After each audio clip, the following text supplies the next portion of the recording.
If you get there and the Waffle House is open, but they got a mimeograph menu, well, we're dealing with power outages. We probably got a lot of mass care issues. But for the search and rescue teams, don't stop. Keep going. And if you get there and the Waffle House is closed, that's going to be pretty bad. Go to work. And it just kind of became the shorthand. In Florida, it seemed like all these hurricanes going across the interstate, the Waffle House was a pretty good indicator of what was happening. And the other thing, because we never really talked to the Waffle House, about them getting open and all the stuff they do to stay open. It was just our shorthand for where do we stop and go to work when we're driving in the areas, because you'll start seeing damages 100 miles out with a hurricane, but that's not where the impacts are the worst. And so it just became a shorthand for us of where do you go to work in a hurricane. So I got to ask, Craig, what's your go-to meal at Waffle House? I mean, New York strip steaks. I like the steak and eggs, scrambled eggs, hash browns, scattered and smothered, black coffee. And if you're on the limited menu, what do you go with? Scrambled eggs, omelets, whatever they got. I'm not picky if they got a limited menu. But generally they'd have eggs and bacon, stuff like that. The funniest thing was when I was in Joplin.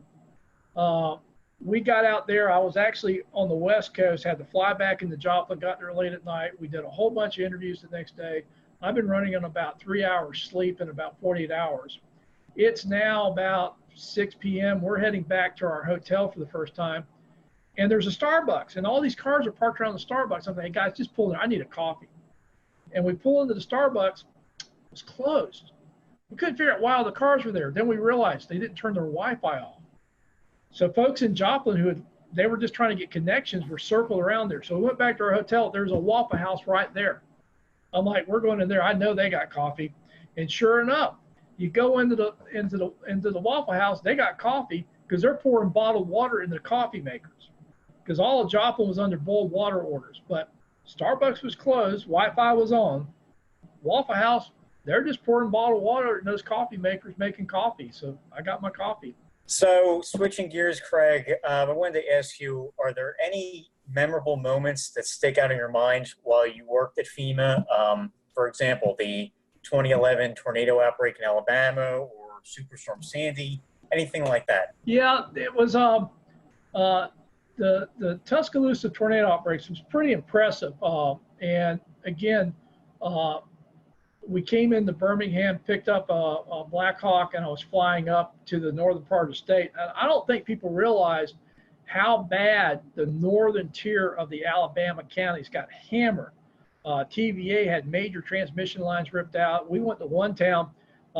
They were basically lost everything. They had brought a command post from the southern counties. They used to go the other way during hurricanes. They'd all go south, but that thing, everybody from the south was going north. And they literally had 911 in this mobile command post, and they were dispatching, and everything, all their equipment was lined up on the side of the road because the station was just gone. And I remember, the president was coming in. He gets on, how bad it is. I'm trying to describe it, but it really was. It was hard to describe. He got there, he saw it, and that kind of came to shorthand. So Joplin happens, and I'm on the ground in Joplin. I get the same call. He's going to come in a couple of days. He was always very respectful that he didn't want to get there when it would have interfered with the response, because he knew what happens when he comes in as far as security and stuff like that. But he didn't want to wait too late. So it was always, the governor, working with local officials, and essentially, my recommendation. So he's calling me about Joplin, and he's going, how is it? And I says, it's worse than Tuscaloosa. And he's like, worse? And I have to say, Joplin, as far as total devastation, is the first time I've seen total devastation. When you were down where that hospital was, think about a tornado that's powerful enough to rotate a steel frame building and actually turn it. Literally the area a mile wide, close to 10 miles long, varying in width. Anything in there was totally destroyed. Anything outside of it pretty quickly got to the point where you didn't even know a tornado hit. And I just remember that, describing it to him, and he's going, how bad is it? I said, worse than Tuscaloosa. And he was just taken aback because the impacts in Tuscaloosa were pretty dramatic. And I'm like, yeah, it's worse here in Joplin. Well, Craig, one last question, kind of a fun question, a little bit discussed it just a few seconds ago.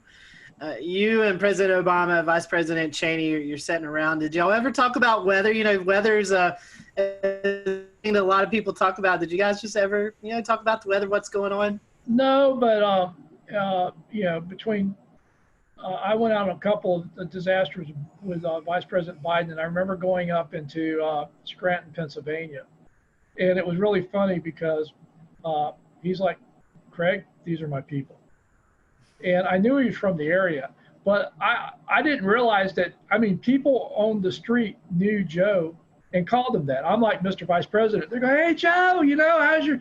I haven't seen you. And Joe would be going, "How's your grandfather, your dad, cousin, uncle?" He knew people. So that was the thing that really struck me about Vice President Biden was in a lot of these communities we go into, he had a very personal connection. And particularly in that part of the country, they knew he was from there. They knew the families. They knew each other. President Obama, I remember two things. One, I was meeting him down in New Orleans. It was the anniversary of Katrina, and he's asked me how it's going. I said, "Well, we got hurricanes in the Pacific, hurricanes in the Atlantic, and fires in between." And he just looks at me and says, "You're a smartass." I'm like, "Hey, I'm just reporting what's happening." But the other cool thing about the president was, I was told early on that they wanted me to wear my logo wear when I was at the White House during disasters. So during Matthew, I'm giving a briefing to the president in the Oval Office, wearing khakis and my FEMA logo shirt and my FEMA windbreaker, and everybody else is in suits. And there's this great picture of the president. I'm sitting next to the president wearing my blazer and my logo wear. Everybody else in suits for the briefing, and people said, "How do you get away from that?" Everybody else dressed up to go in there says, they basically told me to look like I was doing what I was supposed to be doing. So I wore what I wore when I was at FEMA headquarters when I went to the White House to brief. In fact, if I was wearing a suit, they'd always look at me kind of excused. I said, "Hey, this is camouflage. When I'm wearing a suit, I just blend in with everybody else running around with a White House badge." We certainly enjoyed having you. If you have a website, social media that account or anything like that that our listeners and people who are viewing this can follow, how can they do that? Well, I tweet a little bit. I guess that's, you should be aware of that. So that's how we met. Yes. No, I'll tweet it, Facebook it, and LinkedIn it. Again, I've seen you guys out there. I've just, thrilled to be invited. Hey, we're now I feel like I've made it. I've been on the weather group, Well, we appreciate your time, and again, I have to send Marshall Shepard an email that says, "I've been on your podcast, but it wasn't half as much fun as the Craig, thank you for being with us tonight. Interesting conversation, and folks, again, it's very important to know the risk as we enter the COVID season or the hurricane season mixed in with the COVID, and hopefully you'll take Craig's advice as you prepare. So until next time, we hope you have a great week, and we'll see you back here on the Carolina Weather Group.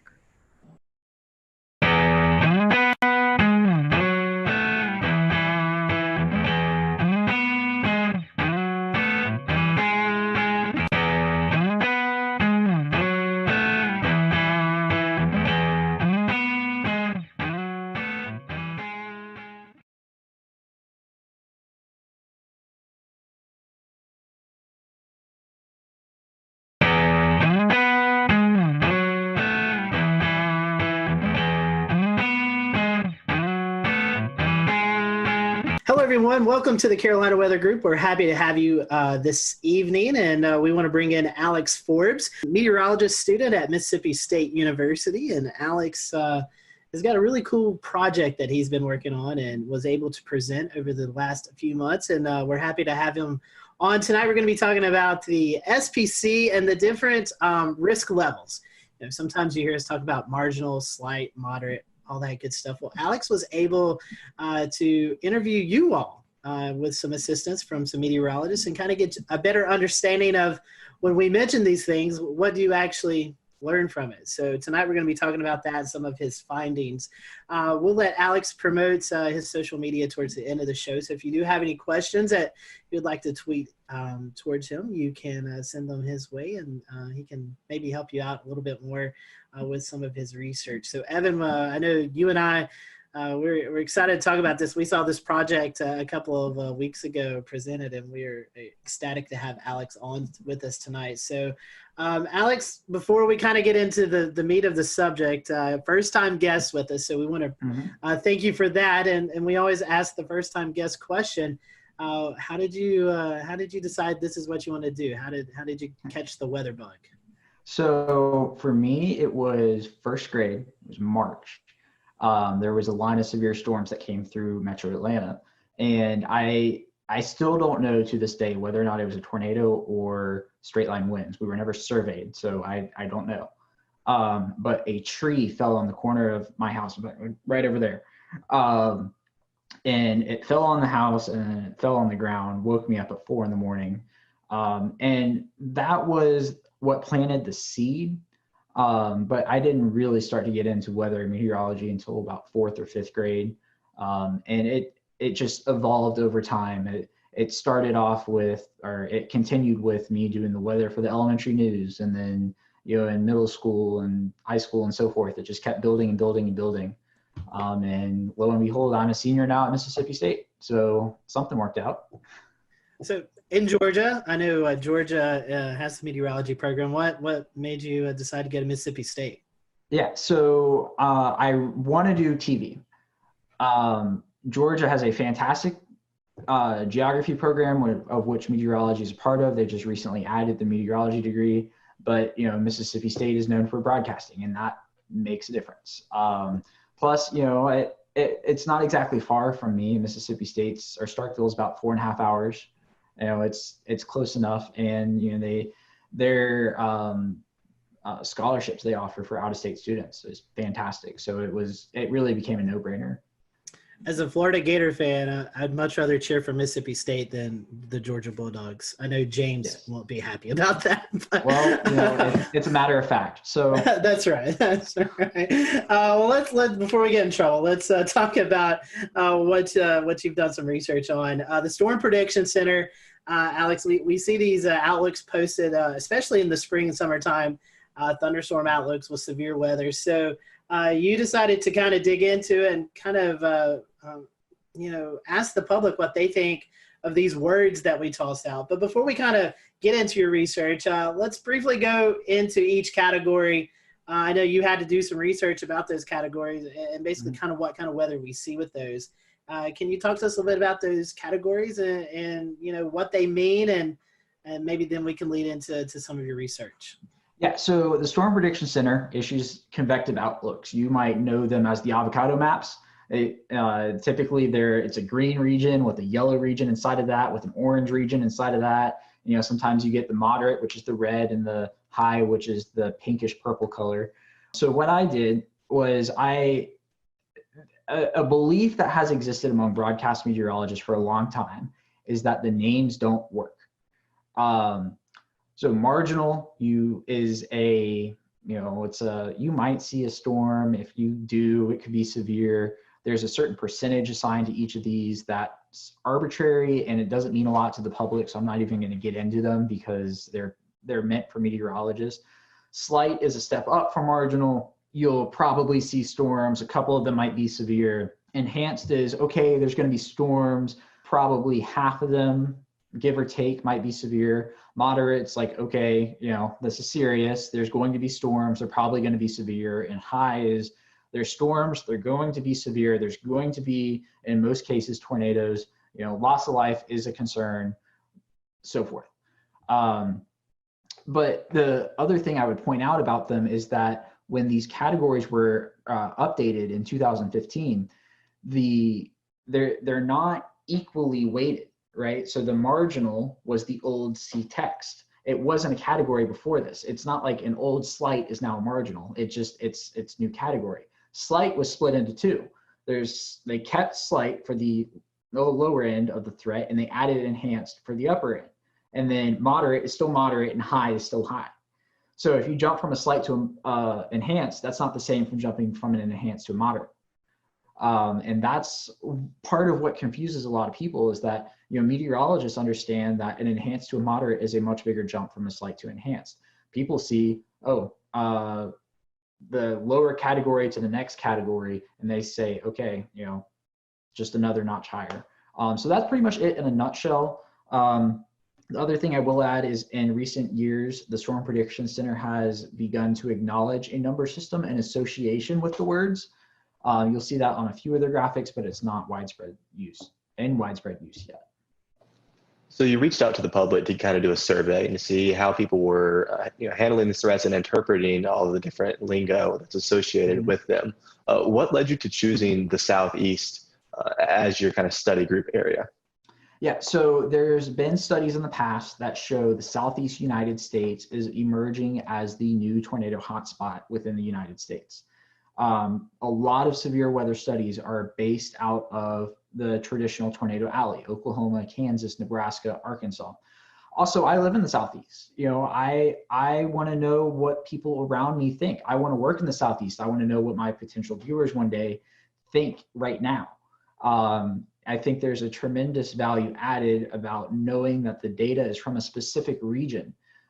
So such that, I am not conflating people's understanding of the outlook terminology in Georgia versus New York, because we get convective outlooks almost every day in the spring and summer. In New York, they get them 5-10 times a year, maybe. That's, an estimate. I don't know for sure. So I think there's tremendous value added in having a specific area and understanding that and what those people think in that spot. So what'd you find? I know that's kind of a big question with a big answer, but tell us about it. 4,000 responses culminated into this. And the headline is that what meteorologists, the hierarchy of the words that the Storm Prediction Center uses, that the meteorologists understand, is not understood by the public. Now, I will throw this caveat in there in that the convective outlooks technically are not designed for the public. They never were, they still aren't. They are designed for meteorologists to take and then interpret and relate to the public. But that does not negate the fact that they are used on TV channels, social media, everything that the public sees almost in terms of weather on a regular basis. So what the biggest thing is that the current hierarchy, the marginal, slight, enhanced, moderate, high, is what the SPC uses, and what the public perceives as the hierarchy of those words with no context is slight as the first level, marginal, which is the second, moderate, the third, enhanced, which is the fourth, and the fifth being high. So the high is the only category that translates from one to the other. So it's a problem. The results even surprised me to an extent. I expected the moderate and enhanced flip, but I did not expect the slight and marginal flip. It's something that needs to be taken into account, because whether we like it or not, the public has become the primary consumers of the convective outlooks. And if there's a disparity in what people believe, especially when it's conveying life-threatening information, perhaps days in advance, it matters. So that's the SPC part in a nutshell. There were some other pieces of the puzzle that was good news. Over 95% of people correctly identified alerts like a tornado watch, a tornado warning, severe thunderstorm watch, severe thunderstorm warning. 82% either agreed or strongly agreed that a severe thunderstorm, the term severe thunderstorm, means that the storm is capable of causing as much damage as a tornado. So, something's getting through to these people with those terms. So that just brings up another conclusion that I had, that people should use the term severe thunderstorm, warning watch, as opposed to thunderstorm warning or watch, which I see on occasion. It's not widespread use, but I just thought I'd throw that in there. And how people receive alerts was also measured in this. Close to 70% of people received an alert through their mobile weather app. So, that is more than 2/3 of the respondents to this survey, who, keep in mind, are weather savvy because they most likely found this on a social media channel through a meteorologist. But still, we are at 70% of people now. Now, I will include that I did not specify the wireless emergency alerts as a different option, because I don't think people know the difference. But still 70% of people are dependent on their phones for an alert, and that's where they receive it first. And when an alert is issued, 61.8% of people say they turn to local television, which is a meaningful number.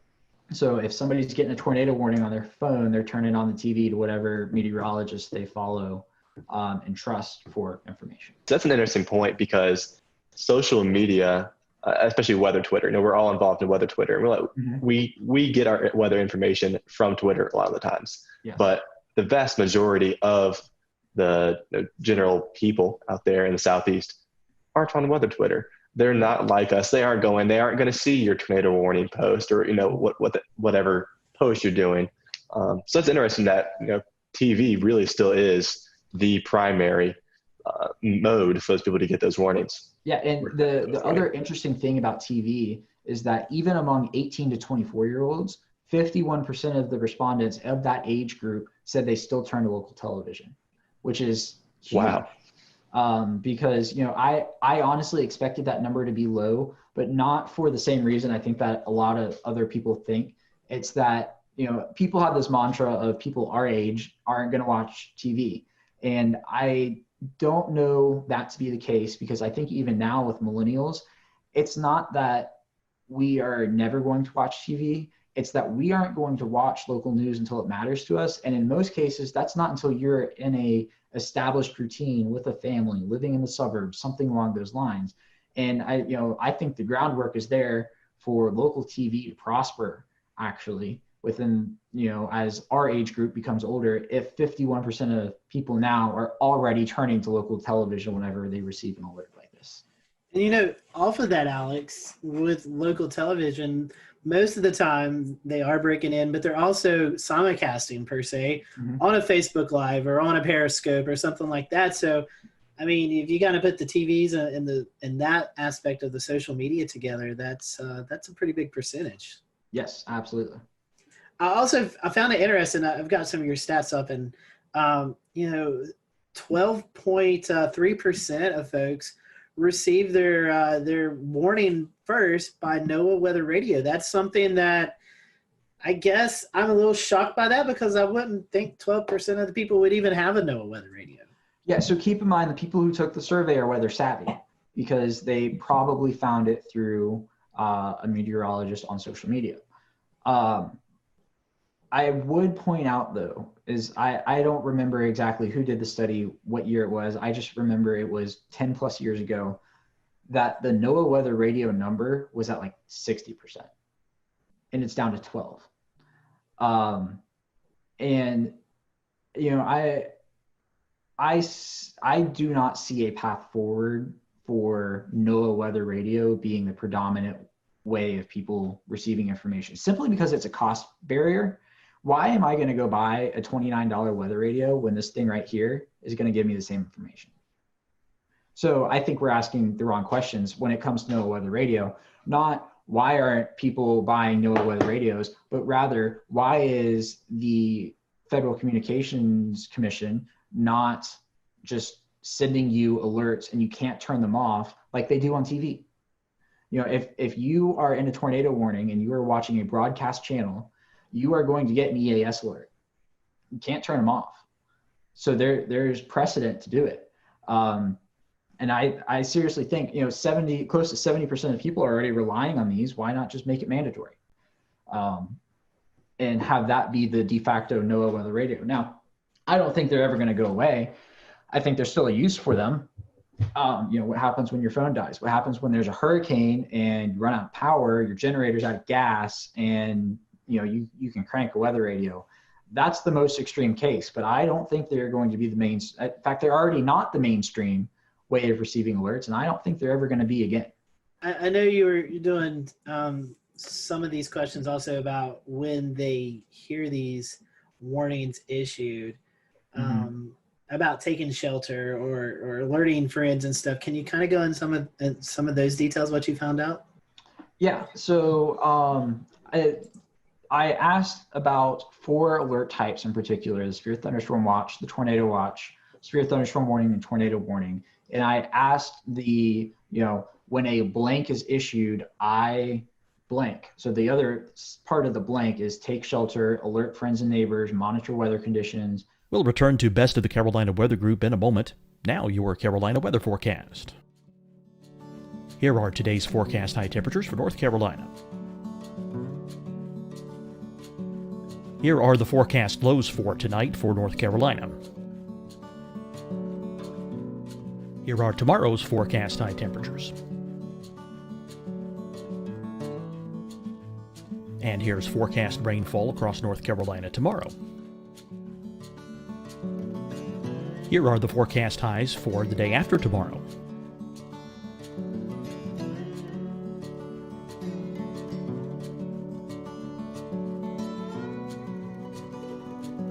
And here's the forecast rainfall across North Carolina for the day after tomorrow. This is the total rainfall forecast across North Carolina for the next 3 days. Here's the severe thunderstorm outlook for today from the Storm Prediction Center.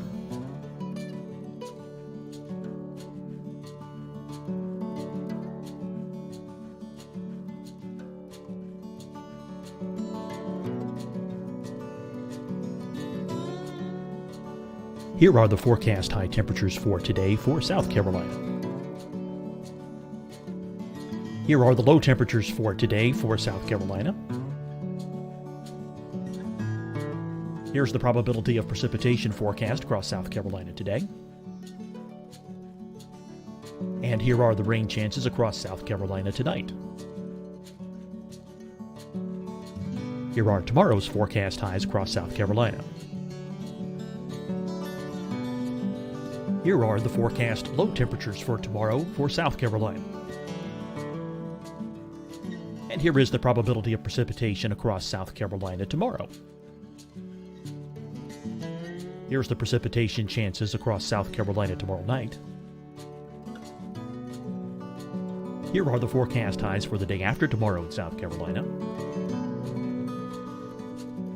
Here are the forecast low temperatures across South Carolina for the day after tomorrow.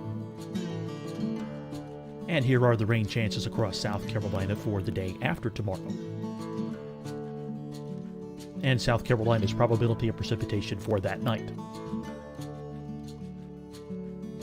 Here's the Storm Prediction Center's severe thunderstorm outlook across South Carolina for today through tonight. Here's the Storm Prediction Center's severe thunderstorm outlook across South Carolina for tomorrow and tomorrow night. And here's the Storm Prediction Center's severe thunderstorm outlook across South Carolina for the day after tomorrow through that night. Here's the severe thunderstorm outlook for today from the Storm Prediction Center.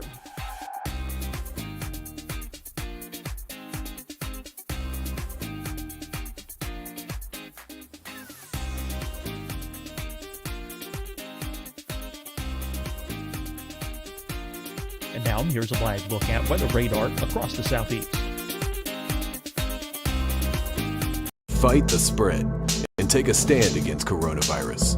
Wear a mask in public. Stay at least 6 feet apart from others. And get tested. Join us and fight the spread. Visit scdhec.gov/COVID-19.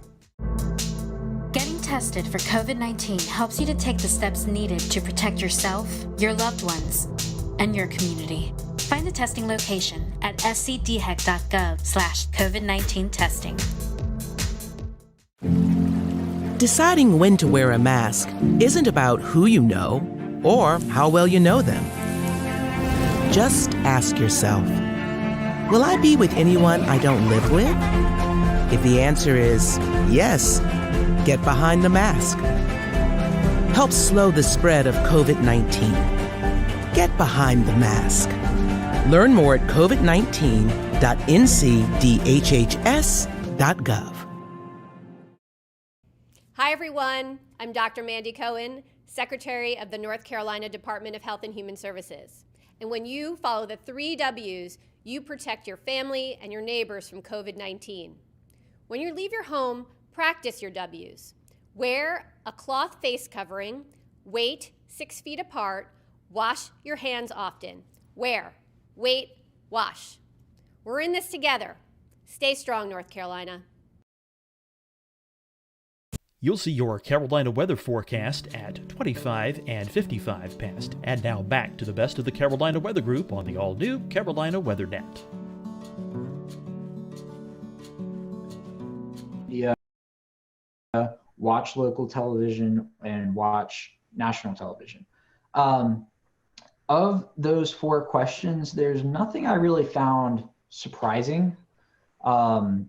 For each one, social media was between 80 and 90% with combined degree. For the troubling, I guess a troubling aspect is for a severe thunderstorm watch. 22% of people said that they take shelter. But, keep in mind, these are the same people who accurately picked out a severe thunderstorm watch definition. 97.2% of these respondents correctly identified a severe thunderstorm watch. So, it comes down to people's interpretation of what take shelter means. Does that mean you just stay inside all day? Does it mean you go to the lowest level, most interior room? I don't know. But I mean, there wasn't anything that, is a red flag in the results specifically for those 4 questions. You were talking about wanting to go broadcast TV in the Southeast. So keeping that in mind, there's a lot of different styles of severe weather coverage. I think you have some folks who just kind of present the radar.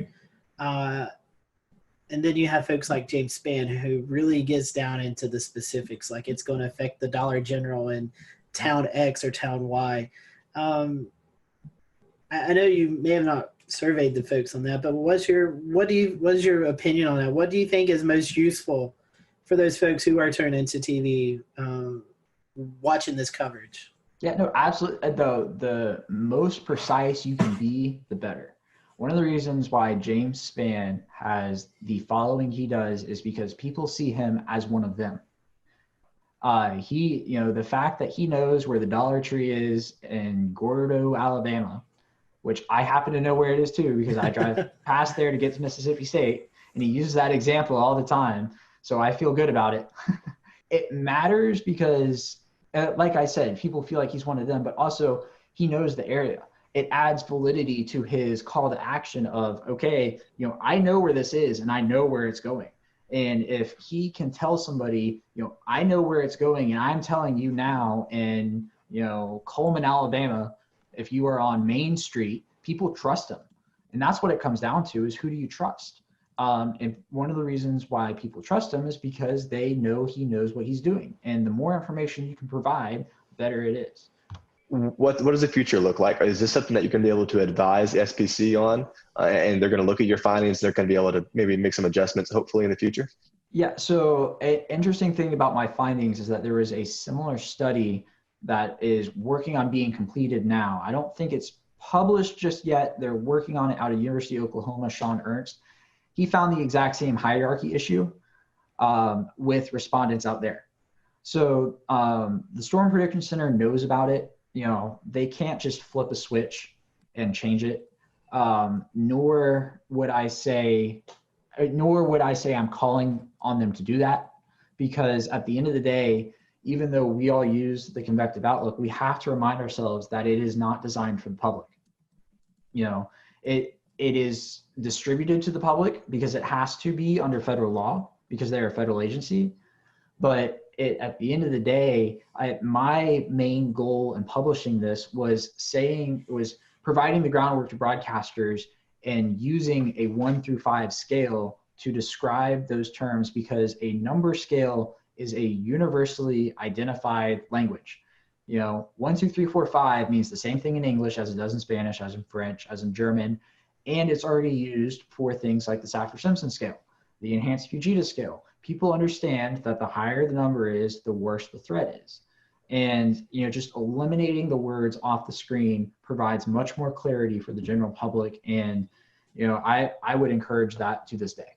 Some folks are trying to go down the color line and trying to make colors represent the different severity. What's your thoughts on that? So I might get in trouble for this. A lot of meteorologists don't like the color scale. And I do. I think the green, yellow, orange, red, pink works. So within that, you have the built-in green, yellow, red, good, moderate, bad. And people are smart enough to derive that, okay, the orange between the yellow and the red is the intermediary. And if there's something after the red, it means it's probably worse. It doesn't matter what color it is, it's probably going to be that. And two other things I will add is no matter what colors you use, I still think people are going to translate the color to a number. If you show them two areas and you have, if you show them a green and a yellow area and the yellow area is inside and you've got a legend up top and there's the 5 colors, they're going to translate with that. Okay, so it's the first 2 colors and the yellow is the second worst. So, and there's the whole principle of a region within a region, right? You're not going to get a moderate area that is surrounded by a marginal area directly. You're always going to have a leveled marginal, slight, enhanced, moderate, high, as it stands now, with that area. And I think people are smart enough to be able to derive that if there's a region within another region, the higher threat is in that smaller region that is entirely contained. I'm not sure if y'all have had Castle Williams on in the past. He's from University of Georgia. He did his dissertation on something similar to this, but he focused on some of the colors and the overall communication of it. And the recommendations that ended up coming out of his project is that meteorologists should always use the same region, so you're not adjusting the SPC map, and the same colors as the SPC. You can change the wording, you can make it your own, you can give it a different feel, but as long as you keep that consistency, people are going to understand it. So, I mean, that's my 2 cents on it. I'm a senior meteorology student at Mississippi State. I am in no position to be making that type of decision whether or not to change something, but I think it works.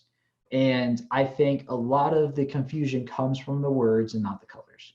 So Alex, was there anything in the research that we kind of haven't covered or that surprised you that you still want to go over before we kind of start to wind the show down? Yeah, so there's an interesting idea that was or everybody's gut reaction to my findings was, okay, we need to change the word order. And I don't think you can do that because there is already an existing order. And if you change it, you're just going to confuse more people. Because what happens when, Sally down the road doesn't know that it changed and all of a sudden a moderate is now at level 3 and she's freaking out because it used to be a level 4 and that's a noticeable difference. The other piece of data I would put to back that up is that sure, even though 50.4% of people, a majority of people saw slight as number 1, 49.6% of people did not. The biggest disparity was that was the biggest disparity. That 61.9% of people saw moderate as a level 3. 38.1% of people did not see moderate as a level 3. So even if you reconfigure the words, you're still going to have a problem. And I think those numbers would go up because you would just cause more confusion with a change. So that's why I advocate for an entirely number-based scale. I think it works. Just dump the words completely. You will confuse far less people. I think it's a very interesting topic because, as you were saying, I think it's hard to change the names. But I love the idea of the numbers, and I hope, I know SPC is looking at some stuff. And hopefully, with your research and the research that's going on out of Oklahoma, hopefully we can start to incorporate these number skills because I do believe people relate well or maybe more better with numbers than compared to these words because, in my mind, enhanced and moderate automatically should be switched. That doesn't make sense to me. But I really do hope we can latch onto the number aspect because I do think it conveys a more simple message. And when you're talking to people who are not weather savvy, they just want to know the information. Mm-hmm. And I think that helps get them the information they need to know. Yeah, and it helps them understand the threats better. Mm-hmm. You probably noticed in the beginning, I had a little trouble describing the words, and I think everybody does, because the definition of them is percentage based. It's not based off of, a certain type of storm that is expected, or a certain setup, or something along those lines. It's entirely arbitrary that people aren't going to understand. I mean, think about this. People don't understand chance of rain. All they do is formulate 50% is the halfway mark, and if it's below 50%, it's not going to rain. If it's above 50%, it's going to rain. That's literally what they do. I have asked people who are not meteorologists this question, and I have gotten that answer more often than not. So that's part of the issue, in that the groundwork for this is percentage based. But I would just circle back to one other thing, is that, while the SPC cannot change their outlook with the flip of the switch, a chief meteorologist at a station can, as long as their news director is on board. I will use Atlanta as an example. Even though I was an intern at Fox 5, what they do is they show the numbers and the words, which is most common for now. We're working on that. Channel 2 WSB here in Atlanta has dropped words completely. All they do is show the colors. They use a slightly different color scale. Not going to get into that, but on the screen, they literally type out level 3 risk, and then they list the threats. At NBC, the NBC station here, they do the same thing. They show the words and the numbers. And the CBS station has dropped the words. They show the colors with the 1 through 5, and they bookend it with low and high, which could also work. But it just goes to show that there should be a consistent message. I think the consistent message should be the colors, and I think everybody's or the numbers, not the colors. Well, I mean, yes, the colors, but for my perspective, the numbers. I think everybody's on board with it. They were just afraid to drop the names. And I am saying drop the names. Well, Alex, we definitely appreciate your time and this research that you've put in. I know it's getting some attention, and we're happy to have you on the show tonight.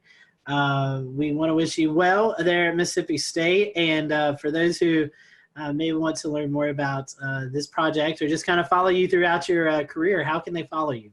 Yeah, so on Twitter, it's at @AForbesWX. On Facebook, if you just search my name, Alex Forbes, my page will pop up. And on Instagram, same as Twitter, at @AForbesWX. I have a drone. I love to fly drones. Half of my tweets and Instagram videos are drone videos. So yeah, go follow me. Yeah. And you also help out with the severe weather conference that you guys do at Mississippi State every year as well. Yes, except for this year. That's right. That's right. Yeah. Yes, it's a lot of fun. We've had some fantastic people. We had the National Weather Service director come out to Starkville last year. We were going to have the National Hurricane Center director this year, but our conference was scheduled for March 22nd and 23rd, I think, or 21st and 22nd, one of the two. So obviously that got whacked. And we did not have it because it was in that awkward period of time where nobody really knew what was going on. And we didn't have the time to move it online. So we just, skipped it this year. It will be back next year, Corona, as long as that's gone. Fingers crossed for that. But, it's a lot of fun. If you can make it to Starkville, I certainly encourage everybody to come, especially, Mississippi State's alumni network is huge, and it's the perfect opportunity to get somebody else to pay for you to come back to Starkville. That's right. We'll leave it there. Alex, again, thank you so much for being with us, and thank you for watching the Carolina Weather Group. We'll see you next time.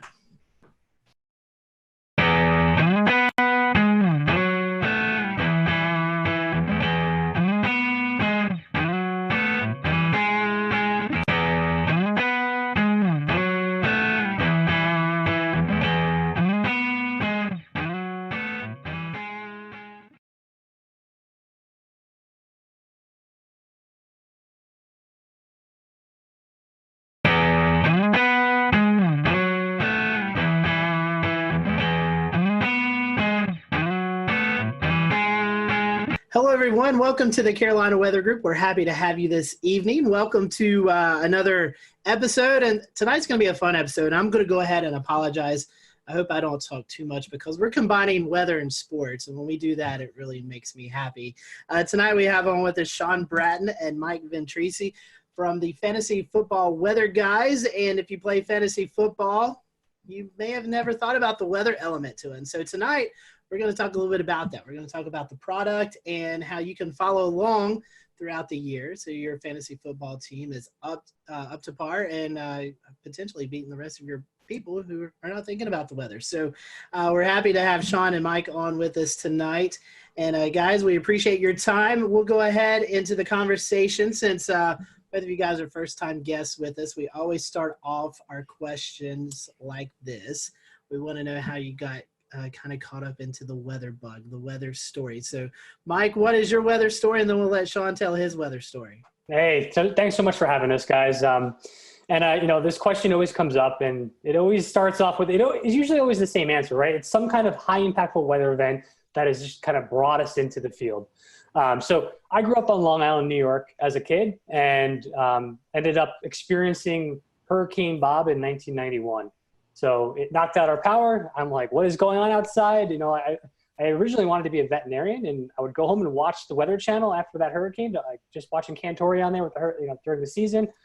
And I realized I should probably change profession pathways and go into that meteorology just because of how nerdy I was just kind of sitting out under an umbrella watching a thunderstorm. So, but it was Hurricane Bob that really got me into that passion. And that's pretty much why I ended up getting a PhD in tropical meteorology. So I didn't grow up too far from where Mike grew up. I grew up in New Milford, Connecticut. So it's in Litchfield County, Connecticut. And I actually still remember this day very vividly.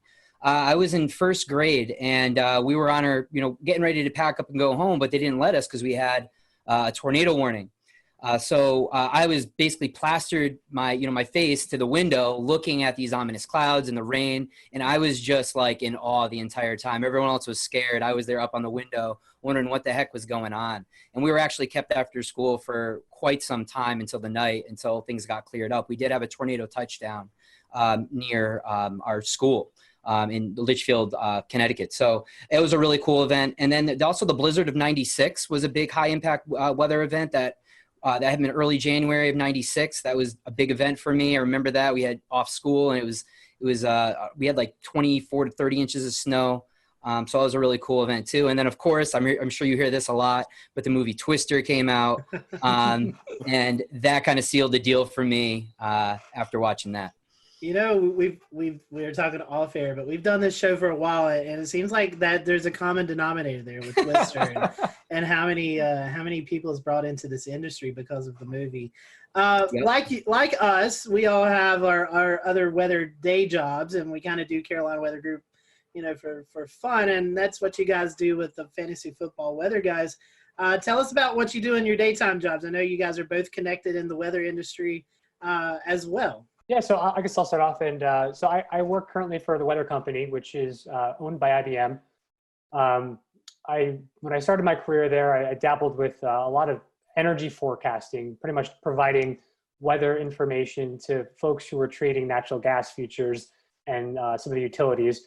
But since IBM has stepped into the picture here, they have been transitioned into more of a I guess you could say an analyst. My title is a meteorological engineer, essentially, where my main goal in the company now is to make sure that our forecast offerings are the number one most skillful product out there. So it's been a lot more of data engineering, software engineering, and playing with Twitter on the side, pretty much. It's kind of how it's evolved. For me, I'm actually, I teach AP Physics at a school called Lane Tech here in Chicago. So I teach honors in AP Physics, and then I also teach at the College of DuPage. I teach some weather and climate courses there. This is very cool. And so, Sean, that's something, weather, it seems like a lot of people are interested in, but you're actually teaching these kids. We'll get into fantasy football, but I find this really unique. Yeah. What is it like teaching kids weather? I mean, as something I know we all get to go out and do school talks, but you're actually maybe talking to high schoolers, college kids. Yep. What's the field like right now? I mean, is there a lot of interest in weather? Yeah, so I have taught at the high school level and the college level. And in both of those cases, people are just kind of taking it as a gen ed, right, to take that credit. But one of the things that I found is the application of the content really goes a long way. So if you're going to sit there and just read off some slides, they're going to go to sleep. But really getting them involved with the weather, looking at current events, looking at maps. I had students typically do their own map discussions, run their own map discussions. Once we get into forecast mapping and all of that stuff, and they really seem to enjoy that. And there are a lot of students that have become avidly interested in weather as a result. I have a few people really interested in climate, some in more in synoptics and in mesoscale meteorology. That's been really cool. We also do kind of like these little trips. The National Weather Service locally here will do balloon launches, and they'll kind of go and kind of experience that, which is a really cool experience for them. But it's really cool. I mean, really just it's a really cool science to bring to life because you experience it every day. And students really enjoy that aspect of actually being able to experience the weather, make your own forecasts, and kind of making it come to life. That's very true. Well, let's talk about fantasy football, weather. I told you guys before I play fantasy football, but never really put the concept together until I came across your product. So tell us how did you guys become about? I mean, how did this website, blog? I know you guys do a podcast now. How did you guys come about putting the product together? Yeah, Sean and I have been talking about fantasy football and the weather component for a number of years. We've kind of gone back and forth and just saying, hey, did you see that snow game? You know, like Roethlisberger threw 4 interceptions. He was projected to be the #1 quarterback of the week. What just happened there? It's been, you know, just kind of this informal thing for a while. Yeah. And it's kind of evolved throughout the year, a couple of years now. You know, we've been essentially, in a nutshell, Sean and I are probably the most competitive people you'd ever meet. And we need to be, essentially we're competitive with everyone else, but also really competitive with each other. So we want to try to find any edge that we can when essentially trying to optimize our lineups on a given week. And I think this is kind of how it spawned out, Sean. What would you say? Well, yeah, it's kind of funny because Mike and I first started listening to this fantasy football podcast, and we would be always going back and forth. And there's one thing that they always brought up, like, hey, you could become a part of our league of record, meaning you can join their fantasy football league. And these guys are big time. They're all over the place.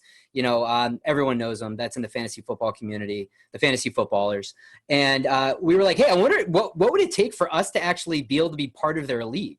And we were like, well, you know, we're really in tune with the weather and what's going on week to week. You know, maybe we can trade our experience with weather and letting them know what the forecast is, and maybe they'll let us be in our league. And so Mike and I were actually kind of just pitching this idea, and we're like, wait, like, as Mike explained, we were thinking about all these events in which weather has played a major role. And we're like, you know, we may have something here. And so last August, essentially, we were like, hey, let's do this. So Mike threw together a website. He's like, all right, we're going to meet at this time every week, do a forecast, and, you know, make projections for players. We had a data set we were able to work with at the time. And then we brought on our friend Colin, who's kind of our producer and behind the scenes guy. And our host, exactly. And he's been kind of doing stuff on the side. And it just kind of gained momentum during big weather impact games. We would get people on Twitter and asking us for advice and what was going on. And it's kind of built.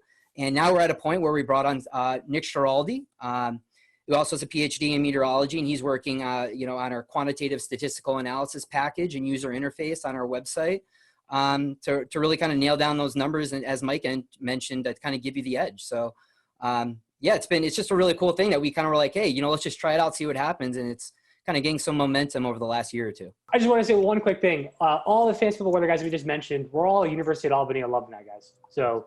That's our deep root connection. Well, I'm going to go ahead and share your website. Let's take a look at what you guys have created here. And I mean, this is pretty impressive because it looks like you guys have developed your own modeling within for the continental United States, or what we call CONUS. And so you have U.S. winds and precip primarily for these, with the key, of course. And it looks pretty simple to understand for the average person, right? I mean, for lay terms, this will show a forecast.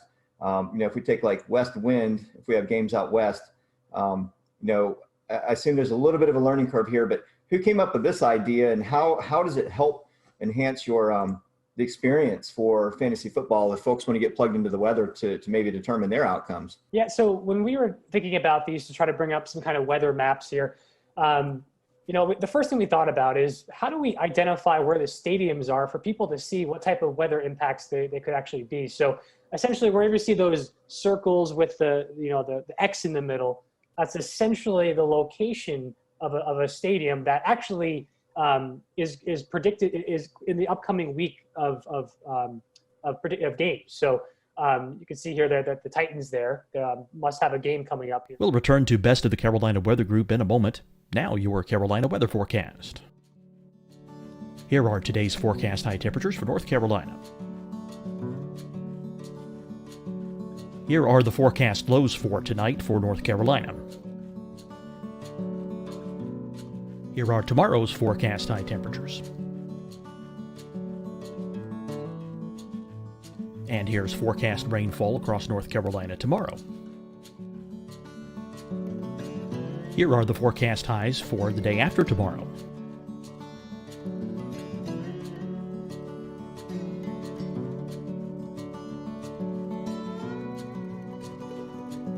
And here's the forecast rainfall across North Carolina for the day after tomorrow. This is the total rainfall forecast across North Carolina for the next 3 days. Here's the severe thunderstorm outlook for today from the Storm Prediction Center.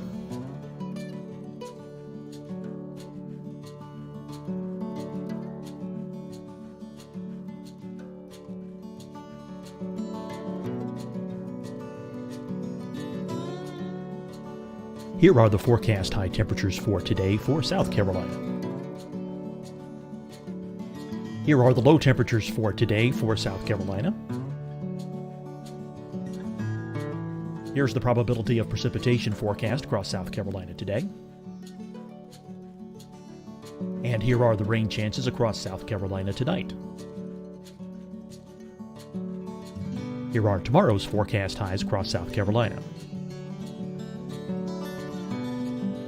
Here are the forecast low temperatures for tomorrow for South Carolina. And here is the probability of precipitation across South Carolina tomorrow. Here's the precipitation chances across South Carolina tomorrow night. Here are the forecast highs for the day after tomorrow in South Carolina. Here are the forecast low temperatures across South Carolina for the day after tomorrow. And here are the rain chances across South Carolina for the day after tomorrow. And South Carolina's probability of precipitation for that night. Here's the Storm Prediction Center's severe thunderstorm outlook across South Carolina for today through tonight. Here's the Storm Prediction Center's severe thunderstorm outlook across South Carolina for tomorrow and tomorrow night. And here's the Storm Prediction Center's severe thunderstorm outlook across South Carolina for the day after tomorrow through that night. Here's the severe thunderstorm outlook for today from the Storm Prediction Center.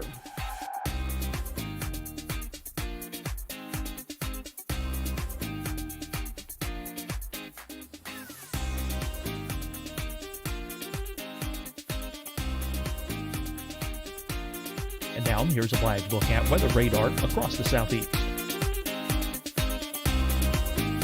Fight the spread and take a stand against coronavirus. Wear a mask in public. Stay at least 6 feet apart from others. And get tested. Join us and fight the spread. Visit scdhec.gov/COVID-19. Getting tested for COVID-19 helps you to take the steps needed to protect yourself, your loved ones, and your community. Find the testing location at scdhec.gov/COVID-19 testing. Deciding when to wear a mask isn't about who you know or how well you know them. Just ask yourself, will I be with anyone I don't live with? If the answer is yes, get behind the mask. Help slow the spread of COVID-19. Get behind the mask. Learn more at covid19.ncdhhs.gov. Hi, everyone. I'm Dr. Mandy Cohen, Secretary of the North Carolina Department of Health and Human Services. And when you follow the 3 W's, you protect your family and your neighbors from COVID-19. When you leave your home, practice your W's.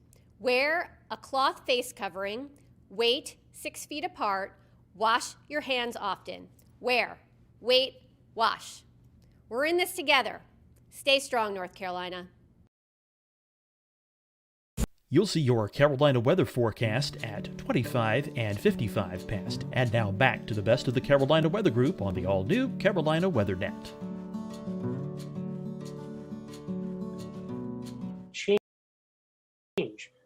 each week depending on where the home game is. So if you see a little circle with a dot in the middle, that's actually a game where a home game that usually has like a cover on it, so a dome or some kind of retractable roof, so weather won't be an impact there. But the way that we wanted to really get these maps to be helpful is when there are high weather impacted events, those circles will change colors. So you can see often when like an area of heavy precipitation or some stronger winds moves in, you'll see that circle turn to an orange, or even a red. So like the orange would represent there's a possibility of some impactful conditions from weather if there's a football game taking place during that hour forecast lead you're looking at. If it turns red, it means there's a high chance for some impacts. If I were to pick east wind and go forward, you can just go forward. We would see, yep, there's orange right there. So we're showing the folks out there, if you just hit forward on these buttons, you'll see these impacts in time. And I'm trying to see how far out these go. Do these go out? Yeah, they'll go all the way to Sunday. I think recently, the most recent model run, 18Z on Sunday. We got right there. We got one in Miami. I think they're supposed to get some precipitation and maybe some wind. So I think it was around 0Z Monday or 18Z Sunday for this upcoming week. I think that's the only caution that we have for upcoming weeks. It's going to be a relatively quiet week this week, but there it is right there. So it popped up. Looks like Tuesday evening. So it looks like that timeline got pushed back a little bit. But yeah, I mean that's pretty neat how you've integrated weather into a forecast impact for a specific area, and it could be anything. It could be anything going on for that area too. So football games in particular, but that's pretty neat. I really like that format. Now tell us a little bit about the fantasy impact table. Yeah, sure. So this is a table that will outline each set of games for the week. And to be honest, there's been so many changes with the schedule here because of all the impacts from COVID. But so we try to make sure this is up to date. And I think I did update this on Tuesday. So essentially, it'll show out the slate of games here, and it'll be in chronological order. There are a time and weather impact there. And you can see for the weather, if it says fair, this is the predicted weather for the time of the game, then the impact will show none, right? If you have good conditions, there won't be any real impacts from weather. But if you do see certain criteria met in the wind or precipitation, that's where essentially you could see things like a caution, where essentially winds might be, and precipitation might be like this marginal type of event where there's probably going to be some weather, but it doesn't look like it's going to really be a stunter or a significant impact on all the players in the game. But if you do see some criteria, let's say you have winds 20 miles per hour with heavy rain for the duration of the game, that's where you would see an extreme impact. And this table would update that this updates probably twice a day. So this is a way to kind of come back to the site and look at it. And this kind of gives us a bird's eye view as to what to expect. So what we do is we use this as kind of a template, and then we'll expand on this during our podcast, and we'll let people know what players we're interested in, because we do have historical stats for specific players and also by position in general. And we can elaborate on, okay, we have, forecast at 18, 25 mile an hour winds, whatever it may be. Well, this player in windy conditions, this is how they perform statistically. So we kind of update them on the expectations based on the weather. We are in the process of updating this, hopefully over the next several weeks. Again, our buddy Nick Schiraldi is going to actually customize this by position and also possibly by players. So the ultimate thing is people want to know, how is my fantasy team going to be impacted? That's bottom line, right? So we're going to have fantasy point differentials based on those weather conditions that we're going to be adding to this table hopefully soon here. And Sean, you were talking a little bit earlier. You guys actually are doing a lot of the analytics and numbers, and you're talking about specific players who may see the effects. You're talking about Roethlisberger throwing 4 INTs in a snowstorm, or it could be Denver. It's an extremely windy day, so Drew Lock, the wind may affect his performance. So how do you guys talk to us a little bit about that? How you're breaking down how it's affecting individual players? Yeah, I can lead on this one. So we have basically archived data that we're able to use that breaks it down basically almost every play for every game going back to 2009. So what we're able to do is look at those fantasy stats. So we have fantasy point projections for half point PPR, full point PPR, standard leagues, and we're able to look at how that player has performed statistically during those weather-like events. So, hey, how is this quarterback performed in 20 to 30 mile an hour winds? Okay, well, we see a decrease in fantasy points by 4, and they throw their TD or their touchdown interception ratio has changed X, Y, and Z amount. And then we also kind of have another stats package that we'll use based on weather conditions as well. So what we try to do is say, all right, our forecast is this for the weather. Let's look at the specific players and, the positional players that we're interested in for that game and see if there's actually going to be an impact. Because quite frankly, for some players like an Aaron Rodgers, maybe we don't see as much of an impact for them. So we're not going to be as concerned about that player. For other players like a Jared Goff or something like that, or Kirk Cousins, for example, who played in Seattle this week, during rainy games, there's an impact there we've seen statistically. So we really got to kind of decipher. We just, we kind of do this by position, but even a little bit more specifically by player when appropriate. That's really awesome. You guys have been doing this. Obviously, you started the website last year when we're recording this, it's October 14th. So we're about week 5, I think, into the season, maybe week 6. I can't remember with COVID and all that stuff going on. But talk about how the fans, how have you guys, the outreach? I mean, have you got a lot of positive responses from fantasy footballers? How's that went? So I think our biggest interaction with folks right now is on our Twitter handle at FF Weather Guys, where it typically the interaction is most prevalent during weeks where there is predicted weather and the folks are aware of those impacts. Usually when you see like some of the mainstream media or sports channels talking about weather impacts, and usually I guess that as you get up into later in the season, as we know, winter storms or late fall storms can get more energy from the jet streams. That's where we typically see those larger weather impacts. And I think that's where the draws start to come in, especially when people are fighting for those playoff positions, right? They want to make sure that they don't make a mistake, and people start to get really meticulous with their lineups. And we're speaking more specifically on like these redraft leagues, essentially where you have like a draft at the beginning of the season and you have your team throughout the year. So that's where we've seen the most interaction with regards to our fan base. Yeah, and during those weeks, I mean, we'll broadcast on our Twitter feed like, hey guys, this is what we're forecasting. Here's other impacts, and people will reach out to us. So like, hey, I'm deciding between playing this player and that player. What do you think? And we'll say, hey, based on what we've seen in these weather conditions, this player has a discrepancy of this. We would side with this guy. And so we've seen this for a variety of weather events. Most people think of the big rain or snowstorms, but this also applies for a high impact wind events as well. We had 1 week last year that we had 4 big wind events, whereas 25, 35 mile an hour winds, we saw considerable impacts. Yeah. One of those games was the Kansas City Chiefs, and people who were starting Tyreek Hill and Patrick Mahomes, they were, really intent on getting some of those deep bombs that just never happened. They didn't get any passes over 20 yards. Yeah. So you literally see these coaches' plans.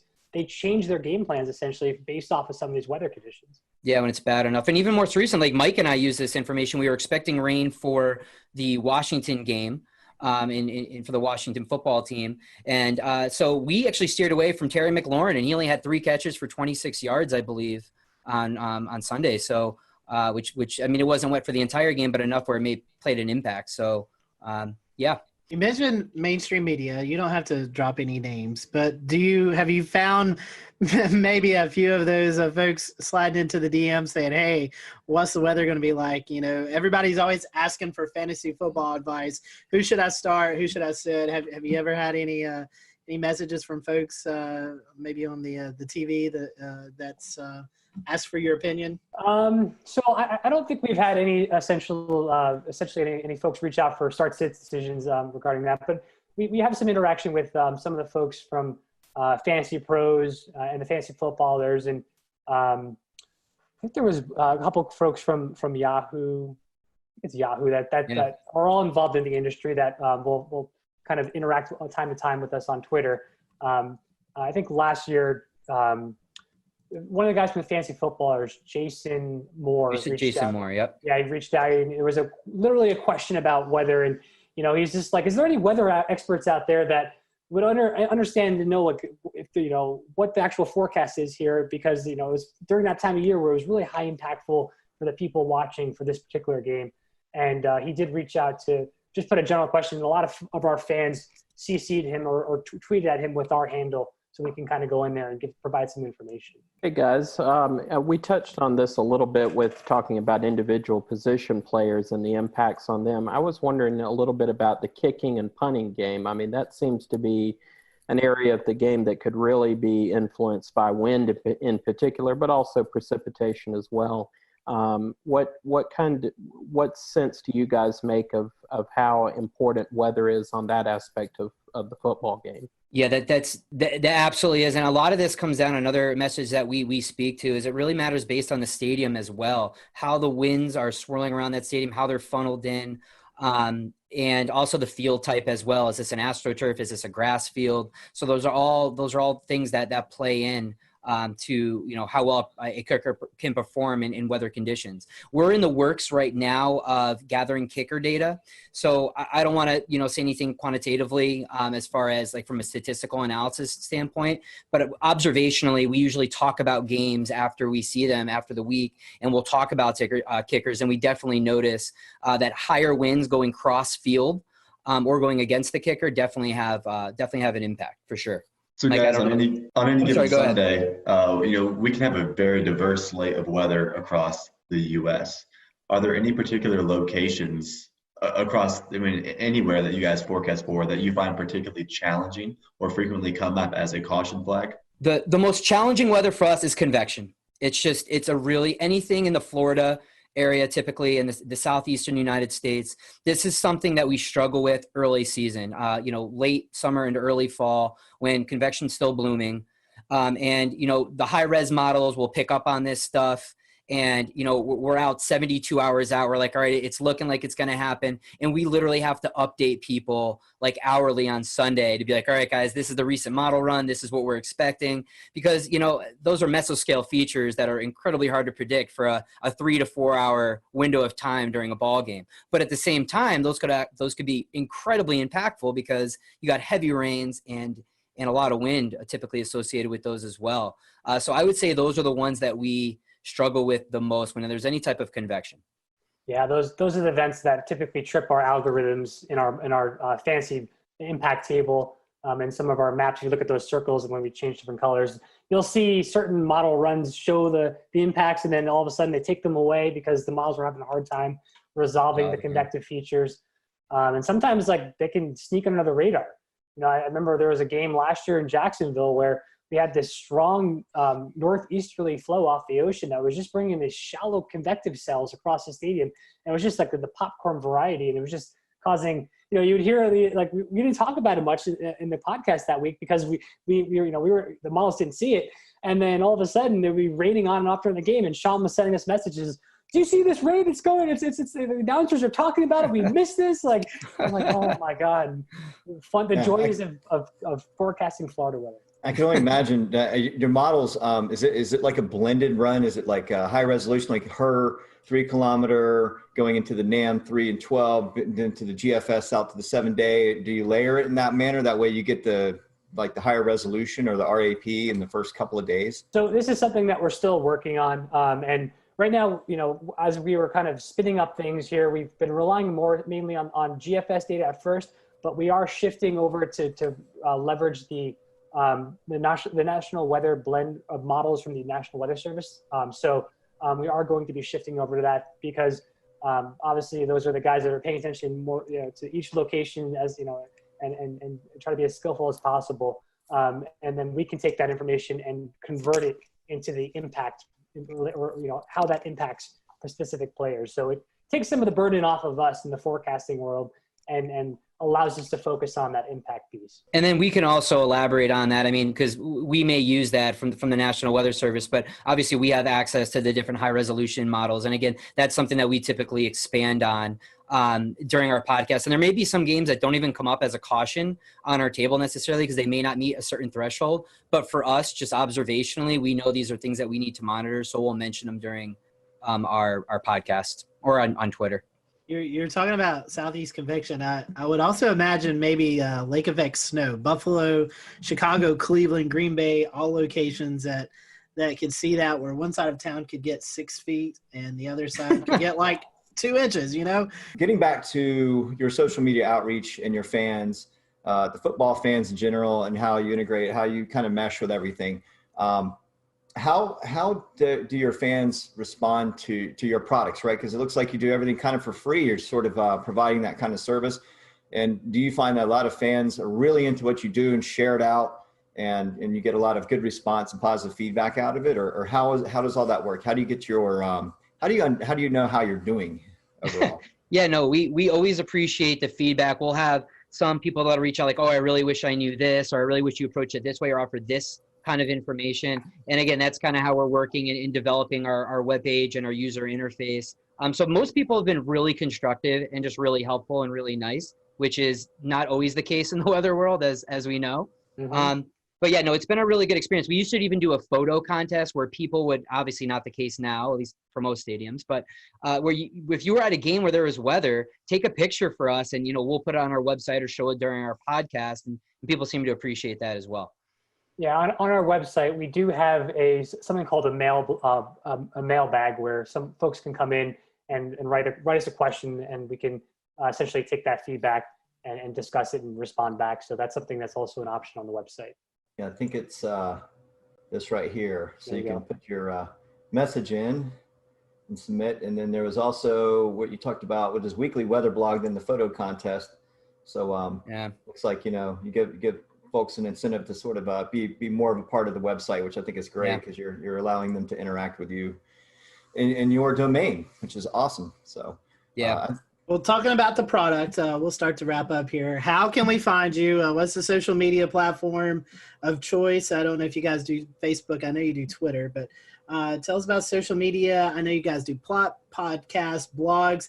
I even think you might be dabbling into doing some live game updates. Am I correct with that? Yes. Yeah. So we've been moving onto the Twitch platform. So if you twitch.tv/FF Weather Guys, that's essentially, we have our show usually on Thursday or Fridays. We try to do it around 8 p.m. And then when there are high impact weather events on a Sunday, we'll get up on Twitch again and have a Sunday show usually around 11 a.m. That's one source where we've been kind of more interactive with folks. Well, guys, thank you for your time. We appreciate it. Thank you guys for watching the Carolina Weather Group. Make sure if you're a fantasy football player, go check out these guys. Fantasy Football Weather Guys, Google them. You can find the Twitter account, website, all of that good info, and make sure that you tune into the blog and the podcast, as well as the live broadcast there on Twitch on Sunday morning. So until then, we hope you have a great week, and we'll see you next time here on the Carolina Weather Group.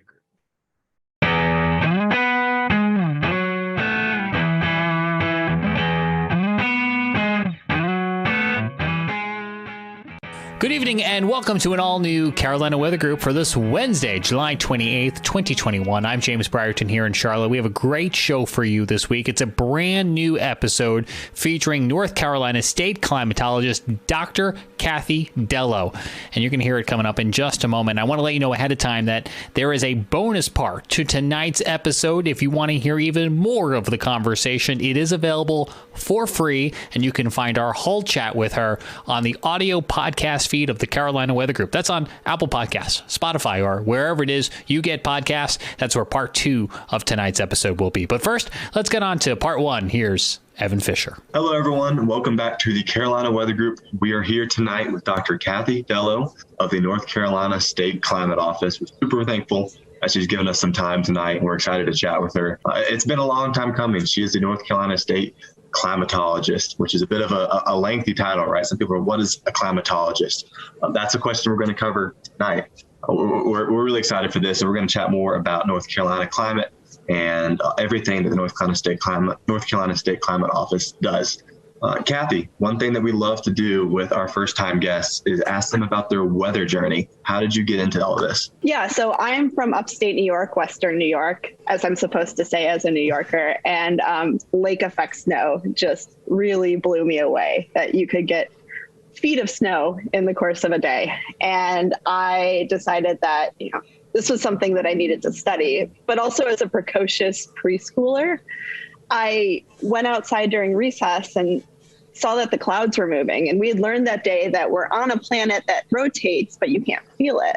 So I thought I had discovered something super big and went up to my teacher and was like, you said we can't feel it or see it, but I see it. And she's like, those are the clouds. So just built up this huge curiosity about kind of what was going on around me and what was going on with the weather. And I was dead set on being a meteorologist. So Kathy, I have to ask you, we have a few of our folks who grew up in your area up there. What was the biggest lake effect snow event that you remember? So I remember so I'm going to age myself here, the storms in the early 90s. One was an ice storm in 1991 and then the 93 snowstorm. And we were out of school for about a week, which is unheard of kind of in Western New York. You get to school when it's snowing, but we were sledding and building igloos. It was fantastic. So it's the one time that New Yorkers can't doubt us Southerners about closing everything during snow. Nope. Except I'm guessing y'all had about 3 feet of snow while it only takes about 3/4 of an inch down here. Yeah. When we were building igloos, it was basically just tunneling through like what the plow had built up. Maybe one day we'll get to experience that. Maybe just in the mountains. We won't wish that on the Piedmont. That might be too much. No. So tell us what a state climatologist does. What do you do over there at the NCSCO? Yeah, so we are the state's climate and weather kind of knowledge repository. We keep the climate data for the state, and I like to tell people the state climate offices have evolved over time. They started in the 70s, and it was truly a man in a filing cabinet who would kind of write down records and file them away. Clearly, we've evolved beyond that. I'm not putting anything in a filing cabinet these days, but what we do is we're the nerve center, the knowledge center for anybody who wants to understand North Carolina's climate and weather. So people come to us for research. People come to us for outreach and extension. We work with K-12 students. We work with North Carolina Cooperative Extension, and they're all in all 100 counties. And then we do monitoring. We run the North Carolina EcoNet, which sends 1.5 million observations a day back to Raleigh. Wow. So we are monitoring North Carolina's environment every day. Wow, that is a lot of data. Anyone who knows the podcast knows that I'm a huge fan of the EcoNet. Kathy and the crew does a great job at the State Climate Office. They've got stations everywhere from, the furthest west one, Frying Pan, perhaps? I think so. Okay, Frying Pan is the furthest west. Now that I've gotten myself into geography, I might as well go ahead and pitch the question.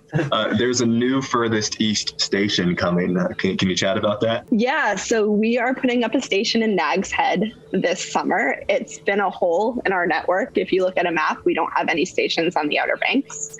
We have one on Bald Head Island, and we get a lot of really fantastic, interesting info from there. So it only made sense for us to expand into this place that is so interesting climatologically and weather-wise. So we'll be at Chalky's Ridge State Park. And that gives us an opportunity both on the education side, because we have people that will be visiting the park and learning a little bit more about North Carolina's weather and climate through the EcoNet. And then from a monitoring standpoint, we have stakeholders who have requested a site, especially ahead of hurricane season, to understand a little bit more about their local weather. Kathy, we call this like a Mesonet program, and several states have those. But tell us what goes into put one of those weather stations there. I mean, what are all instruments? What all are you observing, taking in data? What does that look like? Yeah, so it is a 10-meter tower. So they're not small. So when we were thinking about the Outer Banks, it had to be in a place where it wasn't going to be next to a $1 million beach house, obviously.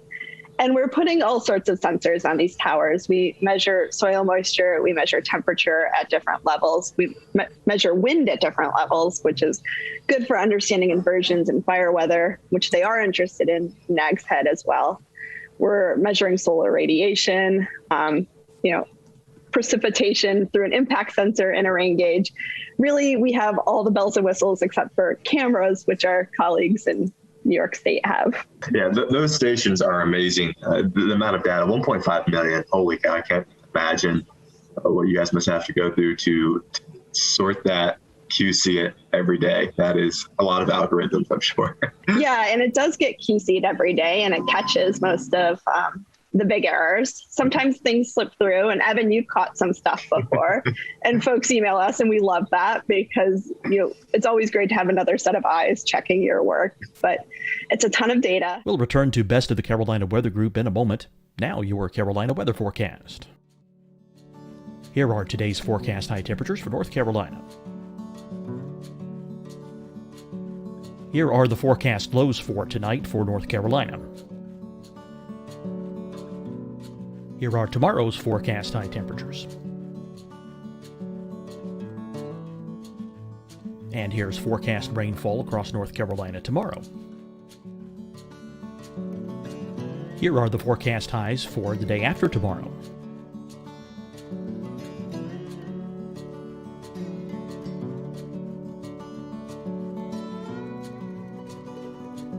And here's the forecast rainfall across North Carolina for the day after tomorrow. This is the total rainfall forecast across North Carolina for the next 3 days. Here's the severe thunderstorm outlook for today from the Storm Prediction Center.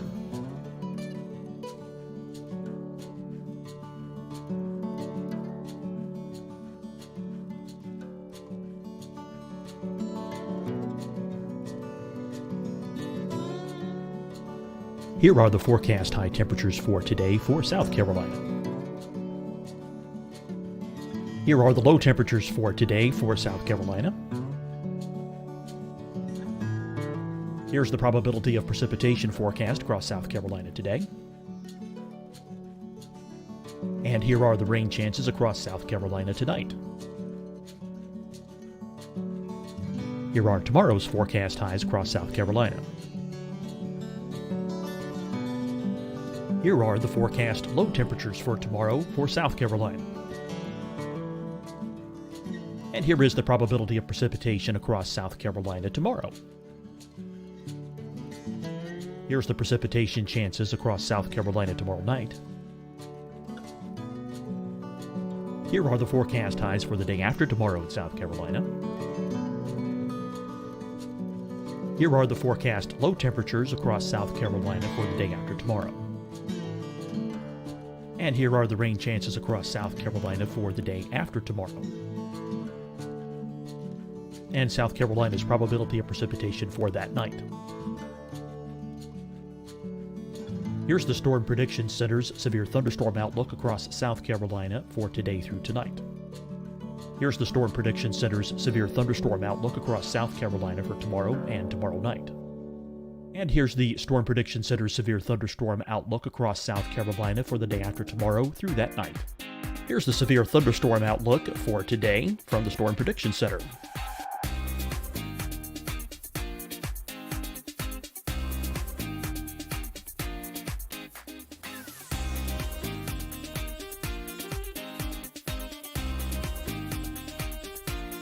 And now here's a live look at weather radar across the southeast. Fight the spread and take a stand against coronavirus. Wear a mask in public. Stay at least 6 feet apart from others. And get tested. Join us and fight the spread. Visit scdhec.gov/COVID-19. Getting tested for COVID-19 helps you to take the steps needed to protect yourself, your loved ones, and your community. Find the testing location at scdhec.gov/COVID-19 testing. Deciding when to wear a mask isn't about who you know or how well you know them. Just ask yourself, will I be with anyone I don't live with? If the answer is yes, Get behind the mask. Help slow the spread of COVID-19. Get behind the mask. Learn more at covid19.ncdhhs.gov. Hi, everyone. I'm Dr. Mandy Cohen, Secretary of the North Carolina Department of Health and Human Services. And when you follow the 3 W's, you protect your family and your neighbors from COVID-19. When you leave your home, practice your W's. Wear a cloth face covering, wait 6 feet apart, wash your hands often. Wear, wait, wash. We're in this together. Stay strong, North Carolina. You'll see your Carolina weather forecast at 25 and 55 past. And now back to the best of the Carolina Weather Group on the all-new Carolina Weather Net. Into the state climate office every 5 minutes, except for Mount Mitchell, which comes in every 15 minutes. Oh, interesting. I did not know that. That's good. Yeah, we don't have cell service up at Mount Mitchell, so we have to use an old modem. Interesting. Huh. I didn't realize that. Well, with the online products that you'll have, I know there's a big overhaul earlier this year to introduce a bunch of new web products, one of which is Cardinal. Can you chat a little bit about some of the stuff that you released earlier in the year? Yeah, so going back to how the state climate offices have evolved, it's no longer Kathy sitting with her filing cabinet of observations. We have all these data coming in from our network, from NOAA, from USGS, and we want to think of a way to serve it up to North Carolinians in a way that's accessible for them to access and use and kind of repurpose for their needs. So we had a system called Kronos. It was developed in 2003. So Kronos was old enough to vote by 2021.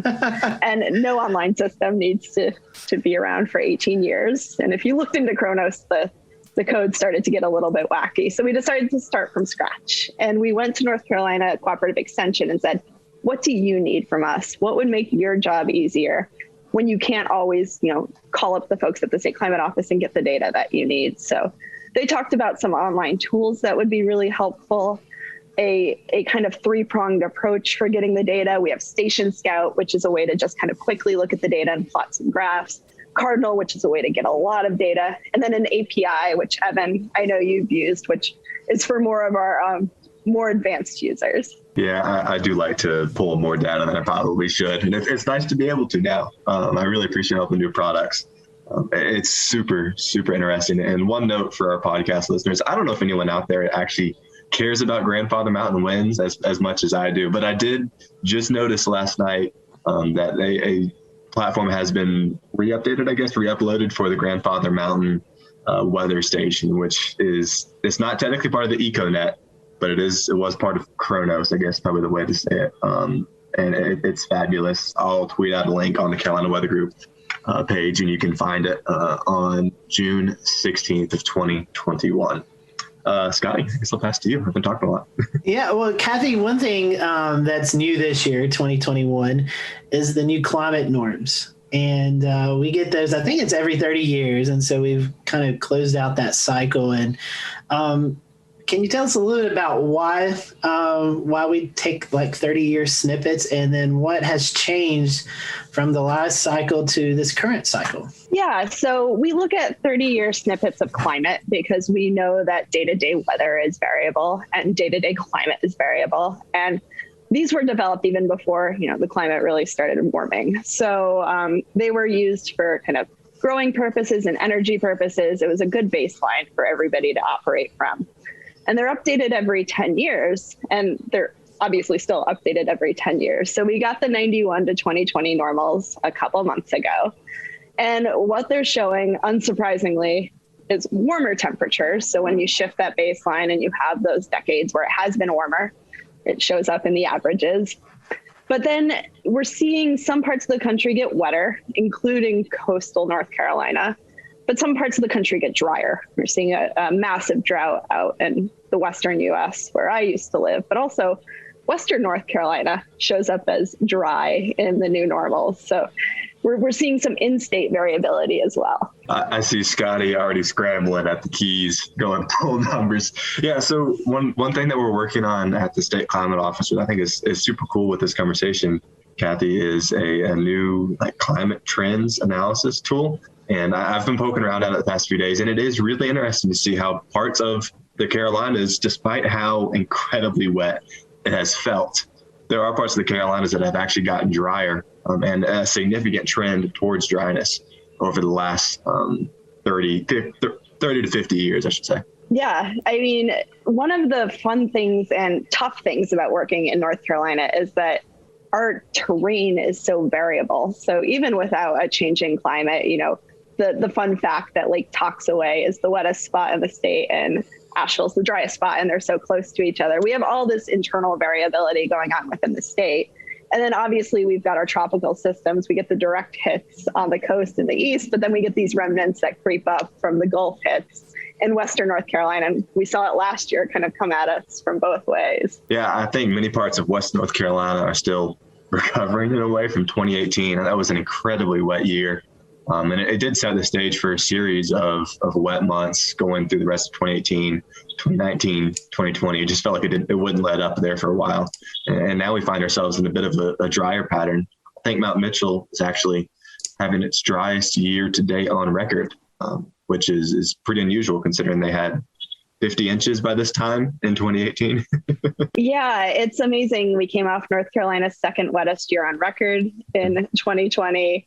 We had this really wet winter in Raleigh-Durham. It was the second wettest on record. Then we went to the driest spring at Raleigh-Durham Airport. And then the first 10 days of June have been extremely wet. So these swings between very wet and very dry. And farmers are telling us it's too wet to plant. And then when I can get in and plant, the soils are too dry and my crops are being compromised. So it's a big conundrum. Well, while we're on that topic, we, as of this taping in mid-June, you were talking about how dry it's been, especially in eastern North Carolina.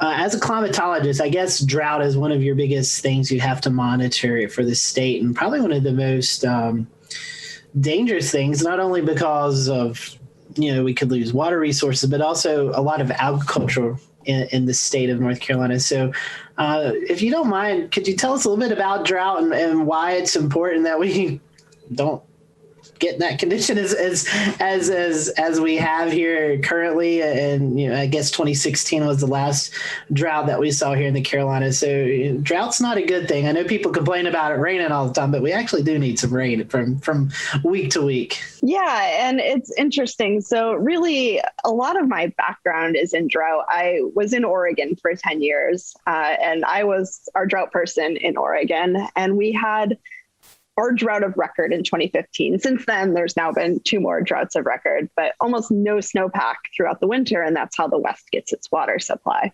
So I learned a whole lot about why drought matters to people, who needs the water, when people need water at different times, how different groups compete for water. It's incredibly fraught, and water is something that we all need to live. We can't just get by without it. So when I got here, I started poking around on what are the droughts of record that I need to know. What's the 2015 drought in North Carolina? And it's obviously 2007. And, it's scary when you learn that towns were close to running out of water. So Durham had less than 100 days of water supply. The city of Atlanta, this was a big Southeast drought, had water restrictions in place. Falls Lake in Raleigh, it did not look like a lake at that point. So we have droughts in the Southeast U.S., obviously, even if it's kind of not like the arid West. And, here we see more of these flash drought situations, which is what I would define what happened from winter to spring to kind of what's happening now in the summer. Really, really wet to really dry, flipping back and forth between these extremes. Whereas in the West, we've seen on the drought monitor that drought evolve over the past few months. And here, we grow a lot of crops in North Carolina. I just looked this up today. I don't remember why, but North Carolina is number 9 for crop growing expenditures in the country. So we still grow a lot of the country's food. We need water, obviously, to live. And some of the towns in North Carolina in the past few weeks issued some voluntary restrictions. So they weren't required, but maybe people should start to think about saving some water. And that also kind of leads into a tool that I use a lot from your website, and that's the fire danger, which I really enjoy that product and so glad that it's available. But those drought conditions also can lead to wildfires. And thankfully, during this drought spell, I don't recall of any major events happening. So correct me if I'm wrong with that, but I think we relatively got lucky during this dry span that we've not seen big fire events. Yeah, and people ask me what are the climate and weather events that keep me up at night. 2016 fire, like what happened in Gatlinburg, keeps me up at night. I mean, people dying in a fire that kind of just exploded in a very dry year. We didn't have any fires that I know of in the past few weeks, but certainly the fire danger increases in these hot, dry periods. Yeah, it absolutely does. 2016 was a harrowing experience for those of us who live in the western part of the state, and as well as everyone who's involved in emergency management, the climatology office. It was not a good year. It was not a good fall. How about that? All right, well, that does it for part one of our conversation with Dr. Kathy Dello, the state climatologist from the state of North Carolina. To hear part two, it's available for free. Find the Carolina Weather Group wherever you get audio podcasts, Apple Podcasts, Spotify, wherever that might be. We're going to talk more about wildfires. We're also going to talk about a study they're doing to understand the urban heat island effect that so many of our metropolitan areas see. That's available right now. Carolina Weather Group audio podcast, wherever you get your audio podcast. We'll see you over on those platforms. But for now, from Charlotte, I'm James Brierton. See you again in just a few moments.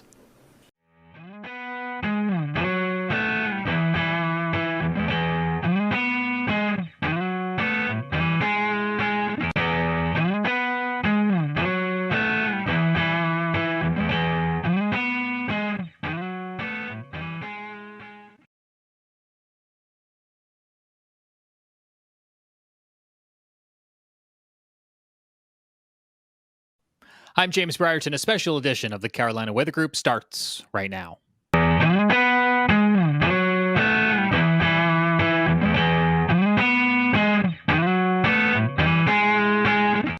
These are pictures out of western North Carolina in the first daybreak after devastating flash flooding from Tropical Depression Fred. Good evening. I'm James Brierton in Charlotte, North Carolina, and we are live with you on this Wednesday, August the 18th, 2021. Our panel is assembled here again tonight. We have Jared Smith in Charleston, South Carolina, and Evan Fisher in Asheville, North Carolina.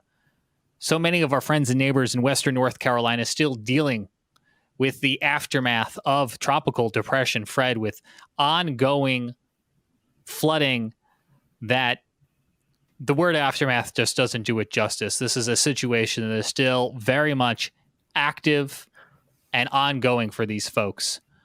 And states of emergency remain in effect tonight because of the devastation that is being felt in some of these places, including reports tonight that we're learning out of Haywood County in North Carolina, where some 35 people remain unaccounted for. If you were with us last night during our live coverage, you'll remember that the National Weather Service and Emergency Management had issued a flash flood emergency, the highest and most severe of the flash flood bulletin tier, as the Pigeon River overflowed its banks, cresting at nearly 20 feet. And some incredible imagery that we'll show you in just a moment of what the town of Canton looks tonight. Let's start on that note and bring in Evan Fisher, who is in Asheville, the closest to the epicenter where this devastation, this flooding was seen in countless places across the mountains. Evan. Yeah, absolutely, James. This damage was widespread. Just about every community in the mountains and into the foothills saw swollen creeks and in many instances flooded roads, washed out bridges, and damage to homes and businesses. It was a very scary day across the region yesterday afternoon. As we got towards the mid to late afternoon hours, we saw the rain rates really pick up and go through the roof, and rivers swole and became unmanageable, and all these roads became suddenly impassable. Like you said, James, Haywood County, Canton, Clyde area, they were the hardest hit. That was truly the epicenter of this event, where nearly 10 inches of rain fell up on the mountain. And here you're looking at a photo from Canton, North Carolina. This is drone footage showing earlier, actually, I believe yesterday evening in Canton. I think they were taken today in the aftermath. These are some of the first daylight photos, I believe. Wow, that's incredible. The water was still that high. Yeah, I mean, you can see the water into buildings and businesses there in downtown Canton. Wow, that is an incredible shot right there. I hadn't even seen this one myself. So exactly, like you mentioned, James, the water all came rushing down off of the mountains to the west of Asheville into Canton and Clyde. That's what prompted the flash flood emergency and the evacuations in low-lying areas. Unfortunately, like you mentioned, we have 35 people still unaccounted for. We certainly hope that number plummets down to zero and everyone checks in and is found safe. But it's a concerning look 24 hours after the event wrapped up. Yeah, the best case scenario is those 35 people sought higher grounds and just have yet to check in with family, friends, or officials. But that number is now up at this 9 o'clock hour from 30 earlier in the day. And so if you happen to leave town and have not yet checked in, they are looking to account for all of the residents here of the town of Canton. And we do thank the photographers at A Shot Above for allowing us to show you these pictures tonight, because pictures are unfortunately worth 1,000 words, and telling you that a river overflows banks is one thing, but to show you what that means for a town like Canton and other communities in Haywood County along the Pigeon River is absolutely breathtaking. And I think we saw that firsthand, Evan, with your viewing of some of these pictures for the first time. We did, absolutely. There were multiple swiftwater rescues throughout Haywood and Buncombe County and down towards Transylvania as well. We are quite thankful to not have heard of any official fatalities yet, and we do hope that continues and that those 35 people show up safely.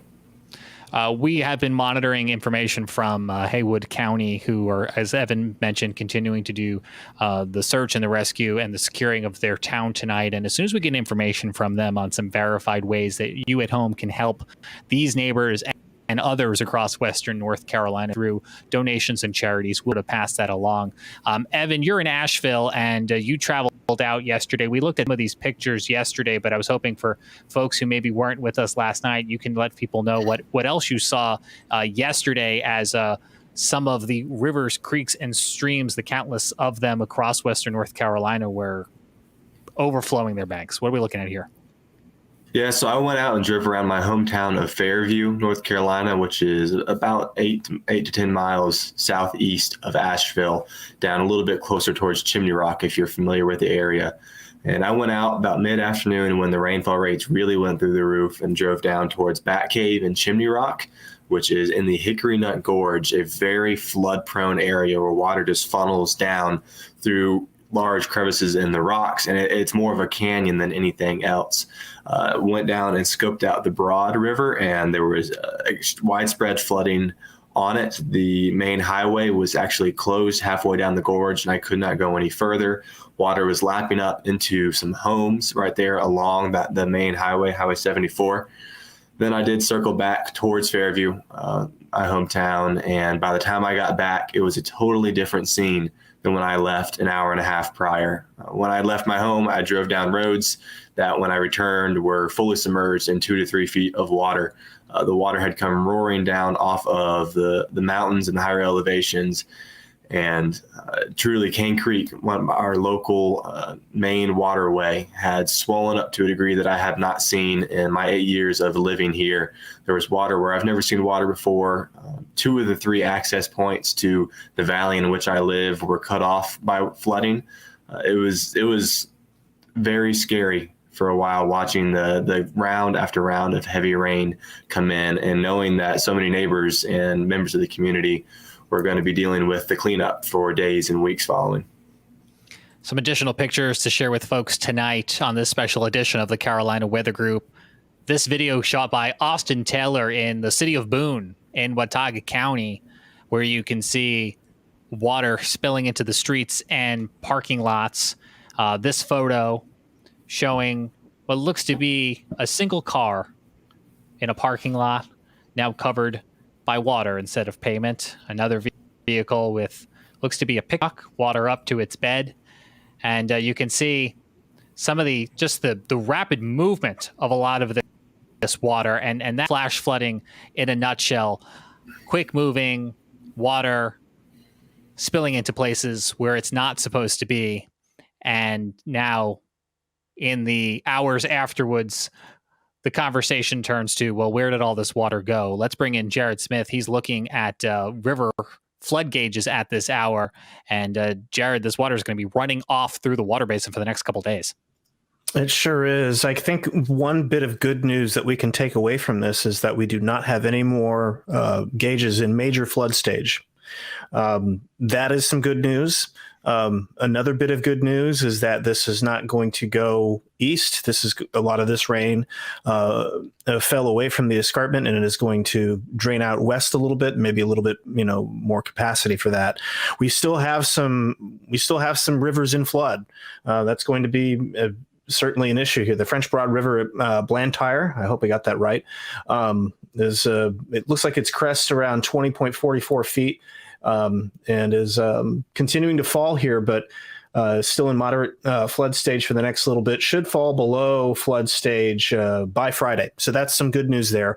Again, this is, it's going to go, and it's going to dissipate down, but the French Broad still is obviously very problematic here. We still have a minor flood stage now at Fletcher. We have a minor flood stage at Asheville, but this is almost the good news is that this is almost below flood stage at Asheville, so that's some really good news. And then when looking at some of the other gauges, the French Broad near Marshall, so you can see it's kind of draining down.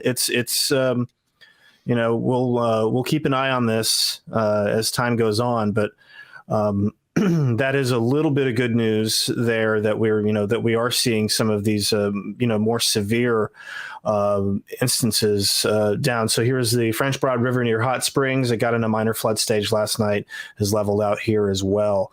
And let me see here. It was much easier to find. Let me grab the Pigeon River real quick because that's what we're looking for. Let's see here. So here's the Pigeon River near Hepco. You can see that huge jump there. They don't have flood forecasts there, but they do here at Canton. And again, this was the major event here, and you can see it crest just shy of 20 feet and is now back down to normal. I mean, it's remarkable how quickly it got back down to normal. But we saw from the images in the opener just how devastating that this major flood event was. Absolutely, Jared. And I think you're right. I mean, some of these communities, we won't know for a couple of days what lies beneath some of those floodwaters, and other communities downstream will have to watch for the swelling of local rivers as the water basin works to run off all of this excess. At the height of things yesterday, or I should say at the culmination of things yesterday, this is a look at the day's final tally. Every flash flood warning and advisory, every tornado warning issued, every local storm report. Hats off to the men and women at the National Weather Service who had a relentless day followed by storm surveying today. We'll talk about that more in a moment, but just you can see on your screen right now, every one of these little green beacons is some sort of flood-related event. That's a river, that's a creek, that's a stream, that's a road, that's a mudslide. Those are low-lying areas that are impassable because of the torrential rain that fell upwards of 8 inches in some places. We'll get you some of those storm totals here in just a moment. Matter of fact, what I can show you on the screen is from our own Evan Fisher. Evan, you were graphing and calculating some of these rainfall totals today. What were some of the highest? Sure, James. Yeah. So the highest 3-day rainfall total that I have seen through the CocoRoss system actually was 17.36 inches of rain from Lake Toxel. Fallen rain? Fallen 17 rain. inches? Over the past 3 days, you said. 3 days. So that could be yesterday plus severe thunderstorm warning kind of related stuff from days earlier. Right. So that's going to be a combination of the stalled front that we had. That area was under a flash flood warning the day prior to Fred for another flooding event. And then they also tacked on likely another 7 to 9 inches of rain that day. I have seen widespread reports in the very flood prone areas in the higher elevations of 7 to 9 inches. So those certainly verified, those forecasts verified. And you could see on that map, sorry, James, that you just pulled it back down, the highest totals were located right along what we call the Blue Ridge Escarpment, or the Eastern Continental Divide. And that is that area where the mountains first rise up out of the North and South Carolina, Piedmont and foothills, and they rise up, and that water, the low level moisture, rises up the mountains and gets strained out, and all the rain really falls down onto those first mountains there. And that's why we saw so much flooding in through Canton and Clyde. We saw the water fall in the mountains just above those cities and flow down the Pigeon River. And to use the wording of the National Weather Service in Greenville, Spartanburg, create a significant and life-threatening flood wave that washed through the town.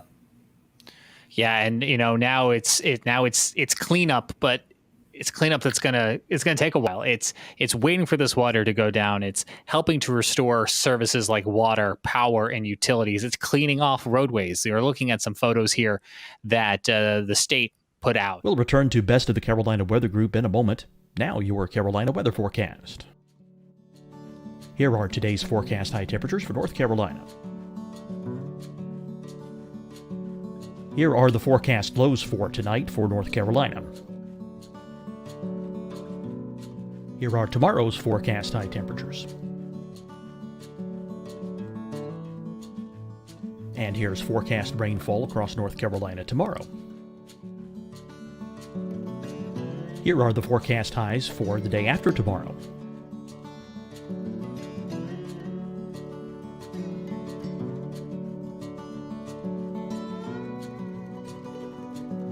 And here's the forecast rainfall across North Carolina for the day after tomorrow.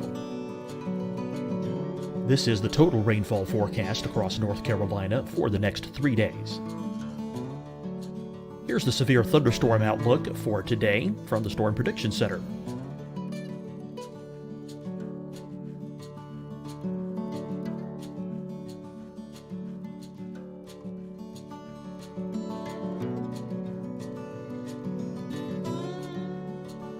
Here are the forecast high temperatures for today for South Carolina. Here are the low temperatures for today for South Carolina. Here's the probability of precipitation forecast across South Carolina today. And here are the rain chances across South Carolina tonight. Here are tomorrow's forecast highs across South Carolina. Here are the forecast low temperatures for tomorrow for South Carolina. And here is the probability of precipitation across South Carolina tomorrow.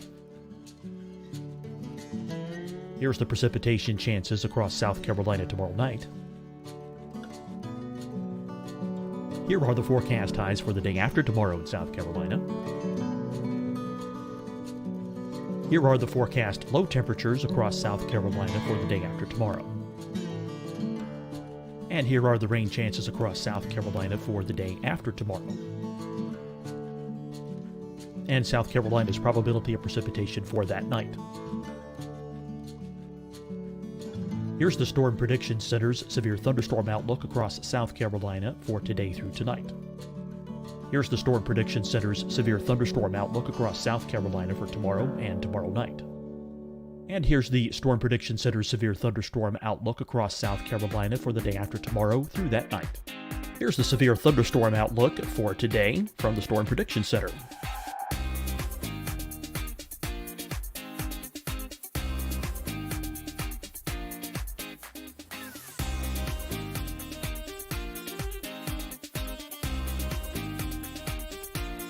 And now here's a live look at weather radar across the southeast.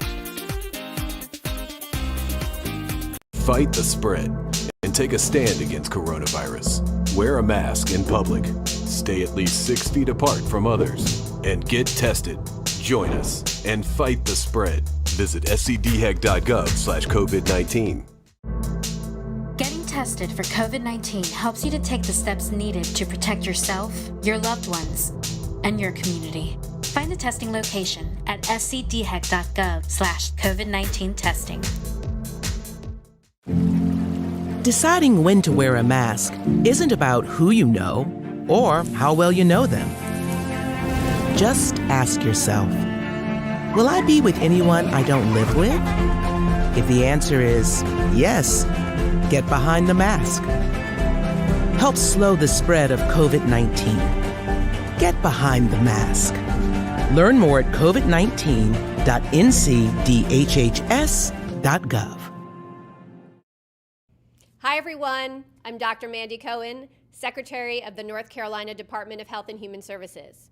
And when you follow the 3 W's, you protect your family and your neighbors from COVID-19. When you leave your home, practice your W's. Wear a cloth face covering, wait 6 feet apart, wash your hands often. Wear, wait, wash. We're in this together. Stay strong, North Carolina. You'll see your Carolina weather forecast at 25 and 55 past. And now back to the best of the Carolina Weather Group on the all-new Carolina Weather Net.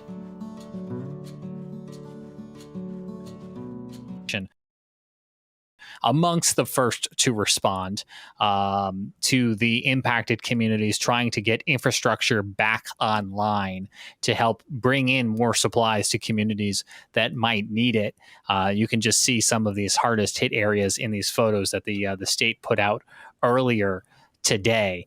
And as Evan mentioned, a lot of this by itself would have been impressive, but we had that stalled front across the Carolinas for days, which just brought scattered but strong to severe thunderstorms, as many of you will remember, and that took our soil and really saturated it. So then when Fred came in, we were already dealing with soil that was like a wet sponge, and that kind of culminated in the event that you're seeing on the screen here. The other thing that this day will be remembered for, especially depending on where you live, would be the convective severe weather we saw as a result of this storm. And the National Weather Service going out today, putting their eyeballs on damage left from tornadoes, such as this one recorded by Brandon Pope off of Old Mountain Road in Iredell County, eventually crossing into Alexander County. He took this video and posted it to Twitter yesterday.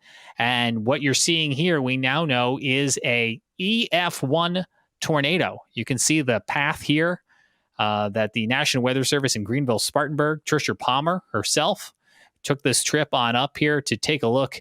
And this was an EF1 tornado with peak wind gusts of 110 miles an hour. Luckily, no injuries to report, very minor damage, but their storm survey does account for trees that were topped off at about 20 feet above the ground, which was helping them to determine the impact of that tornado. That was just one of several tornadoes that the Weather Service confirmed today.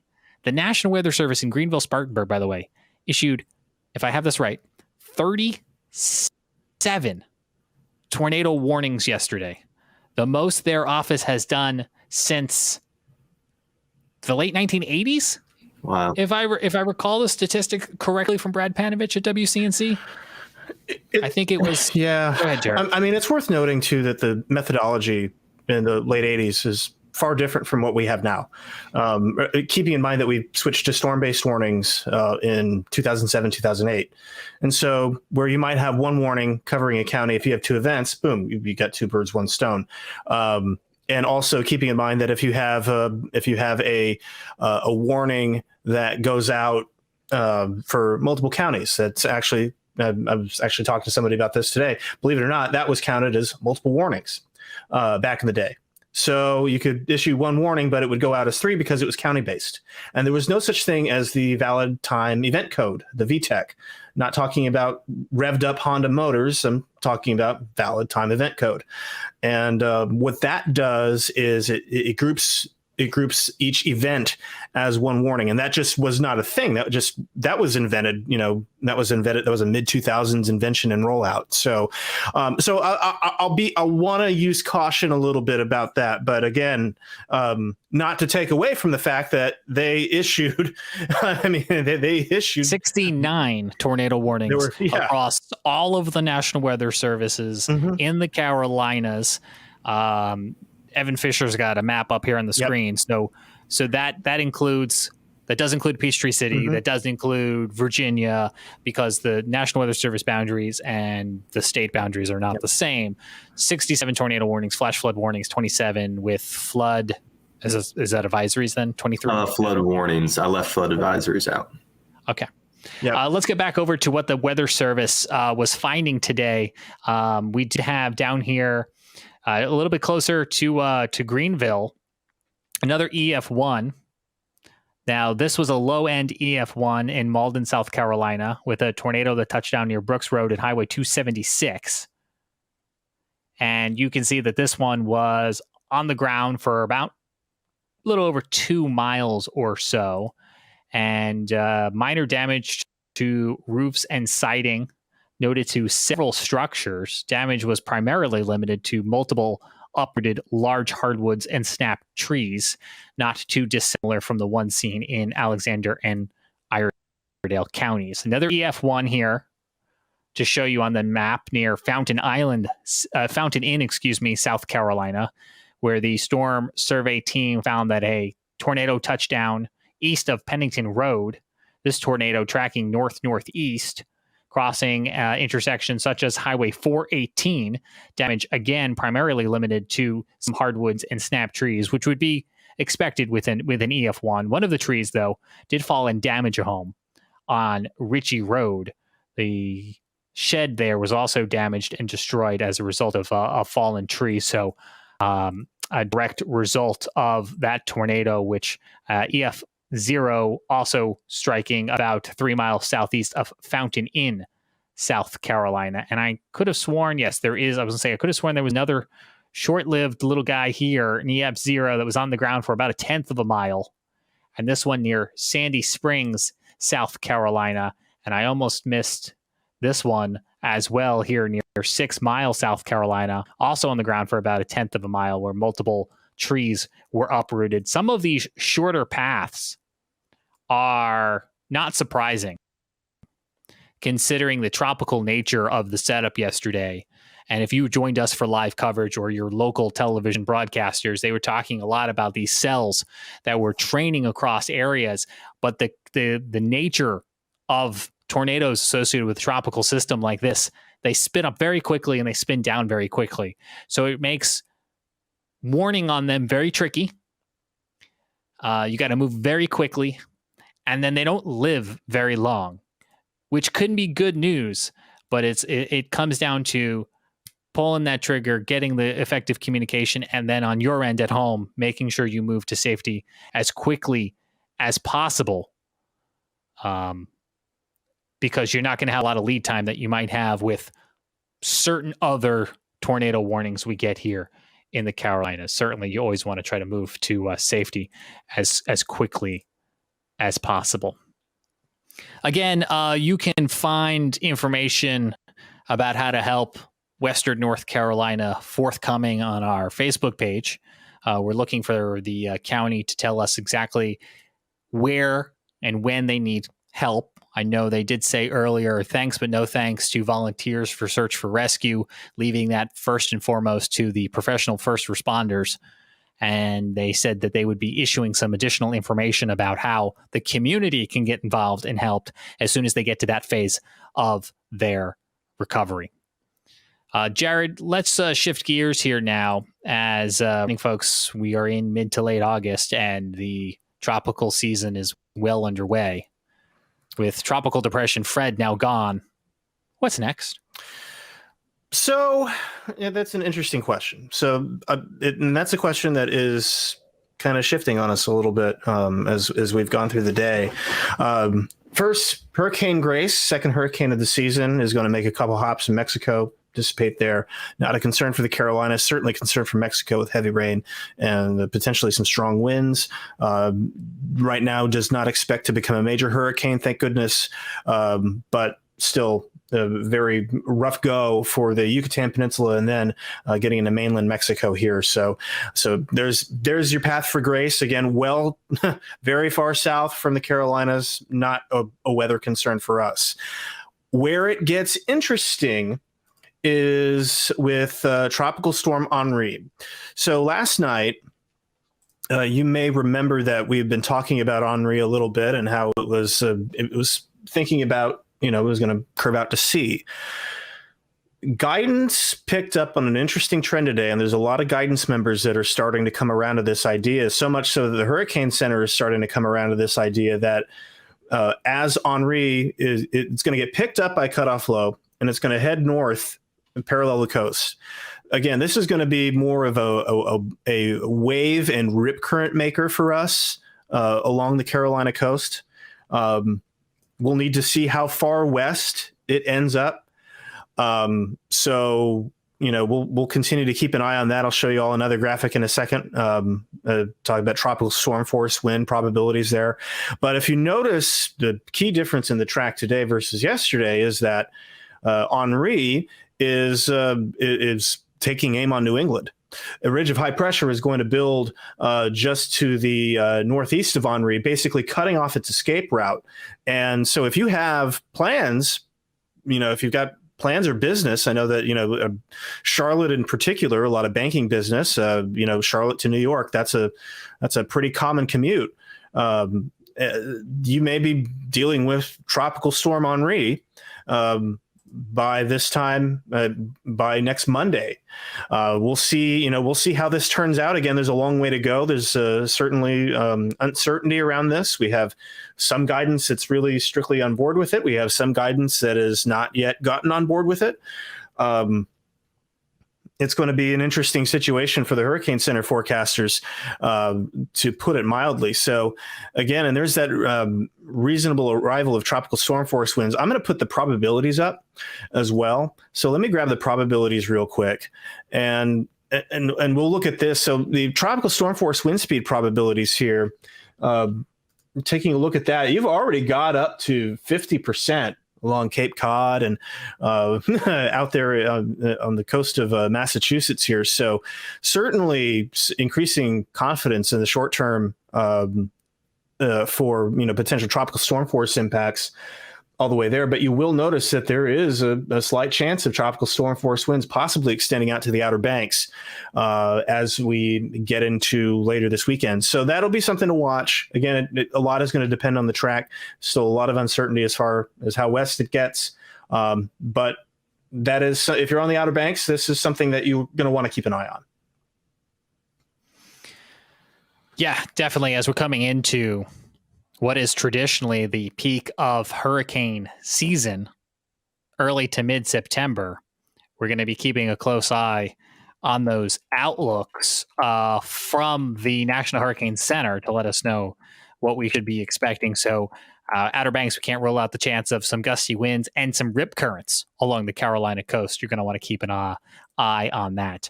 I did just get this number that I wanted to share with folks tonight. If you are in Haywood County and need assistance, the county has set up a hotline. This is for residents, business owners of Haywood County. They're not looking for you to call this number to ask about other people, but if you are in need of assistance from the county following the flooding there in Haywood County, that number, 828-356-2022. That's 828-356-2022. That's a Haywood County hotline for residents and business owners who do need assistance in that area after the flooding that we saw play out. This has been a very tiring last couple days, not just for people who are communicating the weather, but the people who are out there with boots on the ground, the first responders, those coming in afterwards, the National Weather Service. And it really just goes to show that the impact from a storm cannot always be judged by its category. This was a tropical depression. And its impacts are going to be with these folks for a really long time. There are a lot of factors that go into forecasting weather and purely categorizing them into neat little buckets. Well, there's a lot more to it than that. When you factor in things like saturated grounds, stalled fronts, and I think that's a lesson for all of us. Not a critique, but a lesson for all of us to remember. There's no such thing as just a tropical depression. Because all of the pictures and all of the stories and all the damage we told you about tonight are a culmination of factors that get triggered by a tropical depression. And I hope that we remember that in the future. So as people are planning for whatever the future may hold here in this hurricane season or another, have that go bag. Have it ready. Put it together now and stick it on a closet. There's no harm in just having it. It's better to have it and not need it than need it and not have it.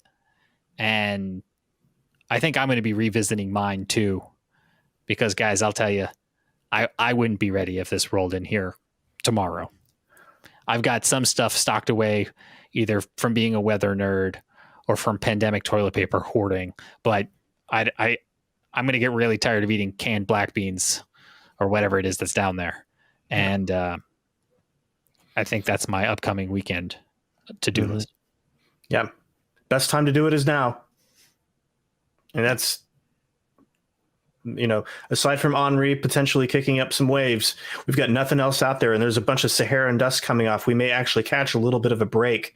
And that is a welcome reprieve. Yeah. That's a reprieve that we don't usually get in late August. So I will urge everybody, take advantage of this. Check your hurricane kits. Look at your evacuation routes. Get vaccinated. No time like the present. Do not deal with COVID.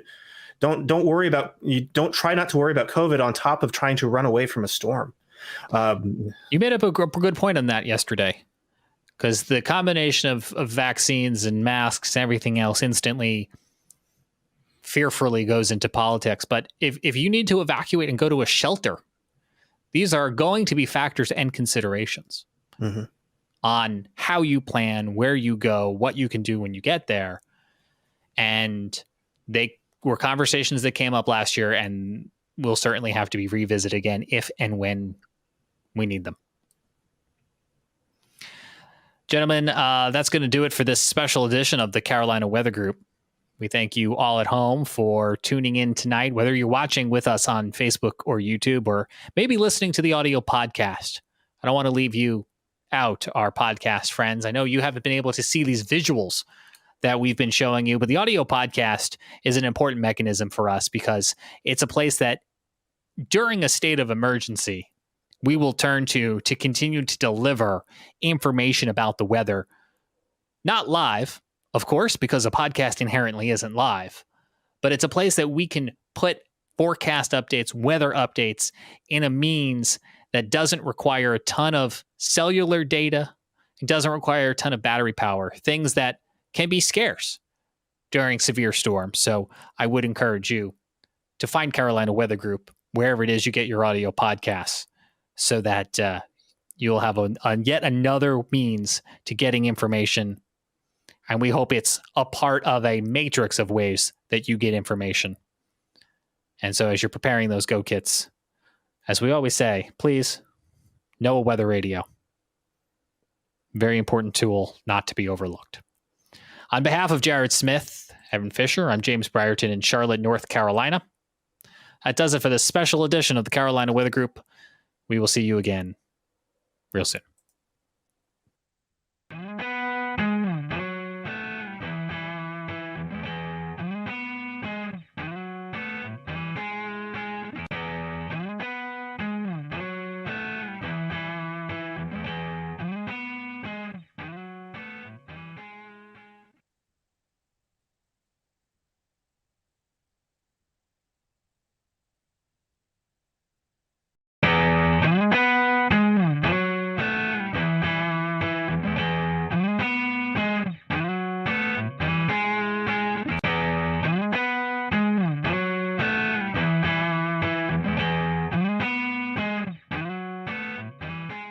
Hello, everyone. Welcome to the Carolina Weather Group. We're happy to have you on this Wednesday evening. We're going to be talking with Dr. Phil Klotzbach, meteorologist and professor out at Colorado State University, as well as Mr. Carl Schreck, who works for NC State University.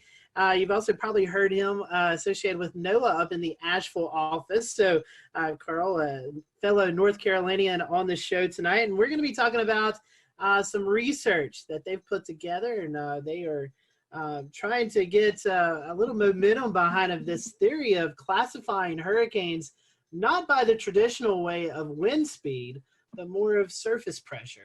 And that is something that we've seen over the past couple of years with, you guys know, living here in the Carolinas, we've had our fair share of tropical weather. So as always, we appreciate you following along. And if you have any comments throughout the show, feel free to drop them in the perspective outlets that you're watching on tonight. So, Phil, we've had you on the show several times. We're happy to have you back. Carl, this is the first time for you, so I'll start with you first. Kind of give us the background of your weather history, and then Phil, I'll turn it back to you since and let you kind of give our audience a little bit of background behind you too. So, Carl, I'll let you go first.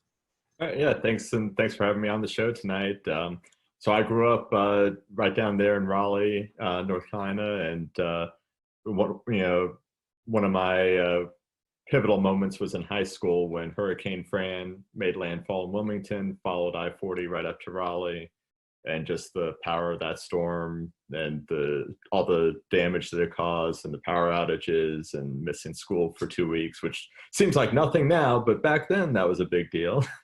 So decided to go on to grad school, and to this day, my parents don't understand why I went from North Carolina up to Albany, New York to study tropical weather.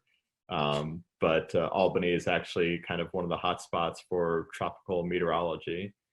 And I did my PhD, master's and PhD in tropical meteorology up there, mainly large scale things, equatorial waves and the Madden Julian oscillation on subseasonal scales. And then managed to find my way back here to North Carolina, where I got a postdoc out here in beautiful Asheville, working for NC State University, but at the National Climate Data Center at that time, NCDC.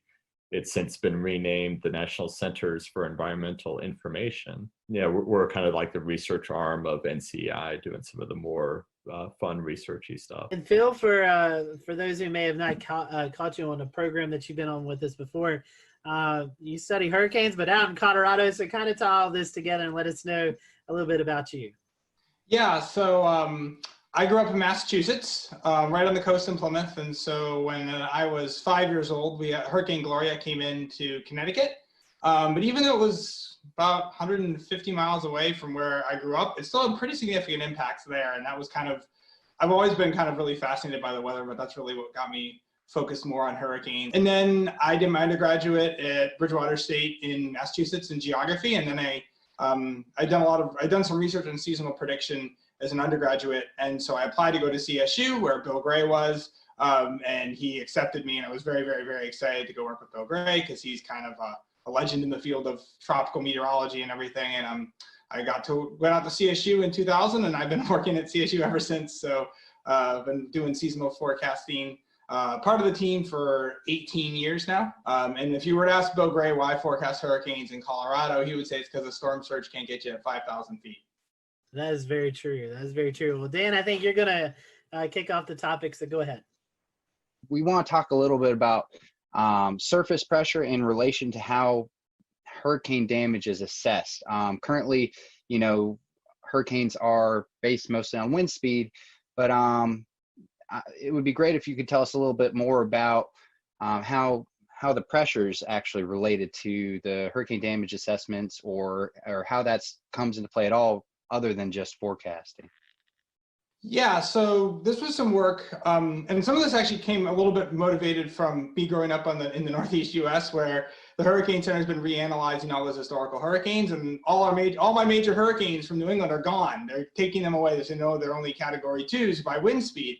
And so, if you look at hurricanes hitting in the East Coast, especially from, say, like Georgia northward, the Carolinas, especially up in New England, their structure is somewhat different from a canonical hurricane like the ones you normally see, like a hurricane hitting Texas or Florida. As these hurricanes move further up the coast, they tend to get somewhat elongated. They're a little less symmetric looking. Sometimes they're not particularly, you wouldn't have those on your wall behind you framed as a picture of what a hurricane looks like. But these kind of big sprawly hurricanes often have a significant amount of damage associated with them. And so basically, if you're thinking about a hurricane, and I think Sandy's probably the best example. I know Sandy was officially post-tropical when it made landfall, but up to about 2 or 3 hours before, it was still classified as tropical. It was a category 1 by wind. Winds only about 65, 70 knots, but the pressure was down around 942, 943 millibars, which is an incredibly low pressure. And so the reason the winds weren't that strong was because basically you had a very low pressure in the center, but Sandy, as you know, was an enormously large storm. And so that pressure gradient, the gradient and pressure was spread out over a very large area. And so basically we find that pressure is more of an integrated metric of the storm. So your max wind. We'll return to Best of the Carolina Weather Group in a moment. Now your Carolina weather forecast. Here are today's forecast high temperatures for North Carolina. Here are the forecast lows for tonight for North Carolina.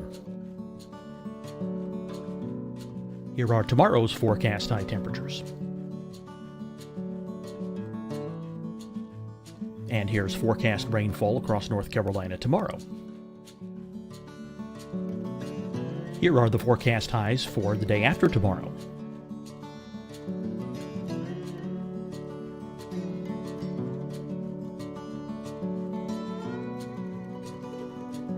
And here's the forecast rainfall across North Carolina for the day after tomorrow.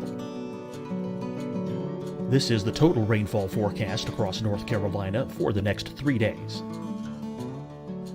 Here's the severe thunderstorm outlook for today from the Storm Prediction Center.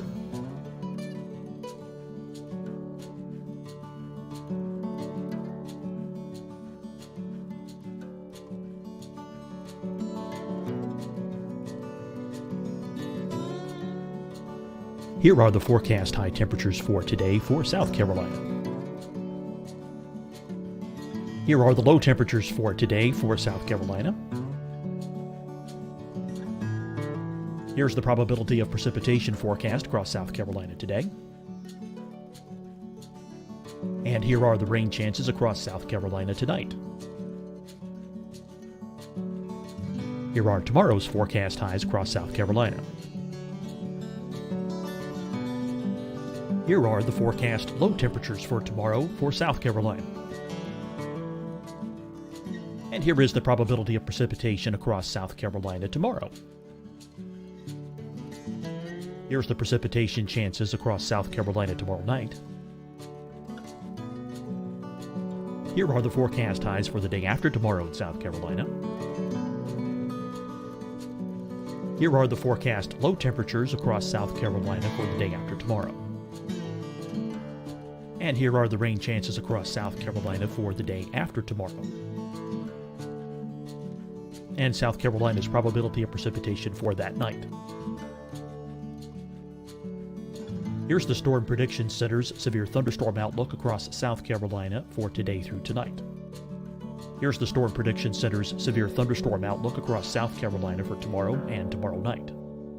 And here's the Storm Prediction Center's severe thunderstorm outlook across South Carolina for the day after tomorrow through that night. Here's the severe thunderstorm outlook for today from the Storm Prediction Center.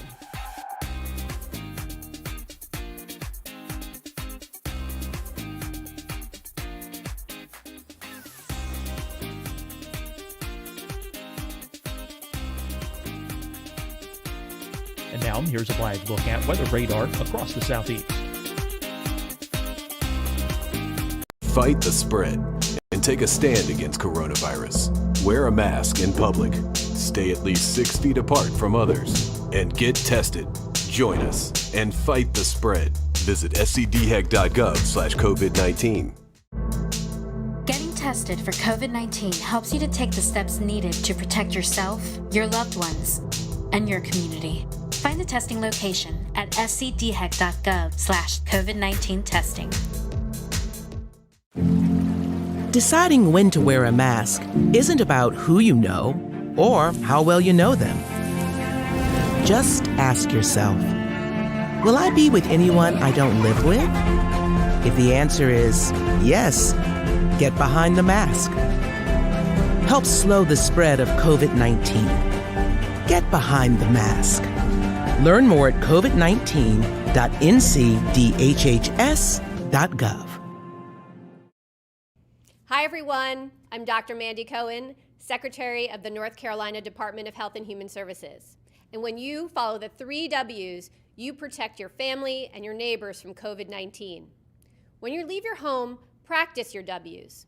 Wear a cloth face covering, wait 6 feet apart, wash your hands often. Wear, wait, wash. We're in this together. Stay strong, North Carolina. You'll see your Carolina weather forecast at 25 and 55 past. And now back to the best of the Carolina Weather Group on the all-new Carolina Weather Net.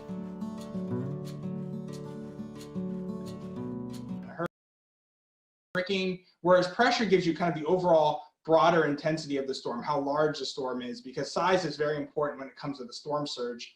If you have a larger storm, it tends to have a larger storm surge associated with it.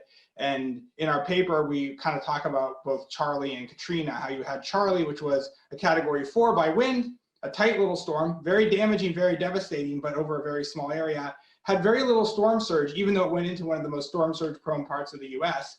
Whereas Katrina, obviously we all know it did in New Orleans, but even say the levees it held in New Orleans have been 100% fine, killed several hundred people on the Mississippi coastline with a storm surge that approached 28 feet. Because even though its winds were slightly lower, it had a low pressure, 920 millibars. So we argue from our pressure classification scale that Katrina actually would have been a category 5 hurricane. And consequently, if you look at the damage from Katrina, even putting aside the New Orleans damage, certainly had the damage more you would expect with the category 5, just basically complete devastation and surge going miles inland. And so, Carl, we're talking about categories. This is all based off of the Saffir-Simpson scale currently. Can you just give us a brief rundown? I know it's not all not quite as complicated as perhaps the pressure categories you guys have produced, but can you just give us a rundown of the Saffir-Simpson scale? Yeah, so the Saffir-Simpson scale was developed back in the I think it was the 60s, based mainly on damage assessments, and it was tied very much to the wind speed. Originally, it was set for wind speed, pressure, and storm surge, but as the decades went on, they started to realize that those aren't always one-to-one. So the Hurricane Center is really narrowed in on using just the wind speed to define each level of the scale, going from 1 to 5. And it's convenient because it's an easy way to communicate to people how strong the storm is with just a single number, but it can also be misleading, and some of them are spaced closer together than others, and so there's a little bit of kind of statistical noise with it as well. And so that was all part of why a lot of folks have really been starting to turn away from this really simple, just based on the maximum wind speed. Folks have been trying to come up with better and better metrics to identify different hazards like the rainfall or the storm surge that aren't really well captured by the winds. And also it's the winds at the center of the storm, or the strongest winds in the storm, and that doesn't really give you an idea of the size of the storm. And so one of the most popular alternatives to just using the wind speed is something called IKE, or integrated kinetic energy, that takes kind of the whole disk of the storm and kind of adds up all of the wind speeds throughout the size and really takes into account that size.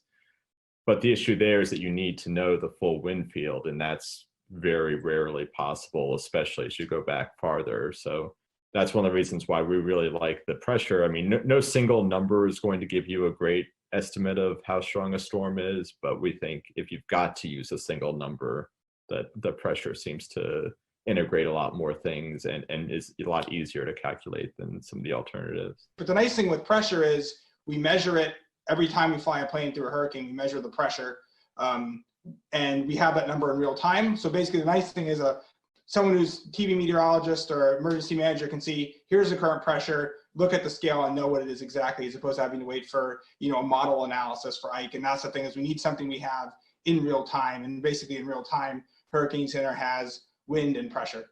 And we argue also you can measure pressure a whole heck of a lot better than you can measure wind, both with aircraft and especially on the ground during a hurricane. Obviously, we all know anemometers tend to crash and burn in strong winds right when we want them. So your research, is this at the point where we could see this becoming the new scale in the near future?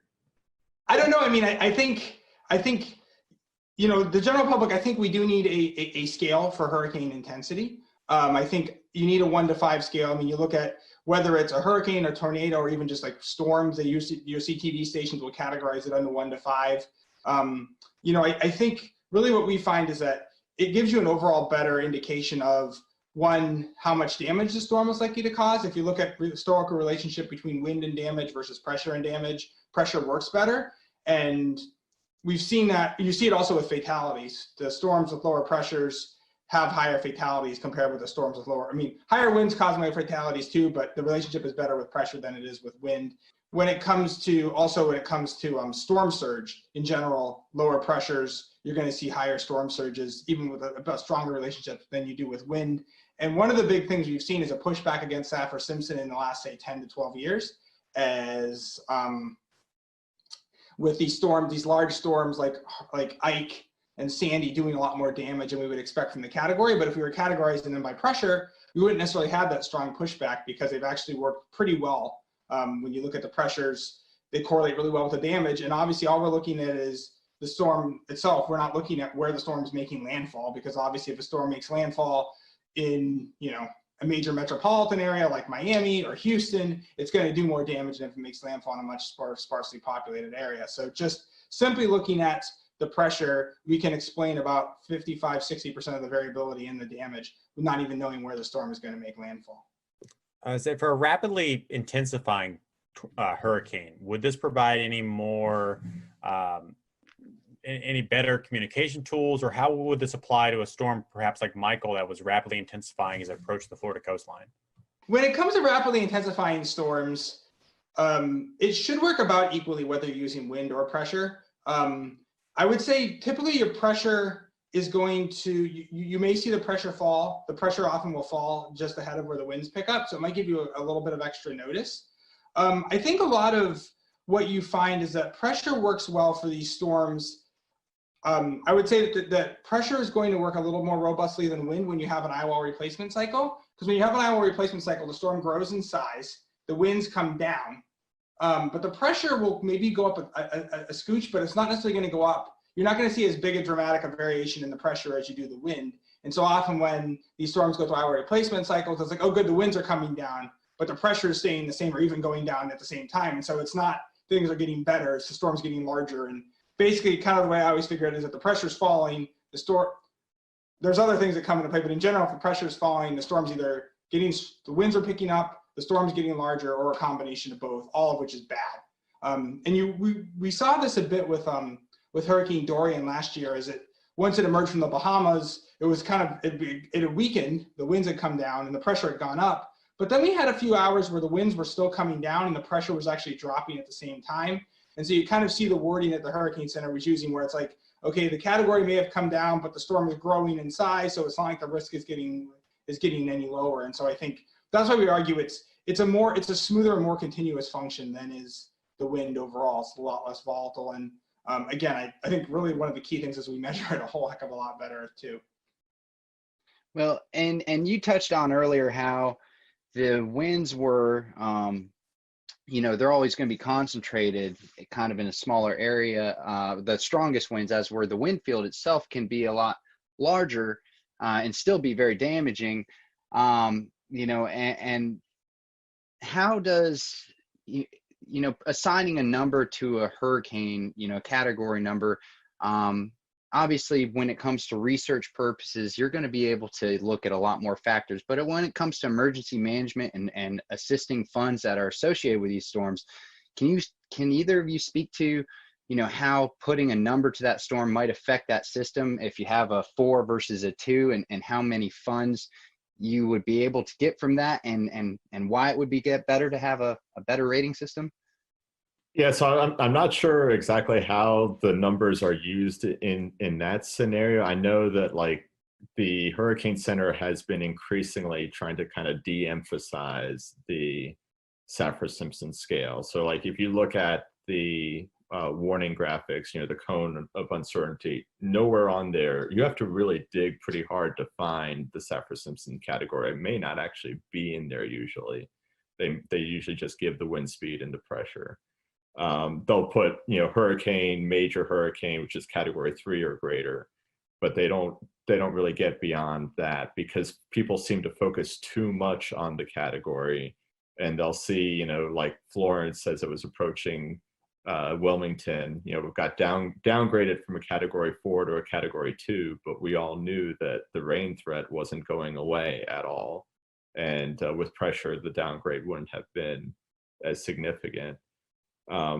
So really where the Hurricane Center seems to be moving is, and I think this is similar to other parts of the Weather Service, where it's really warn on hazard instead of warn on the hurricane itself. So they're really more focused on having this custom suite of different storm surge products and wind products going farther inland, and the rainfall and the flooding, like having each individual component warned on.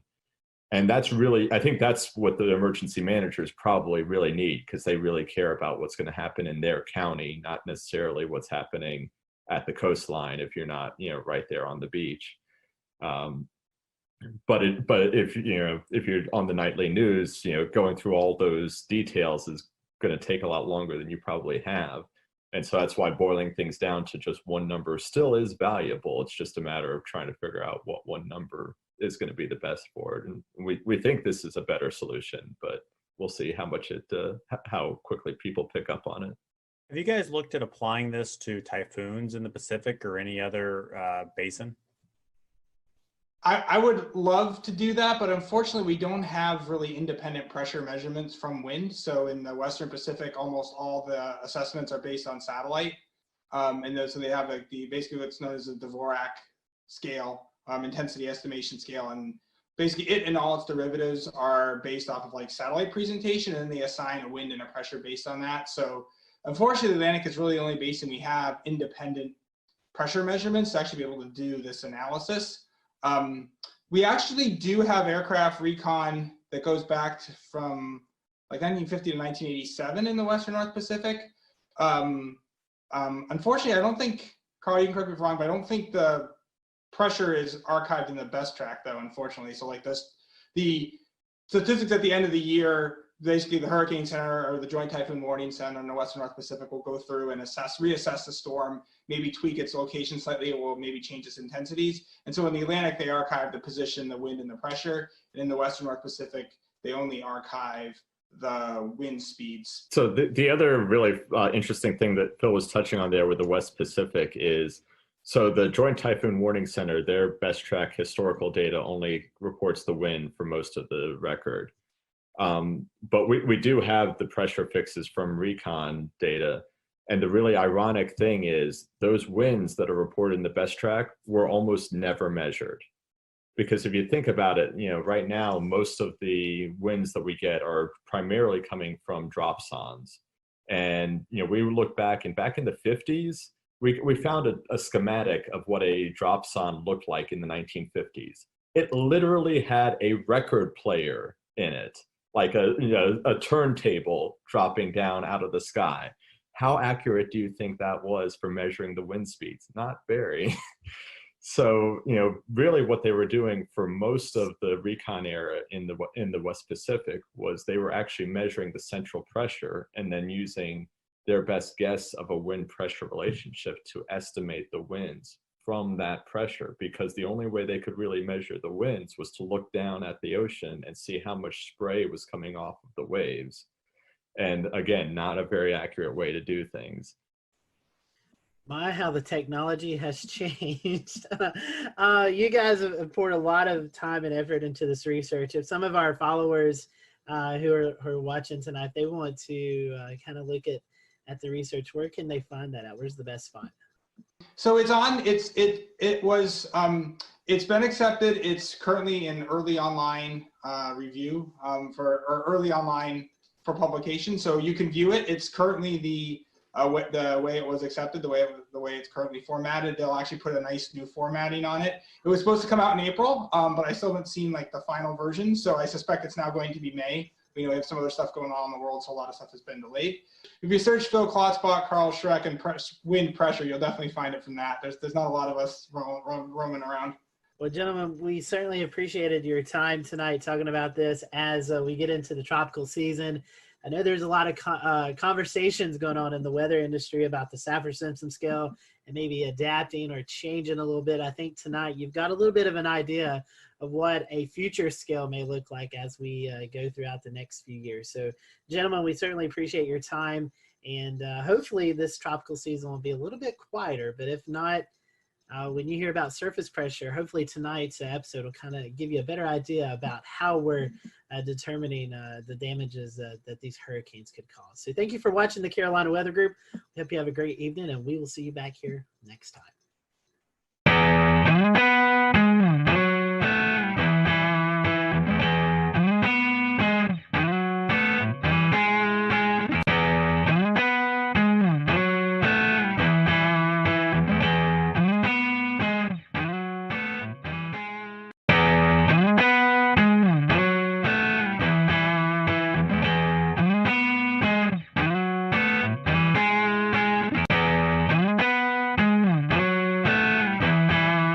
Hello, everyone. Welcome to the Carolina Weather Group. We're happy to have you this evening, a Wednesday evening, closing in on the end of 2020. And we just closed the book on the 2020 hurricane season. And tonight we have with us our friend Mark Sudduth. Seems like this has become an annual tradition where we kind of get together with Mark in the first part of December as we close out hurricane season to kind of look back on the season. And my goodness, we have so much to look back forward. We were talking before this that we've got stuff up just because we can't remember all the storms right off the top of our heads. So we'll get into that. Mark, for those who may have not caught you on previous shows, tell us a little bit about who you are and how you got called into tracking these hurricanes, and then we'll kind of go into the conversation. It's great to be back, Scotty, and everybody else. Thanks for having me a part of this again. I grew up in Eastern North Carolina, and, when you grow up in the Carolinas, if you're not interested in the weather and, then I don't know what to tell you, because we have 4 distinct seasons, and we have a severe season, a winter season. The spring season gets kind of crazy sometimes. And then, of course, hurricane season, depending on the decade and how active it is, can be very much a part of your daily life. And as a kid, I just had this bug. I don't know where it comes from. I really don't. And so, long story short, 25-year career, I followed my passion, went to school for geography, studied weather and climate and statistics, and really focused on hurricanes. So they don't have a degree for hurricanologist. That's not a thing. But if there was a definition, that's what I do. I study hurricanes. I don't forecast them, so I'm not a meteorologist. I'm a geographer who studies hurricanes. So that's my degree. That's my area of expertise, my specialty. So since 1995, getting that degree from UNC by the sea, UNCW down here in Wilmington, that's what I've done. And I blazed my own trail, started hurricanetrack.com in 1999, did a lot of different projects in awareness and computer animation back in the day, some awards from FEMA and different weather service offices for my work in hurricane awareness. And if you're going to be an expert in something, you can't just read about it in books, right? Eventually, you're going to go into medicine. You eventually work on the cadavers for real. You don't just read about it or hear about it in the lab. You eventually get your hands in there and you actually work on a real dead person and you become a doctor. So same thing with weather. You got to go out in it to really study it up close and personal. And that's what I started doing from the get-go. People call it hurricane chasing. That's fine. I call it hurricane intercepting because you don't really chase hurricanes. And I've had different ways of doing that, different vehicles. And now we're in the age of unmanned cameras and small boxes, and everything's tiny and easy to deploy. The age of crowdfunding is upon us, to where basically, whatever I want to do, people support it because social media has allowed that to really grow. And it really, really manifested itself in 2020 with the mega season that we had, putting all of my experience to use, a great group of people behind me, taking what we do, the educational aspect, keeping it science-based, keep it real, keeping safe. And we tackled one of the busiest seasons in history. So here we are. And Mark, you know, a lot of work goes into it. And this year, a little bit more, I would say, as we start to look to hurricane season around March into April, that's when the seasonal predictions come out. Also, kind of buried in that was when COVID really started to hit the area. And so, you know, I know as you're starting to get prepared for the season, you know, then you had to where, you know, look at the COVID aspect. But tell us a little bit about that, how maybe COVID, I don't know if it interfered with your job, but tell us a little bit about that, and also the preseason predictions that kind of came out at the same time, where you were talking about it looked like we were going to have a busy season anyway. Yes, it appeared as far back as February. Some of the long-range modeling was indicating the possibility of a favorable season ahead. And it's interesting regarding the COVID situation. At the end of February, as part of my off-season work that I'm able to do, I went up to my first lake effect snow event. This is kind of a little side story in Western New York. And I flew into Syracuse on like February 29th or somewhere around there. And was up there for a few days covering this big lake effect event. And by the way, I'm hooked. Lake effect snow is awesome. And I remember when I got to the Charlotte airport from Wilmington, it was like a last minute thing. I airlined a bunch of cameras with me. And I was like, I'm gonna go for it. So I flew into Charlotte and it was packed, and which it usually is. And there was a few people wearing masks. And I remember I got off the plane from Wilmington and walked into the concourse there, packed concourse, whatever it was, probably came into concourse D from Wilmington. And on those big monitors at Charlotte Douglas, President Trump was coming out. And I thought, oh, this can't be good. This cannot be good. If he's gonna come to the podium, while I flew that 45-minute flight from Wilmington to Charlotte, something bad has either happened, you know, internationally, or this COVID thing is finally going to break loose, because I had been watching it and learning about it. My wife's in the medical field, and that was it. And so I got back like March 3rd or 4th or something like that, and the world changed within 2 weeks. Basketball got canceled. Our lives turned upside down. And then coincidentally with that, this parallel universe began where the hurricane season forecasts, at least from the people that really track this stuff, Ben Knoll, Mike Ventris, Dr. Ventris, Eric Webb, myself, you know, Levi Cowan, those of us that are really, I don't want to say obsessed, but we're watching this very closely. We saw it. It was like, oh man, you know, the modeling showing this standing wave over the Indian Ocean and Africa, and the potential of La Nina and the warm Atlantic. I mean, just the signals were overwhelming. All the while, this COVID thing looked like it was just going to get out of control. And we were very worried that it would get so bad that we might not be allowed to travel interstate wise. And it's interesting though, isn't it, that once we got to Memorial Day, it's kind of like the country threw up their hands and said, okay, uncle, we had to deal with the economy. And that's a whole other thing. And as it turns out, we were able to travel just fine. Kind of get to the punchline here from the COVID side. We took precautions. We were smart. If we were in an area where they mandated masks, we wore them. I don't like it. I had to do an interview with a mask on with CBS this morning. And it was the weirdest thing in my entire career. I've got a hurricane track branded mask, you know, at least I did that. And the interview, I think it was Omar, I can't remember his last name, sorry. He's 6 feet away or more, and they got this big boom mic like they're shooting a movie, and everybody's wearing a mask and we're outside. I was like, this is just screwed up. Like, I'm not used to this, you know what I mean? And it just became annoying, you know, that anytime we took pictures or with any of, we were with Cantore during Laura, and we got a group shot with him and Charles Peak. and we all had to put our mask on because you can't put that, So the COVID thing was ever present, always there. But I will say, interestingly enough, we traveled 25,000 miles at least, starting late May with some testing and some other stuff. Tropical Storm Arthur all the way through Ada in Florida. And we had a team of about 5 of us, I think, and not a single one of us ever tested positive for COVID. We somehow were able to avoid it. Knock on plastic.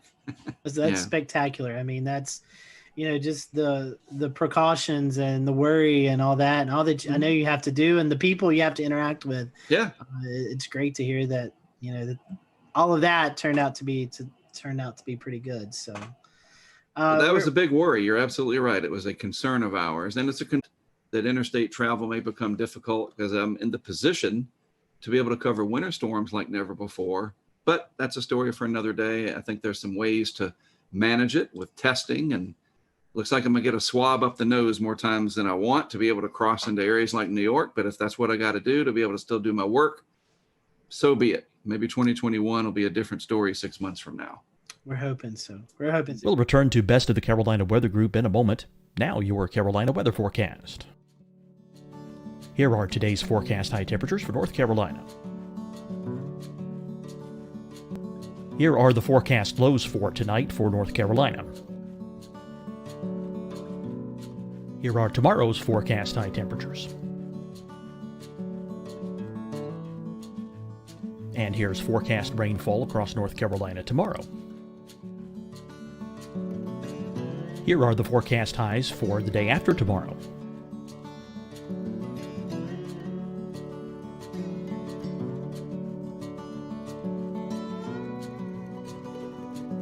And here's the forecast rainfall across North Carolina for the day after tomorrow. This is the total rainfall forecast across North Carolina for the next 3 days. Here's the severe thunderstorm outlook for today from the Storm Prediction Center.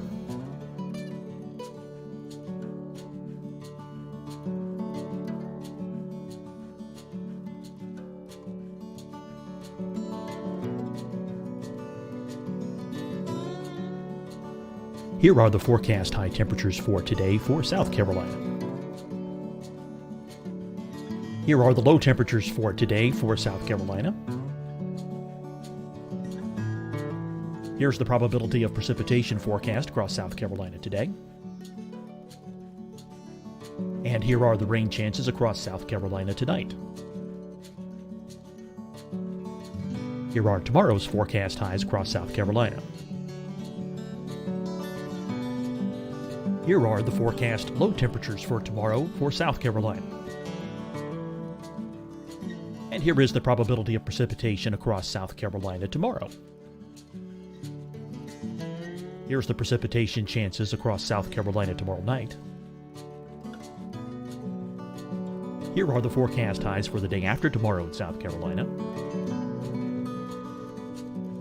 Here are the forecast low temperatures across South Carolina for the day after tomorrow. And here are the rain chances across South Carolina for the day after tomorrow. And South Carolina's probability of precipitation for that night. Here's the Storm Prediction Center's severe thunderstorm outlook across South Carolina for today through tonight. Here's the Storm Prediction Center's severe thunderstorm outlook across South Carolina for the day after tomorrow through that night. Here's the severe thunderstorm outlook for today from the Storm Prediction Center.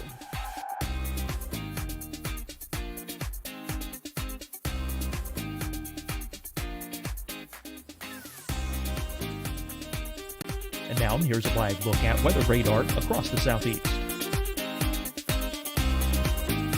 Fight the spread and take a stand against coronavirus. Wear a mask in public. Stay at least 6 feet apart from others. And get tested. Join us and fight the spread. Visit scdhec.gov/COVID-19. Getting tested for COVID-19 helps you to take the steps. Find a testing location at scdhec.gov/COVID-19 testing. Deciding when to wear a mask isn't about who you know or how well you know them. Just ask yourself, will I be with anyone I don't live with?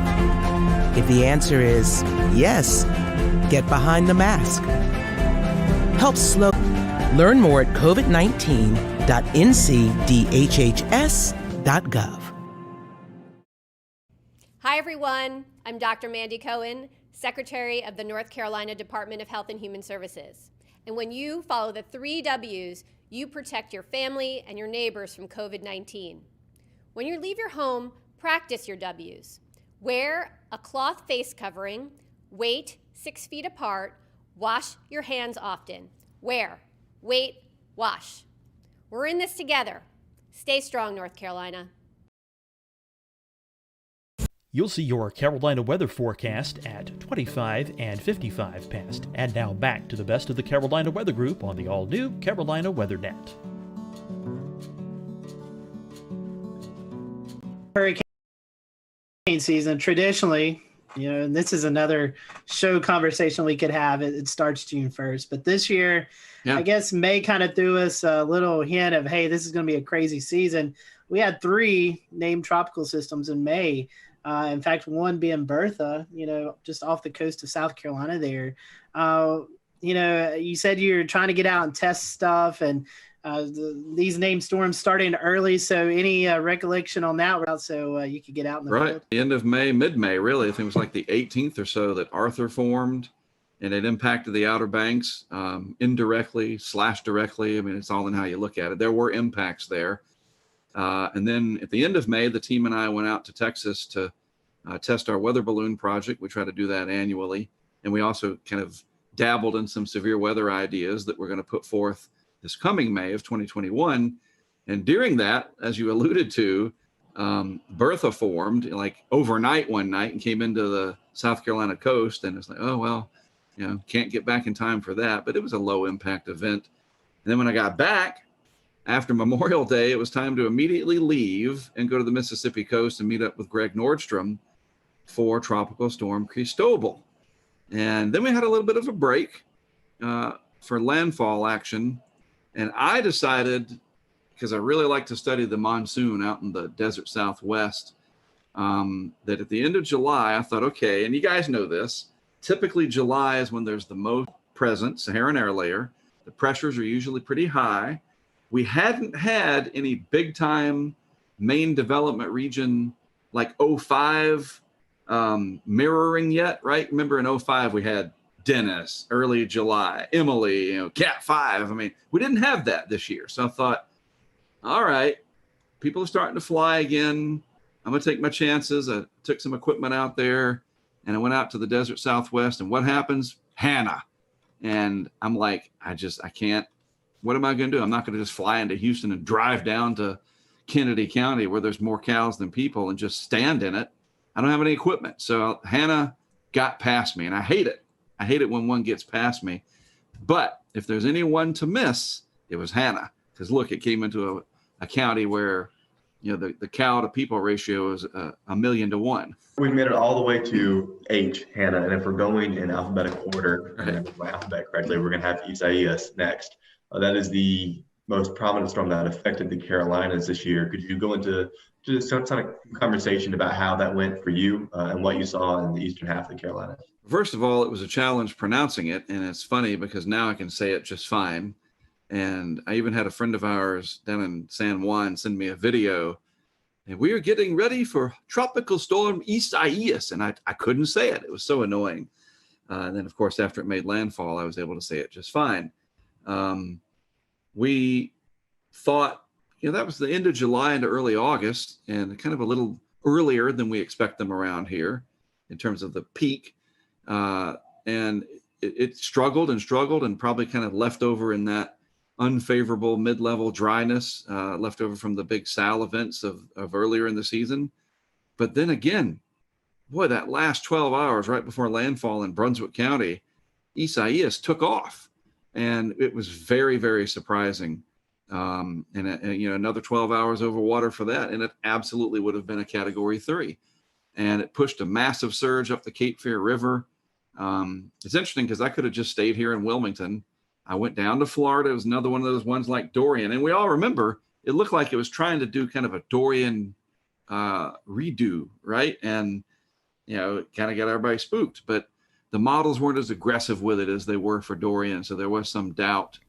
But Isaias was impactful, massive surge up the Cape Fear River compared to, I think it was another record. The record before Matthew, I think it was Matthew, starting to get to be too many of them, was Hazel.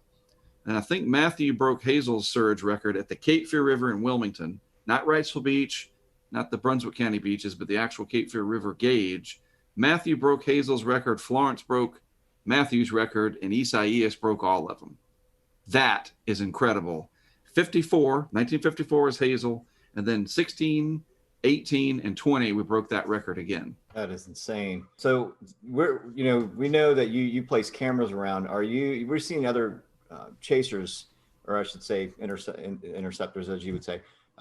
Tim Reed, for instance, they're starting to bring they're bringing more gadgetry into the chase, right? So are you bringing anything else? Like they have the Surgeonator. Are you bringing like, water level meters or anything like, I know you have anemometers on hand and cameras, but what else are you bringing for your equipment for these interceptions? Well, first of all, it's great that other people are able to fund and do these things. And no matter what you name them and who they are, if it benefits the science at the end of the day and creates public awareness, it's a big enough world that, hey, bring it. That's great. The more, the better. I wish I had time to sit back and watch what some of these people were doing to me. And so one of the things that we have really focused on is just more cameras, have as many of them out there as possible, and put them in areas that are going to capture the impacts in a way that we can see what's going on, that'll help the local officials, the local media, and then from there, regional and national interests, whether it's the weather, is off, because we're able to let them see their forecast verify in real time. And I've done it long enough that I know where to put them, where we can capture those impacts. And if it's surge that we're wanting to see, which is, it really exploded this year. And I cannot account for why. Maybe more people were at home. I don't know. I mean, I've had the ability to crowdfund what we've been doing for probably 15 years, but Patreon has been around only for a few years, so I really can't explain it. But all of a sudden, especially for Hurricane Laura, it really took off. But it's not just the funding from people becoming supporters and donating, if you will, $10 a month. People literally sent us equipment. We'd say, hey, look, we need more Nest cams. We need more drop sensors, these Kestrel sensors. We need cases. We need batteries. I'm not kidding, guys. And this is just one of the boxes of, hey, Pete, this is the box you sent. And that's amazing. So we had the funding to create more stuff than we've ever had before. And the only thing I would say, though, that stunk this year was that a majority of the falls were at night. Big thumbs down for that. Mother Nature owes us one. And that was really horrible, and that limits the ability to see the effects. Because here's what I say about the video. Video is data. And that's a real thing. It's called photogrammetry.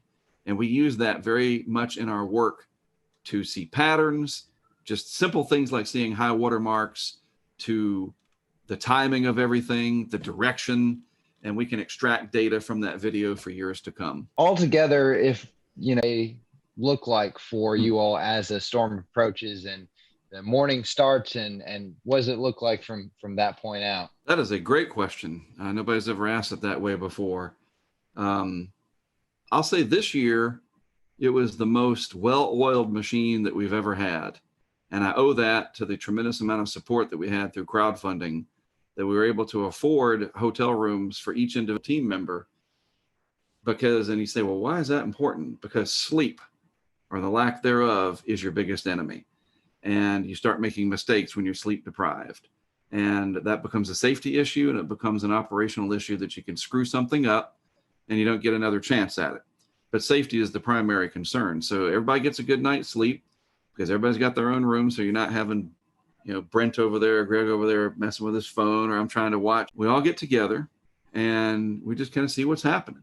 What's the latest track show? What's the latest from the Hurricane Center? We have people from the outside feeding us information.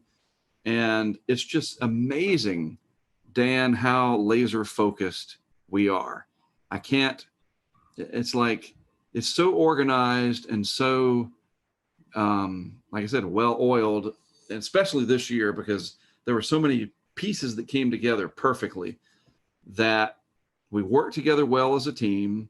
We all respect each other's opinion. We're all experts for the most part at what we're doing. We have experience, certainly Greg and I do. And then these people that are helping out from the crowdfunding perspective, they come along and help out too. And they just go along. They trust us, and we just do it. And it's crazy because you're counting down to zero when landfall is coming. There is no timeout. Wait, we gotta, and so the day is spent figuring out where we're going to go, handling emails that are coming in, social media interactions. Maybe somebody's suggesting you can set a camera up in front of my shop. I have a condo you can use. We have this, the sheriff here wants to talk to you. He's going to help you. The weather service. We have producers now that feed us the best information. And so it's kind of like a network TV deal. You think about what it takes to send all those OCMs out there from the Weather Channel, and we're starting to get there with the amount of people helping us. And in a year like 2020, it just ran as smooth as it possibly could. And we work until dark, and then we usually try to find, if it's open, the nearest chain steakhouse, Texas Roadhouse, Longhorn, or whatever. And we go there, and we have a good meal, and we recap everything, and we get another good night's sleep. It's just, I guess after doing it this long, you get settled into a routine. But this year especially, it worked so well that we never had any hiccups. Mark, there were a lot of other storms that you chased during the season. I think you said 10 in total. We talked about Isaias and Laura and a couple others, but can you kind of give us a bit of a rundown on the rest of the season? There were other heavy hitters that you guys observed. So what were some of your biggest stories? So after Laura, we got back and there was not much time to rest. The season just kept spitting them out. And of course, the next significant one for us was Sally. And Sally was one of these ones that had a lot of potential, and it rattled a lot of nerves. And it really looked like it was going to threaten Mississippi in a big way. And then it kind of, played cat and mouse with everybody. Very slow. Is it going to strengthen? Is it not? And, and now it's headed towards Mobile Bay. And, maybe even Western Panhandle of Florida. It was very challenging because it was so darn slow moving. And the intensity guidance was just crazy. It was like, nobody could figure it out, literally. So that was the most challenging because it kept us on our toes in a very familiar area. I know the Central Gulf Coast very, very well, and yet it was still very challenging. But at the end of the day, the success that we had with that, because it was another nighttime event, and this is where my experience came into play, I focused on the river flooding that was coming. And I worked very closely with some of the Weather Service offices down there, and even one of the meteorologists for the state of Florida.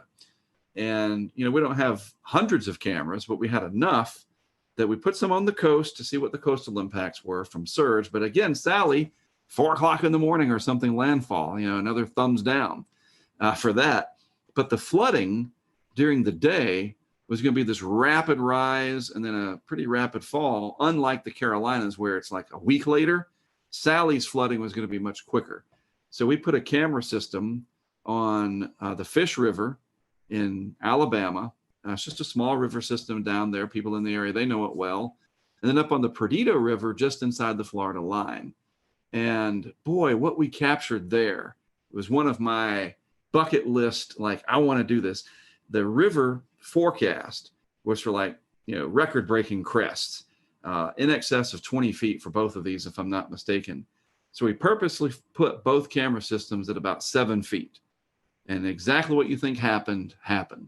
They went underwater. And the one in Fish River kept going.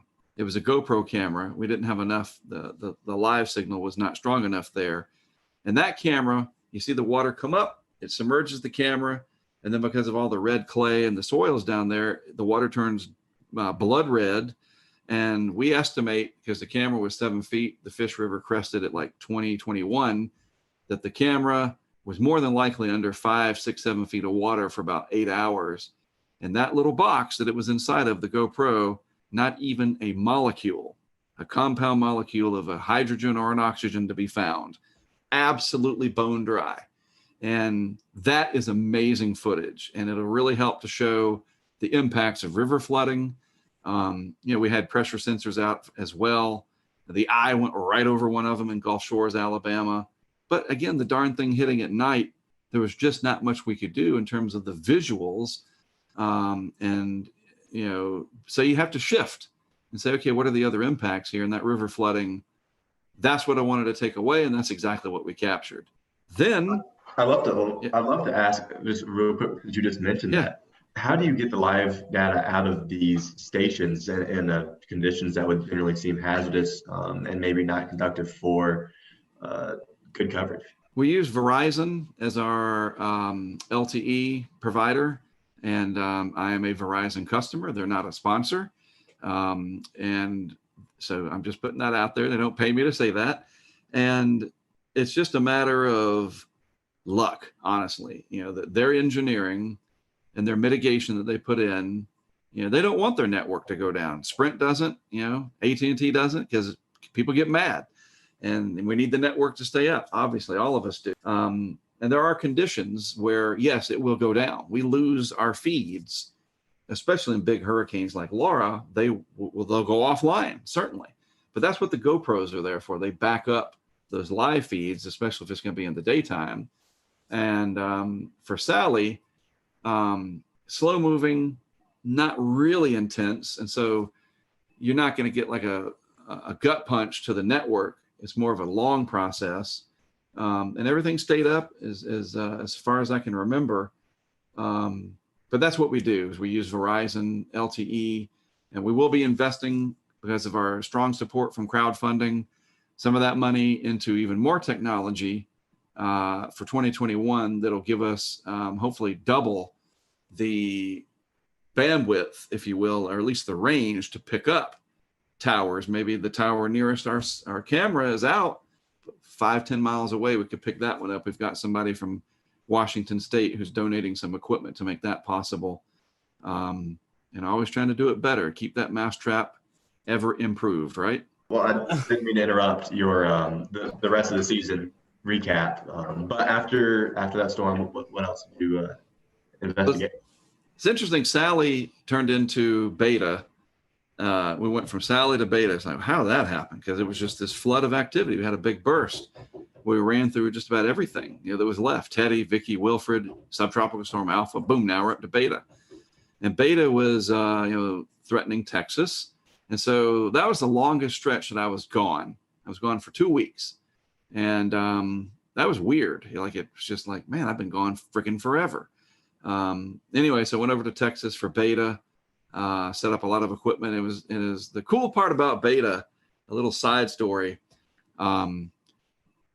I put one of the remote cameras on the piling of a house in Surfside Beach of one of the executives that works for the Weather Channel. He's a friend of mine, and it's no secret. His name is Tom Lee, and he's one of he's up there, right? And he has a house. His family has a house in Surfside Beach.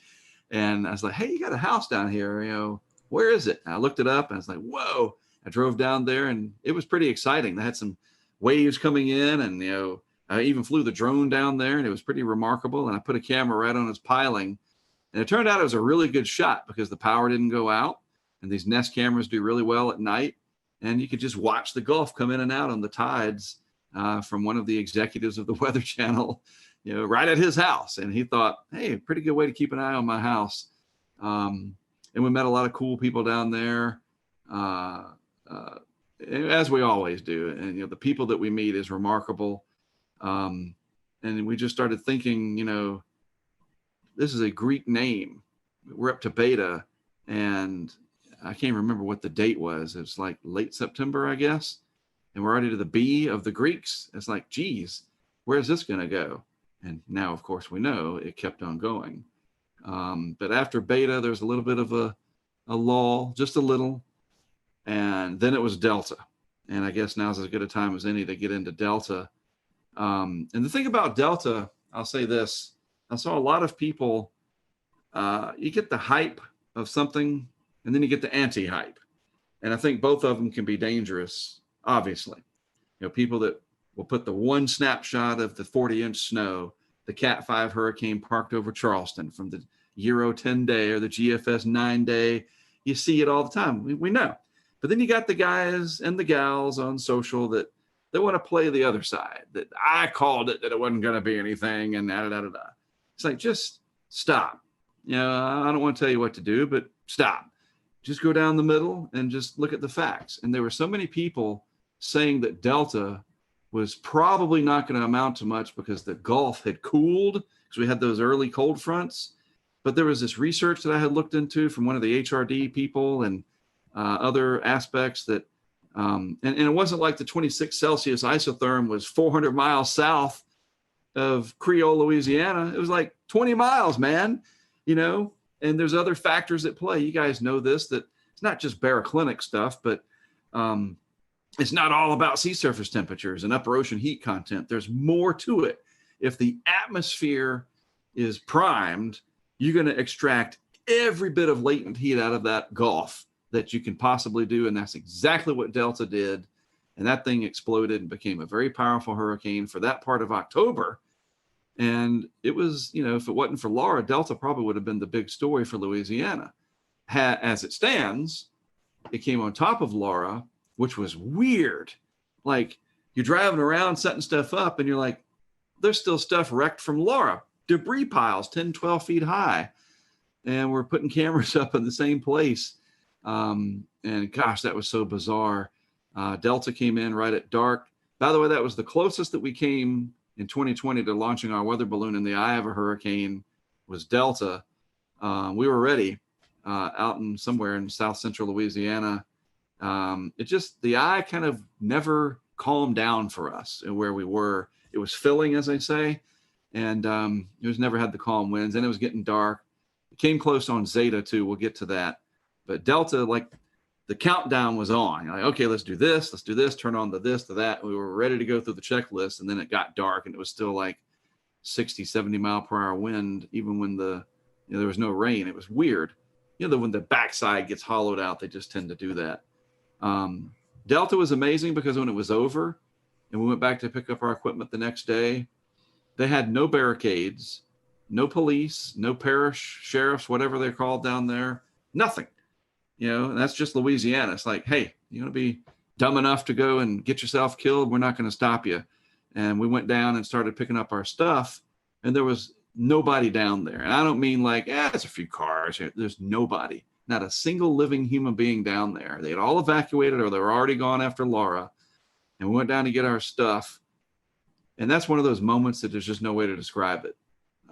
It got dark. We had to get over to Creole and get the last camera from Creole. And when you say that the Milky Way came out, because there was no lights on, that's an understatement. It's like the closest you'll ever get to primordial Louisiana in the Jurassic era is after a hurricane like Delta, which was on top of Laura, that just took the grid out. There's not a light within 50 miles. And it was remarkable. It was like a religious experience, to be honest with you. And there's alligators and raccoons and all kinds of wildlife down there. And we just felt like there's three of us, me, Brent, Greg. We felt like we were one with this weather universe. And I know it's a weird thing, but it was this amazing thing that I'm glad it happened, put it that way. And we safely retrieved our stuff. And it was one of the greatest adventures I've ever had. Couple more things, Mark. Zeta and Eta, Mm-hmm. I think I pronounced that right. Impacts here in the United States.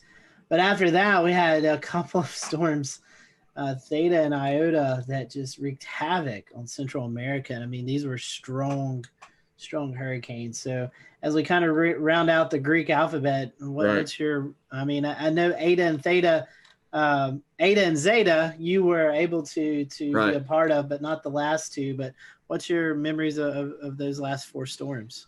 Well, Zeta was a surprise.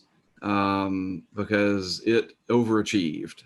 The Gulf was cooler by then, and yet, I mean, it came close to becoming a Category 3. remarkable. Again, the atmosphere was just... We'll return to Best of the Carolina Weather Group in a moment. Now, your Carolina weather forecast.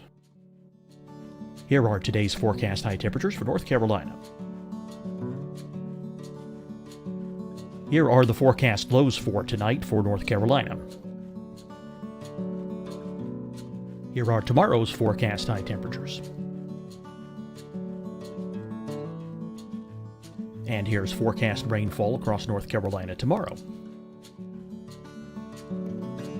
Here are the forecast highs for the day after tomorrow.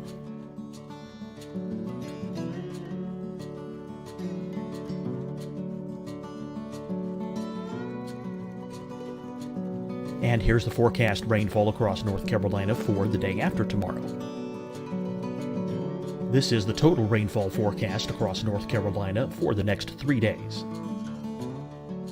Here's the severe thunderstorm outlook for today from the Storm Prediction Center.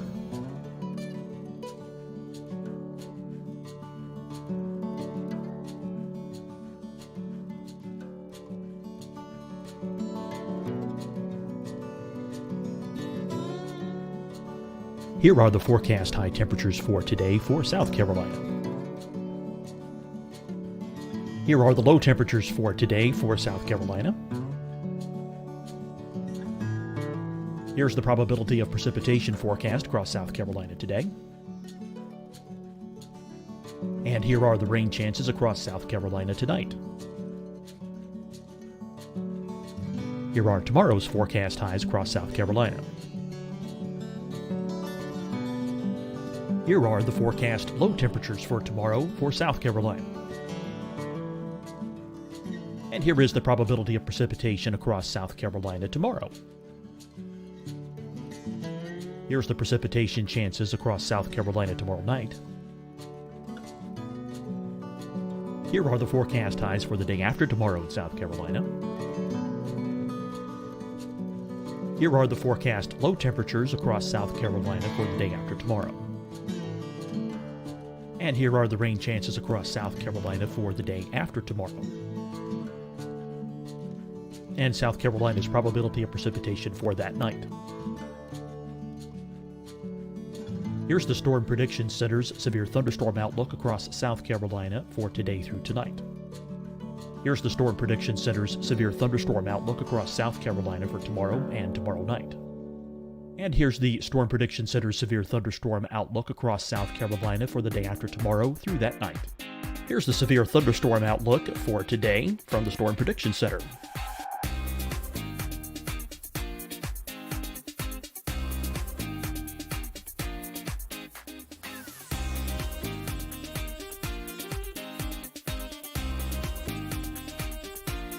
And now here's a live look at weather radar across the southeast.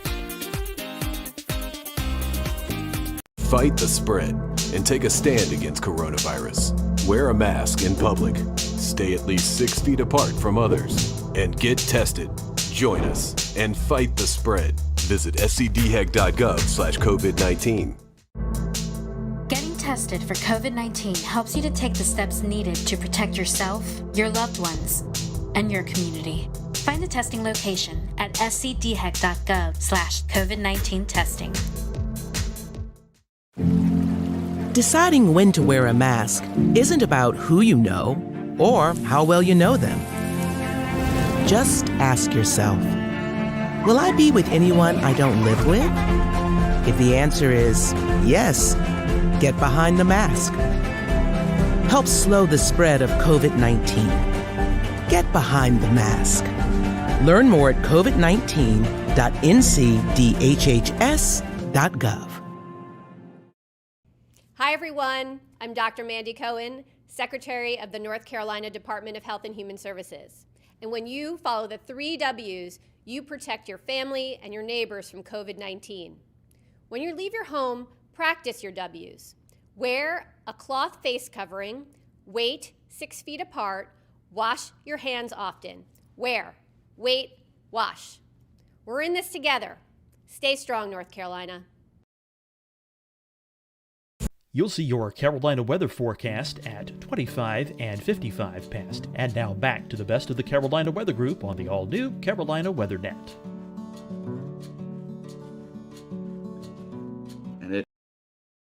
it intensified right up until landfall, and it had major impacts in Louisiana and Mississippi.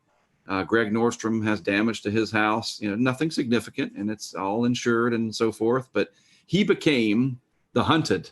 And we were in the eye of that one down in Slidell. That was amazing. Just the surge, though, that's the thing I'm trying to remember. The surge, even though Zeta came in at night, this came in right at dark. The storm surge in Mississippi was remarkable. And there's a couple of instances there where our cameras are going to provide some very telling data to the National Hurricane Center Storm Surge Unit as we work through that to turn the video into data where we can find still water elevations in that surge. And you know how we're going to do it, even though it got dark, we're going to use the transformer explosions and freeze frame that at some of these peak surge times and enhance the video and try to find the high water mark on a building that we can definitively go out and survey and say, oh, look. And as an example, we had a camera on the backside of the Hard Rock in Biloxi. There's a little marina back there. And that camera box was at 4 meters or 3 meters, 4 meters above the water. And the camera went underwater, and it actually took out the camera. And some of that was wave action. But in those waves, and Shay, all of you know this, you smooth it out, and you can get that high water mark from video. And we're really looking forward to helping the Hurricane Center Storm Surge Unit with that as we go forward. So Zeta was very successful, surprising again, because it's getting on. It was freaking 2 days before Halloween, right? And very strong hurricane into the Central Gulf Coast. And then Ada, boy, what Ada did down in Central America. And I will be on record as saying that I am 100% in that they will upgrade Ada to a Cat 5 in the post-analysis. Because you remember the recon planes were going down there and they had to turn around and come back. And we missed a lot of data. And when they finally got in there, there were some to support. I just think in the off season, when they do their analysis, that the wind and the Doppler and the SFMR data will show that Ada was our second Cat 5 of 2020. I'm 99% sure of that.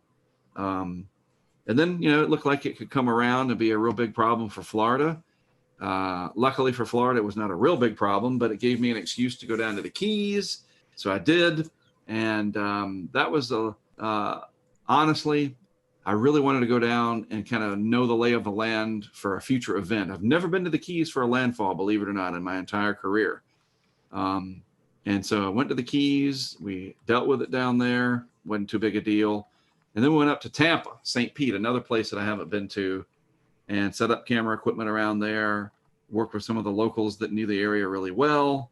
That helped a lot. And we nailed it. We got some amazing storm surge shots right along some of those causeways. And I felt like Ada was another one of those warning shots that was a November tropical storm. And if it had been a month earlier, it would have been a lot stronger if everything else was equal. And Tampa Bay would have had an 8 to 12 foot surge, not 2 to 4 that they had. And it just shows you, bypass them and then it kind of died out going into Cedar Key. Man, it just shows you how vulnerable Tampa Bay, St. Pete are. Those areas are to hurricanes. And you never know. Sometimes the end of the season kind of shows you where you're going to pick up the next year. I've learned that. It's not always a good match, but sometimes you can get some clues from that clustering, and especially if we're going to happen to have 2 very similar years to each other. Maybe that's a warning shot. And then it was Iota. Theta, I think, was I don't even remember, didn't do much out in the Eastern Atlantic, I think, but Iota, wow, that was, poor Central America. And I was in touch with a guy on, I guess, Facebook Messenger for the Hurricane Track page who lives down, it's the island that's south of Providencia. He was real worried about it, and it reminded me of Irma when I was communicating with a guy on Facebook that lived on St. Bart's. He was scared for his life because 185 Irma was coming for him. And this guy was down there on that island south of, I think it's San Andres or something, south of Providencia. Of course, that island, Providencia, these are Colombian-governed islands, was just annihilated. We saw the devastation from there. And that was it thankfully, Iota capped off 30 named storms, the ace of around 180, right? 13 hurricanes and 6 of them, whatever it was, major, right? Something like that. Start to even remember. And maybe that's it. Maybe we'll be done for the whole, we won't be like 05 and we're still naming these things in January, but I wouldn't be surprised if we get something in the subtropics at this point. Well, Mark, one more thing to kind of wrap up this hurricane season, and we talked a little bit about it earlier, is how many storms we saw this rapid intensification. Yes. A day and a half before landfall. What's your thoughts? I'm not asking for scientific or, right. Just what are your thoughts about that? I mean, because, you've mentioned previous, sometimes these seasons kind of foretell what's going to happen next season. This is a scary trend, and it's a trend that really needs to be watched. Well, the simple answer is it's concerning, because we look at the ACE, and some of that ACE, the accumulated cyclone energy, was generated, like we look at Laura, it was a 150 mile per hour hurricane, but it did so in that last day before landfall. And Michael did the same thing in 2018. Matthew rapidly intensified on approach to Florida. And, it was very fortunate for Florida that it just scraped by 20 miles offshore.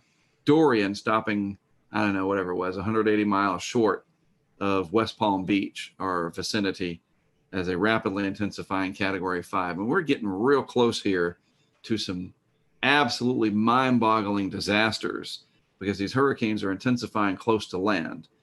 Eta and Iota both intensifying real close to South America like they did. That was a similar theme in 2005. Now, we had a much higher ACE score in 2005. And you say, well, yeah, there's a lot of, we had 4 Cat 5s that year. Well, think about it. Here's a similarity. All 4 of those Category 5s in 05, yes, they were much stronger than what we had in 2020, looking at the big picture. But Katrina, the entire life cycle of Katrina was about 5 days, the whole thing. And in that 5 days, it became a Cat 5. Rita, same thing. Tropical storm in the Bahamas, Cat 5 in the Central Gulf, makes landfall as a 3. The whole thing lasted less than 5 days, roughly. Wilma, a little longer, but it rapidly intensified. Twice, once on the approach to the Yucatan and another on its way into Florida, and it made landfall as a 3, if I recall. Emily, Dennis, both, Dennis almost was a Category 5, rapidly intensifying. And here's the common thread. They all did so probably west of 75 degrees longitude, not like Irma, which was a Category 5 way out in the Atlantic. Florence, way out in the Atlantic, very strong. Ivan.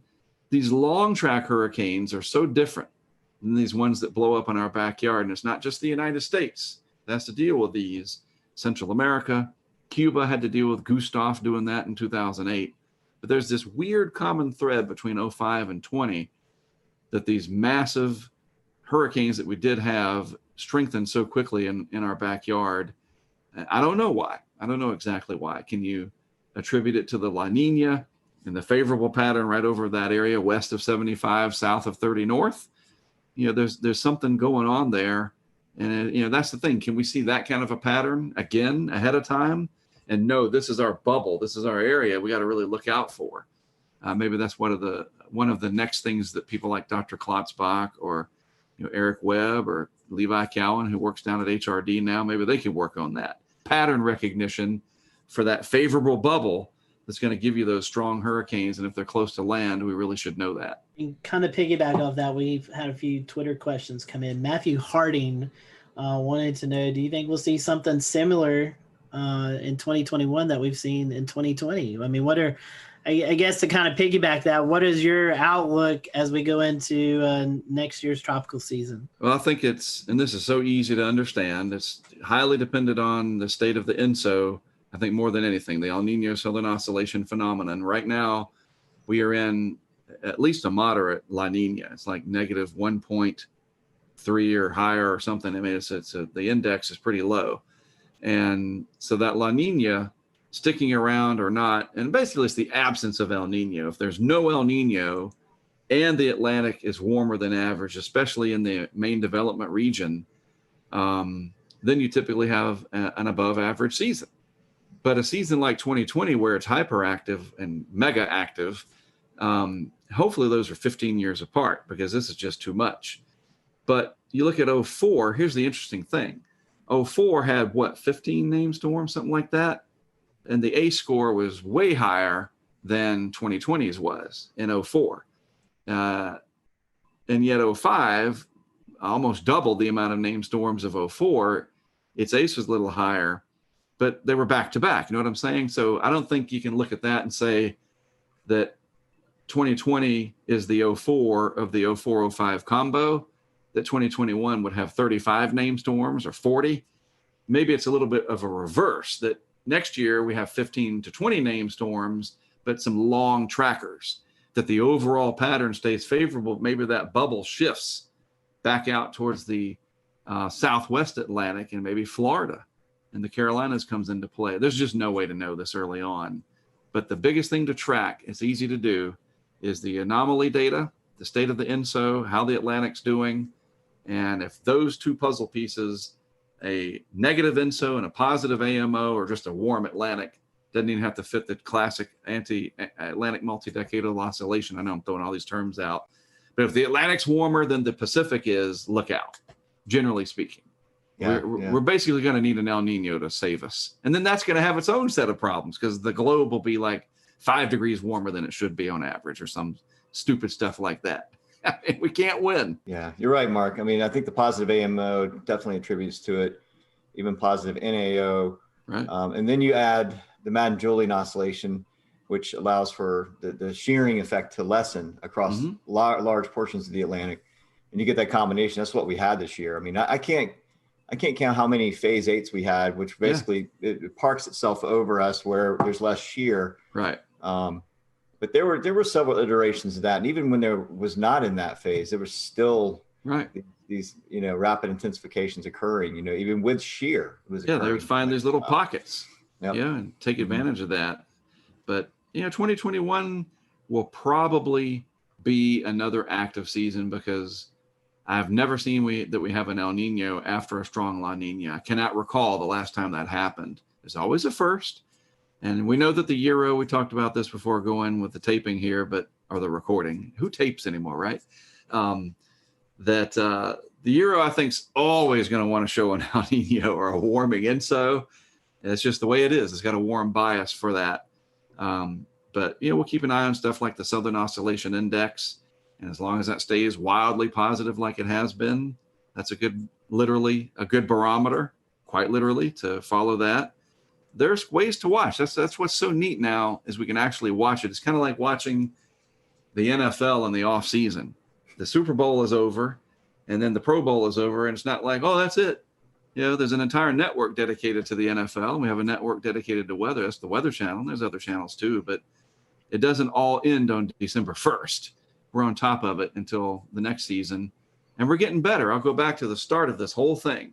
We saw this coming in March and April, not to this extent, and you can never get the details, but the overall pattern was very well telegraphed. I think the best in any of the modern age of numerical weather prediction. Yeah, I certainly agree. Speaking of 2021, hurricanetrack.com.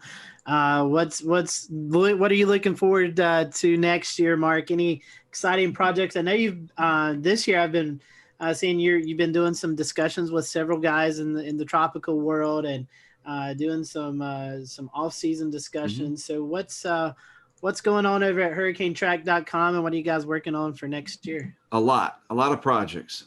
We had a great group of people that volunteered to help out this year. That really helped our back end, and and we grew the crowdfunding substantially, which was a very pleasant surprise, and especially to be able to reinvest into more equipment to do more things. Obviously I want to be able to support my family and have a career out of this, and that helps that. Since I'm independent, this is what I do for a job. But it's the way it grew and how fast it grew, and to the extent that it did, meant that we were able to afford more stuff. And we put that stuff into action, and that's what we want to keep doing. And we're definitely going to have a much stronger initiative in the off season, to the extent that we even have a new logo, a new branding. And it's my Twitter handle logo right now. I think it's on Facebook as well. Haven't changed YouTube yet. I'll have to do that. But it's like it says hurricane track. It says off season, but it's a winter look. It's got a snowflake instead of a hurricane, and some wintry colors. And it's funny because it was a high school kid from Illinois that designed that for us. I don't have time to learn Illustrator and do that. I used to do that many years ago. That's that whole idea of people helping out, man. It's incredible. So our goals, I want to have the opportunity to go out if let's assume these events happen. First of all, a really big bomb cyclone nor'easter kind of deal. Is it New England? Is it the Northeast or the Mid-Atlantic proper? I don't know. I don't care. I just want one of those. My favorite is Situate down to the Cape. Those are my favorites, to be honest with you. I want one of those. I'd like to put in an order for a big bomb cyclone, winter storm, preferably in February, a big lake effect event in Western New York, where I was last year from Syracuse up to Watertown through the Tug Hill Plateau. I know there's other areas, Cleveland, Buffalo, et cetera, but I really like that part of upstate New York. So I want a big lake effect event. Then a high plains blizzard, one of those bomb cyclones that moves out of the Front Range, 980 on the pressure, big comma shape out over the Great Plains. I got a good friend and colleague up in Sioux Falls, Derek Thompson, who's got a nice Mesonet truck. I'm gonna send him some cameras. He's gonna put them out. My goal is to fly into Denver, rent a vehicle, bring some cameras with me. We scatter them around South Dakota, out in the Black Hills. Nobody's ever done that. You got traffic cams and you got storm chasers, and again, they do great. But I want to stick a camera on an overpass out on Interstate 70 or something out there, and show you that blizzard from the ground, basically, and then have these pressure sensors and temperature sensors attached with it that we're working on that feeds that information in real time. That's our next big project, is that every camera box will have a Kestrel with a Raspberry Pi that feeds that live weather data. The only thing we're going to be missing is wind. We got to talk to WeatherFlow about getting some anemometers. The arm youngs are just too expensive, man. It's killing me, especially when people are throwing them into the bayous. But I digress. Yeah, we're going to have a big data.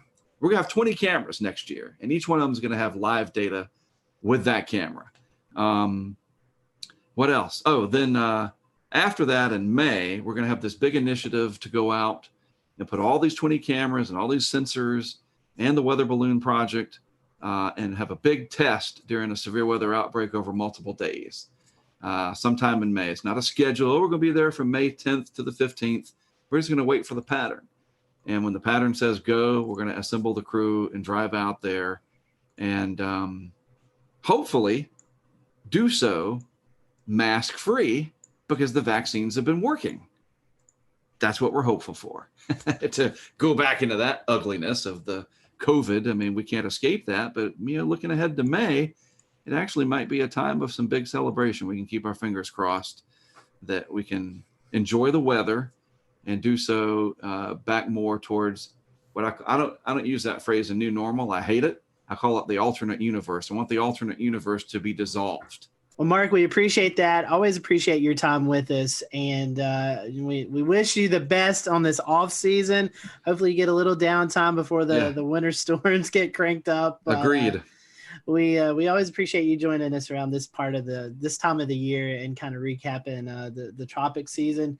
I don't know how you want this. Hopefully it's not as active, or maybe you do want it active next year, but whatever you want, we hope you get it. Well, the way I look at it, if there's going to be hurricanes, I look at it like what Jack Nicholson said in A Few Good Men. And, where he said, and I'll do the phrase without the cuss word, where he says, you want me on that wall, right? You want me there. If there's hurricanes, you want us out there. You want me, and you want the others that do this to do what we do, and the support from the social media world and the crowdfunding world allows that to happen. And my passion for the hurricanes and the extreme weather doesn't mean that I don't have empathy for the people that are affected. I absolutely do. And as long as they don't get mad at me for being passionate about what I do, you would never get angry with the firefighter who's headed off to put out the fire.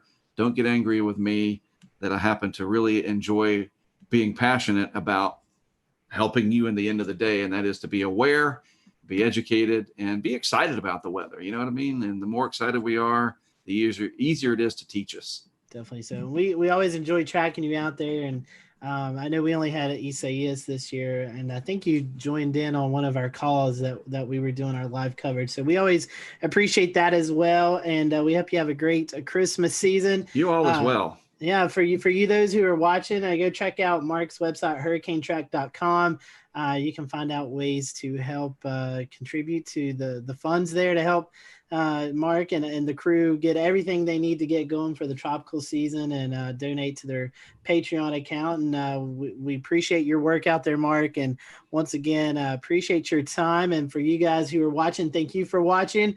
We hope you have a great evening, and we'll see you next time here thanks on the to Carolina panel. Weather Group. Great.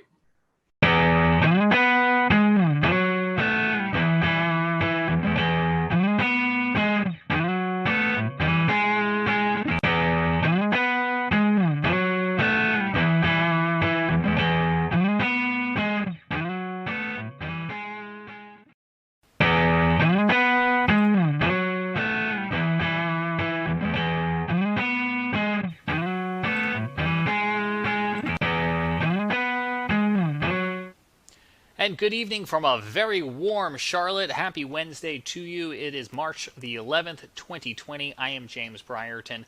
It is Severe Weather Awareness Week carrying on here in the Carolinas. Last week, it was Severe Weather Awareness Week in North Carolina with a tornado drill on Wednesday, and we were lucky enough to bring you some special snippets from our friends at WCNC Charlotte. Well, joining us again this week as Severe Weather Awareness Week continues in South Carolina is Chief Meteorologist Brad Panovich back from WCNC. Brad, thanks for taking the time out again for us. So you got an opportunity last week, Brad, to go visit the Insurance Institute in Chester County, South Carolina. The rest of our audience is going to get familiar with it if they're not already, with a rerun of our 2019 interview. But tell us a little bit about what you saw down there at this great facility they've got. The interesting thing was how they test roofs in particular for hail. You know, the standard test for hail was actually done with just a steel ball that dropped on a horizontal surface, roof surface. Well, what they did is they try to recreate actual hailstones, how they are in nature. And so what they've done, they've gone out and done field studies where they try to measure hailstones in the wild, if you will, to get a more accurate measurement of their density. And then they shoot them out at speeds that are more similar to what you see in a strong storm. Because what happens in most hail events is the hail is wind driven. It doesn't just fall. It's being blown by 60, 70, 80 mile an hour winds. And so they test roof structures in particular, metal, asphalt shingles, plywood, just to see how they withstand it. And then they can rate these shingles so that you have, like, as a consumer, a better idea of what you're getting into when you're going to put these on your roof. And it also helps the insurance industry kind of understand, like, what kind of damage certain type hail can cause to your building. Well, let's talk a little bit about that roof, because you just put a brand new roof on your home about a week before that EF1 tornado came through Charlotte. Did you get some ideas from the Insurance Institute? Yeah, so last year I went down there for one of their tests where they were taking a roof and they were submitting it to a hurricane, basically. What they did is they took wind and rain and they blew it at a home that had half the roof using what's called the fortified roofing system, and the other half a typical roofing system. So what they did is for several hours, I think the test went on for 8, 10, 12 hours, which is typical for hurricane winds. You know, they're going to last a long time. The winds went up and down and they blew rain.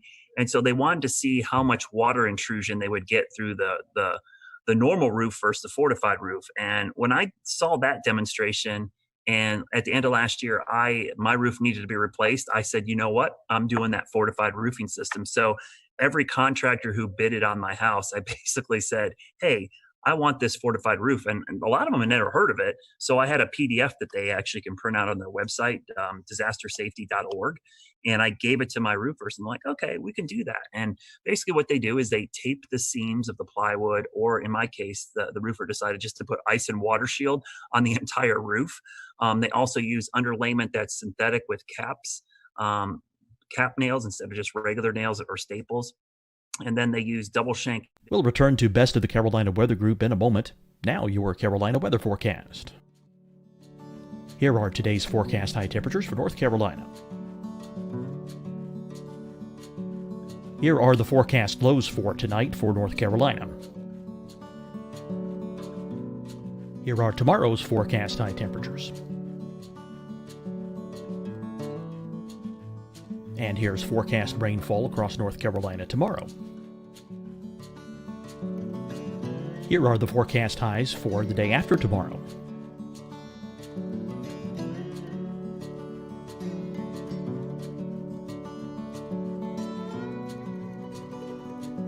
And here's the forecast rainfall across North Carolina for the day after tomorrow. This is the total rainfall forecast across North Carolina for the next 3 days. Here's the severe thunderstorm outlook for today from the Storm Prediction Center.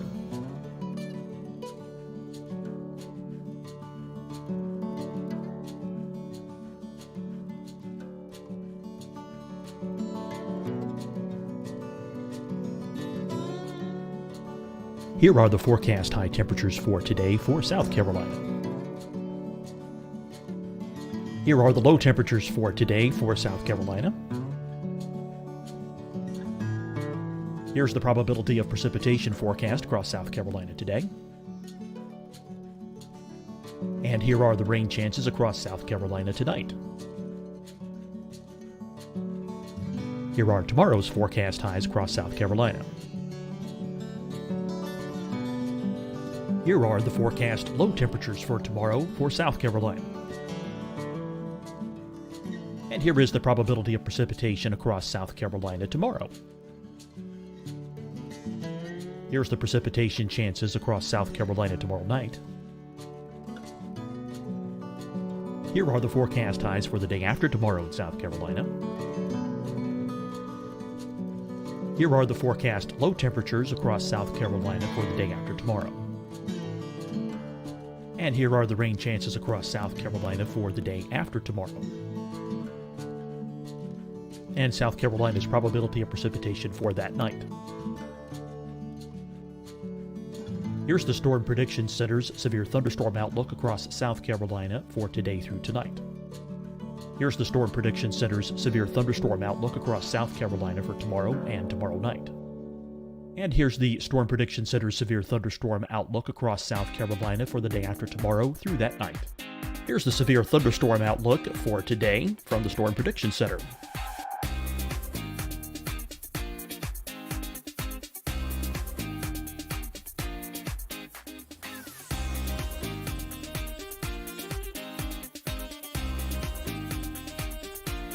And now here's a live look at weather radar across the southeast. Fight the spread and take a stand against coronavirus. Wear a mask in public. Stay at least 6 feet apart from others. And get tested. Join us and fight the spread. Visit scdhec.gov/COVID-19. Getting tested for COVID-19 helps you to take the steps needed to protect yourself, your loved ones, and your community. Find the testing location at scdhec.gov/COVID-19 testing. Deciding when to wear a mask isn't about who you know or how well you know them. Just ask yourself, will I be with anyone I don't live with? If the answer is yes, get behind the mask. Help slow the spread of COVID-19. Get behind the mask. Learn more at covid19.ncdhhs.gov. Hi, everyone. I'm Dr. Mandy Cohen, Secretary of the North Carolina Department of Health and Human Services. And when you follow the 3 W's, you protect your family and your neighbors from COVID-19. When you leave your home, practice your W's. Wear a cloth face covering, wait 6 feet apart, wash your hands often. Wear, wait, wash. We're in this together. Stay strong, North Carolina. You'll see your Carolina weather forecast at 25 and 55 past. And now back to the best of the Carolina Weather Group on the all-new Carolina Weather Net.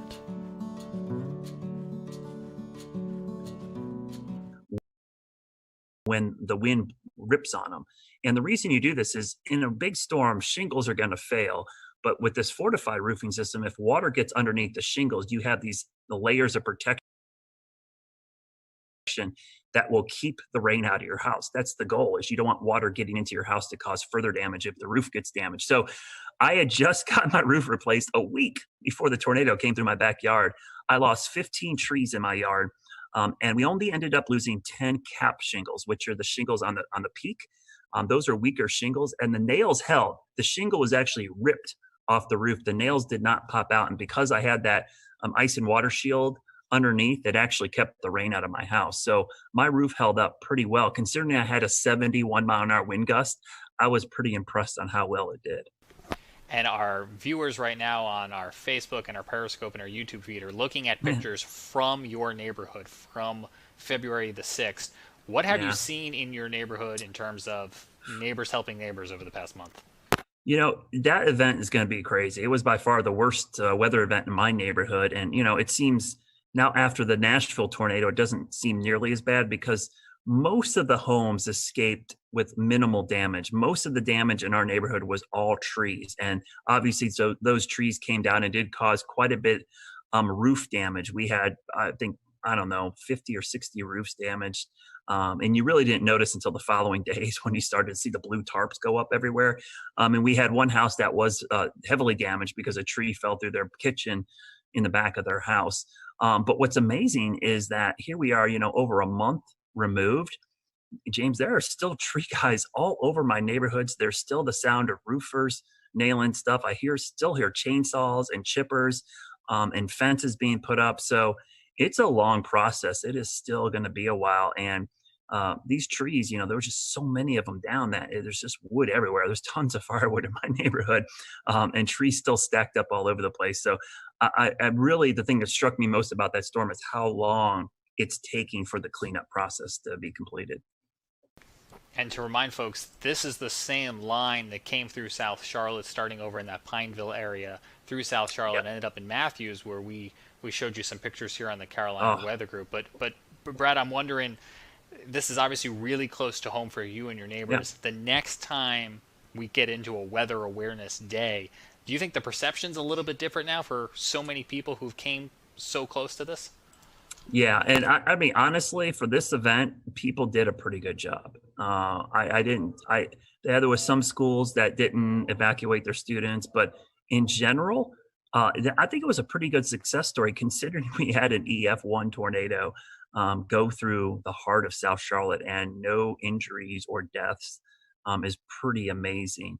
I hope that it serves as a wake-up call for a lot of people just to have a plan. I mean, that's the thing I preach all the time. It's like the warning times, I wish they were longer, but the average national warning time, lead time for a tornado is like 12 minutes. And we were about 16 minutes with those tornadoes back on the 6th. That's if you get the warning right at the beginning. What happens if you don't get the warning until halfway through or 3/4 full of the way through? You only get like 5-10 minutes.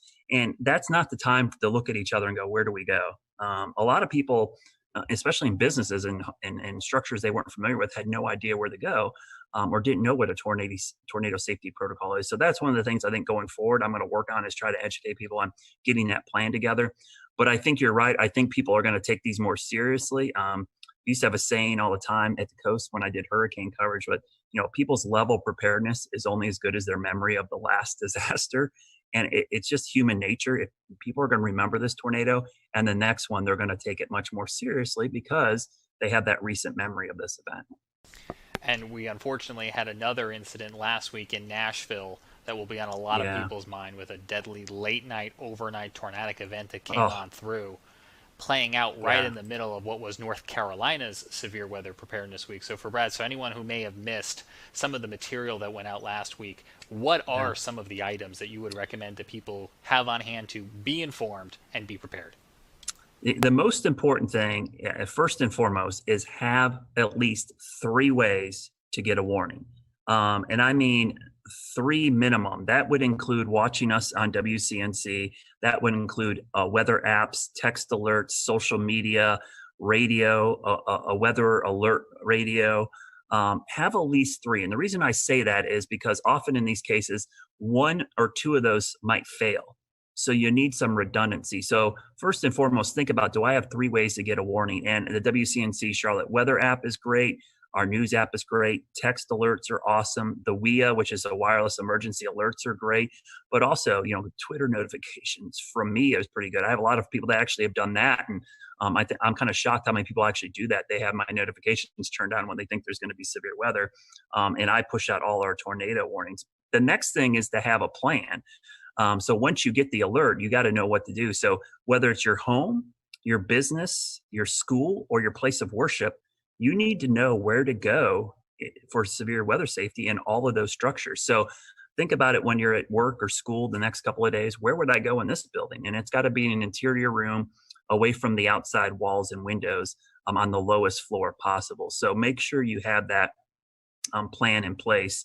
And those 2 things are really the most important things that you can do, because those are universal. Those work with, hurricane season. It works with earthquakes. It works with just about any natural disaster to have a way to get the alerts, but also a way and a plan of what to do. And then obviously we talked about flash flooding, severe thunderstorms, and lightning, which from a hazard standpoint, lightning, severe thunderstorms, and flooding are much more frequent than tornadoes. I did a graphic in my class the other day about risk perception.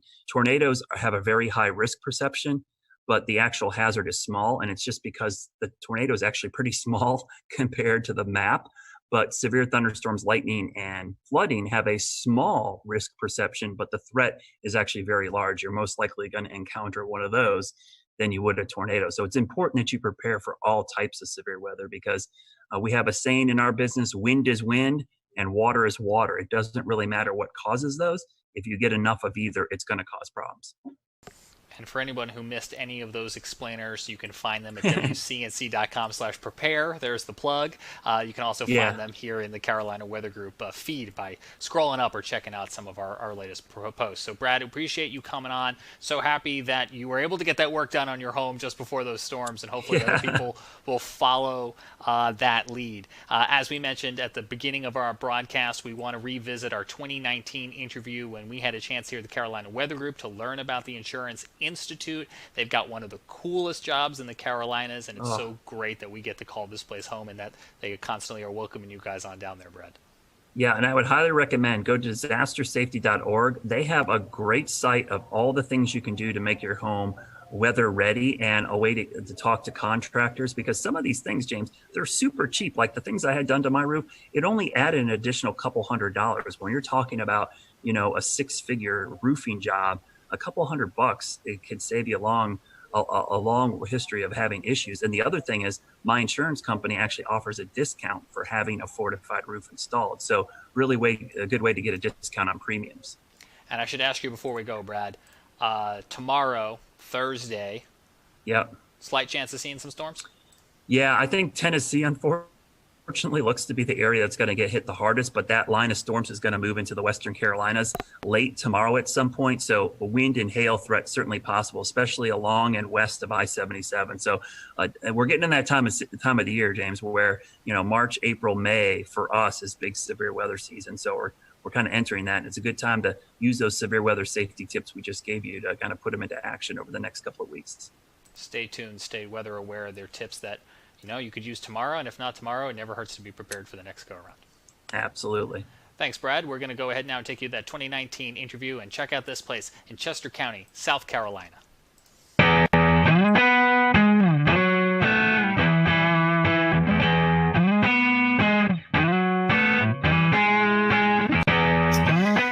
Hello, everyone. Welcome to the Carolina Weather Group. This is the Wednesday, July 24th, 2019 edition of our little weather get-together. Tonight is show number 208. 85. And tonight we have with us Dr. Ian Giametco.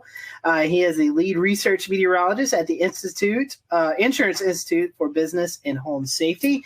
We're going to be talking about hail and some of the research they've done with hail. Ian, welcome to the Carolina Weather Group. This is kind of your first gig with us, and I told you before the show, we're glad to know you're in the Carolinas. So let's talk about what you do at the IBHS. Our lab here in South Carolina was built and opened in the fall of 2010. IBHS as an entity has been around almost since the 70s. It can trace its root back to a few different names and basically started as an advocacy group to help people better prepare for severe weather and try to reduce the losses associated with severe weather. Well, in 2010, our research center opened, and we're taking the model of the Insurance Institute for Highway Safety. So think about car crash tests. It's been highly successful. The property insurance industry wanted to apply that to severe weather. And so $40 million later, in the midst of our economic recession, trying to bring that facility to life, we have our lab, and it is a pretty neat place. Our centerpiece is a full-scale wind tunnel. We call it our large test chamber. We have 105 6-foot diameter fans that can take winds up to about 120, 130 miles per hour. We can do full-scale hail simulations. We can do wildfire ember attack scenarios in there. Basically, anything the weather's out there, we can throw at it. And our goal is to understand how all these different hazards associated with severe weather attack structures. How can we build better? What are the systems that we can improve? And how do we show people those steps that resilience is affordable, and then we can start to bend down the loss curve that we see growing and growing each year. Tell me a little bit more about, one, to go start basic, how do we get hail? And how do you do a hail simulation? That sounds really interesting. Yeah, so most intense thunderstorms have hail aloft in them. It can grow from particles that freeze or grapple, kind of those melted snowflake conglomerate things. And as they make their kind of horizontal arcing traverse through a thunderstorm, they can collect more ice and water and essentially grow and grow. Sometimes they become too heavy and fall out and get down to the ground. Sometimes they fall and then they melt before they get down to us. And other times they can hang around up there in a thunderstorm and get really, really, really big and then fall down. And those are the ones that can break things. Once you get above that kind of 1.5 inch or so threshold, that's when you start seeing legitimate property damage. Now for cars, it's a little bit less. But for us, it's duplicating the properties of hailstones in the lab. And we can propel them or fire them at materials, basically using electronic controlled potato guns. So in our small lab, we have a single, actually we have two setups, basically cannons with barrels that have a pressurized air tank, and we calibrate that to an exit velocity and associated kinetic energy that a hailstone would have when it hits things.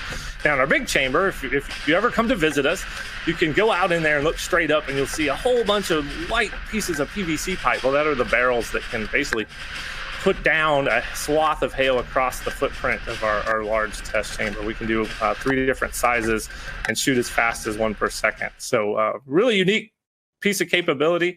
I do a lot of work both in the small lab, very meticulous scientific testing, but we can also test the full roof system on a building. You have a job destroying things with hail. That sounds really fun. That's a little bit of what we do. We try to break things in the lab so it doesn't happen out in the real world. That was really interesting. I can't wait to tell my friends and family that you guys shoot hail out of potato guns for testing. So that's kind of cool. Talk about some of the hail studies that you do in the lab. You mentioned something earlier about recreating hail crystals, and you're actually building hail in the environment in which it forms. What we found out, because of the strength, it can do about 3 different things when it hits your roof. It can bounce off. That's really hard hail. It can shatter. That's kind of the hard to medium. Or it can just become really slushy. That's the very soft hail. And all of those have different kind of types of damage that they produce on your roof. The soft will tend to dislodge all those granules. The hard bounces and shatters will do more cracks and dents. So we realized all that stuff was mattered, and we needed to simulate it in the lab and also repeat it. That's scientific testing right there, is being able to repeat this stuff over and over and over again. And after about 8 years of work, we released a new hail impact test standard for asphalt shingles. And we have our, actually, we rated the products that are considered impact rated. And we have a rating scale that's actually out on our website now. So if you're looking to get a roof that's more resilient to hail, I would encourage folks to check that out. It's at ibhs.org. You'll see what products are out there and which ones meet the top of our class and which ones are at the bottom and where you might want to be. Talk about the size and how much damage hail creates while we're on the topic. I'd love to hear your take on that. Yeah, so a lot of people don't realize hail, we kind of joke, is the Rodney Dangerfield of the severe convective storm hazards. It doesn't get any respect, but in any given year, it's about 60 to 80% of the dollar damage from severe thunderstorms. That's a lot. And we're in probably what will be the 12th straight year of damage totaling over $10 billion. So it's a big piece of the damage that comes from severe thunderstorms every year. Now, when you start talking about damage thresholds, of course, we have the National Weather Service severe criteria of 1 inch. That's when we really start to see some issues, dents and things with auto. On the building side, if you start looking at roofing materials, once you get close to that 1.5 inch mark, that's when you can potentially see some damage. Now, there's a lot of things at play, age of roofs, age of materials, all that, the wind-driven aspect. Now, we can go all the way out to the extreme size. And once you get to about 3.5, 4 inch hail, that will puncture the plywood roof deck that you have. So you're thinking fall speeds close to 100 miles an hour. Pretty intense hail that I hope we never have to see here in the Carolinas. I'm sure it's happened before, but that size hail very rare here. So I don't know what's more interesting, the work that y'all do in the lab or the fact that you also have field work. Tell us a little bit about your field work and what y'all have done over the years. Yeah, so way back in 2012, we decided there was all this hail data we needed to go get about strength, and a lot of the tests and how we test buildings were all rooted in information going back all the way to the 1930s. So nobody had looked at this stuff for a while. Plus, we didn't know what strength actually did. There was no data on it. So like any good scientist, we just, hey, let's go to the field and let's go measure it. Let's go look. We kind of use the motto, you can learn a lot just by looking, and we kind of took that approach with hail. So we started out back then going out to the field, collecting hailstones after a thunderstorm, doing crush tests, basically measuring the amount of force it took to crush the hailstone. That's how we get to the strength. Making very detailed measurements of them, weighing them all. And we did that for about really 4 or 5 years. That was our focus, to collect this really big data set, which is now somewhere over, near 4,000 different hailstones that we've tested. And to guide how we did the lab work that we just talked about. We needed that guide to be able to give us that information. Now we've switched a little bit. We now go to mapping hail swaths using deployable instruments. I come from a background at Texas Tech where we built a lot of deployable weather instruments. So I took that and applied it to hail. So we have a network of about 18 impact sensors that can measure the impact energy of hail, and we can actually deploy them ahead of a thunderstorm and look at what the size distribution is within that particular storm and how it varies and changes within the swath. That's really, really important for how we look at radar hail detection, even looking into how numerical weather prediction manages hail. And how did it go this year? Oh, two good missions for us. Spent about, I think we spent about 12 days total in the field. Ended up, my target was somewhere, I think 5 to 7 total cases. I think we were right there at 7, which was really, really good for us. So yeah, that's usually the case. We spend about somewhere 10 to 14 days each year in the field. And we'll continue this going into 2020. Yeah, and talk about some of the more memorable cases that you guys have covered, maybe some of the more interesting field tests that you guys have done over the past couple of years.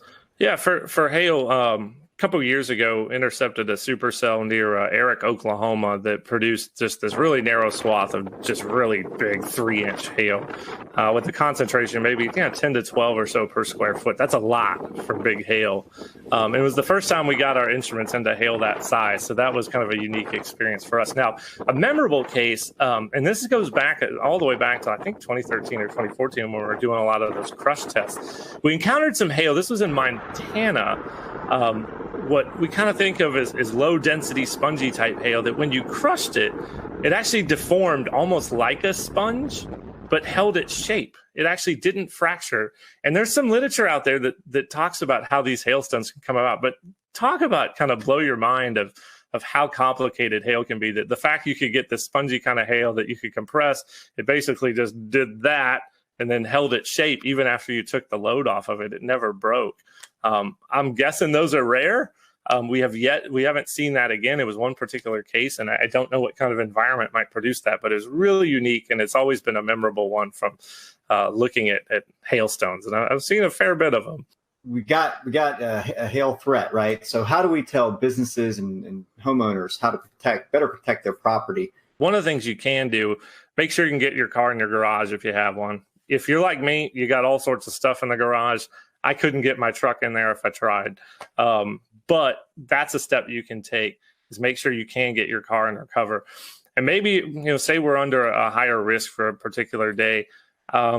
If you can find a way to keep that vehicle covered, that's one way to reduce your auto damage. Now for homes, it's a lot trickier. If you're in an area that sees a lot of hailstorms, think about the folks in Tornado Alley. If you live in Dallas, Oklahoma City, Wichita, we saw how sick of people were of hail in Dallas this year by their putting pool noodles on cars and inflatable mattresses. And I'm sure they're tired of getting new roofs every 2 years. So I'd encourage people to look at our impact rated shingle test results and look for those good performing products. There are impact rated shingles that do perform, and we tested up to 2-inch, and the top performers really do perform very well. So there are products out there from a roof perspective that I would encourage homeowners to look at, and talk to your insurance agent too, because in a lot of cases you can get a discount for some of these things. You own a business, you have a building, you have roof, you have items up on the roof, you have your HVAC units, you have satellite dish. I mean, whatever instrumentation you have up there, is there anything we can tell business owners? For HVAC, that's a very good point, because there are some shields that can be made that actually surround HVAC units that, from what we've been able to tell, looking at their performance, they do a decent job. And HVAC, just the damage to the fins and coils in an HVAC system can be very, very expensive. So there are a few steps you can take if you're a business owner there. You guys are located here in the Carolinas, and many folks may not know that. How did you guys choose the Carolinas? The lab came about in the Carolinas. There was kind of a little bit of a bidding process, and this is before my time at IBHS. We wanted to be away from the immediate hurricane coastline. That's having a facility like that could damage by a significant hurricane was a concern for our membership. So that's one reason why we're a fair bit away from the coast. We had a power requirement, and we wanted to be within a certain distance, basically an hour's drive from a hub airport. So what was settled on was essentially kind of the general Charlotte area. And we had two sites that were the original ones. One was closer to Gastonia just across the South Carolina border up on I-85. And then there's the site that we currently had. And we ended up with really, really nice package from the community down here in Chester County. Our plot size was a lot larger. We did have some noise concerns, so that also played a role. And they had the power requirements they need. We're right next to a transmission line, and we had a substation on site. So 105 electric medium voltage drives power the fans, and we need some juice. So it all came to fruition, and there we are out in Chester County. And so talk about, you were talking about hurricanes, talk about some of the wind studies that you guys do there. You have this big wind tunnel, and you actually have some model scale homes, and you can do all kind of testing. About our facilities is that we can do full scale home testing. We can look at a full home system, and that's really important from a wind perspective to understand how the wind forces are essentially transferred through all the different connections that are within your home.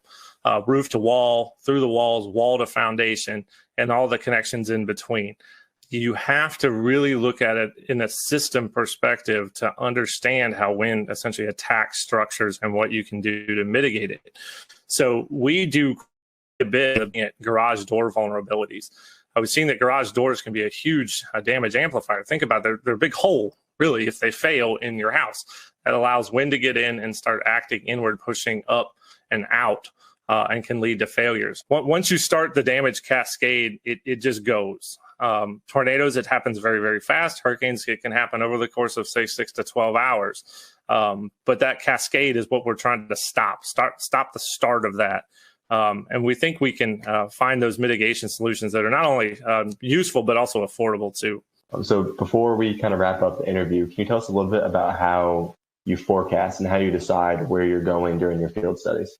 Yeah, the logistics are actually a fair bit challenging. So we are a good distance away from essentially what is Tornado Alley or the Great Plains. We like it out there, good road networks, good visibility. There's some environmental questions that we have that I think we're going to try to tackle that. So we basically have to rely on medium range forecasting. So we're looking for just general pattern support for severe weather. So is the Gulf of Mexico open? Is there good moisture transport northward? Maybe not necessarily if there's a trough, but is there just generally enough flow aloft to support supercell? We'll return to Best of the Carolina Weather Group in a moment. Now your Carolina weather forecast. Here are today's forecast high temperatures for North Carolina. Here are the forecast lows for tonight for North Carolina. Here are tomorrow's forecast high temperatures. And here's forecast rainfall across North Carolina tomorrow. Here are the forecast highs for the day after tomorrow.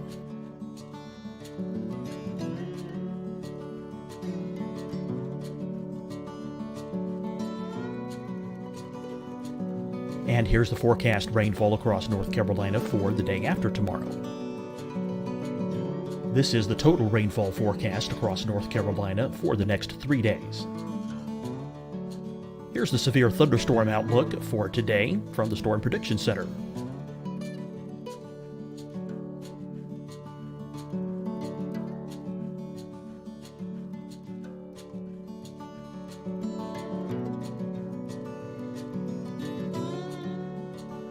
Here are the forecast high temperatures for today for South Carolina.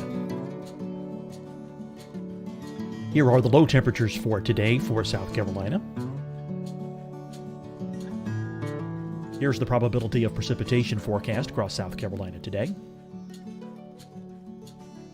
And here are the rain chances across South Carolina tonight. Here are tomorrow's forecast highs across South Carolina. Here are the forecast low temperatures for tomorrow for South Carolina. And here is the probability of precipitation across South Carolina tomorrow. Here's the precipitation chances across South Carolina tomorrow night.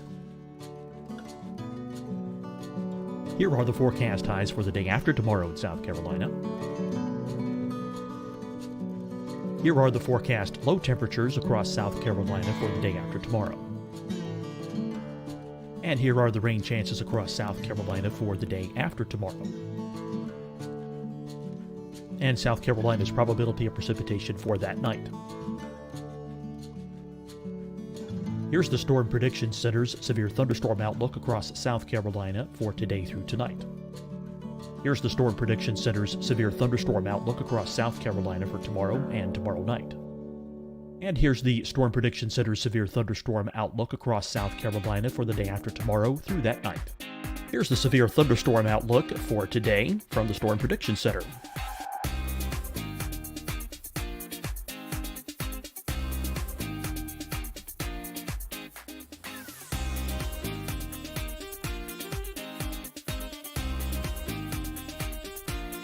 And now here's a live look at weather radar across the southeast. Fight the spread and take a stand against coronavirus. Wear a mask in public. Stay at least 6 feet apart from others. And get tested. Join us and fight the spread. Visit scdhec.gov/COVID-19. Getting tested for COVID-19 helps you to take the steps needed to protect yourself, your loved ones, and your community. Find the testing location at scdhec.gov/COVID-19 testing. Deciding when to wear a mask isn't about who you know or how well you know them. Just ask yourself, will I be with anyone I don't live with? If the answer is yes, get behind the mask. Help slow the spread of COVID-19. Get behind the mask. Learn more at covid19.gov/mask. www.ncdhhs.gov. Hi, everyone. I'm Dr. Mandy Cohen, Secretary of the North Carolina Department of Health and Human Services. And when you follow the 3 W's, you protect your family and your neighbors from COVID-19. When you leave your home, practice your W's. Wear a cloth face covering, wait 6 feet apart, wash your hands often. Wear, wait, wash. We're in this together. Stay strong, North Carolina. You'll see your Carolina weather forecast at 25 and 55 past. And now back to the best of the Carolina Weather Group on the all-new Carolina Weather Net.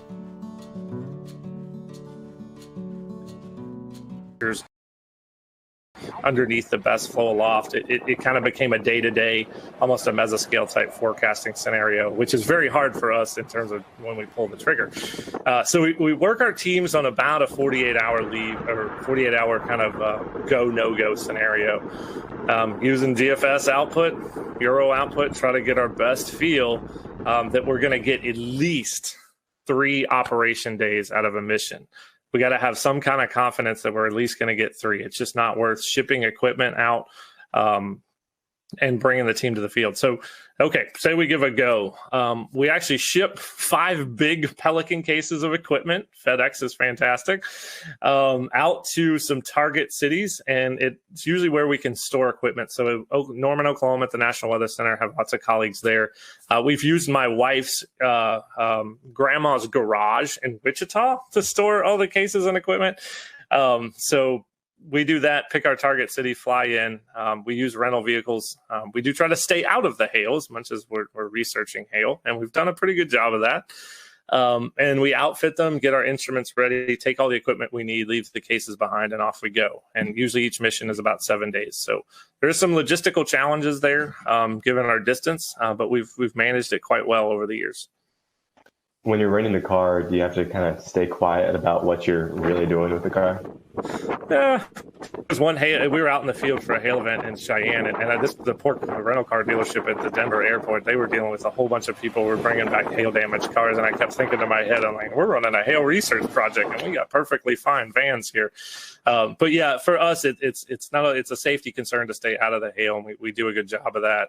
You're talking about these instruments. Can you kind of give us an idea of what's on these instruments? What it's like? Yeah, certainly. They're on little tripods. They're basically little engineering tripods. And the plate itself is a little small pyramid. It's 1 foot by 1 foot. And it's actually based on a design that was developed at NASA, Kennedy Space Center, and was published in the literature. So we use that same plate design. It's got a little acoustic sensor, a piezoelectric disc that can record the vibration of the plate.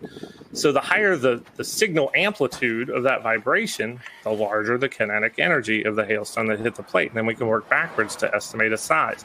The unique thing about ours, we actually use robotics microcontrollers as our data system. We use an Arduino Do. It's about $35. A lot of maker components. We needed to make them cheap so we can have a bunch of them. And it samples really, really fast, about 5,000 times per second. So we can actually resolve impacts at 0.05 of a second. So that's pretty neat. And it's got some switches for on, off, and data control to make it easily user-friendly.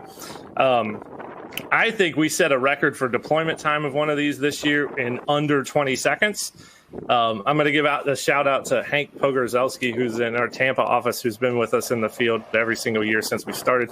Hank went out the door, set the probe up, and was back in the car before I could log the information of where the actual instrument was. So it had to be somewhere in the 15 to 20 second range. So big old tip of the cap to Hank. I think he set a time speed record there. Well, Ian, we've certainly appreciated you giving us some of your time tonight. If our followers want to continue the research you guys are doing or follow along, how can they do that? Yeah, so we got a couple ways. So first of all, if you're a consumer out there and you want to see some of these DIY resilient type solutions and things you can do for your home, go to disastersafety.org. That's our kind of front-facing consumer website. For some of the research work, you can go to ibhs.org. But please follow us on Twitter at Disaster Safety. You can also follow our hail research specifically at IBHS Hail Study. You'll get a kind of an inside look on that Twitter account as to what we're doing in hail. We've had many guests on this show, and I think you've got one of the coolest jobs because you get to use potato guns and mix it with weather. I mean, I don't know how much better that can be. So,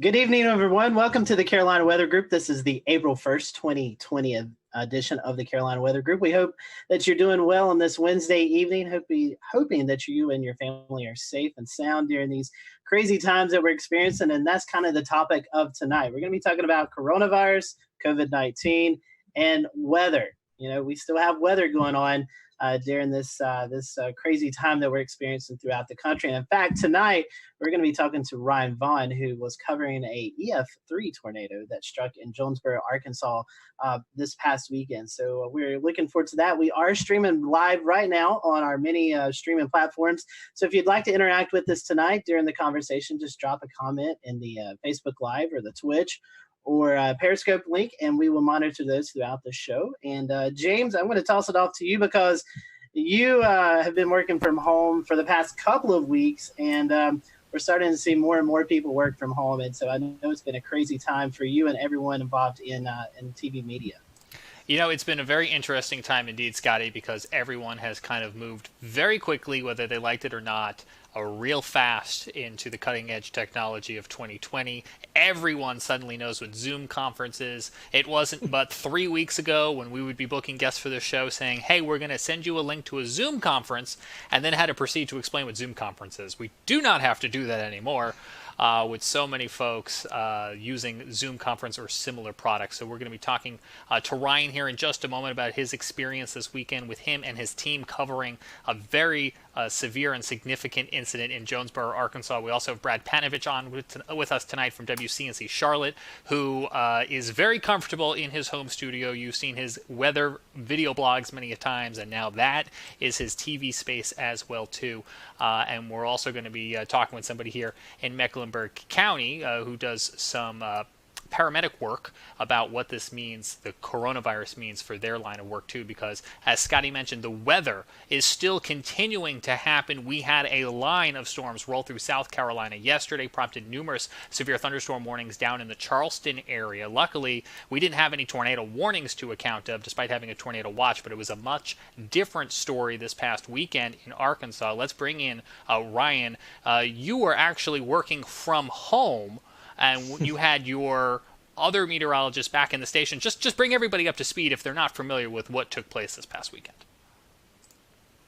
Okay, so typically in a severe weather situation, we would all be in the studio. We were going into this, we were low end severe weather threat. We knew tornadoes weren't out of the realm of possibility, but we were kind of thinking gusty winds, and I think everybody, even the Storm Prediction Center, kind of had northern Illinois pegged for the hot spot. Well, tornado warning comes out for one of our southern counties, and we had already kind of discussed that, okay, in the interest of social distancing, and we were already kind of playing that that role already, was already kind of unfolding. I said, well, we've got a solid system here. How about I go here and you guys stay back there, and we wouldn't be there. And hopefully we wouldn't go into long form programming. And so the tornado warning came out for Woodruff County a little bit after 4 o'clock. And at that point, you could draw a line and see that there was a chance that this was going to come into Jonesboro. We have some video from your coverage. We're going to pop up here in a double box. Oh, man. Walk us through. This must be the moment that tornadic cell started producing in Jonesboro, if I'm correct. Hold on 1 second. I just now lost. There we go. I'm back, I think. Yeah, that's this is where it was producing here. So what was going on? Zach Holder is in front of the chroma key wall, and we had already at this point had a pretty large tornado out of Jackson County. So we were watching this one pretty close, and the mezzo was going right over town, and we really just started getting some indication that it was cycling. And sure enough, we were concerned that it was going to, if it cycled through and it produced a tornado, it would be right in the middle of Jonesboro. And you see what unfolds here now. For Zach, he's in his 20s. He hasn't covered a ton of tornadic storms, especially like that in front of a weather camera. He did a spectacular Aaron Castleberry.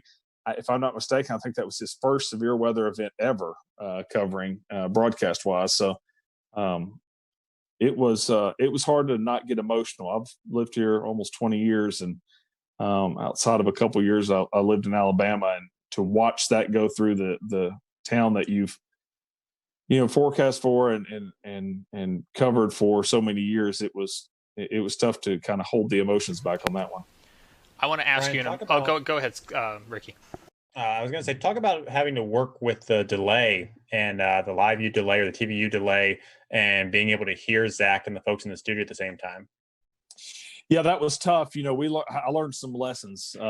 We had the delay, and stepping on each other and things like that was a little bit of an issue because when you're in severe weather coverage, you speak in half sentences. You can be sitting there talking about, okay, guys, this tornado is coming for, and you'll stop, and you're thinking they're done, and you step in. And so there was a little bit of an issue there in the middle of that also. So while we're all going through that, Southwest Power Authority feeds Jonesboro and Paragould. So even though I was 19 miles to the north, when they started taking power hits, I started taking power hits. So I lost programming. I lost what they were seeing.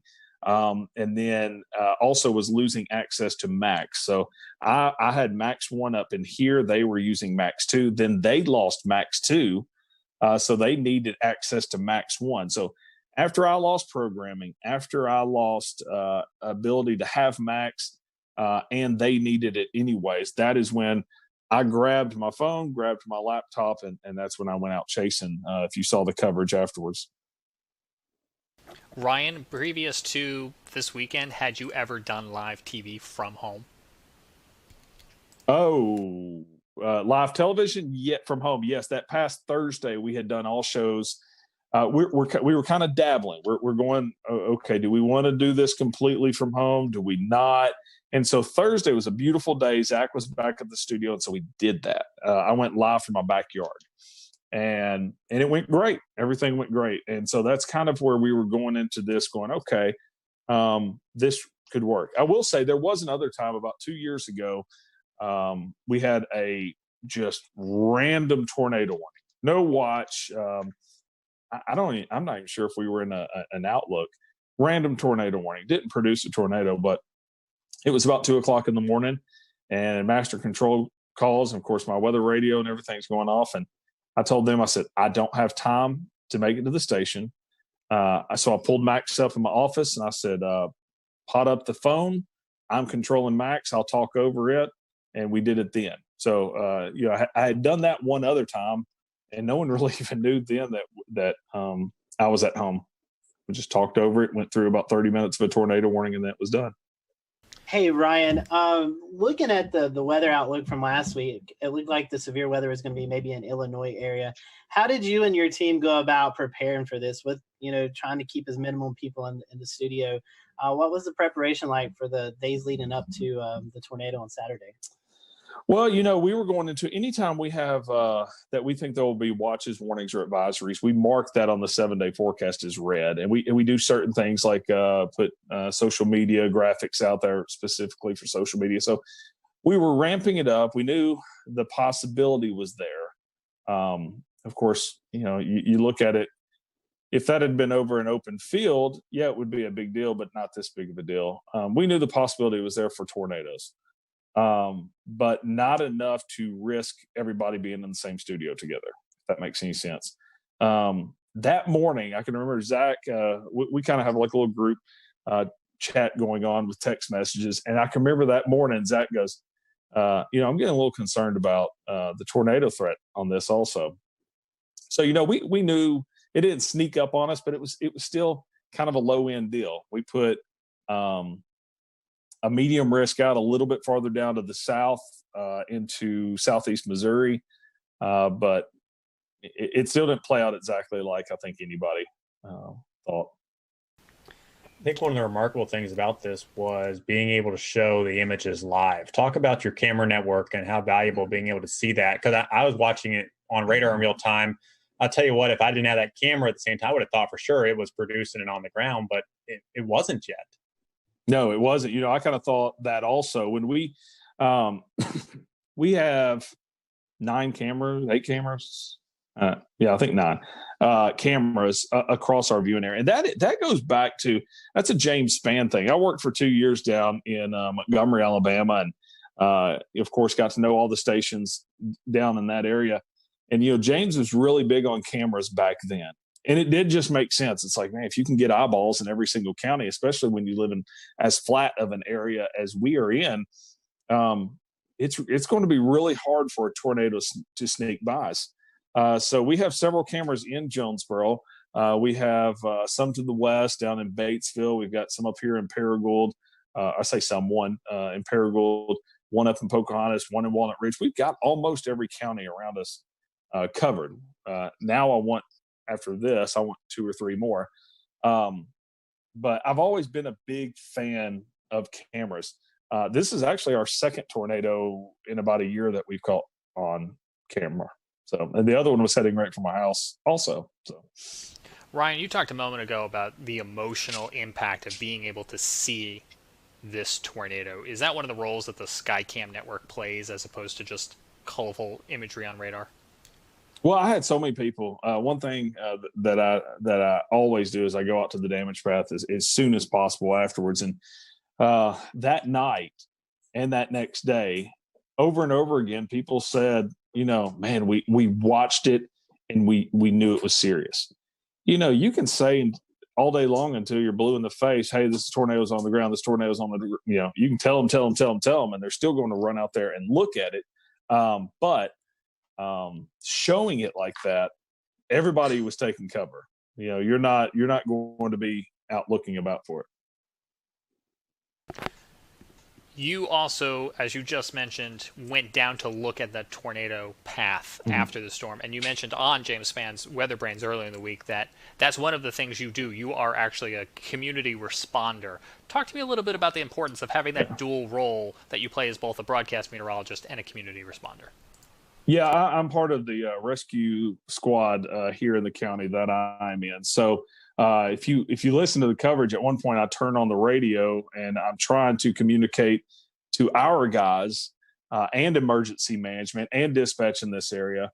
And then I was thinking, as we were driving down there, my son was going with me, and he said, "Are you going to put your turnouts on when you get down there?" And turnouts, if you're not familiar with that, that's all of your gear that you put on when you start to get in the rescue and extrication for vehicles or rescue of tornadoes.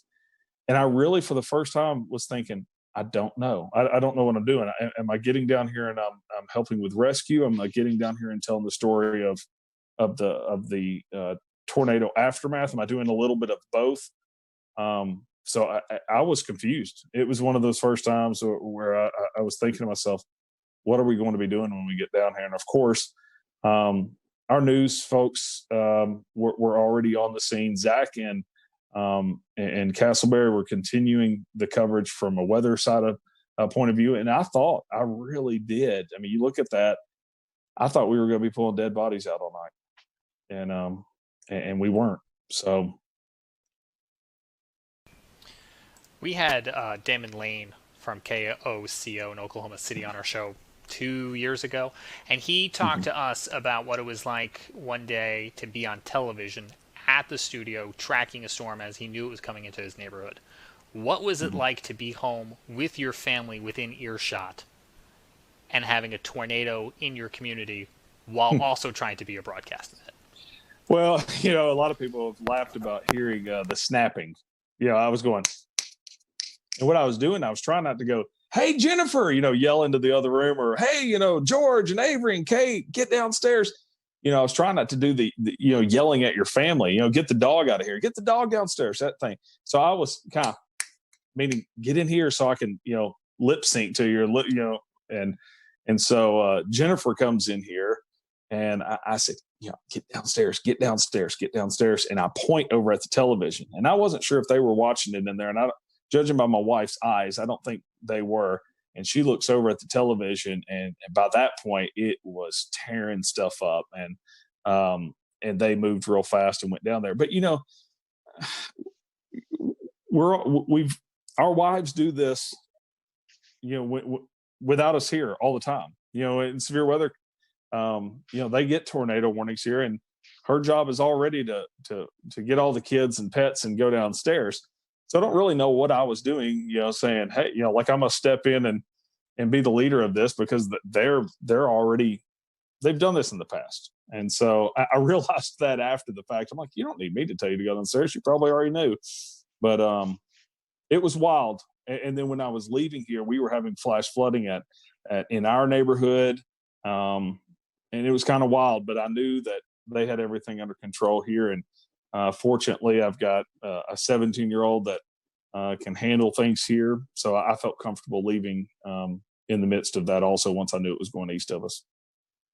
Ryan, the tornado EF3, 140 miles per hour winds. I think this happened right around the 5 o'clock time frame. On a normal Saturday night, people would be out at restaurants, shopping. But with the coronavirus going on, thankfully, unfortunately, we had 22 injuries, but I feel like this could have been a whole lot worse if we wasn't going through COVID-19. Oh, this would have been, we would have been pulling bodies out. Of those 22 injuries, only 2 of those were hospitalized. So you got to think of a large part of those were probably just scratched up arms and things like that. But, I just think I had just left the mall about 2 hours earlier. We went and picked up a cake right beside the mall, right where it hit. And I can remember going by Best Buy. My wife and I were even talking about it. We were like, wow, look at that. They've got a tent out front. And what they were doing is she goes, yeah, I bet they're, you pull up and you say what you need and they run in and get it and check you out. And I was like, oh, yeah, that's kind of cool that they're still open. We even commented and talked about it before we were heading home.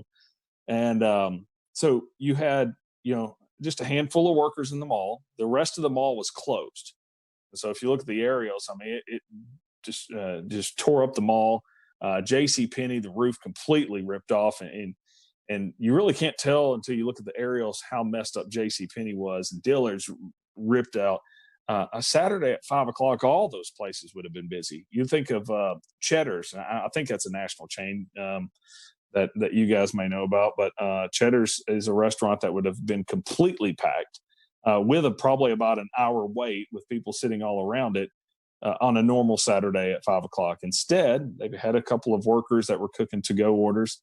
You had Academy Sports. You had several restaurants through there.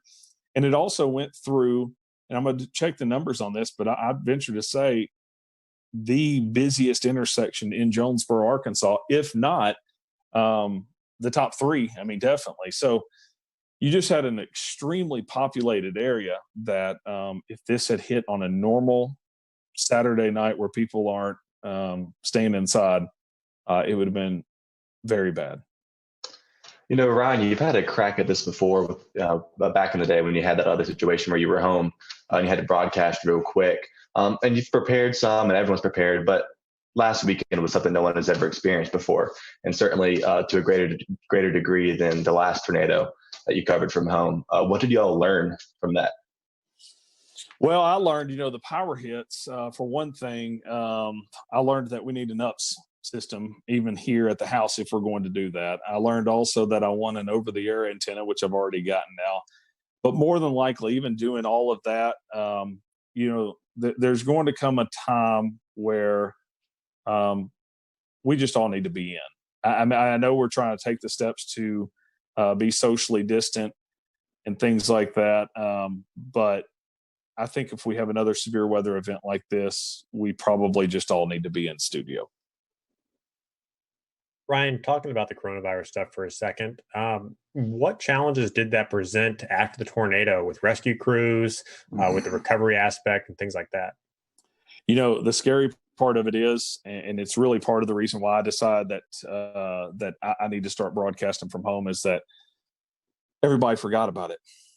So Saturday night, we're sitting there handing off microphones to each other. We're 6 inches away from the mayor, talking to him and the police chief, and we're just helping people. It was like there was no virus.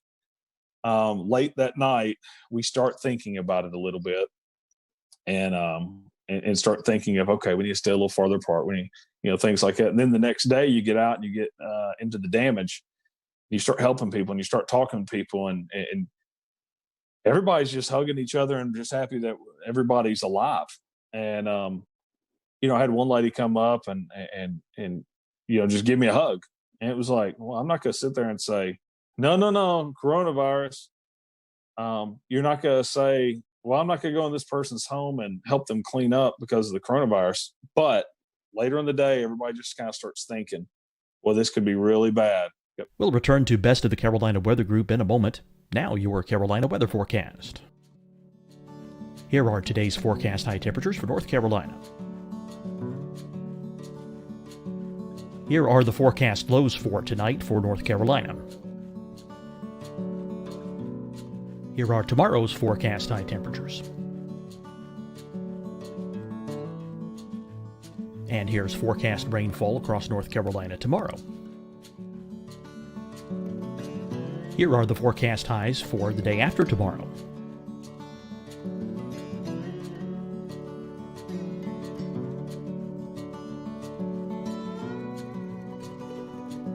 And here's the forecast rainfall across North Carolina for the day after tomorrow.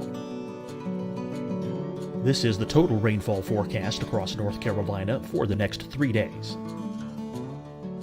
Here's the severe thunderstorm outlook for today from the Storm Prediction Center.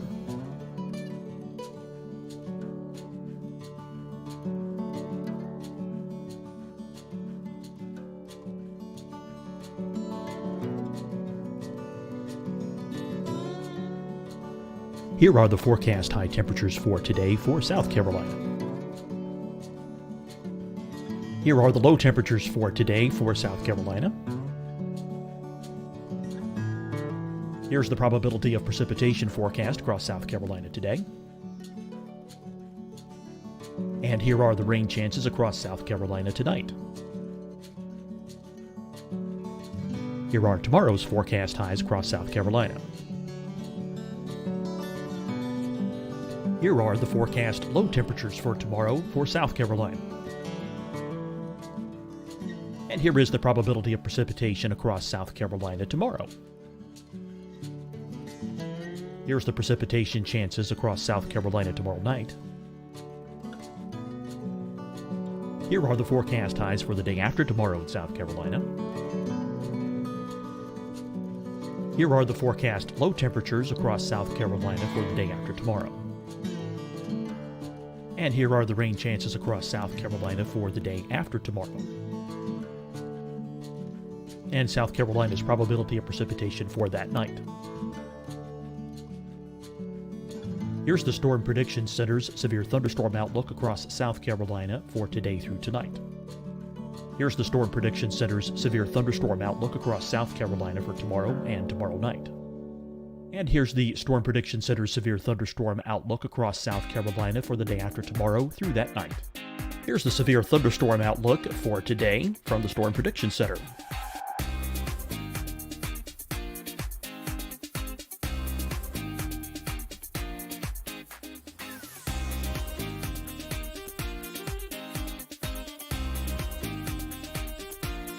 And now here's a live look at weather radar across the southeast. Fight the spread and take a stand against coronavirus. Wear a mask in public. Stay at least 6 feet apart from others. And get tested. Join us and fight the spread. Visit scdhec.gov/COVID-19. Getting tested for COVID-19 helps you to take the steps needed to protect yourself, your loved ones, and your community. Find the testing location at scdhec.gov/COVID-19 testing. Deciding when to wear a mask isn't about who you know or how well you know them. Just ask yourself, will I be with anyone I don't live with? If the answer is yes, Get behind the mask. Help slow the spread of COVID-19. Get behind the mask. Learn more at covid19.ncdhhs.gov. Hi, everyone. I'm Dr. Mandy Cohen, Secretary of the North Carolina Department of Health and Human Services. And when you follow the 3 W's, you protect your family and your neighbors from COVID-19. When you leave your home, practice your W's. Wear a cloth face covering, wait 6 feet apart, wash your hands often. Wear, wait, wash. We're in this together. Stay strong, North Carolina. You'll see your Carolina weather forecast at 25 and 55 past. And now back to the best of the Carolina Weather Group on the all-new Carolina Weather Net. People that are older, we've got, just everything started coming around to where you slowly started seeing people taking more precautions. You slowly started, people are elbow bumping instead of hugging and crying and things. I did notice, in fact, Tim Marshall, I met up with him at the tire store, and that's the first time that I saw they were separating out the cleanup and rescue into groups of 10. And they were telling all of them to stay 6 feet apart. So it took a while, but for a period, everyone forgot it. As I said, I'm on the rescue squad, and we 3 weeks back were handed masks, and we were supposed to be wearing masks and responding. Well, I wasn't rescuing people at that point, so I was just like, I'm not doing that. So I don't have to follow any rules because I'm not doing that side of it, and I'm back on the media side of it. But I look back and I'm like, man, I hope 10 or 14 days from now we're not looking at this going, we all got a little too close. So.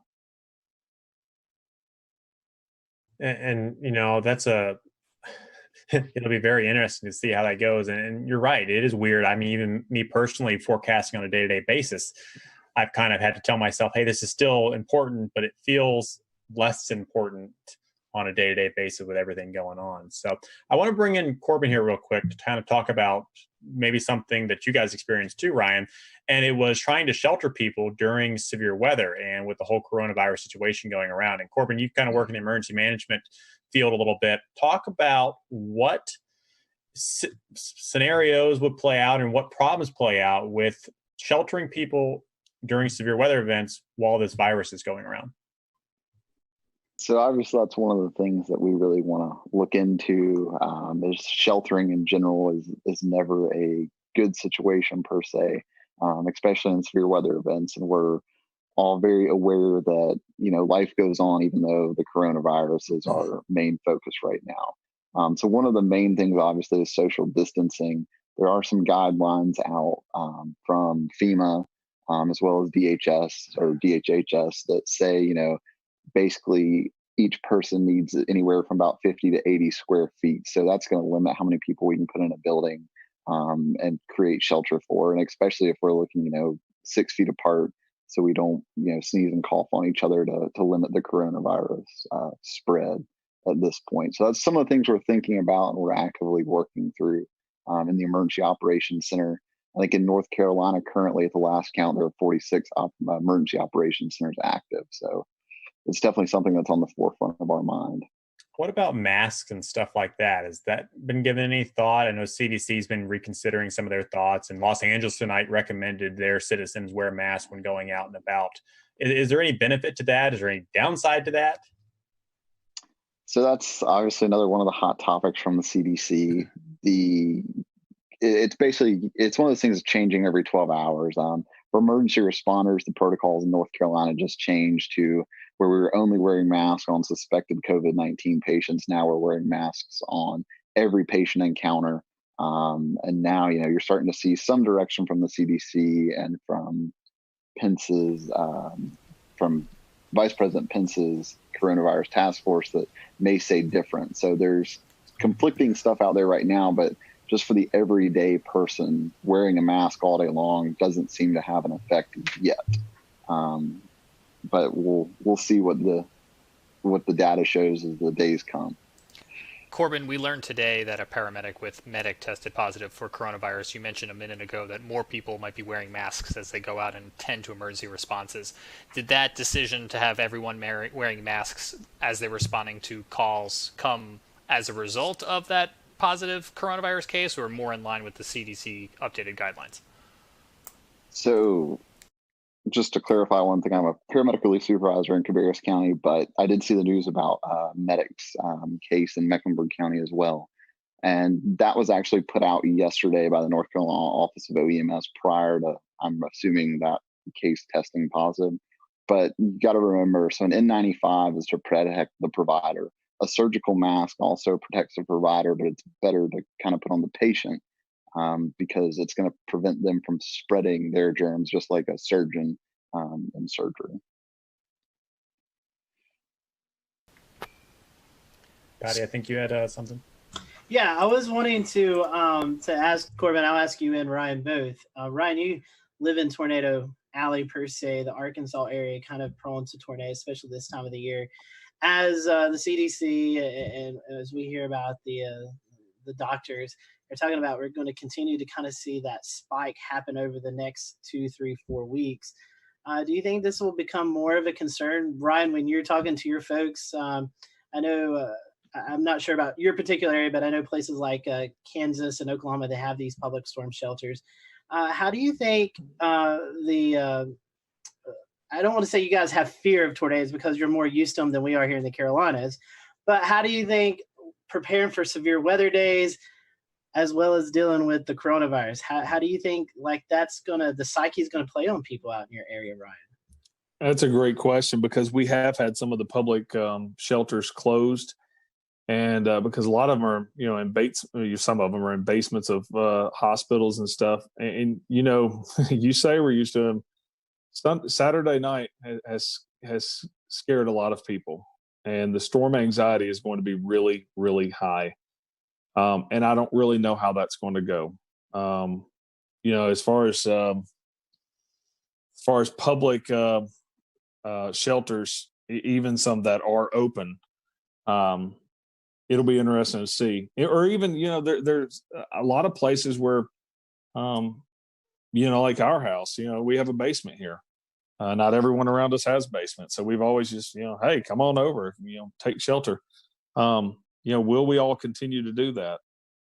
I think in a tornadic situation, I think you throw it out. I know that may not be the right answer. And I'm sure my doctor friends may say, I don't know, but I don't know.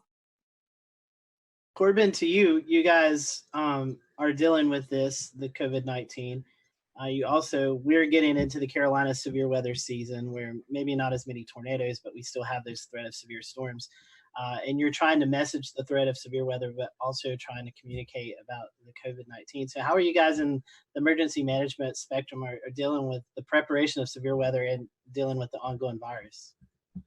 So one of the things we have set up in Mecklenburg County, the Emergency Operations Center there, is we have a decision support services line set up with the National Weather Service, which we set up in all of our special events and things like that. We do have the ability to have the National Weather Service in the EOC with us, just a phone call away, a request away.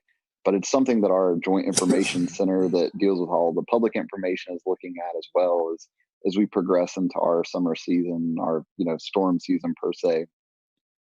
We're going to start messaging, obviously, coronavirus, COVID-19, but also our severe weather messages as well. Before the coronavirus hit, we did participate in the nationwide tornado drill day at fire headquarters and everything like that. So we're still trying to do our normal stuff as well as focus on COVID.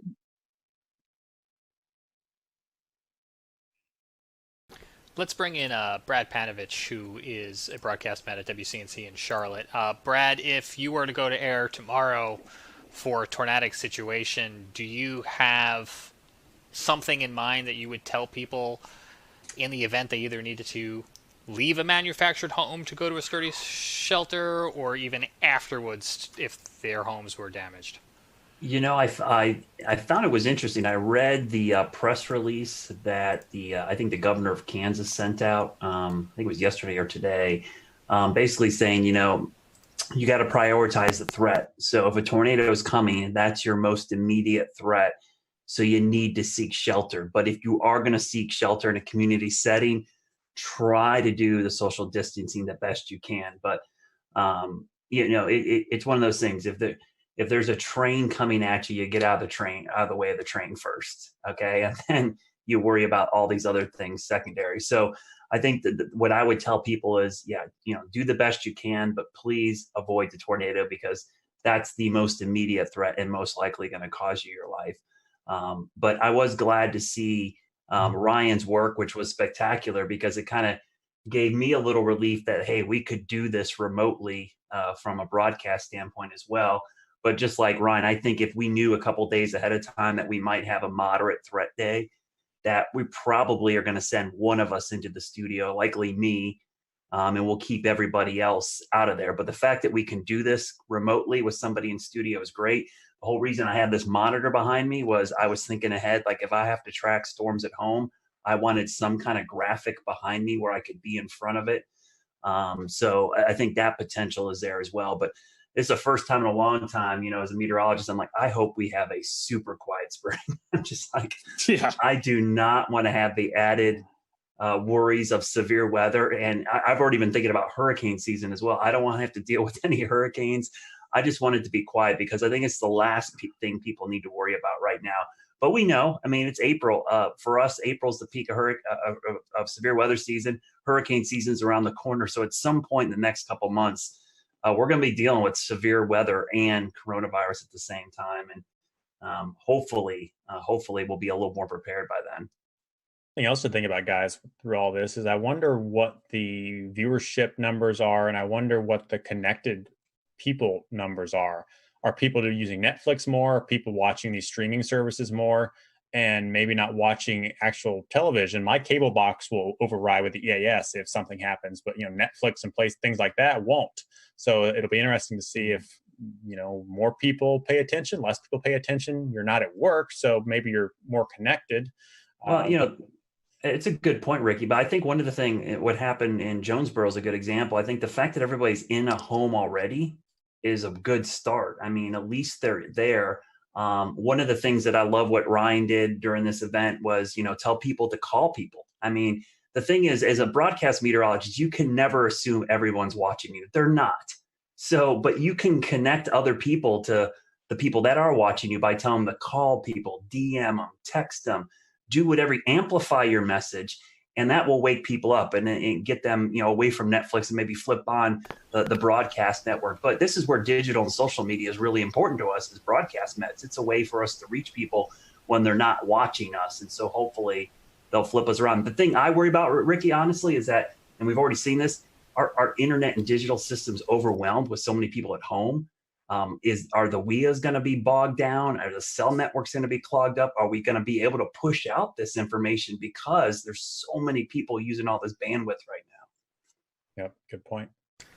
James, I think you had something. Yeah, I had a question for Ryan. And, so often in interviews, we end the interview by saying, what else did you want to share? What did we not ask you? And while that's exactly what I want to pose to you now, because we are trying to think of everything, but inevitably we're not. And unfortunately, you had a situation where you've now experienced one of these scenarios that we're still fearing. So let me ask you, what did you learn that we're not even thinking of? Well, two things. This wasn't my first time to have a tornado in front of us on live television, but it was the most populated. And you just have to remind yourself to keep your emotions in check. It's tough, and you can say it a million times, I would, but you really have to keep, stay calm because it's going to continue moving forward. And so that's one thing that, for every broadcaster, as Brad said, telling people to call people. And that was huge. There was a lot of people that I didn't run into anyone that said they didn't know it was coming. It was either I was watching you guys, your app went off, or my mother or sister or whoever called me and said it was coming. So nobody knew it wasn't coming, but you got to spread out the tentacles and get everybody working for you more or less. But from the side of this whole new thing with social distancing and everything is in the cleanup process.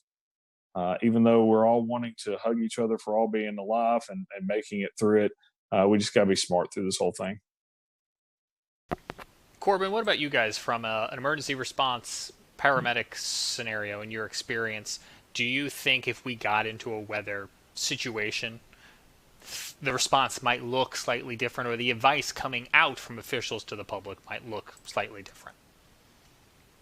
It may look slightly different, but obviously we're going to prioritize life and safety first before everything. So everything we do is to save life. And if that means, that we have to put people at risk of getting COVID-19, then it's probably something we're going to do in that situation. Whereas if it's a sheltering situation, it's a little different. We can, open more shelters per se for less people. Instead of a shelter we put 300 people in, we may just put 100 people in and then open 2 additional shelters, something to that effect. So it's something that, it's taken into consideration, but ultimately that life safety is the priority of every first response agency out there. Yeah, it's certainly a lot to weigh. Brad mentioned it a minute ago in an analogy with the train, and Ryan, you mentioned it as well too, in that, in some sort of silver lining, not having people out at the restaurants and the malls and the supermarkets may have done you guys some good. That is a huge lifesaver. Not having the people on the road. We still had people on the roads, but not having large numbers of people out there it saved lives. What other agencies, we're talking a lot about weather and medical and first response, but the hospital systems as well too, I think could be a concern. Brad, what's on your mind, I guess, when you think of this strain on the entire system? Well, when you have so many people in the healthcare, emergency management, everybody working on this COVID-19 pandemic, if we have a mass casualty event or some kind of huge, you worry about how the resources are stretched so thin already. And I even think about it from a health standpoint. It's like, this is not the time to have a broken arm or leg, because you are not a priority at the hospital when you go in there. And in fact, going to the hospital puts you at more risk than, treating yourself maybe outside of the hospital. So that's what I worry about. If we have a big event in a populated area, and I'm sure that's what Ryan was worried about on Saturday, is like, this thing's plowing through his main metro. It's like, man, how are we going to handle this with all this other stuff going on? So I think that's a big concern. And that's why I think just people in general have to be very cautious over the next couple of months. We don't need to have unneeded visits to the ER for things that, we could prevent. Like, I've even talked to my kids like, hey, let's not jump out of the tree, okay, for the next month or so. Let's not try to jump the bike over the rock, because we're probably not going to be able to get into the ER. So from a weather safety standpoint, don't take that added risk. If there's lightning outside, let's just go inside. We don't need someone to get hit.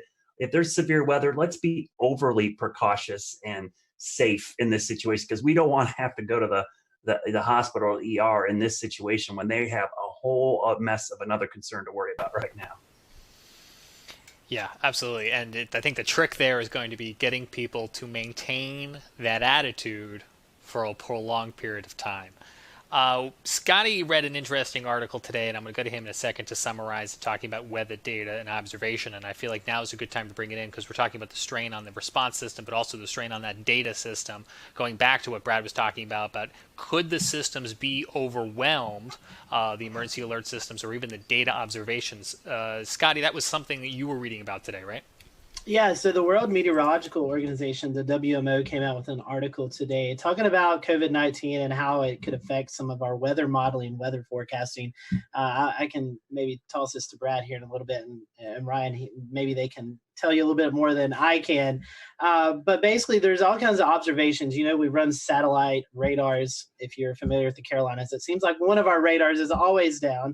And so it takes people to go out and fix those. And with the strain and the social distancing, the folks may not be there to get that. There's also another concern with the airplanes that are taking off, just everyday flights.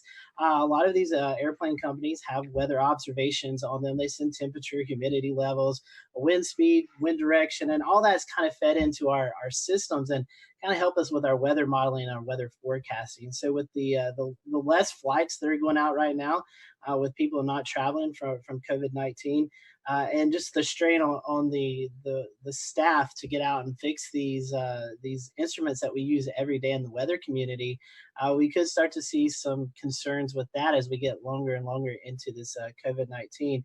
Brad, I know you love to talk about weather models and how we get all that data in. I know you've actually done some weather school talks about that, which we'll talk about in just a little bit. But can you kind of tell the public a little bit about how we could start to see more inaccurate weather data as we get through this process? Yeah, so I actually posted some graphs the other day. This is called what we refer to as AMDARB data. It's basically aircraft data. And I'm going to try to share my screen here. I don't know if this is going to work, but we'll try to do this. If you guys can see my screen. Oh, maybe it's not going to share. I'm going to share it here, hopefully. Not yet. Otherwise, is it something you tweeted? I can double box? No, it's let me see if I can bring it up. It won't let me share it. But what it was is a chart basically showing the lack of upper air obs from aircraft. People don't realize that every commercial aircraft that takes off and lands collects, data for us. And so what has happened is that we have actually, let me see if I can share it. There we go. You guys see it? Yep. Yeah, we got it. So what you're looking at here is, I made it a little bigger. This is the GFS model. And that red line is the drop in observations from aircraft going into the GFS model. You can see pre-COVID, which is earlier in the month, we were getting about 15 to 18,000 observations into the 12Z GFS. As of this morning's GFS, that is down to like 2,000. I mean, that is just a tremendous drop. And the best way I can explain this to people that have seen hurricane coverage, you may have seen me talk about how we often like to get the plane out in the system so that we can get better data for the models. Well, this is what these planes are doing. When we have that lack of upper air data, some of the accuracy and the guidance can drop by 20% or so. And it's just not the US, that's just US data. That doesn't include European data, Asian data. I mean, and that article you're referring to, Scotty, all those aircraft, I was amazed how much some of the European airlines added to this. It was crazy, the drop in upper air observation. So this is going to be a real task that we're going to have to watch and see how much this impacts severe weather. Day-to-day weather, it might not have an immediate impact on us, but I think for high impact events like severe weather outbreaks, tornadoes, flooding, this might have a pretty significant impact, because the difference between something being 20% more intense or less intense is pretty significant in the weather world. Brad, do you think it would impact high-res models more, or models like the global forecast system? It seems like it'd be more the global forecast, because the upper air data is really key for, big, long wave troughs and ridges. You're looking at long wave pattern. I think the CAMS models are going to do fine. Thank goodness we have the GOES 16 and 17 sounder data, and now we have the polar orbiting data. The only problem is you need clear skies for good sounding data from the polar orbiters. But that sounding data, back after 9/11, we saw a similar drop in this aircraft data, but we didn't have the satellite data that we have now. So I think the satellite data is actually offsetting some of the issues, but this is going to be a much longer period of time that we'll start missing this data. It's only been, about 2 weeks now. I think we start getting 3-4 weeks, and now the long wave pattern across the whole globe will be totally impacted by this lack of upper air data. Well, you've been teaching us some stuff now, and I think, James, part 3 of our episode tonight was about teaching folks about weather. Do we want to transition over to that? Sure thing. Real fast, let me ask Ryan one last question, and then we'll certainly go to that, and I appreciate the transition. Did you guys, Ryan, have any issue with observations during or in the aftermath of your storms with everything going on coronavirus related? You talking about from weather observations? Yeah, Jonesboro Airport took a direct hit, and there's going to be some interesting things come out of that, because KJBR did take a direct hit, and you can go back and look at the data and see the winds backing as it was coming in. And the interesting thing is, it looks like power was knocked out. And it looks like the altimeter was knocked out, but was in kind of a separate area from the actual ASOS. So We probably, like you said, with the weather service being stretched thin and social distancing and stuff, we probably won't have observations from Jonesboro for quite a while. That's interesting, and I think that's going to play into this bigger picture as we're just trying to use whatever we've got available, and everyone's trying to do their best and safely to restore all of this. As Ricky mentioned, I know Brad Panovich here at WCNC has started to do some at-home weather classes. Brad, how did this come about? Why is it an important thing with so many kids at home that you guys saw a void to fill? Well, yeah, Ryan could speak to this as well. We do a ton of school talks throughout the year. I think last year I added up, and I thought I did a lot last year. I did 76 last year. I know some folks, like our good friend Ed Piotrowski down in Myrtle Beach, I think he does like 200 a year. I mean, it's a crazy amount. And so initially when this happened and all the kids were stuck at home, I thought, man, I had to cancel a bunch of my school talks. I do a 1-hour presentation where I go out, and I had a ton scheduled in the spring. We'll return to Best of the Carolina Weather Group in a moment. Now your Carolina weather forecast. Here are today's forecast high temperatures for North Carolina.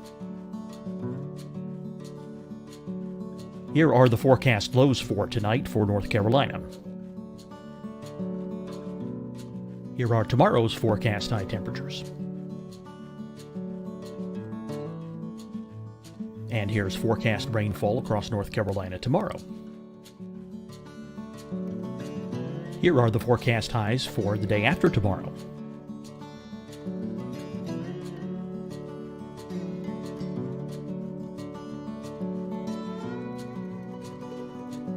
And here's the forecast rainfall across North Carolina for the day after tomorrow.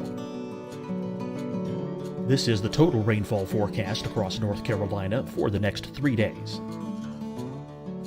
Here's the severe thunderstorm outlook for today from the Storm Prediction Center.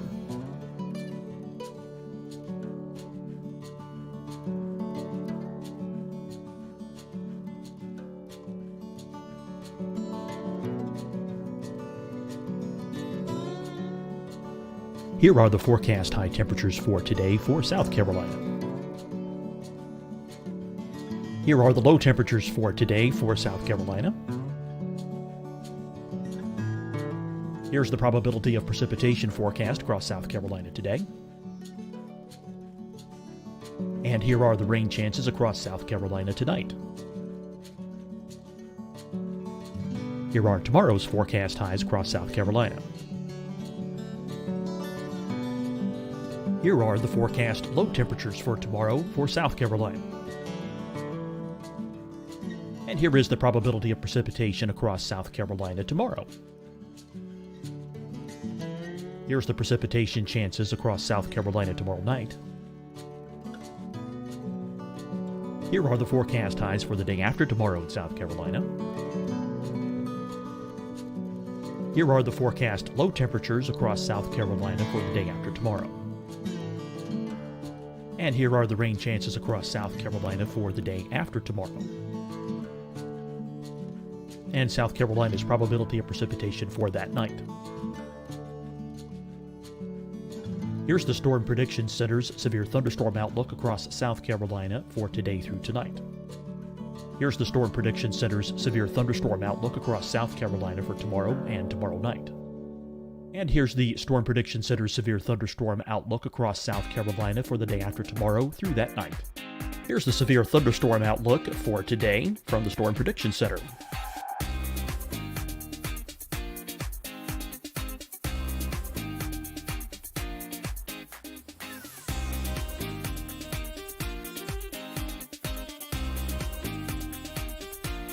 And now here's a live look at weather radar across the southeast. Fight the spread and take a stand against coronavirus. Wear a mask in public. Stay at least 6 feet apart from others. And get tested. Join us and fight the spread. Visit scdhec.gov/COVID-19. Getting tested for COVID-19 helps you to take the steps needed to protect yourself, your loved ones, and your community. Find the testing location at scdhec.gov/COVID-19 testing. Deciding when to wear a mask isn't about who you know or how well you know them. Just ask yourself, will I be with anyone I don't live with? If the answer is yes, get behind the mask. Help slow the spread of COVID-19. Get behind the mask. Learn more at covid19.ncdhhs.gov. Hi, everyone. I'm Dr. Mandy Cohen, Secretary of the North Carolina Department of Health and Human Services. And when you follow the 3 W's, you protect your family and your neighbors from COVID-19. When you leave your home, practice your W's. Wear a cloth face covering, wait 6 feet apart, wash your hands often. Wear, wait, wash. We're in this together. Stay strong, North Carolina. You'll see your Carolina weather forecast at 25 and 55 past. And now back to the best of the Carolina Weather Group on the all-new Carolina Weather Net.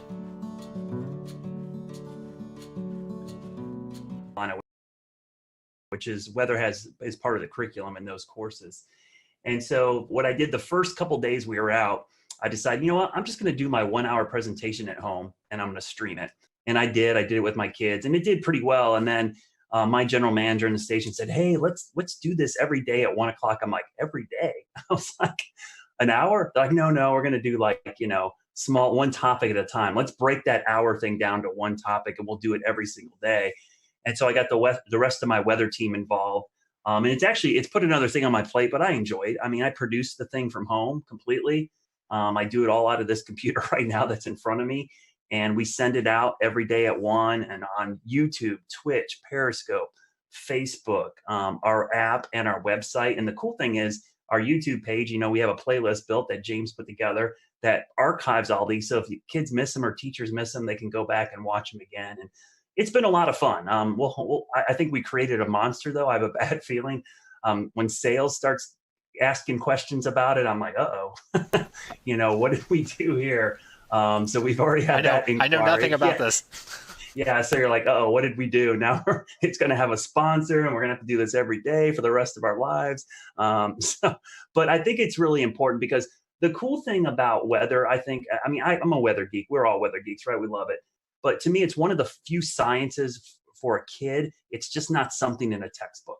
You can teach it to them and they can immediately go outside and apply the principles of atmospheric science to what they actually see every day. So for a lot of kids, this is their first real science that they see, because a lot of times, physics and chemistry just looks like something in a book, but atmospheric science is actually something they can see, touch, and feel. So I think it has a real big impact on them. And in these tough times, it's actually been kind of a nice thing to be able to do and have the kids tweet pictures at me of them in front of their TV watching it on YouTube or watching it. The funny thing I'll say, the Twitch stuff has been great. I've had so many kids on Twitch reach out to me who, don't normally watch the weather, like, hey, this is pretty cool. What games do you play? So it's like, everyone wants to wants me to game with them online, and maybe me and my son will team up and we'll get in there and get a server going and we'll start playing some games with some people online. But it's been fun. Last week, we played one of the virtual storm chasing games Oh, on our Twitch. Exactly. Yeah, I'm really. I think that'd be fun. I would like to play NBA 2K with some other anchors at the other stations. I think that'd be cool to have a little tournament in the market. Broadcast Met iRacing. What's that? Broadcast Met iRacing. Yeah, or something. I think that would be cool. I think viewers would eat that up. We could stream it online. It would be great. You're giving those sales folks some more ideas. We'll get our sports guys to do commentary. It would be awesome. Corbett, I have one question for you before we kind of wrap up. As Brad was talking about, he does a lot of hands-on things with students. You guys in emergency management, you guys do the same thing. So has this kind of affected you all with your outreach to the public? Yes, it's affected our outreach substantially. We're not really doing much face-to-face right now. You'll notice if you go to the Charmec EM Instagram, Facebook, Twitter account, you start seeing some videos pop up from the Emergency Operations Center in areas like that, where we're trying to do some education, but just obviously not face-to-face like we normally do.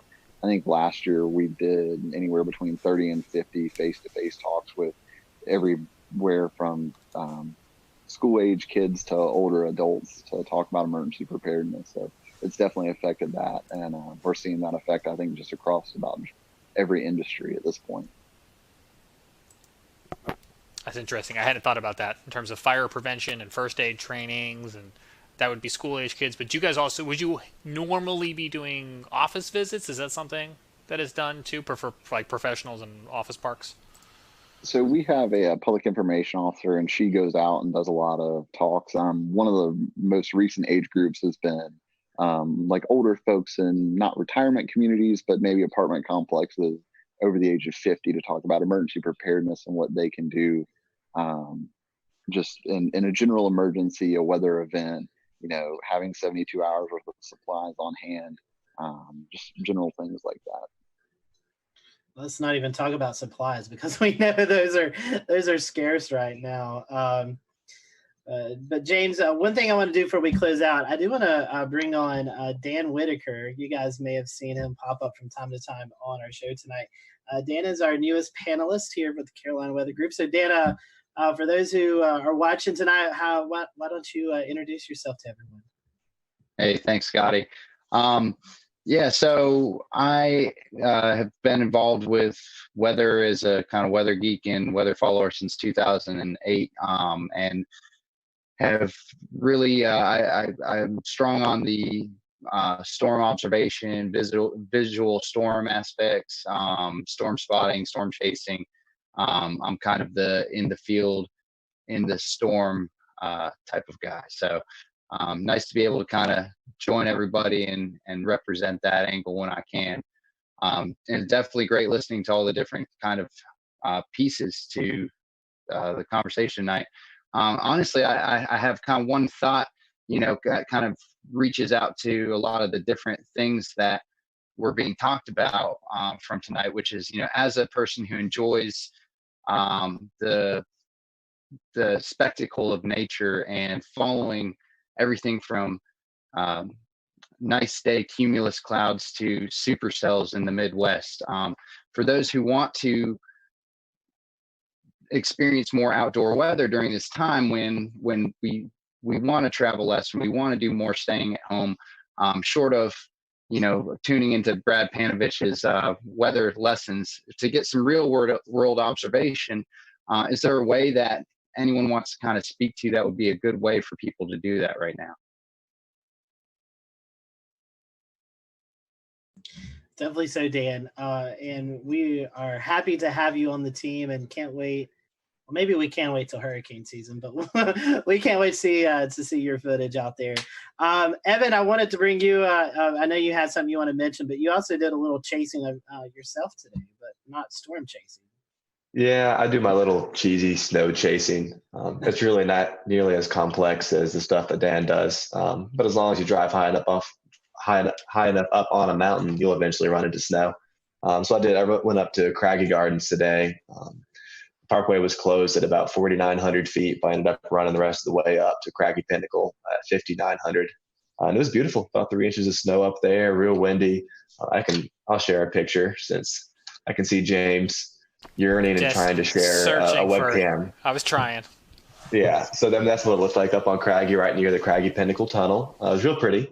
But you're right, Scotty. The one other thing I wanted to mention tonight before we close is that we've talked about a lot of the challenges that have been presented to us over the last couple of weeks as we suddenly get thrown into this new coronavirus situation.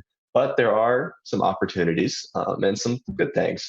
If Melissa Griffin were here from the South Carolina Climate Office, she would be talking about CocoRoss. I know we just finished up March Madness, but this is an excellent opportunity for people to be joining CocoRoss and submitting precipitation reports every day because everyone's got to stay at home, right? So why not get up at 8 a.m. for work or school and check their rain gauge? So she would want us to mention that. And just because it's not March doesn't mean we can't do it. But go join CocoRoss. We'll tweet out a link later tonight. That sounds good. That's a great point, Evan. We definitely, I think I read a tweet, North Carolina second in CocoRoss reporters, so that's pretty cool. And I know South Carolina is up there as well, so the Carolinas representing really well. So anybody have anything else before we kind of close up shop tonight? All right. All right. So I appreciate you guys watching tonight. We hope that you stay safe out there. Continue to practice those best practices of social distancing and kind of just staying inside. Eventually, hopefully sooner rather than later, we'll get back to normalcy and be able to enjoy what we've not been able to enjoy for the last 3 weeks. So we're thinking about everyone. We hope that you stay safe out there. We appreciate you watching the Carolina Weather Group tonight. Be sure to follow Ryan and his folks if you're ever out in the Arkansas area. Ryan, once again, great coverage Thank you. this weekend for you and your team out there. Spectacular. And we hope that everyone in your community will get back to normalcy with the cleanup from the tornado, and we extend our thoughts and prayers to your folks out there as well. So we hope you all have a great week, and we'll see you back here next week for another episode of the Carolina Weather Group.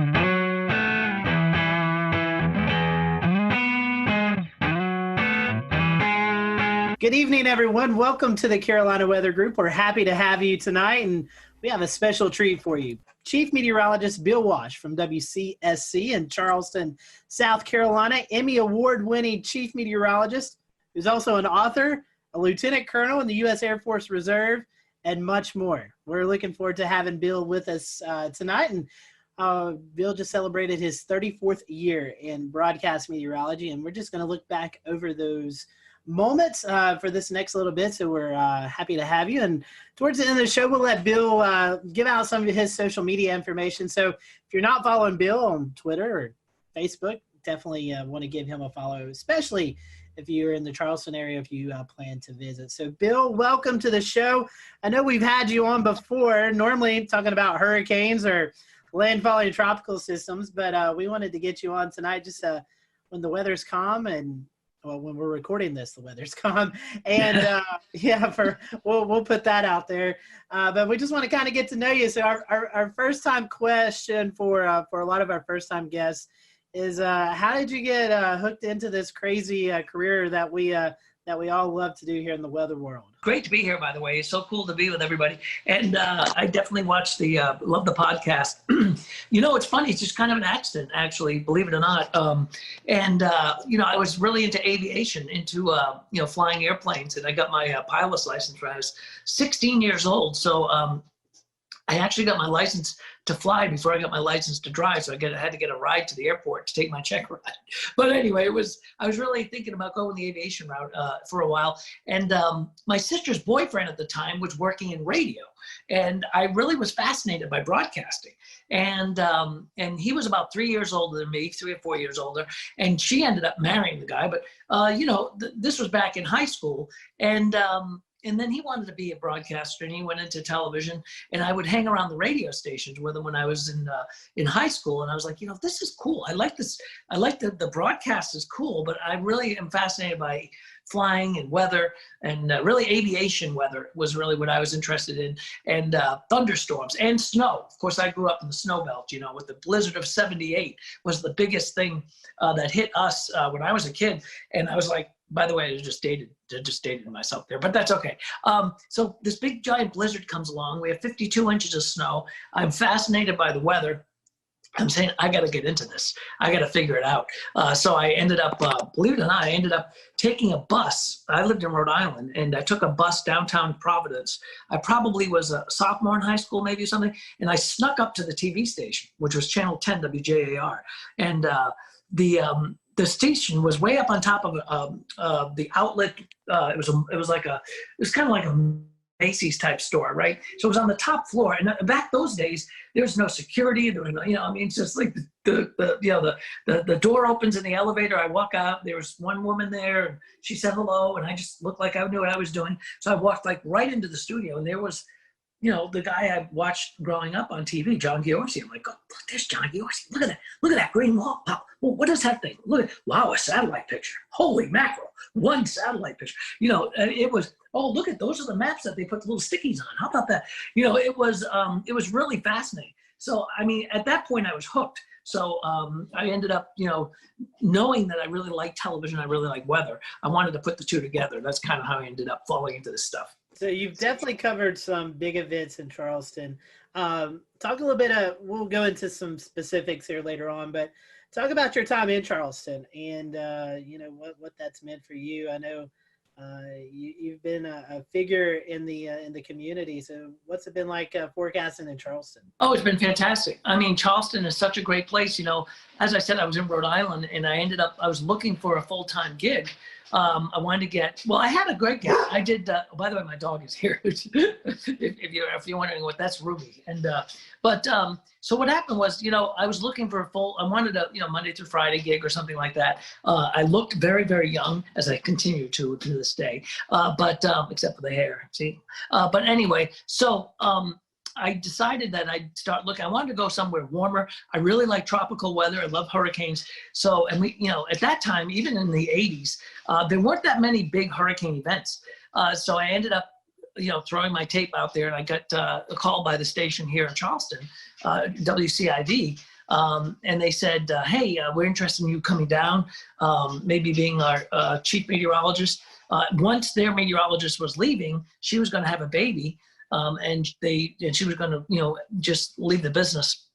So I came down here, they offered me the job, and when I flew down for the interview, I actually, they took me out to Wild Dunes for lunch, and I saw a dolphin and I saw a palm tree. And I was saying, wow, those are the two. I mean, I really was kind of like in Florida, but I'm like, this is like Florida without the traffic, So I'm thinking, let's go down there. So I got a chance to come down here. To work at Channel 4, and I did for, that was in 86. And then, of course, in 1989, Hurricane Hugo comes along. Well, the worst strike on the U.S. in years and decades that came up and really slammed right into us perpendicular-wise, right up the coast, right into the coast. And we had 6 feet of water in the building. We were blown off the air. I mean, I was out of my house for 3 months. I had to live with my soon-to-be in-laws for 3 or 4 months. That was worse than the hurricane. But anyway, that was, she could probably hear me. But anyway, it was, he recycled paper towels, her father. She can hear me, I can't. All right, so anyway, but so that was an event that was just, that was a career-making event because, here I was, young guy, doing my first my second weather job. Technically third because I did part-time on cable way back. But anyway, so, it was a big deal. And Rob Fowler, my pal Rob, Rob, and he comes on the show. And he and I both worked that storm from different perspectives, different stations. But we were down here within about maybe a year of each other. I think I came in 86, he came in 87. But, the two of us really that was our biggest, our biggest weather event that all of a sudden, here we are in our 20s doing that big storm, and they hadn't had one here in years, and it was a devastating storm. So, and then in 1993, Channel 5, was kind of like the big gun in town, and they were their main weatherman was Charlie Hall. He was like an institution. He was an amazing man. He signed the station on. I mean, he was literally the guy who was the first guy on the television station to sign it on. And they called me up and said, hey, are you interested in coming over to work with Charlie? And I'm like, you want me to work with Charlie Hall? I mean, you want me to, and they did. And they said, we'd love for you to work together and build a weather department. And, they had Charlie and they had Mike, but they had one computer, and it was just an old Liveline 3, I think it was. And they wanted to build a storm center. They wanted to build a weather brand. So that was when I went over to Channel 5. So anyway, that's kind of how I ended up in Charleston. I'd like to reminisce about Hugo a little bit since it was one of the big storms of my youth. I grew up in Rock Hill, and it was still a big deal up in York County. So I was wondering if Hugo was actually the biggest event for you during your career, even though it was in the early part of your career, and maybe you could tell us a little bit about the lead up and the aftermath of Hugo. I think it was actually. And by the way, Rock Hill, you guys got whacked by that storm. Yes, we did. Yeah, that was still it blew all those glass windows out of the buildings up there in Charlotte. Rock Hill was rocked by that storm. I mean, it wasn't extra tropical until it got to New York State. So, I think in my weather career, as far as like biggest storms that I've, forecast and lived through, that's got to be at the top of the list, I think. I mean, we've had a lot of, close calls since. We have a lot of, I call them the drive-bys. They come up the coast and then head up toward, the North Carolina, coast and the Outer Banks. So we've had a lot of those types of storms, but Hugo certainly was the largest that really impacted us here, especially as a Cat 4, 135-mile-an-hour storm. We had a 22-foot storm surge in McClellanville, and they had people being put up in the rafters at that Lincoln High School because it wasn't really, they didn't think the water could ever get that deep at a high school like that. It was a precedent-setting one for me, but also for the station, all three stations, it really was, and for Charleston itself. The city remembers it every year, 31 years ago now, hard to believe. But there was, I think that and a couple of the snow events, actually, if you think about it, a couple of years ago, we had a snow event where we had, and I know some of you guys are going to laugh at me, we had 6 or 7 inches of snow. And, that's a big deal for Charleston. It is a big deal for Charleston. We were, and it was so cold. It was such a cold air event. The cold air was really in place for about 3 or 4 days after that. So it didn't melt off very much. It melted off a little bit during the day, but it was thick enough that it refroze at night. So it was a real mess. So some of these snow events were amazing. Certainly the hurricanes were amazing. We've had a couple of tornado outbreaks. We don't have them, obviously as much as you would back inland. But we had a couple of, we had one this year actually in April that was quite impressive. It was, in fact, I think it was the worst tornado outbreak we've had since I've been down here. And that brought a lot of damage. And that was a real strong dynamic system. And we were just, I felt like I was out west there for a few hours that night because it was, they were just, really, it was perfect ingredients. So those, I think Hugo, the snow and, the tornadoes, always an adventure here. Going back to Hugo, there's one other thing I wanted to ask. Even today, do you still see reminders of what happened when Hugo blew through? You do, actually, which is kind of interesting. I was on the Isle of Palms not too long ago, just about a week ago. I was out there, and there's still empty lots out there. Same thing on Sullivan's Island. There's still places where things never came back. It took about a year, to be honest with you.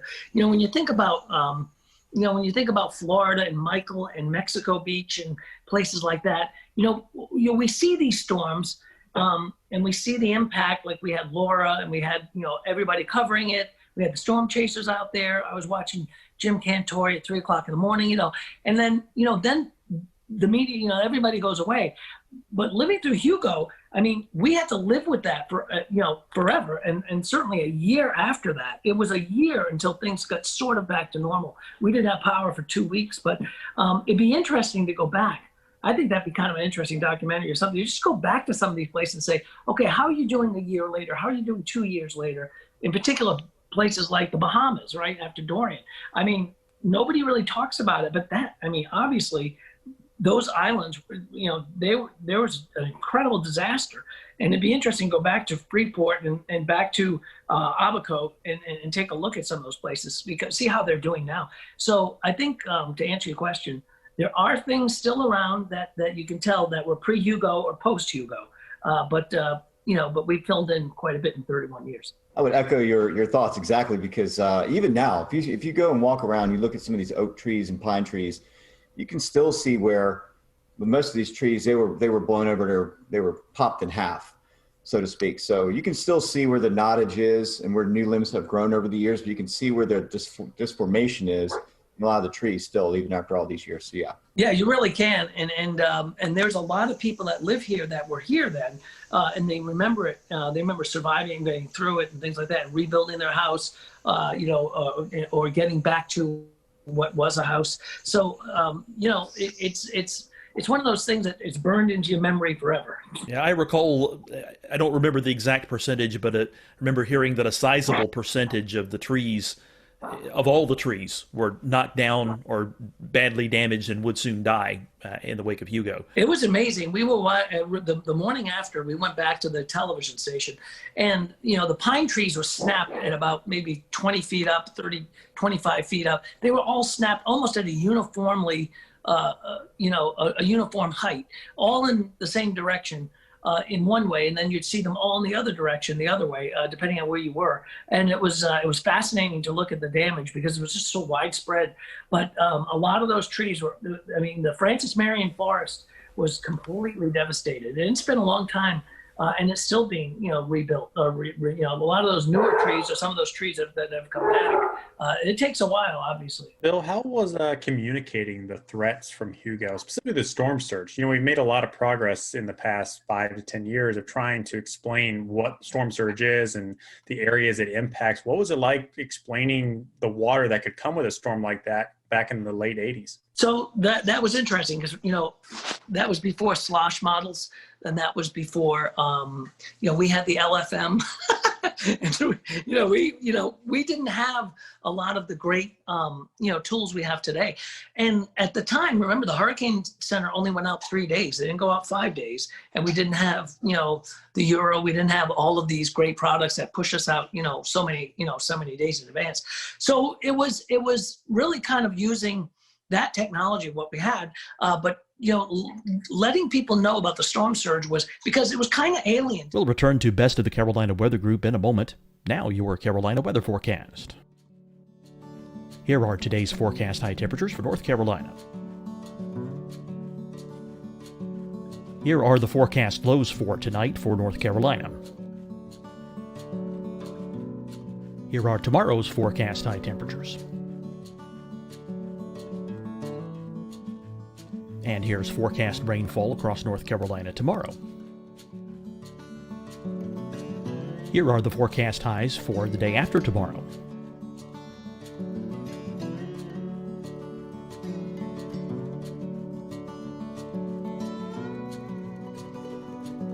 And here's the forecast rainfall across North Carolina for the day after tomorrow.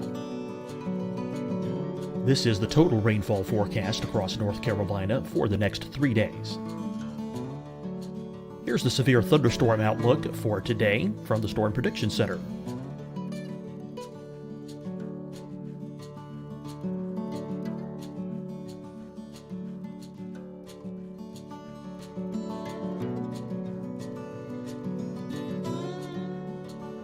Here are the forecast high temperatures for today for South Carolina. Here are the low temperatures for today for South Carolina. Here's the probability of precipitation forecast across South Carolina today. And here are the rain chances across South Carolina tonight. Here are tomorrow's forecast highs across South Carolina. Here are the forecast low temperatures for tomorrow for South Carolina. And here is the probability of precipitation across South Carolina tomorrow. Here's the precipitation chances across South Carolina tomorrow night. Here are the forecast highs for the day after tomorrow in South Carolina. Here are the forecast low temperatures across South Carolina for the day after tomorrow. And here are the rain chances across South Carolina for the day after tomorrow. And South Carolina's probability of precipitation for that night. Here's the Storm Prediction Center's severe thunderstorm outlook across South Carolina for today through tonight. Here's the Storm Prediction Center's severe thunderstorm outlook across South Carolina for tomorrow and tomorrow night. And here's the Storm Prediction Center's severe thunderstorm outlook across South Carolina for the day after tomorrow through that night. Here's the severe thunderstorm outlook for today from the Storm Prediction Center.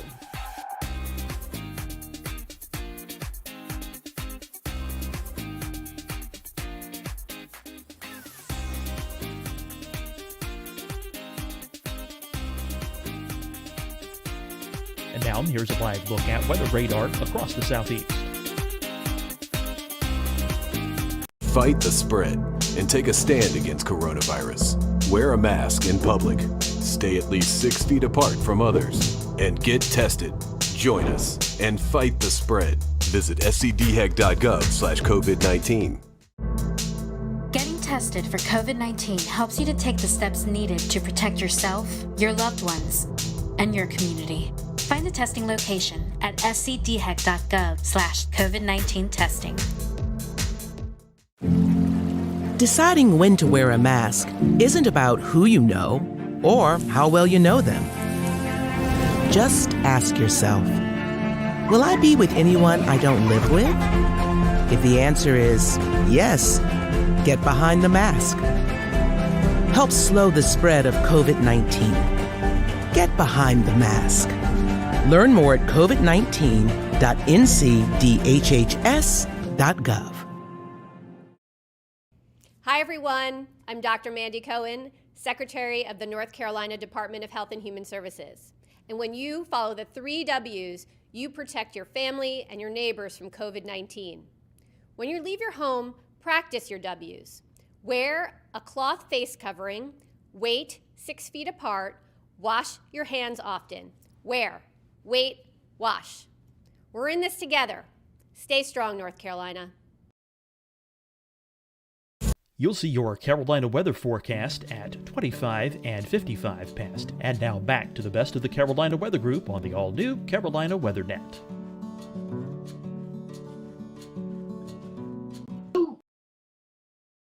Remember, they haven't had a hurricane strike since at least, I think it was David maybe that came by in was it 79? Anyway, they hadn't had a major hurricane strike really since Hazel and Gracie way back in the 50s. They had some storms that came on up, but it was the first real major strike that could bring a major storm surge. So communicating that was interesting, and it was you had to kind of explain to people what it was, and a lot of people didn't think that they could see 20 feet of water, and I mean, there's a lot of people are saying, oh, they're overdoing it, and stuff like that. So getting that message out there was rather interesting. So Bill, I want to ask you a little bit about kind of bring your military background and career into your meteorology broadcasting career, and specifically when hurricanes like Hugo or other kind of big events like that have occurred.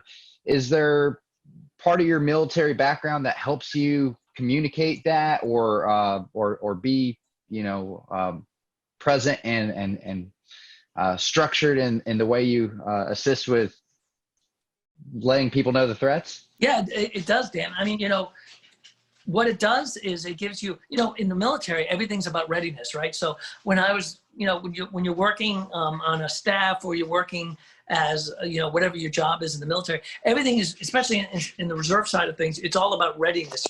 Are you trained up? Are you proficient in the software? Are you proficient in the forecasting? Is your staff ready for this? Is master control ready for this? Do they know how to put the crawls on? Do we know how to evacuate if we have to evacuate? In military, there's a lot of readiness. We had to, you have to do a lot of training. And I think that kind of background also kind of floats over to what we were doing. And I still to this day have, readiness checklist for like tornadoes or tornado warning or severe weather, making sure our master control has, all of the things they need to make sure that they're ready to put us on TV at 2:00 in the morning if they have to. So, a lot of that comes from the military background. Excuse me. That's Ruby. That's Ruby. So a lot of things come from the military background that go into television that help me pretty much get through these storms. But I think it's a good background. And military is a whole different world. When I was doing military. On the weekend, I'd go away, or even during the week, I'd be like, it's like literally changing hats. It's a whole different world of the way things are done. TV is, there's been a show business. We got the science side of it, but there's show business, and it's a whole different world where military, it's totally different. So if you're briefing a commander, for example, on an upcoming storm, or you're doing a battle group command type of, if you're doing a forecast for a battle group, you're talking about, different types of weather, but those people, it's a different audience. So yeah, So you use that training, I think, to help you be ready. Readiness is the most important thing. Well, that readiness was obviously very important in 1989 with Hugo, and it still is. Bill, we've talked about before on this show, in the unfortunate event that South Carolina and the South Carolina coast and Charleston area were to ever face another storm like Hurricane Hugo, how prepared are we nowadays in the Charleston metro for a major landfalling hurricane? I think we're pretty well prepared. We're prepared, and we're at a point where we know what to do. We know how to get the messaging out there. We're prepared better than ever when it comes to communication between social media, the television, the OTT over the top stuff, all of the different platforms that we can broadcast to. So getting that word out is going to be even better. As far as evacuation and stuff like that, that is drilled pretty much every year. We have hurricane drills with the state and with the Highway Patrol and the National Guard and stuff like that. So I think South Carolina is pretty well prepared. There are some caveats. We flood on a good thunderstorm on a high tide down there. So depending on the timing of the storm, also the trajectory of the storm versus the coast, how much flooding that we could have. But to get people to move. We had a big evacuation during Florence, and that was a major. It was a Cat 1 actually. It was a major disruption, but it wasn't even a major hurricane as it came down the coast. But it was a rainmaker moving at 2 or 3 miles an hour, just flooding North Carolina and northeast South Carolina. But yet, governor, had evacuation all the way down through Beaufort County down into near the South Carolina Georgia border. That put a lot of people out saying, well, why am I evacuating? That storm's up near Myrtle Beach and it's really flooding like Conway and not us. So, and a lot of that we have to try to explain to people and say, we don't make the evacuation call. We tell you what's going to happen weather-wise, what to expect. So in that reference, I think we can be ready. But there are always going to be, and I will guarantee you guys, there will be people that stay on the beach, and they did, and they have stayed through storms like Hugo or like Michael or like Laura and stuff, and they may or may not even survive, but they did. I remember during when we had a couple of storms in Florida, down in along the Keys, people staying. Oh, I'm staying through it. And then they come back to them like afterwards, like, I'll never stay again. Never. I'm out. I'm gone. Talking about some of these climate change issues that we've had, certainly the sea levels are coming up. And, what has your perspective been on how, we've had to handle sunny day flooding since you started here going into now? That's funny that you say that because, when we do have these 6.7, 6.8 tides on a beautiful sunny day, and you try to tell people we have a coastal flood advisory until 11 o'clock tonight. And they're like, it's not even raining. What are you talking about? And then all of a sudden, the pictures start showing up on Twitter of people's driveways being flooded and stuff like that, the drainage in the city. So sometimes it's hard to explain to people that, and it's people want simple answers sometimes, and sometimes it's hard to give a simple answer. And there's not a lot of simple answers when it comes to weather. It can be complex, but even tides. When you talk about tides and talk about drainage, and you talk about some of the even the extreme low tides. Why boats are sitting up on when you have these blowout tides, boats are sitting up on the on sand, and they're like, did you say that was going to happen? Well, yeah, we did, but don't, so it's, it's just a matter of really schooling people. And sometimes it takes people by surprise a lot of times. It's difficult to communicate that sometimes too in the low country because you have a bunch of visitors. Like I remember when I was there for the NWA meeting in 2013, there was a king tide going on at the time, and you could go down East Bay Street and there was an area that was flooded. And sometimes I think getting the word out to people who aren't local to the area and know this kind of thing can happen every now and then makes things even more challenging. Yeah, that was a great meeting, by the way, Frank. We had a blast. That was a wonderful NWA meeting, and we'd love to have another NWA. We had an AMS meeting here too before that, and it's a great city for that. There's our shameless plug right there. We'd love to see everybody come back, but when we ever have conventions again. But yeah, I mean, it is, and it's hard to explain that to people that they say, hey, look, this is, this is not a rain event. This is not, we're not seeing a major storm along the coast. Why are we getting flooding? And it's a beautiful blue sky day. So a lot of it's education, and the TV folks will tell you all the time that they give us 2.5 minutes to do the weather and say, oh, by the way, could you explain how this stuff works? So it can be. It's challenging. And I always, when I coach people and doing weather, I'm like, you're taking such a complex thing and you're making it simple, but you have to cherry pick the most important things and let people know about them. What's good about today though, is that we have things like this podcast, things like social media, Facebook, and I'm sure you guys know, when we have big storms, and ask like Rob and everybody, Ricky will tell you, I mean, we're not only doing television, we're doing Facebook, and it's like you'll do six shows and they'll say, by the way, can you do another Facebook Live in a half hour? And it's like, wow, I just went through all this, but I have to go through all this again. But again, it's sometimes for a totally different audience. So we're kind of schooling people along the way as well. Well, Bill, besides the whole weather TV gig, besides the military gig, you've also done some writing, right? I have. That's kind of like a hobby, more fun than ever. Yeah, I did. I write some novels, and had one come out recently. It was right before the COVID thing. So we were setting up these like we would do like Panera Breads we ended up going to different places to do some book events just to promote the book and whatnot. And then boom, COVID hit. Although we've been doing a lot, I've been doing some Zoom, what do they call them? Book things, book events, like a lot of book clubs and things like that. But yeah, I wrote a novel when I was flying a lot for the Air Force. Really, I started thinking about this when I was Navy first, and when I went from the Navy to the Air Force, my job in the Air Force had me flying quite a bit in different places on C-17s, and so I started thinking about these stories and stuff like that I put together in a book and in a novel. We actually pitched it. My first book was pitched as it was more of a national security thriller, and it was pitched as a TV show. And my agent was like, you know what, this would be a good book if they don't buy it as a TV show. And they didn't go for the TV show, but the other people came up and said, we'd like you to do the book on it. So, so I've done a couple of books and three novels, and that's, it's fun. I mean, I don't do downtime very well sometimes, so I've got to be doing something. So I guess I write sometimes, and it's really kind of enjoyable. The last one I did, which was Uncle Danny, was actually based on 3 live characters up in New England that were really, they were the kind of the tip of the spear when it came to the booze business and prohibition.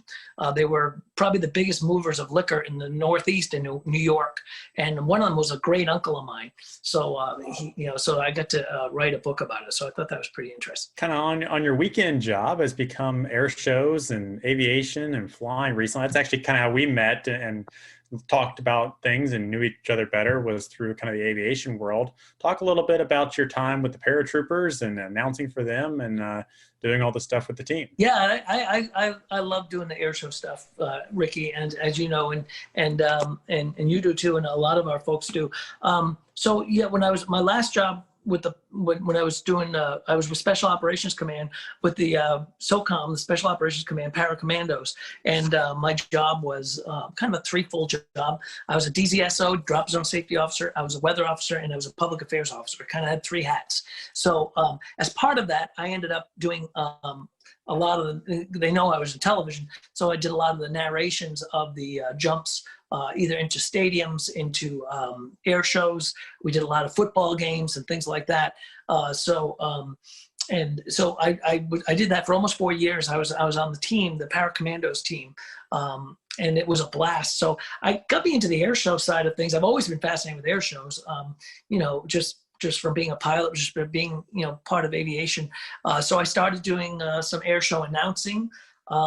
And again, there's some big announcers on the air show circuit. They're fabulous and great friends of mine. And I just kind of fill in when there's a show available. I'll throw my hat in the ring if somebody needs an announcer. And I really like announcing air shows. It's fun. It's a lot of work, actually. It's a lot. I mean, it's a long day. You're usually up in the sun and stuff like that. But it really gets you into the aviation side of things. And it's fun. So I really like doing air shows. I've been working with Air Show 360, a team that does a lot of air show broadcasting. We're kind of trying to take that announcing thing and do like Air Show Live, which is another broadcast company that does air shows. So, 360 is like that, is kind of like what we've been doing. So, it's fun. It's an enjoyable, side gig that, I do every once in a while. It's a lot of fun. Talk about how the aviation and weather kind of came together with the paracommandos and the jump team. You mentioned you were kind of the weather officer. What do you have to look for before you give the go or no go to jump out of an airplane? So you've got a couple of things. Ceilings, right? You got to have at least 2,000 feet. You also have to have wind. The wind at the surface has to be within a certain component. Like for a stadium, 13.5 miles per hour. And then on an air show, outside at an air show, we could go up to 18 miles an hour. We had to make sure that we were going to be clear of clouds. So they wouldn't, if we were doing a high jump, our high show, we wouldn't be coming through clouds because you can't bust a cloud. I'd be dealing with that. I'd be dealing with winds aloft a lot because of, where the exit of the airplane is going to be and, where they're going to be landing on the ground. A lot like doing Navy weather, when you're doing strike weather, weather for, where a strike's going to happen. And that's interesting because you're actually, your airport's moving on an aircraft carrier. So you've got to do, your departure weather, your strike weather, your return weather, and the return weather may be completely different from where you left earlier that day, so it's kind of the same thing with the paracommandos. The weather may change from the early show, like if you're doing 2 jumps in that air show, the morning show versus the afternoon show. So, it's a constant look and change and tweaking of that. And then you also have to be able to call it off. I mean, the DZSO has the go, no go.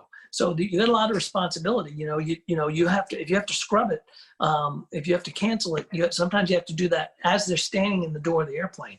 So that can be kind of colorful, especially when you have the commander is a Green Beret lieutenant colonel who's, very, very, a lot of these guys they're all special operators. They're amazing people.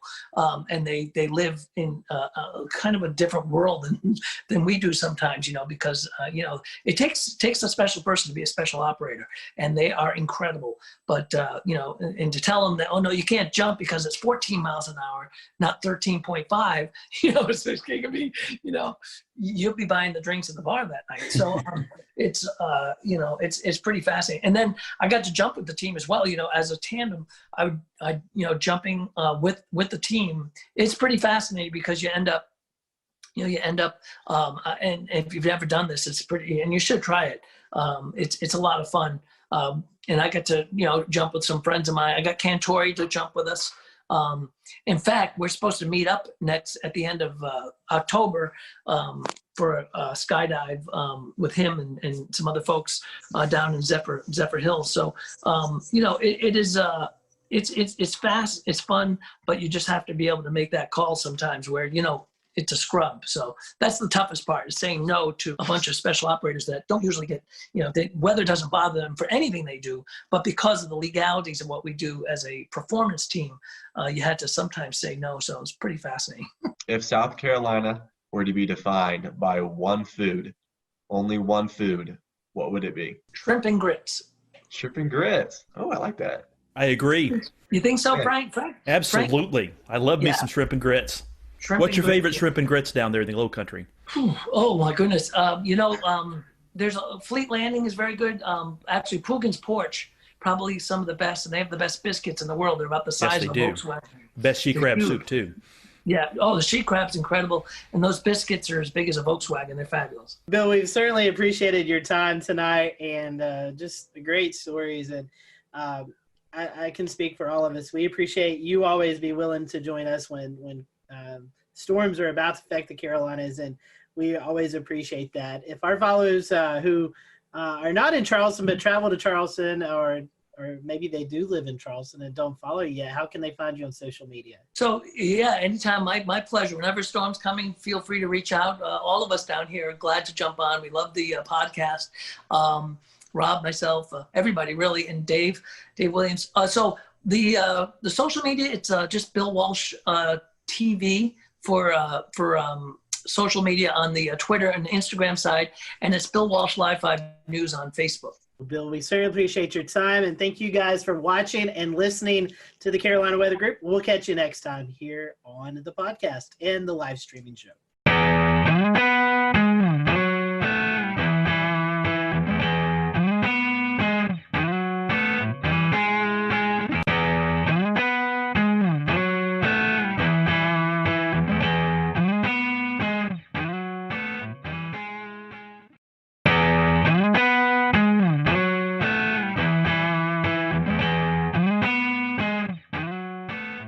Hello, everyone. Welcome to the Carolina Weather Group. We're happy to have you this evening. We're going to be talking space with our good friend Tony Rice, NASA ambassador, also a contributor for WRAL in Raleigh. So Tony is our resident person that we go to when we have space questions. There's some really cool things going on with this Mars launch. We also have some loon balloons. You may have seen some pictures floating around on social media over the last couple of days or weeks, and we're going to talk a little bit about that as well throughout the program. But Tony, we have this mission. I think originally this Mars mission was scheduled to go off June 20th, right around that date. It's since then been pushed back a few days. So can you tell us a bit about the mission itself? Well, what are we trying to accomplish as we head off to Mars? So this is was originally called the Mars 2020 rover, and it's a follow-on to the Mars rover you would know as Curiosity. So it's about the size of a minivan, a little bit smaller than that. And its purpose is to go out there and find basically what happened to Mars. It's going to work in concert with obviously Curiosity and all the other assets that are out there at Mars, the orbiters that are studying the atmosphere, that are taking those fantastic pictures that we see of Mars. But it's a very similar rover to Curiosity. It's using the same spacecraft bus. And that's the body of the spacecraft, the wheels, the mobility system, all the computers, all the communication systems. But the real exciting thing about these spacecraft and about these missions are the instruments. So I think of this as like Curiosity 2.0. It has a lot of some of the same instruments that Curiosity did, but they've been upgraded.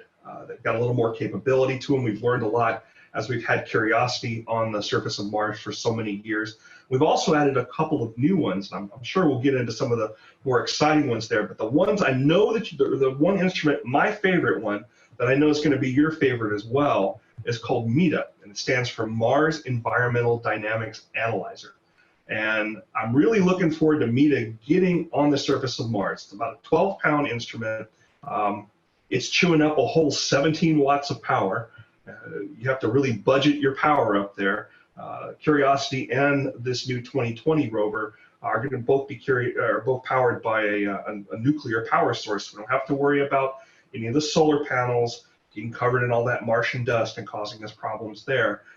But the deal with MEDA is it's going to be capturing information about air temperature, ground temperature, radiation. We've got a dust sensor that's on there as well, so we can help study those dust storms.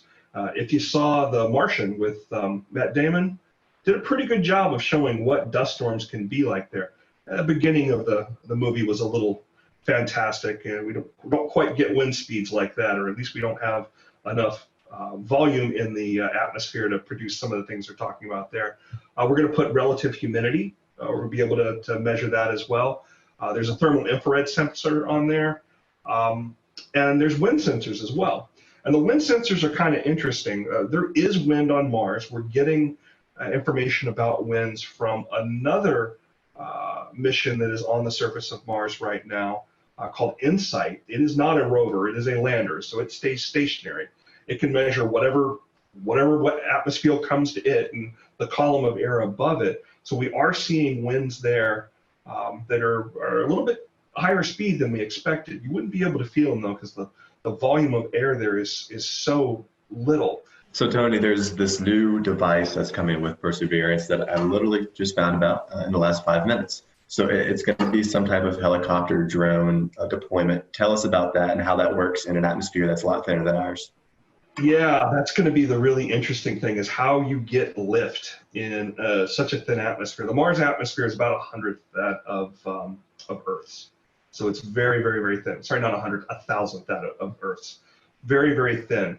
But the drone itself, the helicopter itself, has pretty wide blades, and it's going to be spinning really, really, really fast. So don't think drone like the drones that we know here on Earth. It's not going to be sitting up there and hovering for a good amount of time. It's going to take hops. And its purpose, number one, is a technology demonstrator. It'll be the first time we've ever flown on another planet. That's pretty exciting unto itself. But it's not just a technology demonstrator. It's going to be providing valuable information to the team that is driving this rover. And yes, there are rover drivers. They sit in California. They're sitting at home right now because they're able to VPN in and talk to the rover that way. But their technical term or their technical title is rover planners, because they're doing exactly that. They're planning what drives need to occur during that day to put the rover in a position to do the science. So this helicopter is going to help out with that a little bit. It's mounted on the underside of the rover. So after the rover lands and everything's checked out, the rover will deploy the helicopter, we'll drive off of it, and then we'll be able to take the helicopter off and move it about. It's going to serve as a form of scout for the geologists.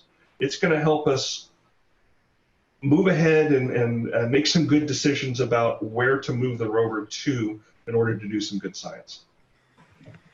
Now, Tony, I have a question as far as I've always wondered the signal, right? So these are being operated remote control a lot of the time. So I know there's some automated processes on site that the rovers would do to correct maybe a rock in the way or something.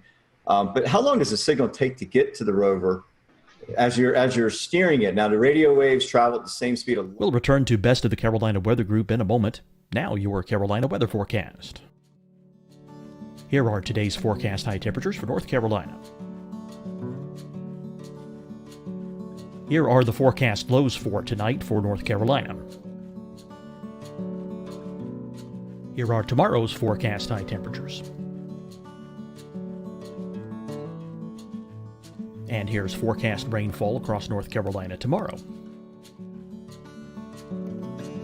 Here are the forecast highs for the day after tomorrow.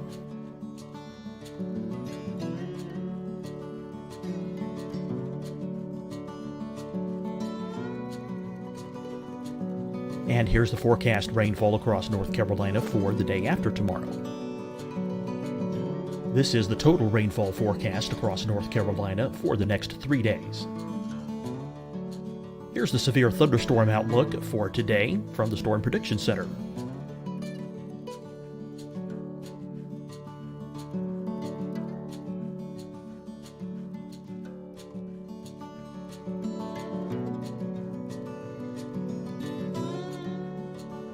Here are the forecast high temperatures for today for South Carolina.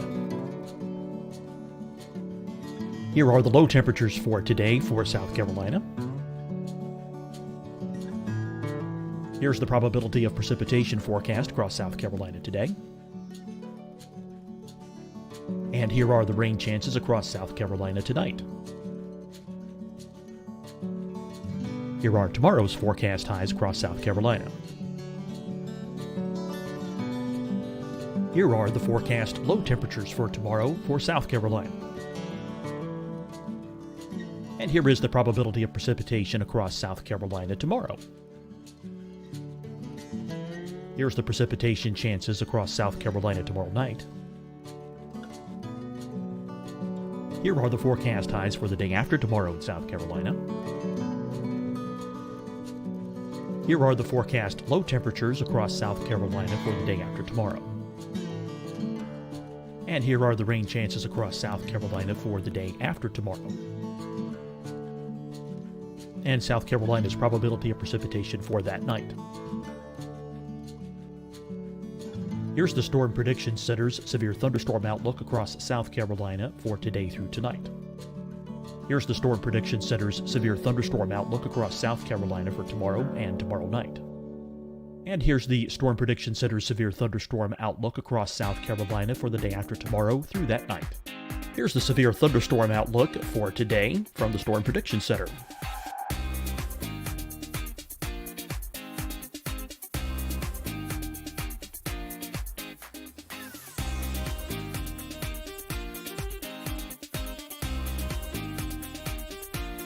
And now here's a live look at weather radar across the southeast.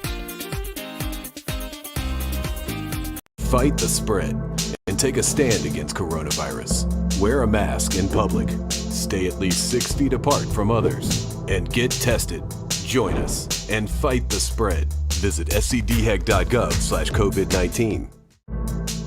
Getting tested for COVID-19 helps you to take the steps needed to protect yourself, your loved ones, and your community. Find the testing location at scdhec.gov/COVID-19 testing. Deciding when to wear a mask isn't about who you know or how well you know them. Just ask yourself, will I be with anyone I don't live with? If the answer is yes, get behind the mask. Help slow the spread of COVID-19. Get behind the mask. Learn more at covid19.ncdhhs.gov. Hi, everyone. I'm Dr. Mandy Cohen, Secretary of the North Carolina Department of Health and Human Services. And when you follow the 3 W's, you protect your family and your neighbors from COVID-19. When you leave your home, practice your W's. Wear a cloth face covering, wait 6 feet apart, wash your hands often. Wear, wait, wash. We're in this together. Stay strong, North Carolina. You'll see your Carolina weather forecast at 25 and 55 past. And now back to the best of the Carolina Weather Group on the all-new Carolina Weather Net.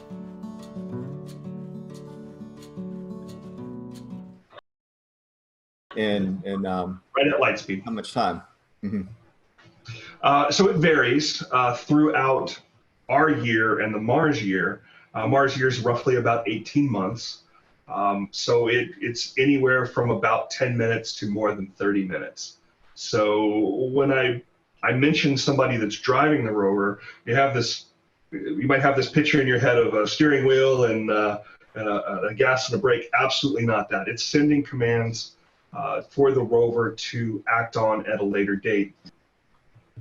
Another function of this robot is that it's going to be collecting samples on the surface and to be later taken back to Earth and studied here. How will that work? How's it going to get back to Earth? To be determined. So there is going to be a caching capability where samples that are first studied by Curiosity are going to be packaged in a way that they can be picked up at a later date and brought back to Earth. We're not quite ready to put boots on Mars yet. That's a goal, but it's a goal that's pretty far into the future. As a step between now and putting boots on Mars, a robotic mission that could pick up those cache samples and bring them back. Why not just go and pick up random samples and bring them back? Why bring these that have been studied by the Perseverance rover, by the 2020 rover? To be able to do additional study on something that's already been studied by a robot is just going to give us a ton of information that we can apply to other studies that have been going on there for years and years. I mean, on back into the Viking days, back in the 70s. So that's why it's being done that way. How it's actually going to happen, there's a lot of different ideas about that. One of the biggest challenges there is how you have enough energy to launch from Mars and get back to Earth. How do you do that? And there's different theories on how that might happen. Do you bring enough fuel with you to be able to get back? Do you use the Martian soil as a source for energy and construct fuel that way? Lots of different ideas. It's being worked on, but step one is to gather those samples and leave them behind so that they can be returned. In our relentless pursuit for life on other planets, we look at water and potential for water. We've seen pictures of icing on the poles, a type of icing, not as we would know it, but what is the evidence for water on Mars and maybe some of the past evidence that shows you there could have been water flowing? Has there been anything presented in some of the latest information? Yeah, that's a great question. And the icing that you're seeing on the poles happens every Martian winter. And you can actually see it with a backyard telescope if you look at the right time. We see it on both the North and the South Pole. What you're seeing there is actually CO2 ice. It's actually carbon dioxide. And the poles get, those ice caps on the poles, they get larger and they get smaller according to the season.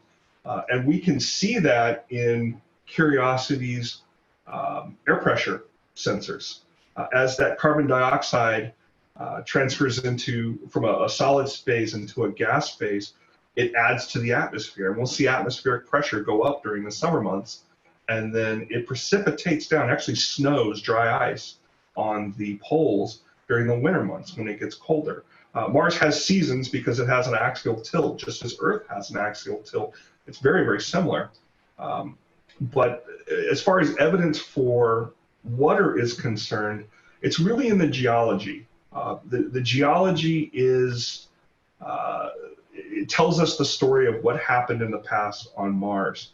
Where we landed Curiosity was an area that was formerly the bottom of a large river system. It was at the bottom of an alluvial fan, and that's kind of a funnel-shaped pattern.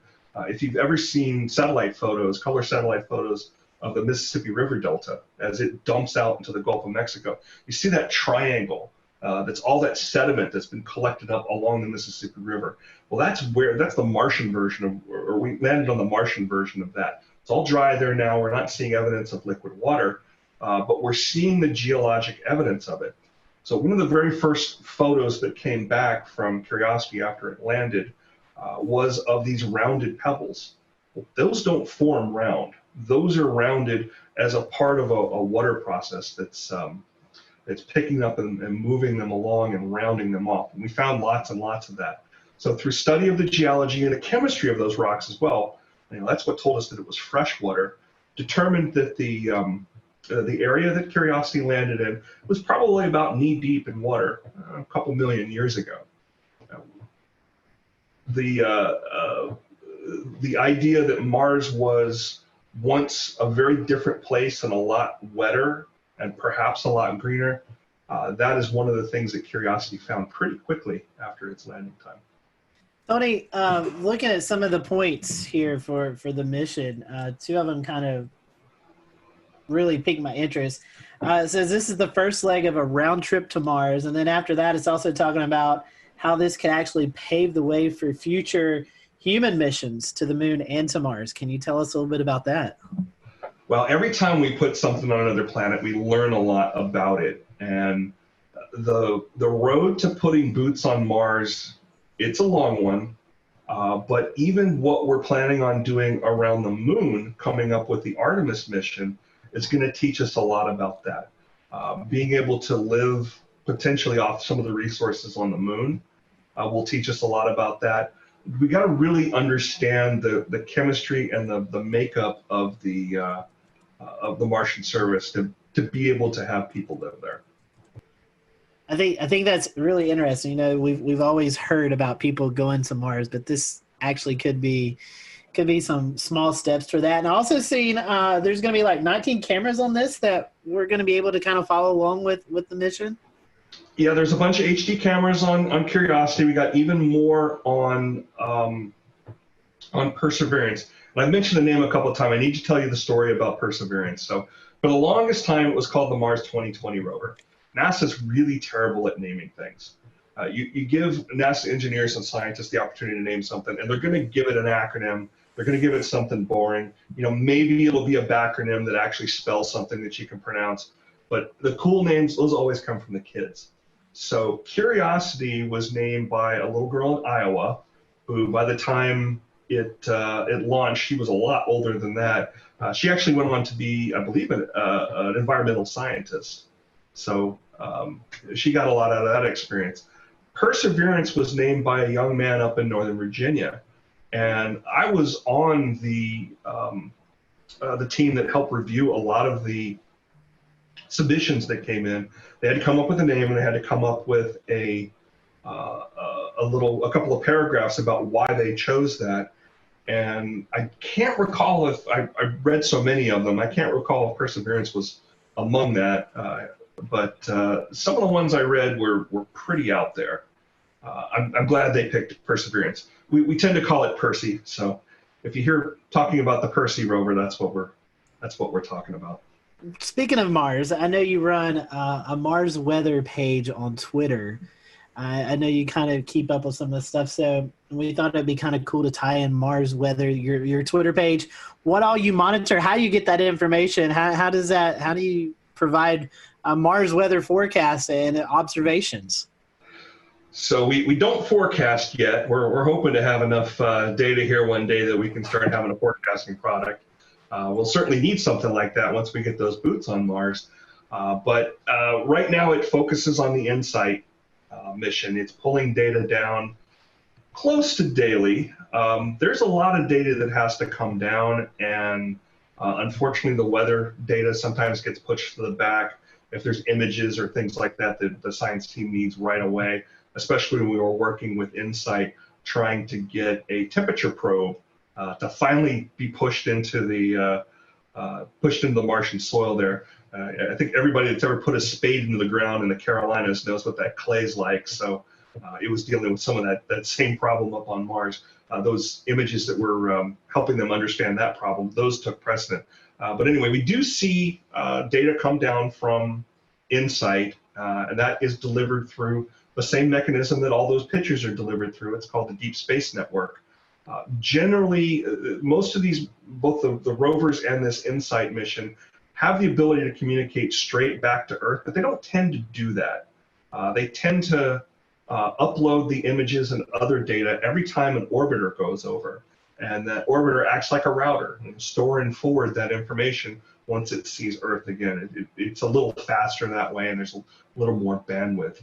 But we see that data come down. I know she just popped that up. So we see temperature data. We see air pressure. I find air pressure to be some of the most interesting there.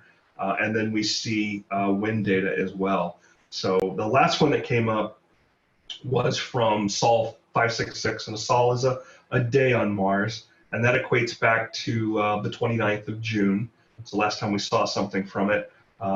As you can see there, the low was 25, I'm sorry, the high was 25, the low was 126 below zero, and these are both Fahrenheit. And each day on this Mars weather Twitter, it goes and randomly picks a city somewhere, and Clayton just happened to be picked up there last time it was doing a comparison. So you can see the comparison there. But again, the most interesting comparison in my mind is the pressure. So, we were seeing about 1,012 hectopascals, which I think equates to millibars. You guys keep me honest there.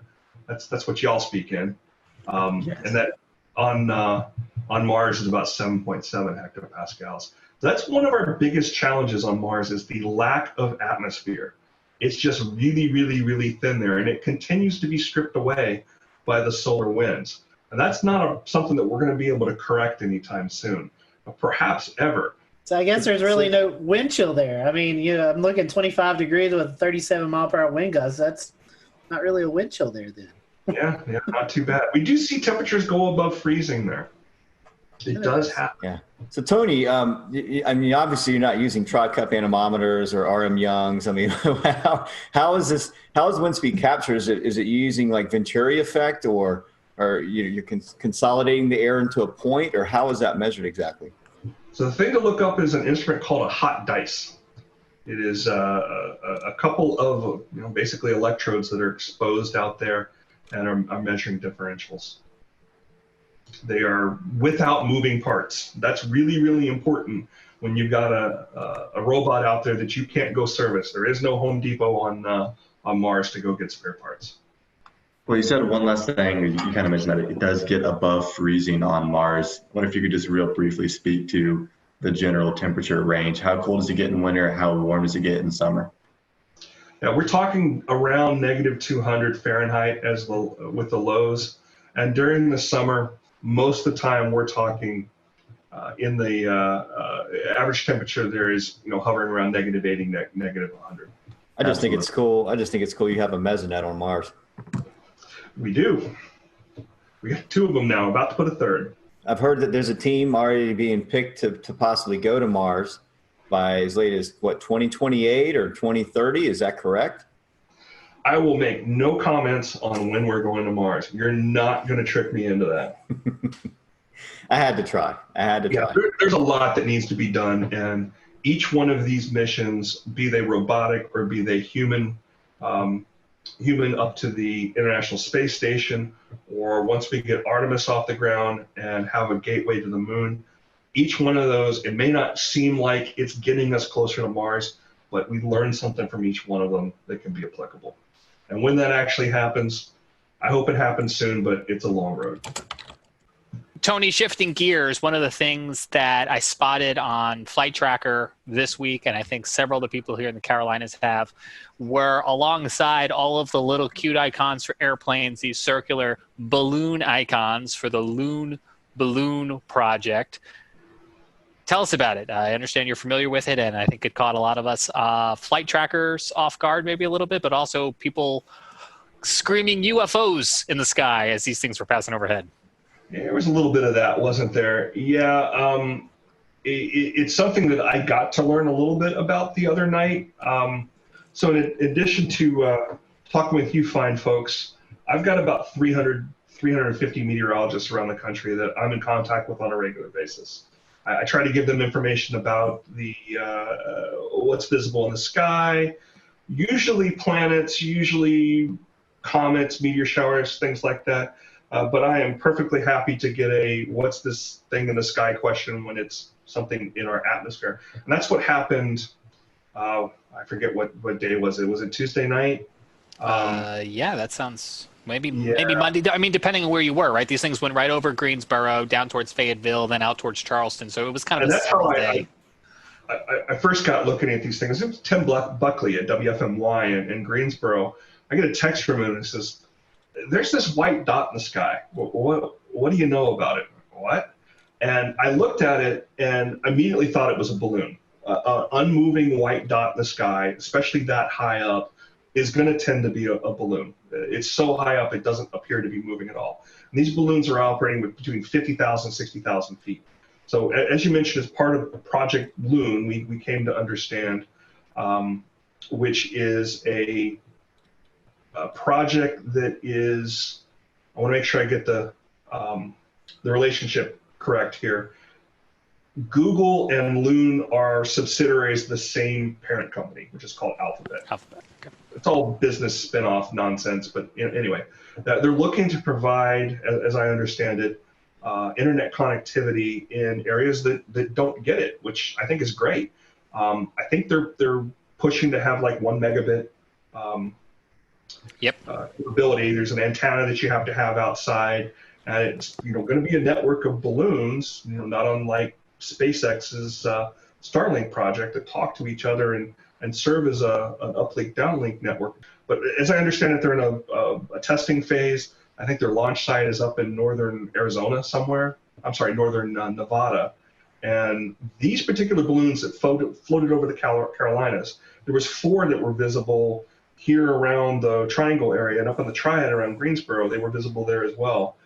If you think about 50,000 feet, and you think about that circle that you draw around something like that, it's visible for a good amount of space.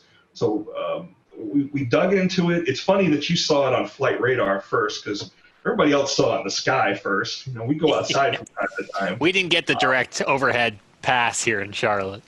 Yeah, you did have one float a little bit near you. There was one that went on out over Asheboro and Asheville, out over Cherokee, and ended up in Alabama the last time I saw it. But the ones that we saw around Greensboro, as I understand them, they floated out directly south off the coast of Charleston and ultimately Jacksonville.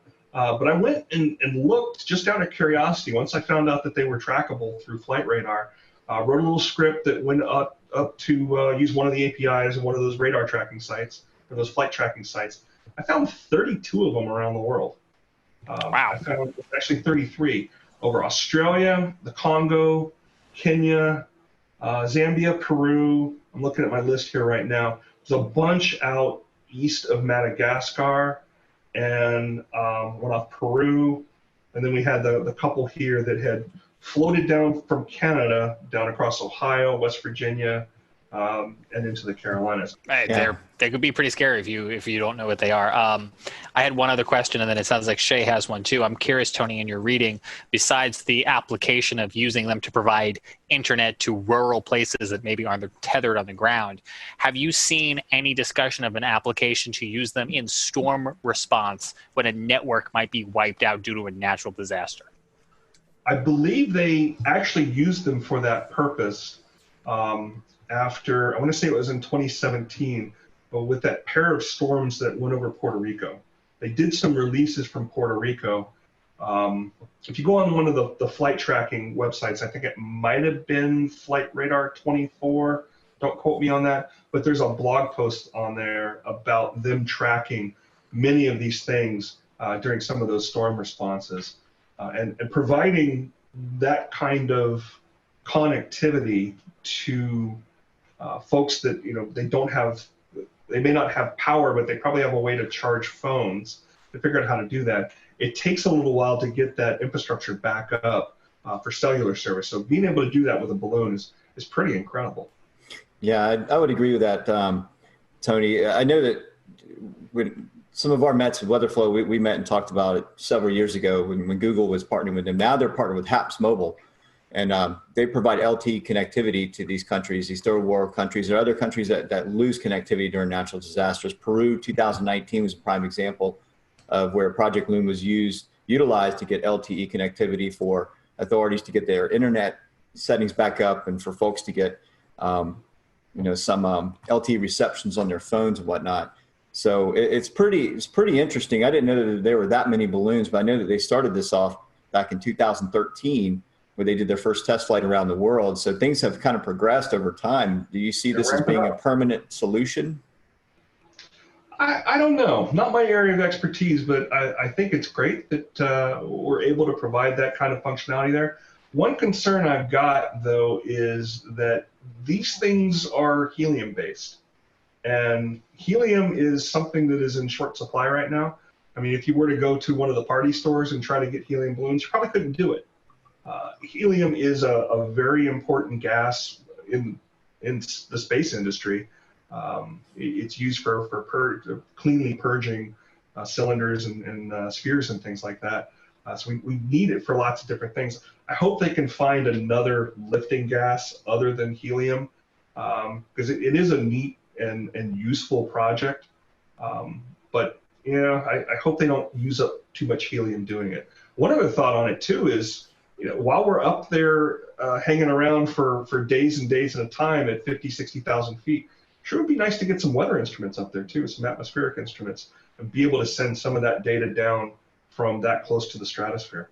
Sure, I know Boeing's doing that with the unmanned craft that flies for weeks and months at a time on solar energy. And I think when I read on Loon's website that they have their partnership with HAPS Mobile, they have test flight. They've done all their they've rolled out their new unmanned craft that goes out. So that may be the solution to what they're looking for. Instead of having balloons anymore, they're going to have unmanned planes going up that just circle around.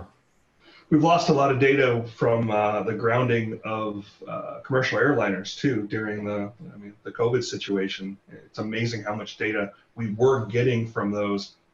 That's closer to 30,000 feet, but it really filled in a lot of those gaps the radio songs were providing.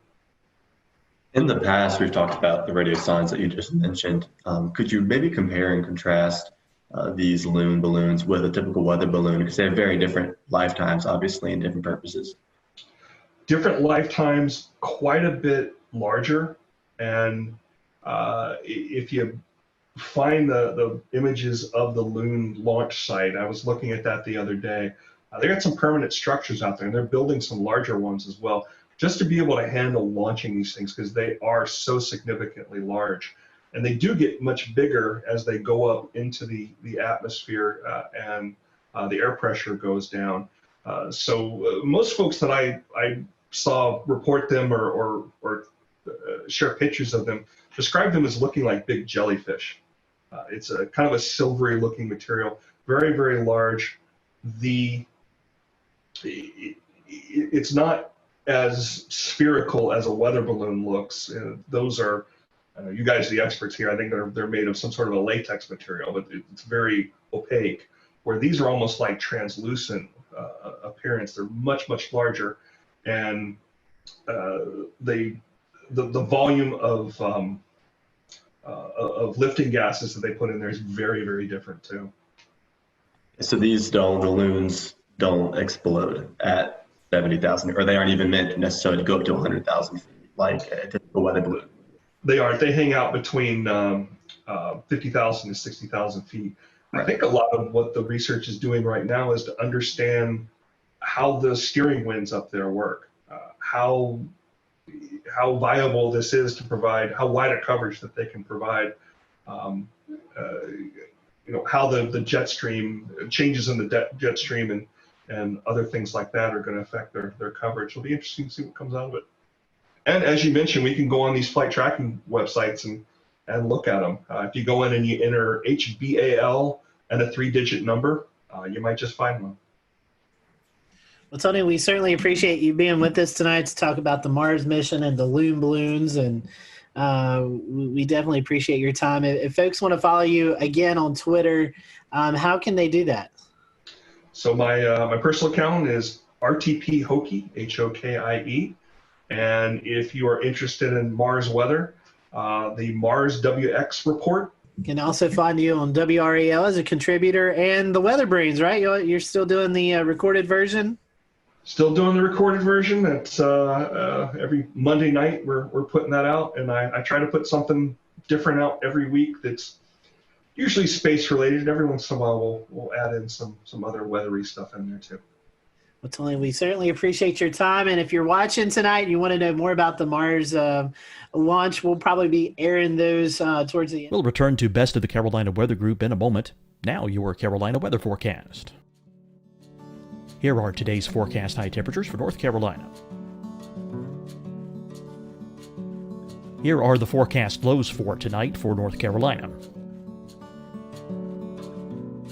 Here are tomorrow's forecast high temperatures. And here's forecast rainfall across North Carolina tomorrow. Here are the forecast highs for the day after tomorrow.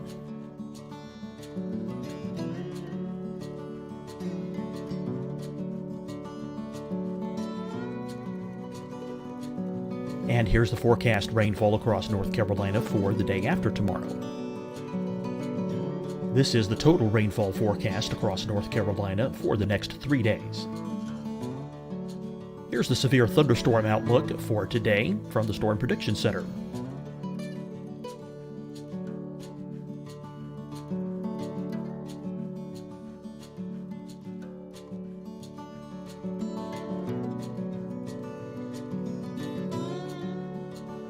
Here are the forecast high temperatures for today for South Carolina. Here are the low temperatures for today for South Carolina. Here's the probability of precipitation forecast across South Carolina today.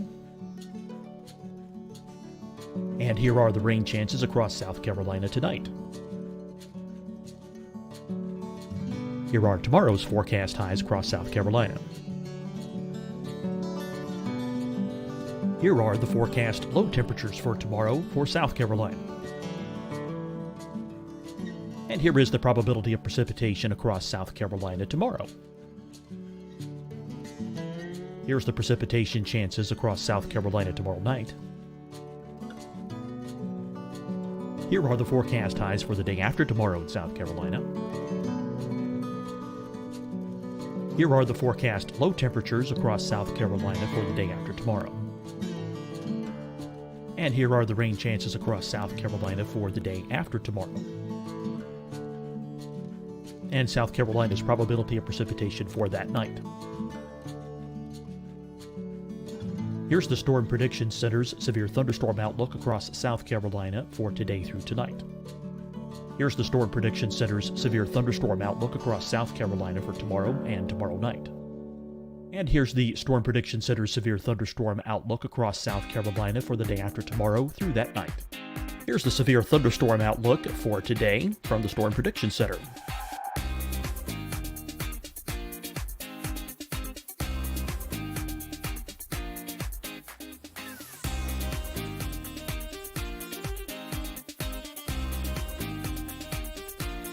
And now, here's a live look at weather radar across the southeast. Fight the spread and take a stand against coronavirus. Wear a mask in public. Stay at least 6 feet apart from others. And get tested. Join us and fight the spread. Visit scdhec.gov/COVID-19. Getting tested for COVID-19 helps you to take the steps needed to protect yourself, your loved ones, and your community. Find the testing location at scdhec.gov/COVID-19 testing. Deciding when to wear a mask isn't about who you know or how well you know them. Just ask yourself, will I be with anyone I don't live with? If the answer is yes, get behind the mask. Help slow the spread of COVID-19. Get behind the mask. Learn more at covid19.ncdhhs.gov. Hi, everyone. I'm Dr. Mandy Cohen, Secretary of the North Carolina Department of Health and Human Services. And when you follow the 3 W's, you protect your family and your neighbors from COVID-19. When you leave your home, practice your W's. Wear a cloth face covering, wait 6 feet apart, wash your hands often. Wear, wait, wash. We're in this together. Stay strong, North Carolina. You'll see your Carolina weather forecast at 25 and 55 past. And now back to the best of the Carolina Weather Group on the all-new Carolina Weather Net. Get into with our friends at NASA TV. I'm sure we'll be doing some more events surrounded by that mission and that launch. So stay tuned with that. And we appreciate you watching the Carolina Weather Group. Until next time, we hope you have a great evening. And we'll see you on the next Carolina Weather Group episode.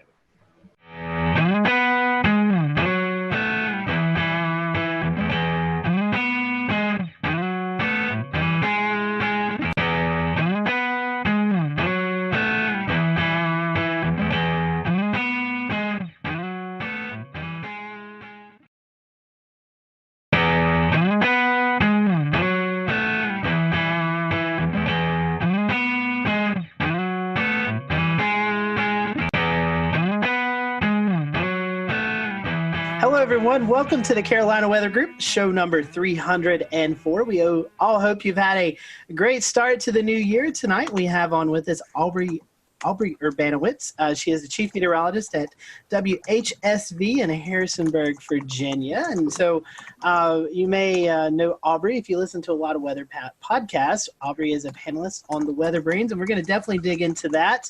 But tonight, we're just going to get to know Aubrey and what got her hooked. She's got an interesting story about joining the meteorology field. So we appreciate you watching tonight. If you have any comments, just send them to us on our Twitter page at Carolina WX Group, or you can comment on the stream that's going on right now. So Aubrey, welcome to the show. Thanks so much for having me, guys. I appreciate it. It's nice to, kind of cross podcast. That's right. That's right. Normally we do that National Weather Podcast Month, but we're doing it a couple months early. So Aubrey, we was kind of a little bit talking about your foray into meteorology. You didn't start off your college path didn't really take you into broadcast meteorology. You actually started with a restaurant chain. So tell us about that little interesting story that kind of got you into weather.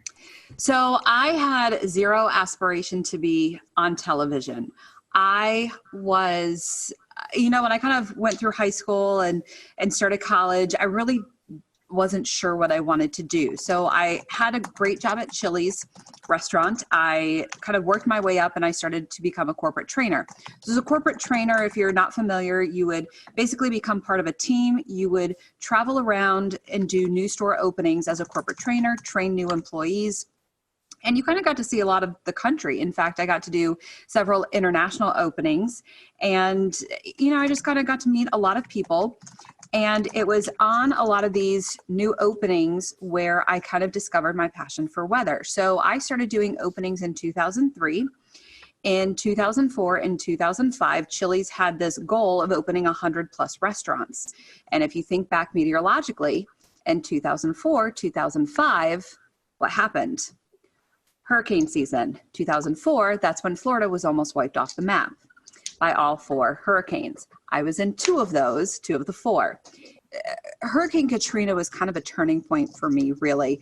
I was sent back to Louisiana to help rebuild some stores after I had been there and evacuated For Katrina, I was there during Rita, and I ended up being there for 3 months. I was in Louisiana so long, they ended up starting to take state taxes out of my checks.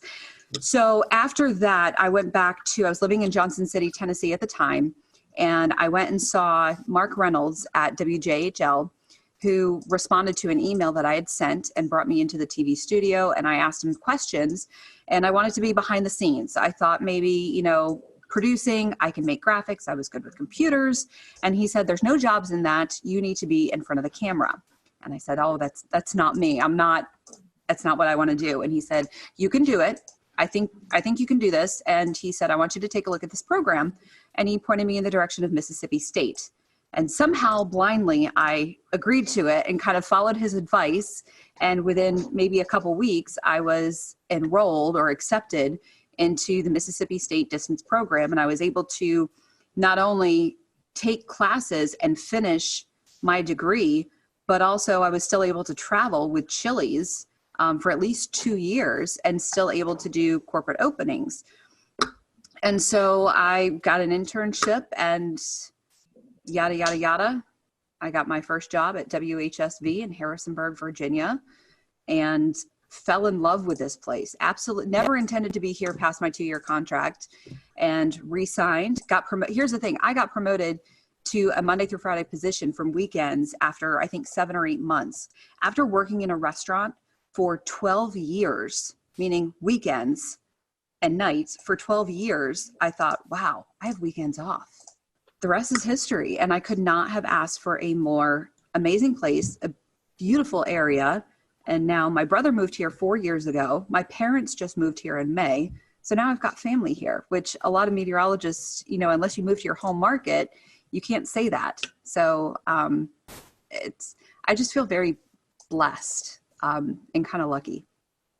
Now, Aubrey, you mentioned that you had no interest in going on TV. So none. From one industry into a completely different industry, where did you gain your experience on how to get yourself ready to go on camera and do live weather forecasting? Is that something you learned along the way? I know there's probably some folks that'll be watching that might be interested in seeing how you transitioned into that to get your confidence level up to be able to forecast on camera. So it was all the leadership in Chili's. It was the training role that I had. Working for Chili's for so long, I knew every item. I was quality control. I knew exactly what little details went on every single menu item. I could recite that menu backwards and forwards. I could teach. And so when I started training and teaching these menu items the Chili's way and how to serve and how to bartend, I was confident in that because I knew that material. So when I learned how to present and train, I was confident in that material. So when I finally was able to teach that, that's what gave me the confidence as I became a leader in that material. And so it was actually kind of that transition that I learned to be able to present myself on camera. Once I was comfortable and kind of was able to, I guess, get used to the fact that I was on camera, learn some breathing exercises and not think about the fact that I was on camera, it just kind of transitioned because I just envisioned myself talking to people like I'm talking to a group, like I'm training people, giving them the information that I know, like I'm teaching them the menu items, I'm teaching them the forecast. And so it was kind of that. You think it's two completely different worlds, but it's actually kind of very similar. So that's how I transitioned because I had absolutely no desire to be on camera. I was never a theater major. I was never a singer. I was never a performer. I was a dancer, but that was when I was a kid. So, I never ever would have imagined I would have been on television, and now I can't see myself doing anything else. I love that history. I love how you put yourself on the fast track through that whole process. I can see. So going through the program, getting your meteorology degree, getting a job, it's something you became passionate about very quickly. So I'm assuming you probably have some favorite areas of study, maybe some research or favorite topics of meteorology. Would you like to share some of those with us? Yeah, so I've really developed a love for weather history. And I think a lot of that has stemmed from me learning this area and really kind of diving into Shenandoah Valley weather history. You know, I'm not in a severe weather market. We get kind of a mix of every kind of weather. We do get 4 seasons. We don't get super big storms often. When we do, we can get big storms. It's just not maybe as frequent as some other markets, but we do have a good storm history. And so I think when I was diving into that is when I kind of developed my passion for weather history and really showcasing. And I did kind of a keynote address at the Mississippi State Severe Storm Symposium last year on learning the weather history in your market. When you go to a new TV station, you'll make that bond with your viewers when you do learn that weather history. And it'll also make you become a better forecaster when you learn a lot of that weather history in your market. And I think it was kind of during that process that I really developed that. And now, you know, hurricanes are how I got into meteorology. So that I always have a soft spot for that, but I haven't really had much of an opportunity to forecast them. So I think I'm turning more into a severe weather nerd. And I'm really loving the structure of thunderstorms more and more. So I'm hoping to storm chase this spring. That's my goal. You know, as I've become chief, you know, you're stuck in the studio more and more. So you don't get an opportunity to see the sky as much, even though we all love to watch the sky. So I think I'm going to try and do that, but also try to, you know, watch the sky more and more. So yeah, thunderstorms are definitely the sweet spot. Well, you sure get your fair share in the Shenandoah Valley area. The Mid-Atlantic's a pretty volatile area of the country where fronts sweep through and crisscross and meander and cause all kinds of interesting weather up that way. What is cold air damming and how does it occur and how long does it last? So the cold air damming is kind of a special feature that happens in between the mountains. You can get kind of a stronger event, which can go all the way down from the mid-Atlantic, all the way down the mountains into Georgia and the Carolinas. You can get kind of a weaker event that maybe will affect part of Virginia, part of northern Virginia, and then you kind of end up with a really big temperature gradient in between a couple of areas. And a lot of that comes from high pressure. Some of that comes from coastal storms. So you have high pressure that moves over New England. Sometimes it moves over Pennsylvania. And due to that position of the high, when you have that clockwise flow, that brings in not only the cooler air from the north, but also the cooler maritime air, that cooler moist air from the Atlantic. And that cooler air is more dense, so it sinks in between the mountains. It can be intensified when you have an area of low pressure that moves along the coast. When you have that counterclockwise circulation, especially moving up the Carolinas, sometimes you can get some of your big icing events that way. You can also get some of your big snow events that way, depending on how deep that cold air is. So sometimes when you have maybe a weaker event, you can get a pretty decent temperature gradient. In fact, the February tornado event a couple years ago in Virginia, that was a cold air damming situation, or what we call a wedge event, where the Roanoke Valley was in the 70s. That wedge started to lift northward. Stanton, Virginia, which is in my viewing area, it's the southern part of my viewing area, started to erode out of that wedge. And temperatures started to get into the upper 60s, where Harrisonburg, just 30 miles away, was stuck at 46 degrees. You can have, let's see, even just last week, we had a wedging event where temperatures were, I think, a 30-degree spread within about an hour drive. So, you know, you can have a partly cloudy wedge. You can have a sunny wedge. Most times you have low clouds, stratiform clouds, a lot of drizzle. And then, of course, in the wintertime, you have to watch for your precipitation because you can get a lot of icing events. But temperatures are very interesting when you're forecasting the wedge. You know, I've learned that whatever you forecast, drop it another 10, 15 degrees. Hey, Aubrey, Yeah. I was wondering, Ben, your newest meteorologist back there, have you prepared him for the wedge? I mean, does he know what he's getting himself into? I have not prepared Ben for the wedge fully yet, although the good news is they're asking if I've prepared you for the wedge yet. The good news is Ben is from Richmond, and Ben also went to Virginia Tech. So Ben is also familiar with the wedge. So. He's good then. He's good. Yeah, so he definitely knows. But, kind of the key to the wedge is to follow the dew point. You'll do a lot better if you can follow the dew point at least. And whatever the models think and you doubt, just drop it another 5 degrees. That's always a safe bet.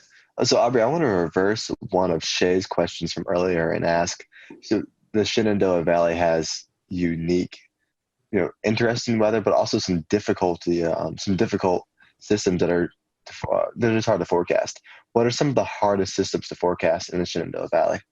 Well, even something like today, we had a shortwave trough kind of rotating through behind yesterday's storm. And a lot of times when we have that happen, or we have a trough coming through after a cold front, we get this wonderful blast of upslope snow showers or the orographic lift across the Allegheny Mountains. So where I am in the Shenandoah Valley, we average about 20 to 25 inches of snow a year. Within a 2-hour drive, the Alleghenies average 100 to 110 inches of snow a year. So you have quite the difference with they get lake effect snow all the time.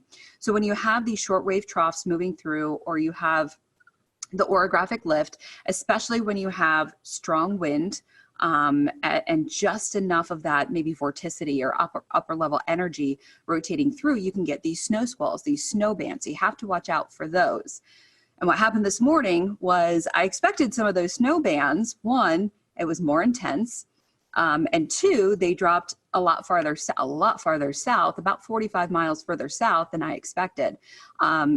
So I'm always cautious of those. And so it's kind of just more about communication, because a lot of times the models don't fully pick up on those. You have to kind of watch for the hints.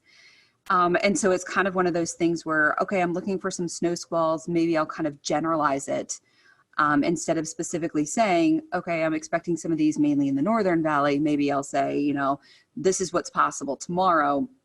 This is what snow squalls are capable of. And, if you get in a snow squall, it can drop a dusting to an inch in some areas. But if you don't get one, you're going to have sunshine. So I think the snow squalls are definitely a little bit challenging. The other thing is precipitation, because a lot of surface fronts don't give us anything.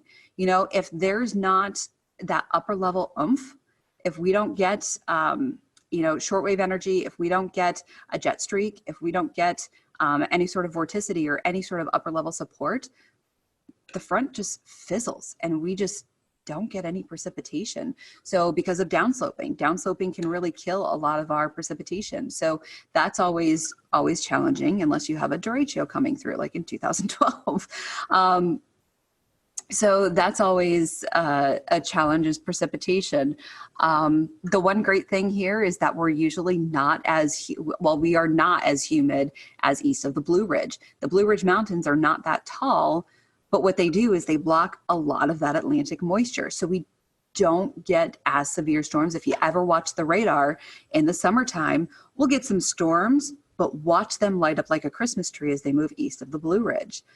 If you watch the heat advisories come out in the summertime, 99% of the time, they're all east of the Blue Ridge because of that humidity. We get a dew point of 66. That is a bad day here. So that's always kind of interesting. Well, that's interesting because I'm from Asheville originally. So a lot of the things that you're mentioning right now are exactly what we deal with. The downsloping, making Asheville the driest place in North Carolina. As well as we call it our northwest flow snow showers and the snow squalls. So that's interesting how it connects to Virginia weather and North Carolina weather. They're so similar characteristics. Aubrey, we were talking earlier about you being on the panelist of Weather Brains. How did you get incorporated with James Spann and the crew down there? So what's really funny is apparently one of my viewers is a listener of Weather Brains, and several years ago he wrote in, somehow heard my story and said, hey, this girl has an interesting story of how she got into weather. You guys might want to talk to her. So Bill emailed me, and I was so intimidated. I was like, oh my God, I don't have anything to offer. You guys are amazing. Like, what? I don't have anything. So he had to kind of convince me to go on. And so I went on, and James was a little bit impressed of how I actually, I guess, spoke. And I guess a few weeks after that, Kevin had a little bit of a tizzy and kind of quit the show temporarily, which he's done in the past. Imagine that. The accelerant. And Bill kind of had me on again, and then he asked me if I would be interested in being a panelist. And I was like, wow, okay. And it kind of fit into my schedule. I was doing the 5 and 10 o'clock show. I was doing the 5. Was I doing the 5 and 10? I think I was doing the 5 and 10. It ended up working with my schedule, and I agreed to it. And I'm so thankful I did, because the amount of people that I've met is just, it's just great, you know. And it's just the weather community. And of course, you guys know weather Twitter is amazing. And the amount of things that I've learned, and with my schedule now, I don't always get the opportunity to complete the show. So I have to kind of go back later, but it's just the coolest. And that's pretty cool. That's a cool story. That's something. I have a Kevin Seeley story for you. You'll enjoy this. This was back in the Google Hangout days. You know, Google Hangout has since went away, but we always copy and paste in an email, send it to our guests, say, hey, here's the link to join in. Well, evidently Kevin didn't get that part, and he actually tweeted out, hey, here's the link to watch me tonight. So we had all these people bombarding our Google Hangout, and we actually had to shut it down and redo a new link and everything. And so that's our Kevin Silly stories. We were talking, and all of a sudden these people just started popping in. We're like, who's that? And it was hilarious. But I think we can all echo it's pretty cool doing a weather podcast, and you get to meet so many people in the weather industry that you follow on Twitter, and you may have a brief conversation on Twitter, but you actually get to sit down and have a conversation with them.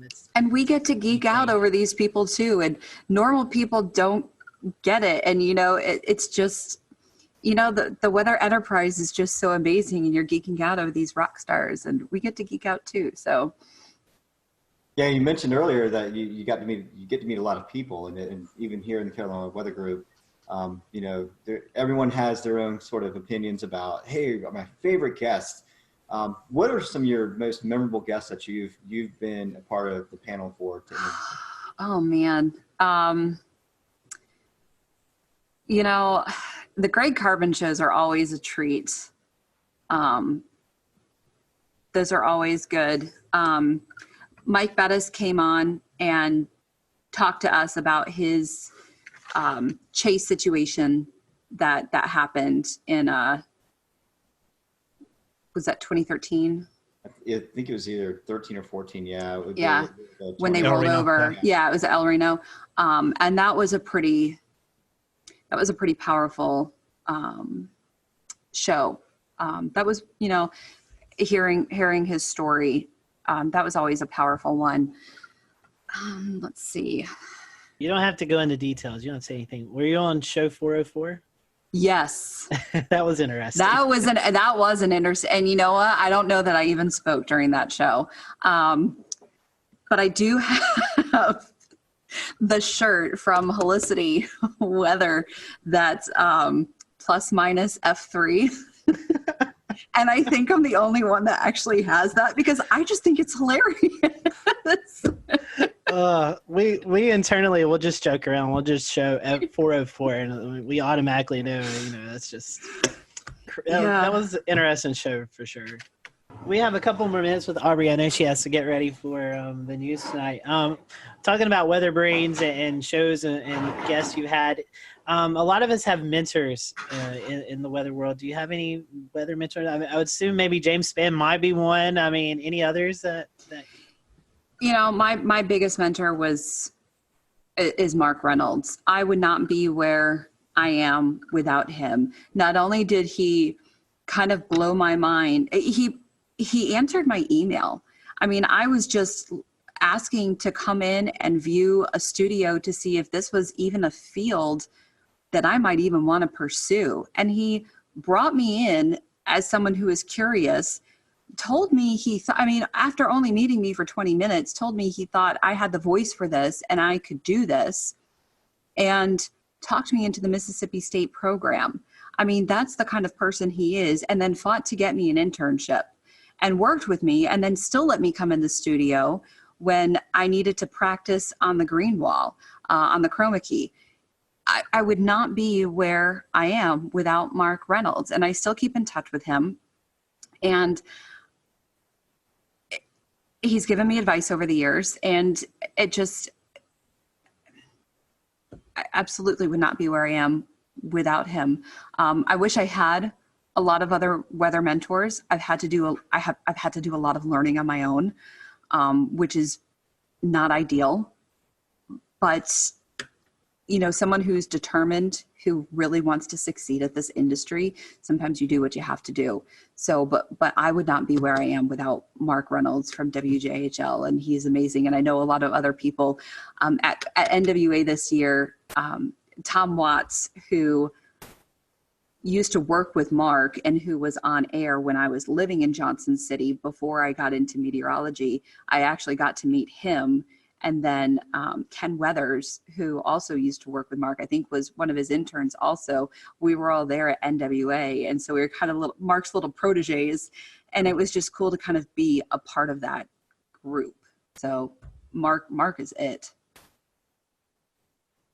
That's very, very cool. I love that stories and all those people too. I do want to change topics a little bit, but feed off of your comment about, learning things as you go. The last 10 years, we've really had to learn how social media works and how it plays into our field. Yes, I know it's kind of a necessary evil, but it also turns out, very helpful for, our online shows and things like that. So talk a little bit about how important social media is to you. We'll return to Best of the Carolina Weather Group in a moment. Now your Carolina weather forecast. Here are today's forecast high temperatures for North Carolina. Here are the forecast lows for tonight for North Carolina. Here are tomorrow's forecast high temperatures. And here's forecast rainfall across North Carolina tomorrow. Here are the forecast highs for the day after tomorrow.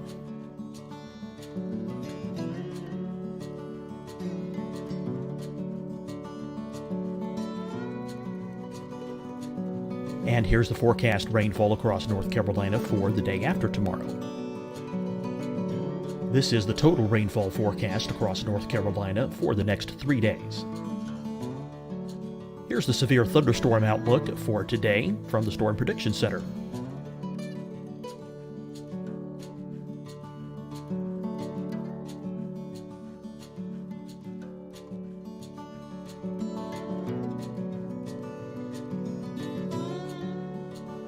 Here are the forecast high temperatures for today for South Carolina. Here are the low temperatures for today for South Carolina. Here's the probability of precipitation forecast across South Carolina today. And here are the rain chances across South Carolina tonight. Here are tomorrow's forecast highs across South Carolina. Here are the forecast low temperatures for tomorrow for South Carolina. And here is the probability of precipitation across South Carolina tomorrow. Here's the precipitation chances across South Carolina tomorrow night. Here are the forecast highs for the day after tomorrow in South Carolina. Here are the forecast low temperatures across South Carolina for the day after tomorrow.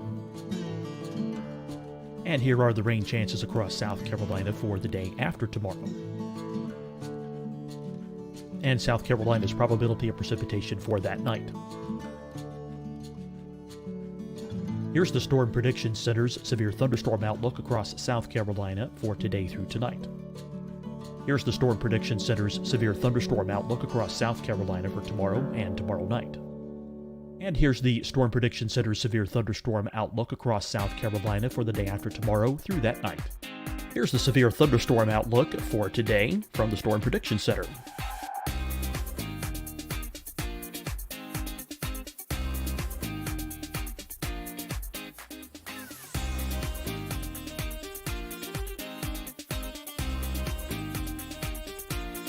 And now here's a live look at weather radar across the southeast.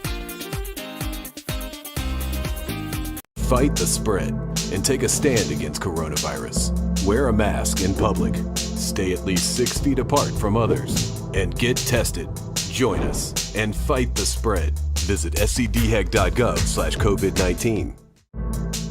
Getting tested for COVID-19 helps you to take the steps needed to protect yourself, your loved ones, and your community. Find a testing location at scdhec.gov/COVID-19 testing.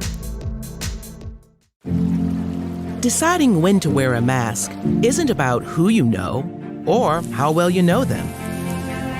Just ask yourself, will I be with anyone I don't live with? If the answer is yes, get behind the mask. Help slow the spread of COVID-19. Get behind the mask. Learn more at covid19.ncdhhs.gov. Hi, everyone. I'm Dr. Mandy Cohen, Secretary of the North Carolina Department of Health and Human Services. And when you follow the 3 W's, you protect your family and your neighbors from COVID-19. When you leave your home, practice your W's. Wear a cloth face covering, wait 6 feet apart, wash your hands often. Wear, wait, wash. We're in this together. Stay strong, North Carolina. You'll see your Carolina weather forecast at 25 and 55 past. And now back to the best of the Carolina Weather Group on the all-new Carolina WeatherNet. And with weather brains as well. Yeah, so it is very important. As much as sometimes we do hate it, it is very important. I utilize it to the best that I can. And there's a lot of... So the bad thing with being a female is you get a lot of comments. You get a lot of nasty comments. You get a lot of rude comments. You get a lot of crazy comments. And I know a lot of females that will turn off a lot of their messages and private messages, which is really sad that you have to do that. I do not do that. And I'm thankful that I don't have to, but I have actually met so many amazing people and have become friends with a lot of great people because of that.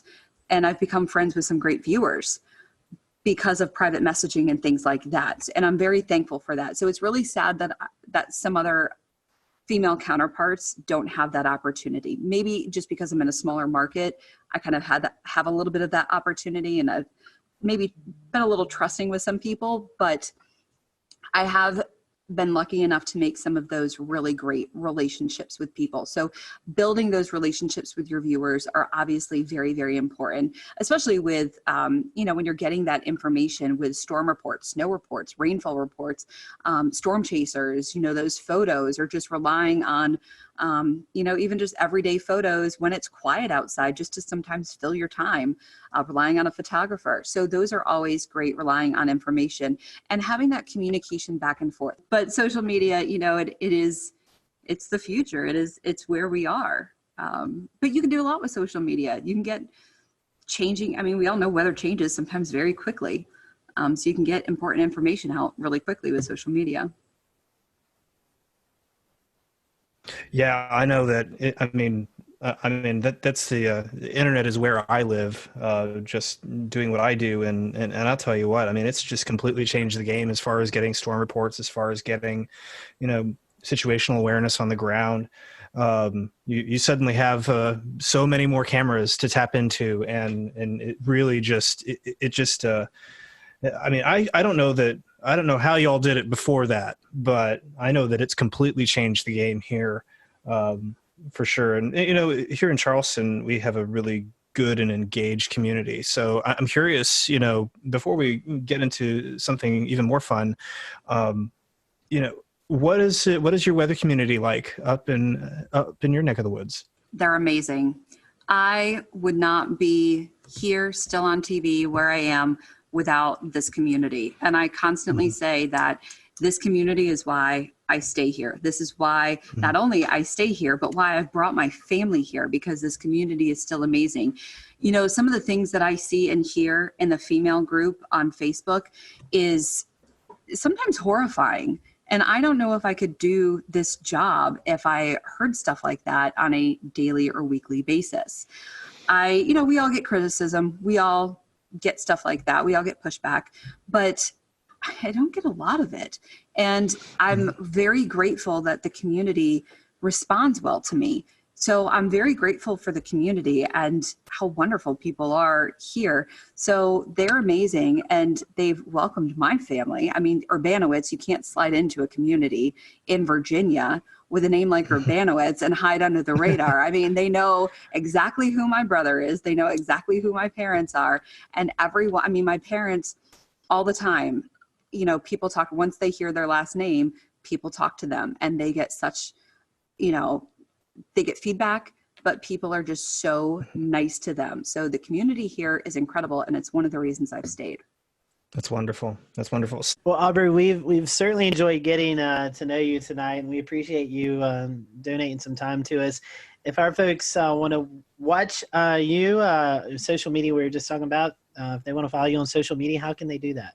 So on Twitter, I'm very active on Twitter. So it's at WHSV-AUBS, AUBS. AUBS is kind of my little nickname.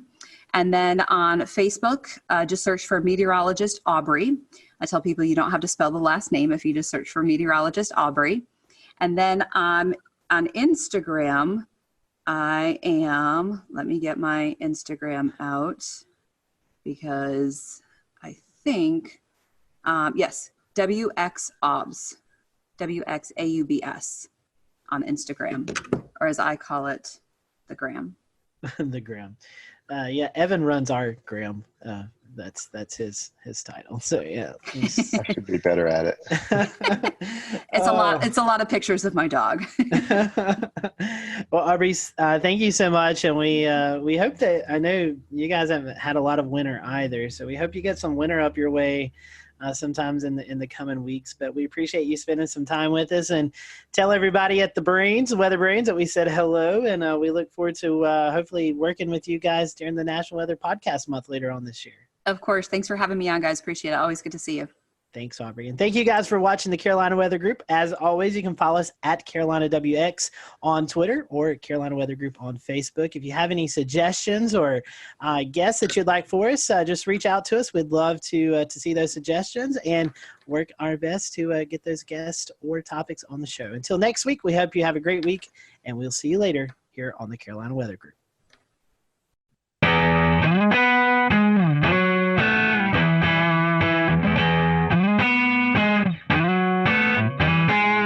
It is September 15th, 2021. I'm James Brierton, live in Charlotte, North Carolina. We have our Carolina Weather Group panel with us tonight, and we are talking about the SpaceX launch just within the hour. You may have seen SpaceX launching from Kennedy Space Center, their first, anyone's first, all-civilian launch to space in the Inspiration 4 mission. We're going to show it to you in just a moment, that SpaceX Falcon 9 rocket and the Dragon spacecraft launching from the historic Launch Complex 39A there in Kennedy Space Center. But the thing I'm really super excited about, and I know these guys are too, is we have photos and videos from you across the Carolinas showing us what it looked like here at home in the eastern sky for many of you, especially along the coast, but not for all of you, because as we take a live look at radar, you can see we've got scattered rain, some heavy, a little thunderstorm activity as well out there, in addition to some clouds, and that ruined the show for many of us here in Charlotte, in Morganton, North Carolina, where Scotty Powell is.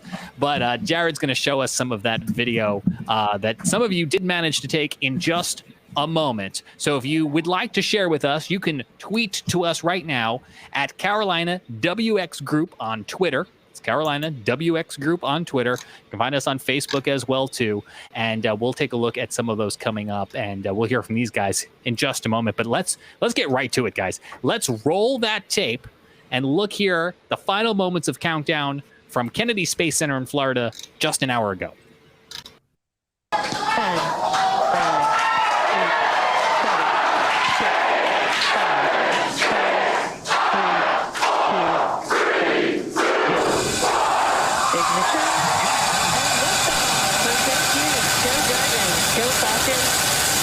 speed inspiration forward.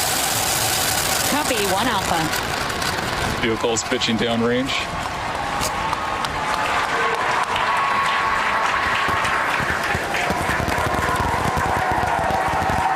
Stage 1 propulsion is nominal.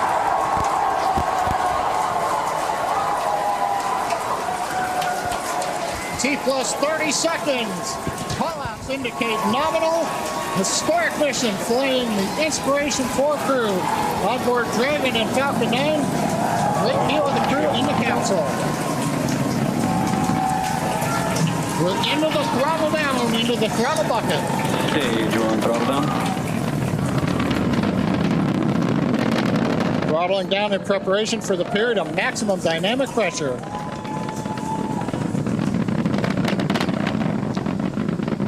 And then the flight. 9 is supersonic.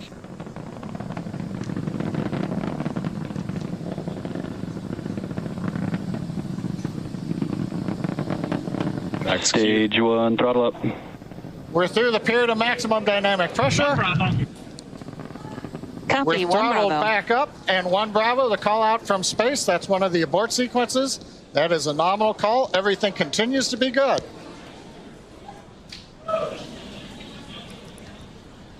Looks like a smooth ride for the crew.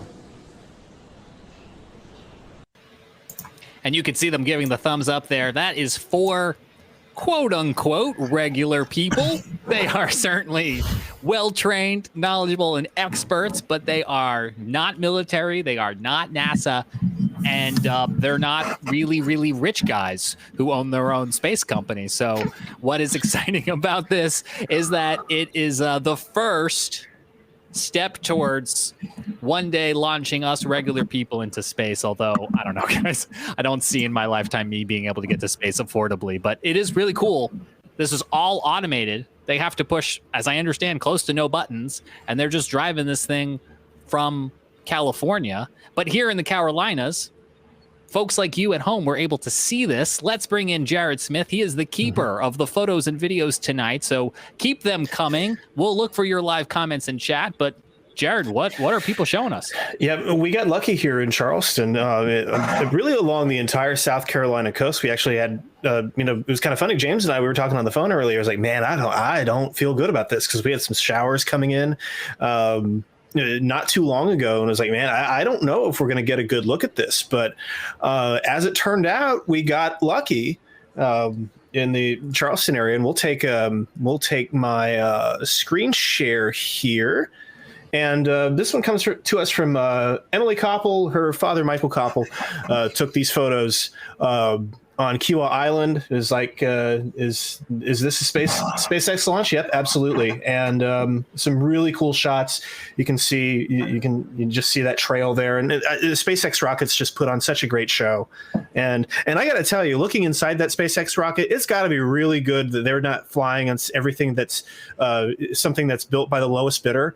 I'm sure that it just looks really, really nice in there. And that is the way that I would want to go to space. It looks like they had a really smooth ride, as James said, and I'm really excited about that. So yeah, so this is what it looked like from the ground. This is from Emily. Thank you, Emily. At Total Return on Twitter got a really cool video here. Thought it was a UFO. Nope, it's an IFO. It's an identified flying object. We know exactly what this is, and get this going. Allegedly, we were going to try and get this going. Okay. It would be scary if you didn't know what it was or what was happening. Well, I mean, there are some people who didn't know what was happening. All right, so we're going to fake this. We're going to, for some reason, it's not playing. So I'm just going to drag my my scroll wheel here. But you can kind of. You get the gist. This thing was hauling butt. Spacecraft are, they've got to move very quickly to achieve that escape velocity and get out of our way. And then Christian Morgan, Scotty, he's vacationing in Myrtle Beach. Is that correct? Yeah, he's in North Myrtle Beach this week. So yep, gotta get you.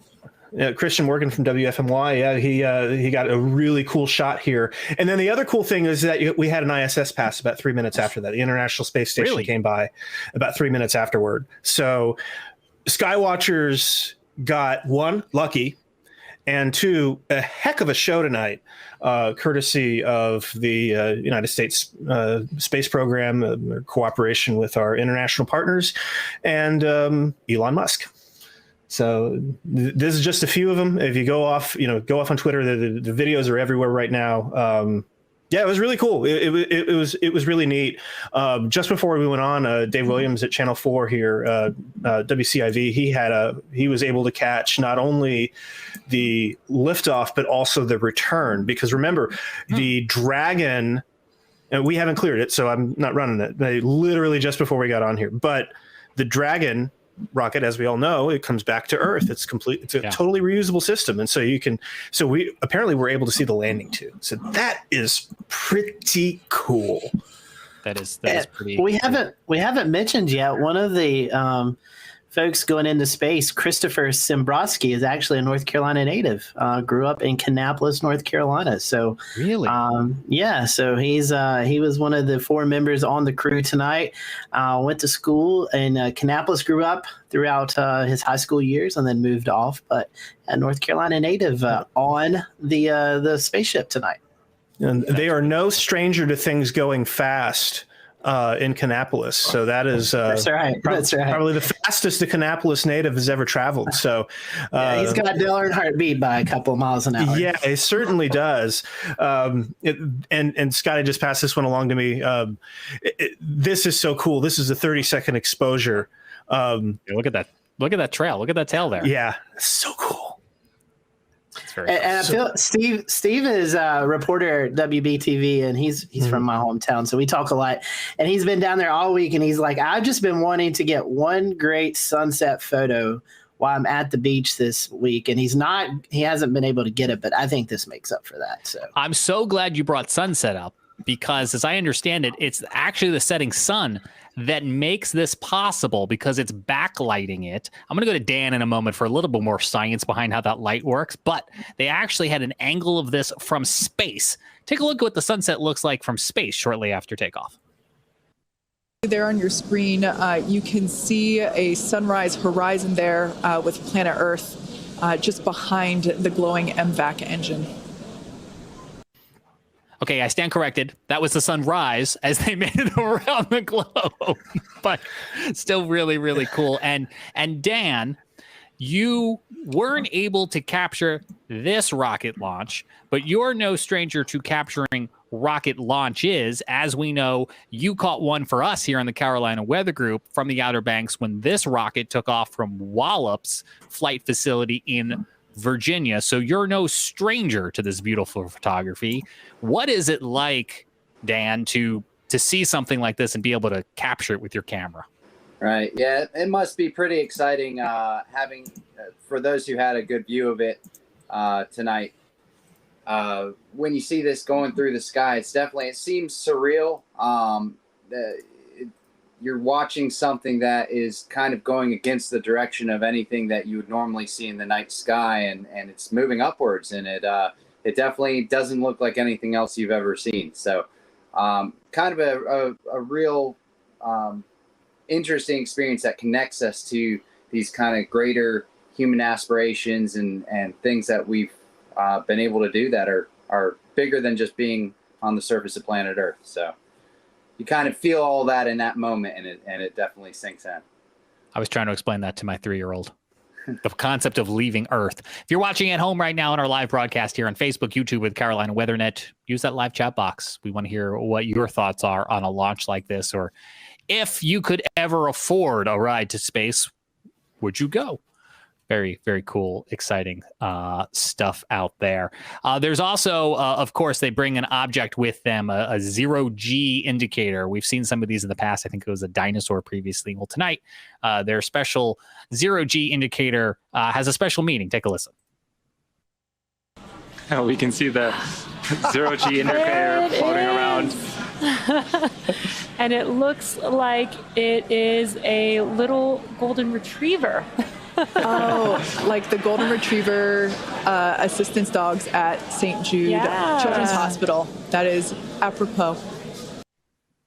And they are doing a fundraiser tonight for St. Jude's on their YouTube page that SpaceX was launching tonight's stream on. So that was some synergy that they brought together. More of these very exciting space photos to get to, including some fresh video from our pal Brad Panovich, who is in Florida, in Disney, vacationing in Orlando. And we're going to run this. It's classic Disney, guys. Besides it being a little windy, you can hear like the theme park music playing in the background. Nice. But you can also hear Brad's raw excitement, him, his kids, his family. Take a listen. Yep, there it is. There it is. There's the sun. Look. That is the Falcon 9.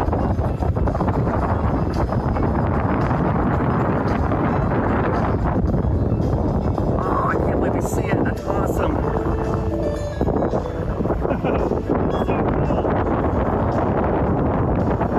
There it goes. Go to space. Bye. It's so cool. And Jared, you were talking about, the separation and the returning of the booster. Brad's got a view of that too. Take a look. It's really cool. Oh, it just separated. There, now see that vapor trail? Now you'll see the booster rocket come back down. Watch. Look at that. That's that shock wave, is the separation.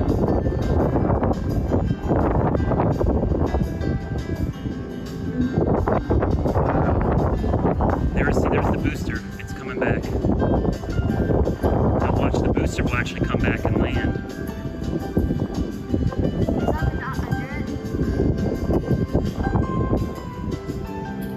I can't get. I'm sorry. I just love the music. Yeah, no, it was a pretty good bop. Yeah. You know what that reminds me of? It reminds me, Jared, of your panelist playlist that we did this summer on our Spotify feed. It does have a little bit of a local on the 8s flavor to it. Currently, the temperature is. Yeah, exactly. I mean, reminds me of your TikToks. Yeah. Oh my goodness. Yeah. For those of you who are watching and who are not aware, I have found the retro weather channel niche on TikTok. Yes. And it's, quite frankly, it is the energy I feel like that we all need in the year of our Lord 2021. with all these things going on in the world, sometimes you just need an old school orange local forecast. So, but yeah, that was. It's just so cool to see normals. I think that's the thing. These are not like these are not like your typical, the right stuff kind of things. These are people just having fun, and the technology has evolved so much where it's not such a manual process, as you mentioned. They didn't really have a lot to do. And the user interfaces on the SpaceX on the SpaceX rockets are, just that alone looks really cool. So probably very user friendly and easy to use. You basically you would hope, no right? Tech support. Well, you do. It's called Houston, right? Or California. Yeah. I guess it wouldn't be Houston in this case. Somebody yelling for Houston and is like, no, we're not here. But no, it was really cool to see. This is going to be a memorable 3 days for this crew, and I hope they enjoy. I hope they're soaking in every minute of it. They get 15 laps around the Earth for the next 3 days. I think, if I got that right. Mm-hmm. So while you're stuck at work tomorrow, just think about them. Mm-hmm. And they are orbiting. And the other thing too is that they are orbiting higher than the International Space Station. That's wow. So they are actual space, not what. They have been added to the astronaut registry. The crew, these 4 have been added as people who are legitimately flown into space. So, right. Something tells me right now Jeff Bezos is on the ground in his cowboy boots, saying, "I wish that was me." Speaking of that, Jared, I've been quiet because I seen something on Twitter this week, and I was trying to scroll to it, and I finally found it. Talking about all this, NASA has selected Falcon Heavy to launch GOES-U in 2024. So talking about space, here's our next GOES satellite that's going to be released, or I guess flown up into space in 2024. So just to kind of chime in. This is the weather effect of it, as well as we're going to get more GOES satellite data, and we all like that. So. Oh yeah, GOES T is the last one that's going to launch on an Atlas rocket, and GOES T launches in January 2022. That is going to replace GOES S, aka GOES 17, in the GOES West position. So they don't have to deal with that loop heat pipe anomaly anymore, where they're losing water vapor data. So one more ride for GOES on the Atlas, and then, as Scotty mentioned here, we're going to go SpaceX for that. And of course, it's worth mentioning that SpaceX right now is the only way that American astronauts can launch to the International Space Station from American soil. So I know there are a couple different companies out there who are all competing in this new version of the space race, but boy, SpaceX is really good at grabbing those headlines, guys. Well, when you're first to market, I mean, that's that. If there's one thing about SpaceX is the legacy of who runs SpaceX. I mean, Elon Musk, he came into this mainly because of PayPal. So he knows what it takes to build a product that ships. Sometimes. And for anyone who claims they don't use PayPal, but you use Venmo, you're using PayPal. Yeah. Just like Instagram is Facebook. Yeah. But so, yeah, I mean, so you have this really cool ingenuity. And I know that the people there have put in just intense, long hours to get to this point. And I'm sure that they absolutely love, I would hope anyway, that they absolutely love seeing the fruits of their labor go up and come down and land like a James Bond movie, like every time. I can't get over it. So normal. The fact that when we first went to space, everyone stopped. We'll return to Best of the Carolina Weather Group in a moment. Now your Carolina weather forecast. Here are today's forecast high temperatures for North Carolina. Here are the forecast lows for tonight for North Carolina. Here are tomorrow's forecast high temperatures. And here's forecast rainfall across North Carolina tomorrow. Here are the forecast highs for the day after tomorrow.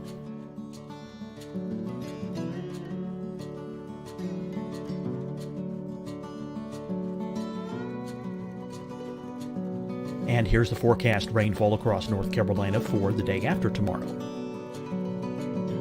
This is the total rainfall forecast across North Carolina for the next 3 days. Here's the severe thunderstorm outlook for today from the Storm Prediction Center.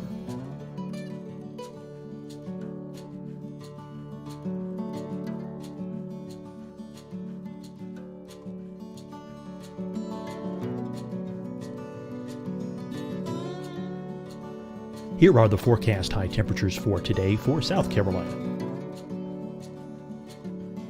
Here are the low temperatures for today for South Carolina. Here's the probability of precipitation forecast across South Carolina today. And here are the rain chances across South Carolina tonight. Here are tomorrow's forecast highs across South Carolina. Here are the forecast low temperatures for tomorrow for South Carolina. And here is the probability of precipitation across South Carolina tomorrow. Here's the precipitation chances across South Carolina tomorrow night. Here are the forecast highs for the day after tomorrow in South Carolina.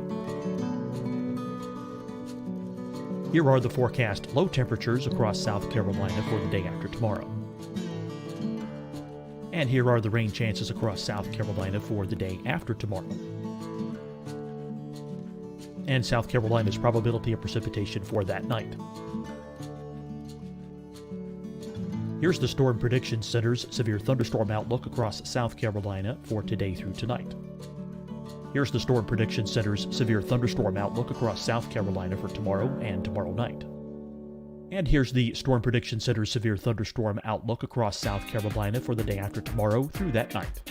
Here's the severe thunderstorm outlook for today from the Storm Prediction Center.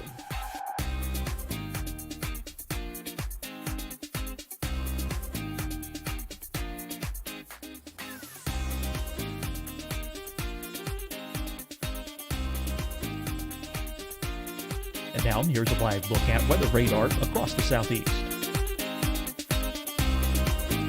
Fight the spread and take a stand against coronavirus. Wear a mask in public. Stay at least 6 feet apart from others. And get tested.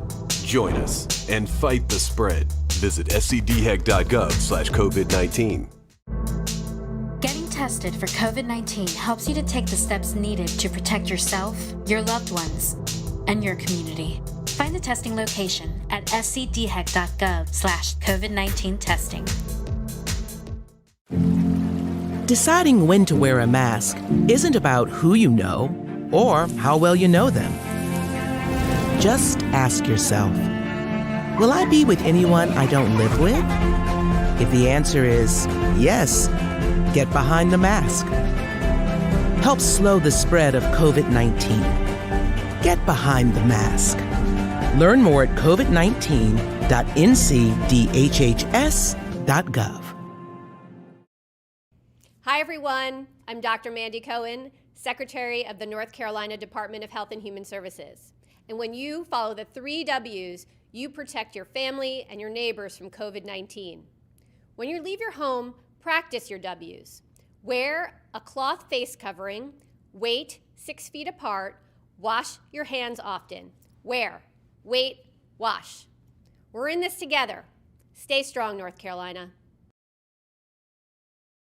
You'll see your Carolina weather forecast at 25 and 55 past. And now back to the best of the Carolina Weather Group on the all-new Carolina Weather Net.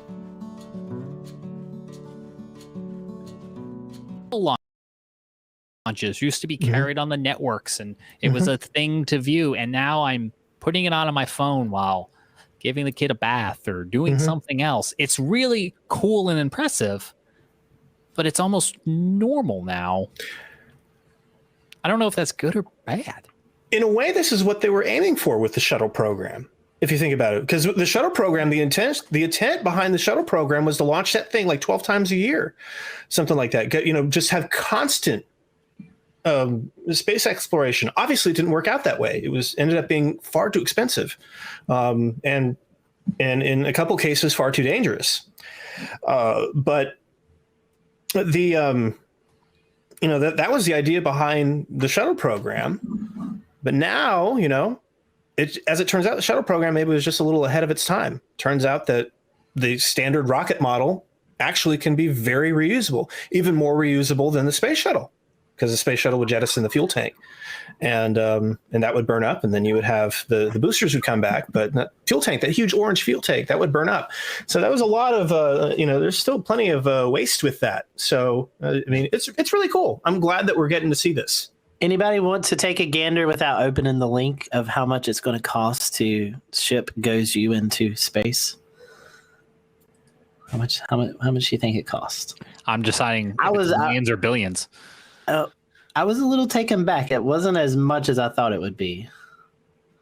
$152.5 million, which I would thought would be more than that. I would thought at least $500,000 or something, but not that 152 million is chump change or anything, but I thought it might be a little bit more than that. So yeah. Well, to Jared's point, yeah. Reusability. Economies of scale. That's how you win contracts too. That's right. Well, very cool stuff. Dan, we hope the next time the clouds don't ruin our fun so we can get you back out there. That's right. Yeah. And if you're, someone at home and you want to kind of capture this thing the next time we have a good launch, just, a couple things to keep an eye on are the visible satellite. If you have the ability to either look at your local forecast or just look at a visible satellite map, you can see which clouds are coming in. And then, of course, try and film with a steady hand. If you can get your hands on a camera that has a telephoto lens, that's helpful as well. And but otherwise, hopefully we'll get another shot at seeing one of these soon. Tips from the expert. I love it. We'll keep an eye on what they've got coming out of Florida, but of course, we've really fallen in love this year with wallops in Virginia as well too, especially if you're in like eastern North Carolina. It's right there for you. Well, that does it for this exciting live edition of the Carolina Weather Group. Thanks for joining us. We will have updates on the tropics on Facebook, on YouTube, so be sure to like, subscribe, hit the bell, sign up. I don't know, whatever you got to do, sign a blood oath, so you get all the updates from us here at the Carolina Weather Group. And if you do find us on Spotify, then you can check out our panelist playlist. We're, of course, happy to have you listen to our audio podcast wherever you listen to audio podcasts, but Spotify had this cool feature where we could play songs and music, and so we did a special series this summer called Panelist Playlist, and if you want to take a listen to it, head on over to the Carolina Weather Group on Spotify, look for the episodes that have the little music notes at the end of them, and you can be listening to some smooth Weather Channel local on the 8's jazz with your host, Jared Smith and Tim Pounds. So be sure to check that out. I'm James Brierton. On behalf of Scotty, Jared, and Dan, thanks for joining us. And here again, the Rocket Launch. 10, 9, 8, 7, 6, 5, 4, 3, 2, 1. Ignition. Go Dragons, go Falcons, Godspeed Inspiration 4. Copy, 1 Alpha. Vehicles pitching downrange.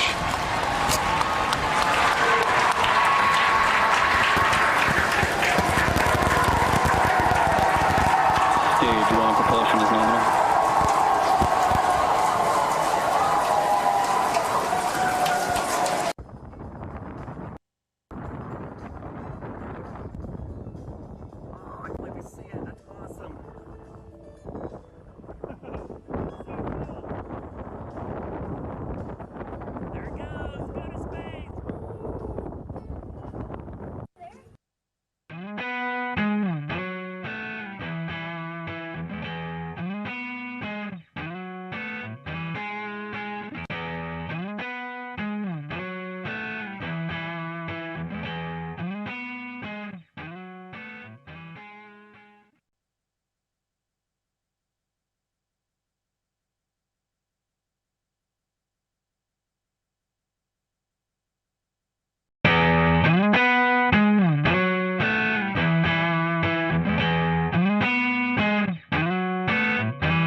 Welcome to the Carolina Weather Group. We're happy to have you this evening. Tonight, we are joined by the WLTX weather team out of Columbia, South Carolina. That is the CBS affiliate there. So if you watch Channel 19 at Columbia, you probably see some familiar faces. And if you don't, hopefully after tonight, you'll get to learn about these meteorologists and tune over and check out the weathercast. So Efren, Daniel, Alex, and Danielle, thank you for joining us, and happy to have you all, and thank you for a little bit of your time. So we're going to start off this question, probably one you've been asked several times, but we're going to ask it again.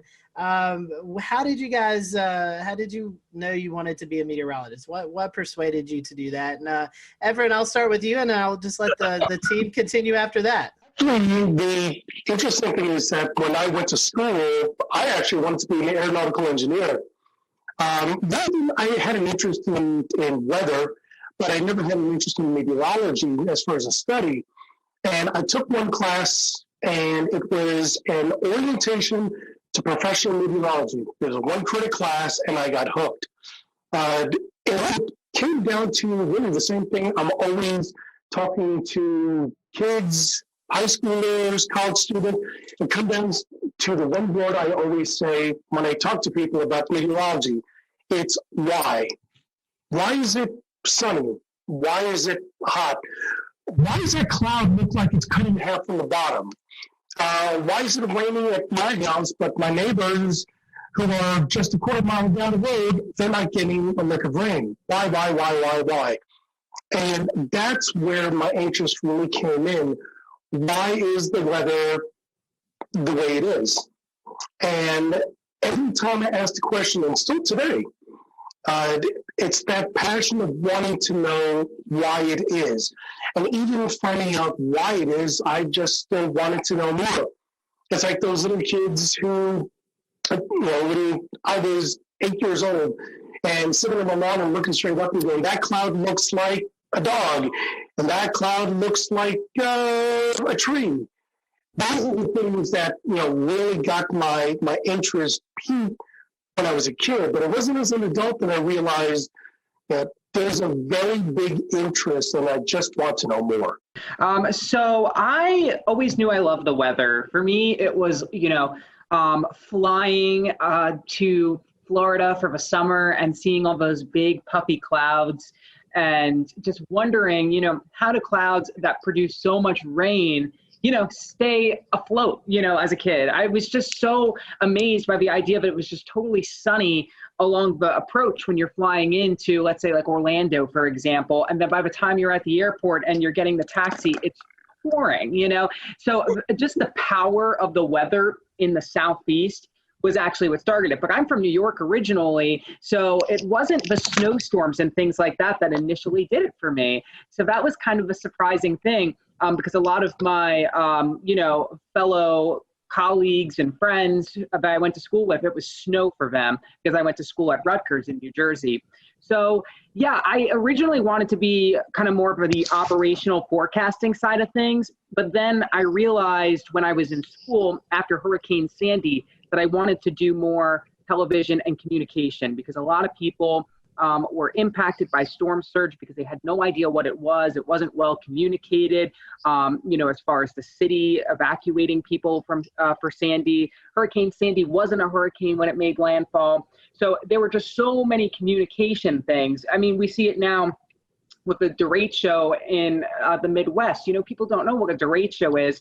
And so there's all of these different things that kind of go into the communication aspect that I was like, that is absolutely where I feel comfort. I need to, kind of explain what's happening because I love learning about the weather and why it's happening. So that was sort of what did it for me. I'm kind of like Alex. I grew up outside of Philly, but it wasn't snowstorms that did it for me. I have a lot of good memories of snowstorms, but kind of like the two big things I remember growing up was sitting on the back porch, dangerously close, just listening to thunderstorms and this is the coolest thing ever. And then just kind of growing up, the news was always on in my house. And for my 15th birthday, I think my mom took me to the Today Show so I could meet Al Roker and do that whole experience. So I knew I kind of wanted to do news, but I hated writing. And I naively thought weather's cool. I love science. I'm never going to have to write as a meteorologist. Wrong.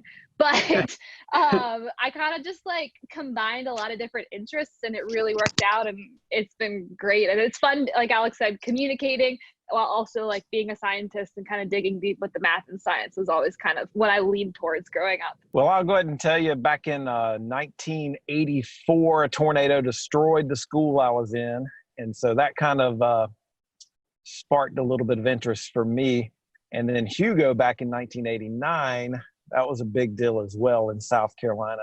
And all y'all know it as well. That's still the litmus test for hurricanes is Hurricane Hugo. But I think those are the two things that kind of sparked my interest. I do apologize. I'm sitting in the car. They don't like for us to stay in the station. So I'm sitting in the car kind of holding the phone. You look good, Daniel, and you sound good. Appreciate that. Hugo, definitely one of those benchmark storms for the Carolinas. Speaking of that, Daniel, I heard you mention Al Roker. So our next question, was there a meteorologist that you looked up to growing up or maybe even in college with internships, someone that you looked up to as you went through your career? I can start. So yeah, Al Roker, when I was growing up for sure. And then, so I got to go to school at UNC Charlotte. And so being in Charlotte, Panovich is who you kind of watch and who you're kind of following along. So on the more local scale, Panovich was definitely a really good mentor and then ended up being a teacher at school. So he was one of the people that definitely helped solidify that for me. Daniel? When I was a kid, I watched a lot of Weather Channel. Anytime I was sick at home, I was so excited that I could just watch that all day long and, just hear the forecast around the country. So honestly, growing up, seeing a lot of those meteorologists, all of them, I was just totally attached to and interested in because I felt that they were very knowledgeable and that they dug in deep to the weather. So I appreciated that always. I have to say, probably in high school, Stephanie Abrams her career was really starting to rev up. And I probably looked up to her the most because she was just so, her personality was just what it was. She wasn't really afraid to hide it on air. And I was always, in high school, the kind of person who just said whatever came to mind. So I felt like I could kind of relate to her. And she also, was big on the science and on the math. She was from Florida. I love Florida weather, so there was like that connection I always felt with her whenever I would watch her on TV, because she was really into the science, but she also had like this personality where she was like unapologetically herself, And so I think Stephanie Abrams was definitely a person during my formidable years that I looked up to. Well, I'll jump in. Crazy enough, since I live where I work where I grew up watching Jim Gandy. So that was kind of a guy that I always enjoyed watching. And crazy enough, he came to my school when I was in 3rd grade. That was like seeing a rock star. And then luckily I was able to work with him for, I don't know, almost 14 years. So that was kind of cool. Kind of dating myself because the Weather Channel was not necessarily huge when I was coming along.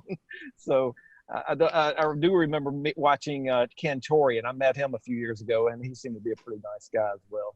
Something that you guys have dealt with already this year, severe weather in the Columbia area. So our question is, which one do you find more challenging forecasting, severe weather or winter weather, which we get a little bit of in the Carolinas? Alex, I'll let you start.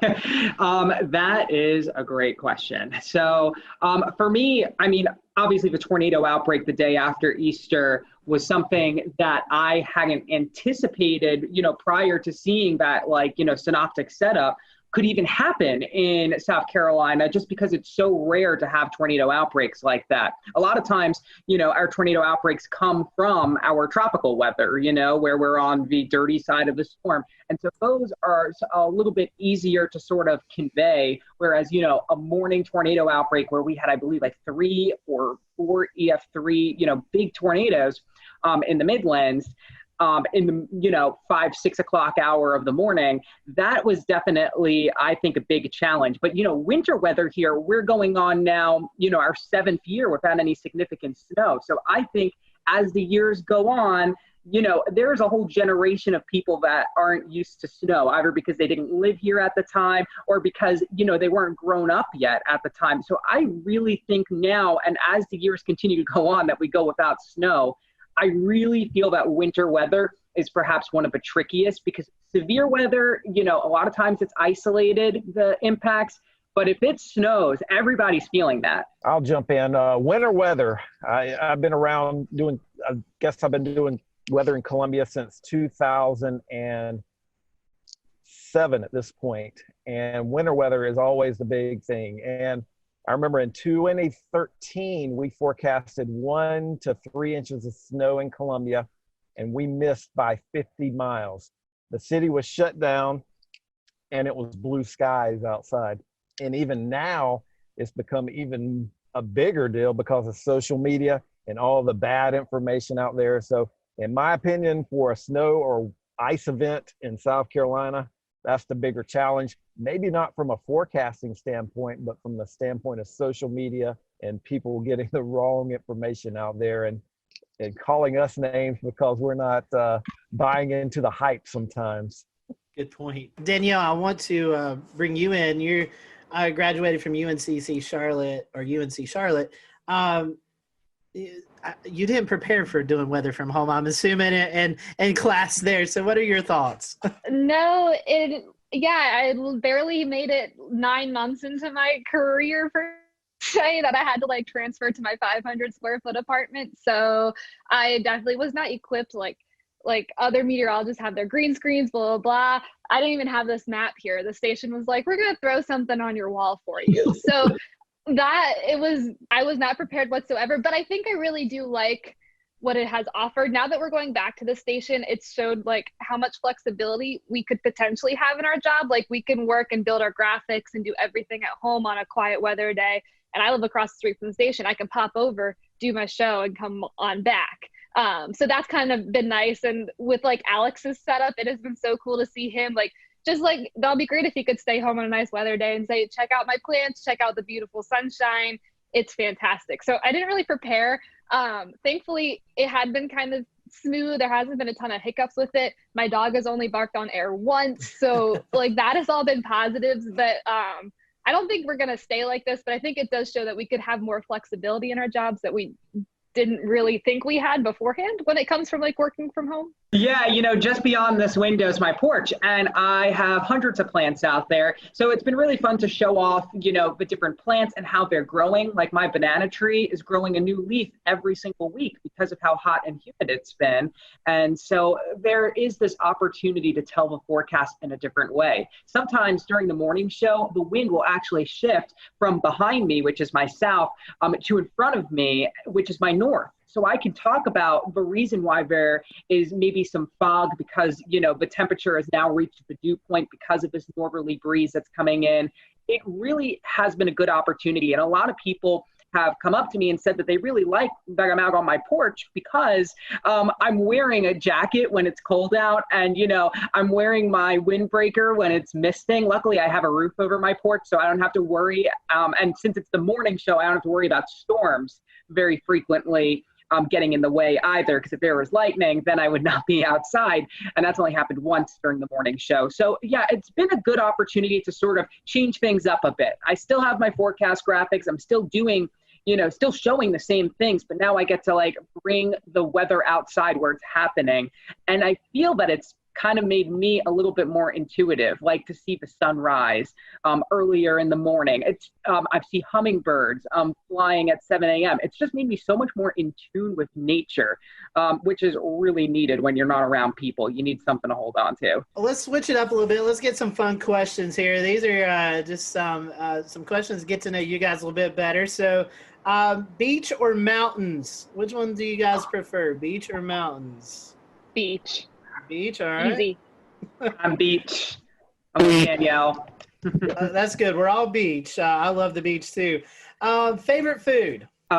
Anything pasta for me with cheese. That's my anything Italian food is great.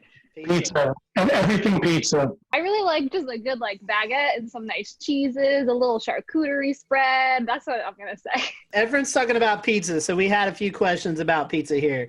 A, does pineapple deserve to be on pizza? And B, if you only had one topping besides cheese, what would it be on pizza? Pineapple does not belong on pizza. I actually, surprisingly, do like pineapple on pizza. I didn't first have it until after I left New York because that's just not something you tend to see up there. But I love the sweet, salty. So, and I'm not afraid of, some odd and unusual kind of toppings. So on the topic of toppings, I think the one that I would really like to keep is basil. I know it's simple, but I just love that little herby kind of feel that it gives. I think pineapple can stay on pizza. I'm okay with that. We can leave it there. My topping would be black olives. Like growing up, my sisters and I would have extra double black olive pizzas, and that was it. So I'll keep the black olives with the pineapple. Favorite type of music? What do you listen to while you're preparing your forecast or just kind of out every day? What's your favorite type of music? Oh, I go through all the decades personally. And I do listen to music in the morning. A lot of times I'll listen to our other sister stations to see what they were talking about because we have sister stations across the country. But when I'm not doing that, I'll listen. I think this morning I was listening to Fleetwood Mac. I was listening to the Supremes last week. It's just all over the place. I love it. But generally my favorite music is kind of like that alternative rock kind of thing. I still listen to the Foo Fighters and the Killers, all those bands that were popular in the 90s and 2000s. They're still releasing pretty good music, so I like them. I'm country all the way. And then whatever Spotify will say is popular, I'll shuffle because I don't think I'm a good playlist maker. But if I have to pick, it's going to be country. Favorite disaster or weather-themed movie? I agree with Twister. We actually did a senior project about all of the things that were wrong with Twister. That was our final assignment in mesoscale meteorology, and that was a lot of fun because, you got to watch Twister and, kind of pick it apart with the things you learned. It was really fun. I'm going to go Twister, too, just because I know I've seen it. I don't like disaster movies. They stress me out. I feel like I heard a couple of weeks ago there may be a Twister 2 coming out soon. So we may all have to get together and kind of do what you did, Alex, and kind of point out the inaccuracies of the movie. I'm down. That sounds so fun. All right, we have one more controversial fun question, and then we'll kind of start to wrap up. This is one that we've done with all of our specials here, and it goes back to food. Is a hot dog a sandwich or not? Oh. A hot dog, is it a sandwich or is it just a hot dog? Some people say it's a sandwich, some people no. What's the definition of a sandwich? Well, they say it's 2 pieces of bread and a meat, but a lot of people say that doesn't qualify. A hot dog doesn't qualify. Bread. It's one bread. That's one bread. True. That's a good point. I'm with Efren. That is a really good argument. Final question. This is one to promote your city, Columbia, or your forecast area there in the Midlands. Tell us why we should visit your area. Give us maybe your favorite spot to hang out at, something that anybody should go out and see if they're in the Columbia area. We have so many river walks. Those are like my favorite places to like take my dog and exercise or like go tubing down the river, and you're still like right next to downtown. So I feel like there's a really good mix of like, you can do your downtown thing, but you could also like kind of get out in nature. I really like that aspect of the city. I was going to say the same thing, the rivers. And we have some great parks too. And so you have like awesome geography. Like I'm up towards the Sandhills, which is totally different than Riverwalk. And they're all like a 15-20 minute drive. And sometimes I'll go to both of them in the same day. And in one of them, you know, my feet are all sandy. And then in the other, you're, you know, at the bottom. So it's a great place to sort of learn the fault line because we're right on it, and sort of what the difference is. Plus it's, you know, literally the dead center of South Carolina. So you want to go to the mountains or to the beach, you're kind of like in a good territory to go to either. Truly say this to a lot of people. I live in North Carolina, but South Carolina is like a second home. It's a beautiful state, and it's definitely a place that you need to check out. So y'all, we appreciate your time today. I'll let you be able to promote your social media, Facebook, Twitter, Instagram, if you guys want to do that. So if our followers aren't already following you, they can there on social media. Alex, I'll let you go first. Sure. It's Alex Calamia WX. That's my Twitter, and my Facebook is Alex Calamia as well. My Instagram is very plant focused. We have Gandy's Garden here at We'll return to Best of the Carolina Weather Group in a moment. Now your Carolina weather forecast. Here are today's forecast high temperatures for North Carolina. Here are the forecast lows for tonight for North Carolina. Here are tomorrow's forecast high temperatures. And here's forecast rainfall across North Carolina tomorrow. Here are the forecast highs for the day after tomorrow.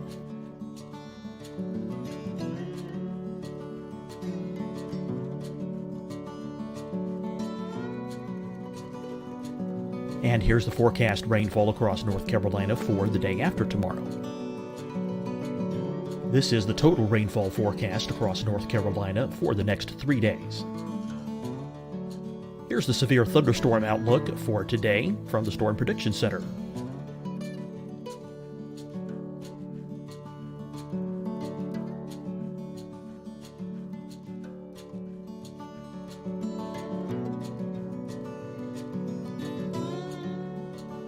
Here are the forecast high temperatures for today for South Carolina. Here are the low temperatures for today for South Carolina. Here's the probability of precipitation forecast across South Carolina today. And here are the rain chances across South Carolina tonight. Here are tomorrow's forecast highs across South Carolina. Here are the forecast low temperatures for tomorrow for South Carolina. And here is the probability of precipitation across South Carolina tomorrow. Here's the precipitation chances across South Carolina tomorrow night. Here are the forecast highs for the day after tomorrow in South Carolina.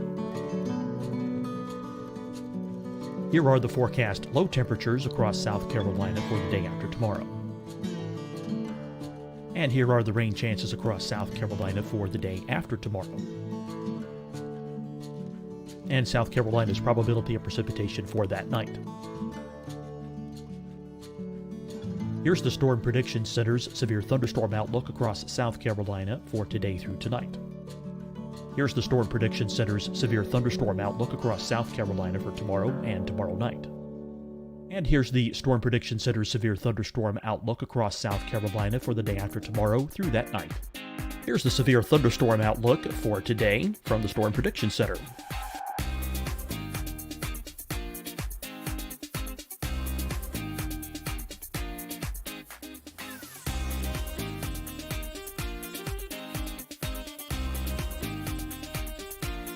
And now, here's a live look at weather radar across the southeast. Fight the spread and take a stand against coronavirus. Wear a mask in public. Stay at least 6 feet apart from others. And get tested. Join us and fight the spread. Visit scdhec.gov/COVID-19. Getting tested for COVID-19 helps you to take the steps needed to protect yourself, your loved ones, and your community. Find the testing location at scdhec.gov/COVID-19 testing. Deciding when to wear a mask isn't about who you know or how well you know them. Just ask yourself, will I be with anyone I don't live with? If the answer is yes, get behind the mask. Help slow the spread of COVID-19. Get behind the mask. Learn more at covid19.ncdhhs.gov. Hi, everyone. I'm Dr. Mandy Cohen, Secretary of the North Carolina Department of Health and Human Services. And when you follow the 3 W's, you protect your family and your neighbors from COVID-19. When you leave your home, practice your W's. Wear a cloth face covering, wait 6 feet apart, wash your hands often. Wear, wait, wash. We're in this together. Stay strong, North Carolina. You'll see your Carolina weather forecast at 25 and 55 past. And now back to the best of the Carolina Weather Group on the all-new Carolina Weather Net. It's all about climate and the garden, and it's applicable to everyone in the Southeast. So Instagram is a big place for you to see all my plants. So that's Alex Tropical Pics. You'll also see it on my Twitter and Facebook. We're always talking weather and plants. It's fun. I am at WX_Danielle on Twitter and Instagram. Lots of forecasting on there. And then on Facebook, I am meteorologist Danielle Miller. So come on over. Nice and simple for both my Twitter and my Facebook. It's Efren WLTX. EFREN WLTX. You can find it on both of them. It's easy. As long as you spell my first name correctly, you'll be able to find me. Daniel just emailed me, said his phone was overheating, so he wasn't able to stick around. But if you want to follow Daniel, it's Daniel_Bonds on Twitter, and then on Facebook, I think it's the same thing. You can follow his weather page, Daniel Bonds. Just search it up, WLTX. So we want to appreciate you guys watching us here at the Carolina Weather Group. Guys, thank you for spending some time with us, and we will see you all next time here on the Carolina Weather Group.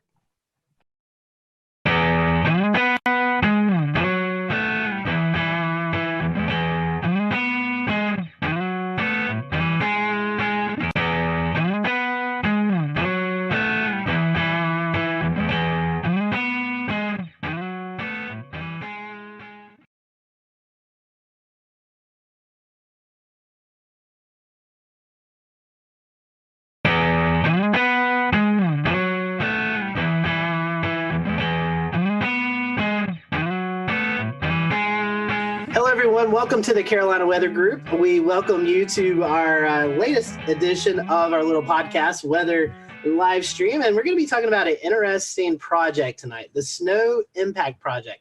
You may have heard about this project just recently released out on social media. NOAA and NASA and a lot of different entities working on better forecasting winter storms, and especially along the East Coast here where we live. That will be helpful because we know a variation in just a few miles can mean all the difference in snowfall forecasting. Tonight we have with us Lynn McMurdy. She's kind of leading up this research project. She is a associate professor at the Department of Atmospheric Science from the University of Washington. So, you know, last year on our 300 show, we were talking about the states that we've not had guests from. So we can mark Washington off that list. So now we're down to, I think, 6 states that we've not had any guests from. So, Lynn, welcome to the show tonight. Definitely happy to have you. And I know it's a busy time as we're in the midst of this research project. So tell us a little bit about the project and maybe how it got it started and how you guys came together to get this idea and get the ball rolling, per se. Sure, happy to do that. I'm excited to be able to tell you all about it. So as you know, being a NASA project, our name of our project is an acronym because everything is acronyms with NASA. And the name is called IMPACTS, and it stands for the Investigation of Microphysics and Precipitation for Atlantic Coast Threatening Snowstorms. So in its name, it tells you a little bit about what we're doing. So I'm leading this project with, I don't even know how many people I'm working with, probably hundreds. It's funded by NASA. It's a very large program that's a 5-year project. In the middle 3 years, we'll be doing gathering data and gathering cases to study. And it's part of their Earth Venture Suborbital call for projects. And this means instead of NASA funding somebody's idea about satellites, this is using aircraft. So suborbital means below the orbit of the Earth. So the main way that we are performing our investigation is through aircraft observations. So what we're trying to do is, as you well know, snowstorms, which occur all winter in this part of the country, are pretty difficult to forecast. They're fairly complex systems. They consist of large cloud shields that can be as far as Florida, way up into Canada. And within those big complex cloud parts of the storm, there's narrow bands of more intense snowfall. We call them snow bands. And it's that those smaller scale features, usually near the low center of the storm itself, that we are specifically trying to investigate. We're trying to understand the processes that form the snow bands, that make how they change as a storm evolves, and why some storms have a lot of snow bands and others have like absolutely none, yet they both are producing snow. So that's kind of the science focus of it. And our observational strategy involves primarily 2 aircraft. One of them will fly high above the clouds. It's NASA's ER2. It can fly at 20 kilometers elevation, which is 68,000 feet, or twice as high as a commercial aircraft. And it has equipped with remote sensing instrumentation. So everybody's probably familiar with weather radars. This airplane has 4 different radars, all different wavelengths. So they're sensitive to different portions of the storm. There's one that's a cloud radar, so it can see the small cloud size drops, and others are more rain and snow radars. They see the bigger drops. It also has microwave radiometers, and those are types of instruments that we often fly on satellites to measure precipitation from space. So that ER2 flies above the clouds way up high and looking at the storm remotely, and underneath in coordination, observing the same portion of the storm is the NASA's P3 Orion, and it flies inside the clouds, and it has a multitude of instrumentation, and the major ones are these cloud and precipitation probes, which actually essentially take pictures and count the sizes and the pictures of the snowflakes as they form. We fly it at different levels, so you see where the beautiful dendrites form, where the needles form, and then fly underneath, and they aggregate into large, big blobs of snow that eventually falls on the ground. We also have some ground instrumentation specifically for this project, and that includes a whole array of different radars and other snow measuring equipment, mostly on Long Island with my colleagues at Stony Brook. So one of the things you asked me to mention is like who's involved. So obviously I have a large crew of people involved with NASA, but the National Weather Service is also involved. They are sending up extra rainwind sondes. So we measure the profile of the atmosphere more frequently during these snowstorms. We just request them to, can you please put up some more at Albany and at their usual places. They'll add more rainwind sonde launches when we're flying, at the time periods that we're interested in. So they've been really helpful. And they're also been extremely helpful with helping my student and grad student and postdoc forecasters, trying to give them some local expertise. Flying in a winter type of storm, does it present any additional challenges versus like the hurricane hunters who fly in warm core systems?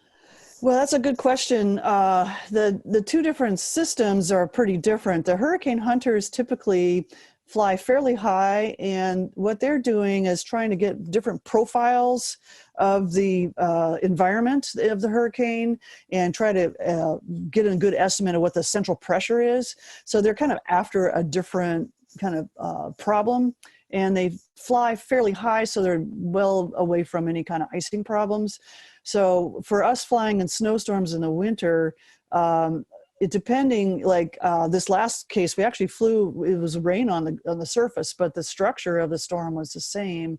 So we flew in it, but icing was an issue that we had to watch out for. I think our main challenge is getting airspace to do the maneuvers that we want to do to sample these storm systems. But so far, the air traffic controls have been extremely helpful and very accommodating. On our first flight, we were kind of messing around in upstate New York and Vermont, but then we wanted to go across Long Island. And when you looked at, there's these, apps called like FlightAware, you can watch where all the airplanes are. They kind of cleared out a corridor and let our plane go through. It was like, oh man, that is very, that was really great of them to do that for us. So even though it's challenging we're trying to do our best to not demand too much and we do whatever they tell us to do. Is your aircraft on FlightAware? Is it something people can track when you're on these? Yeah, it is something people can track. Yeah, definitely. According to the website I found, which is a NASA website, it's November 806 NA and November 809 NA. So I just couldn't remember where the N and the NA were. So we like to make it difficult in aviation. Yeah. So. Oh. These airplanes, especially NASA flies a lot.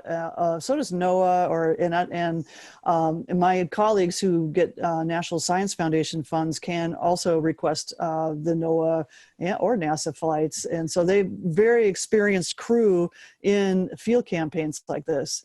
And each one has its unique way of doing operations. I think.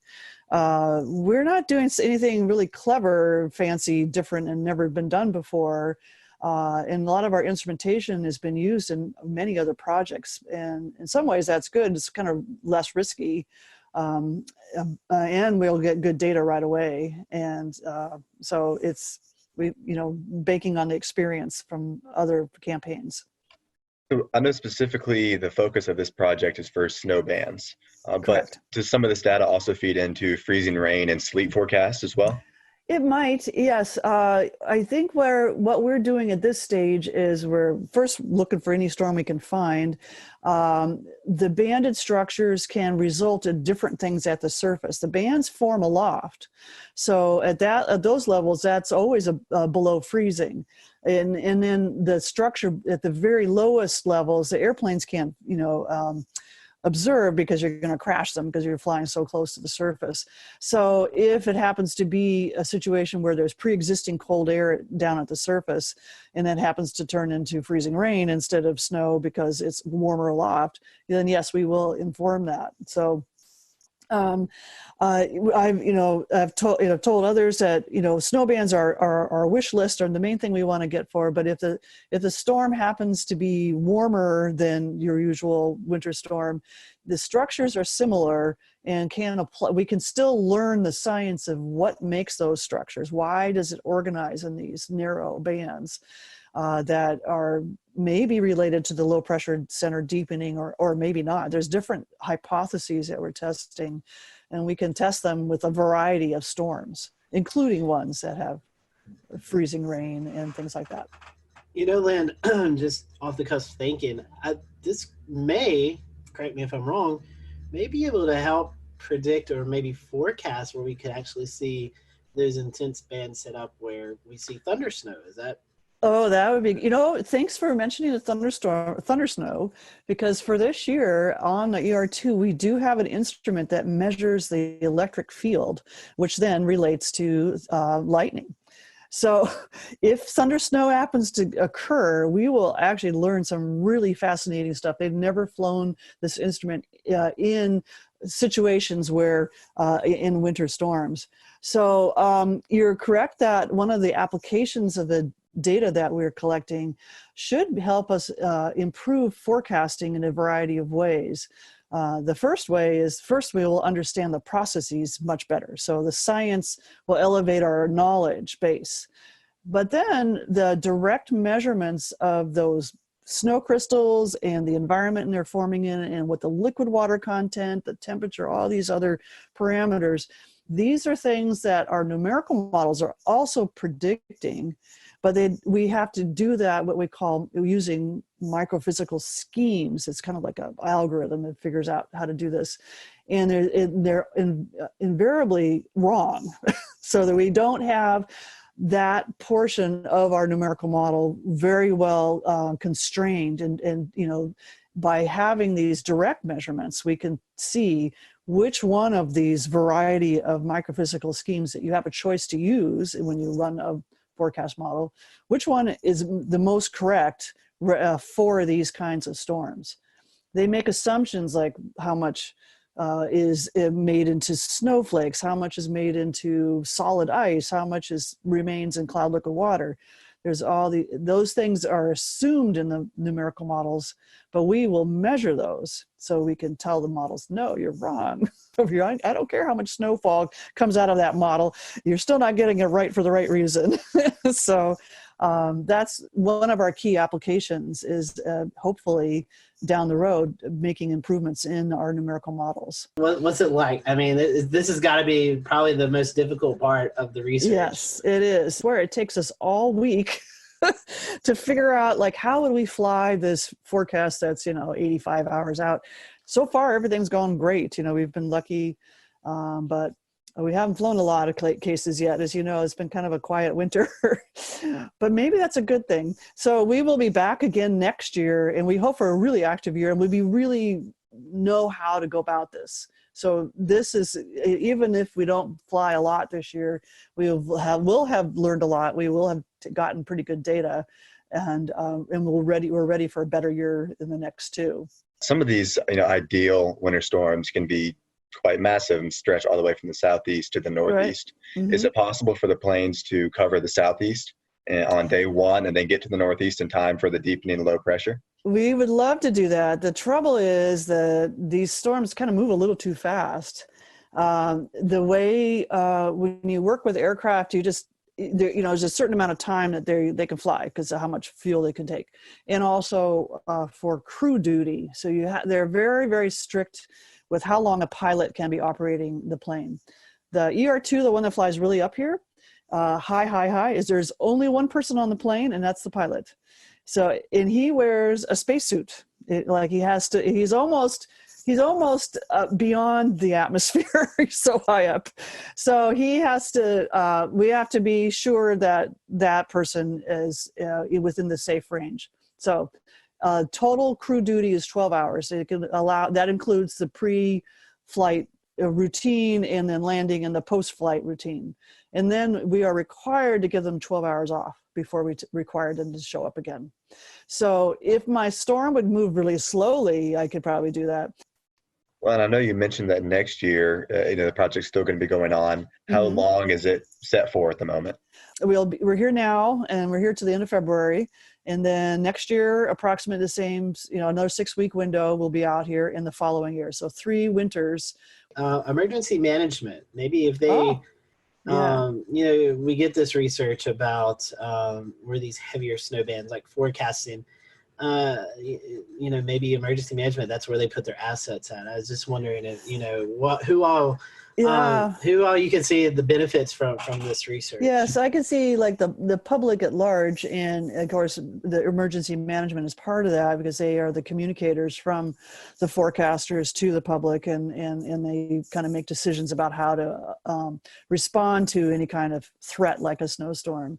So I could see the public being, benefiting a lot in the long run. It's always hard to see the direct benefit. I'm going in, geeking out about the great science I'm doing, but understanding these snowstorms better and then using that understanding to improve our forecasting.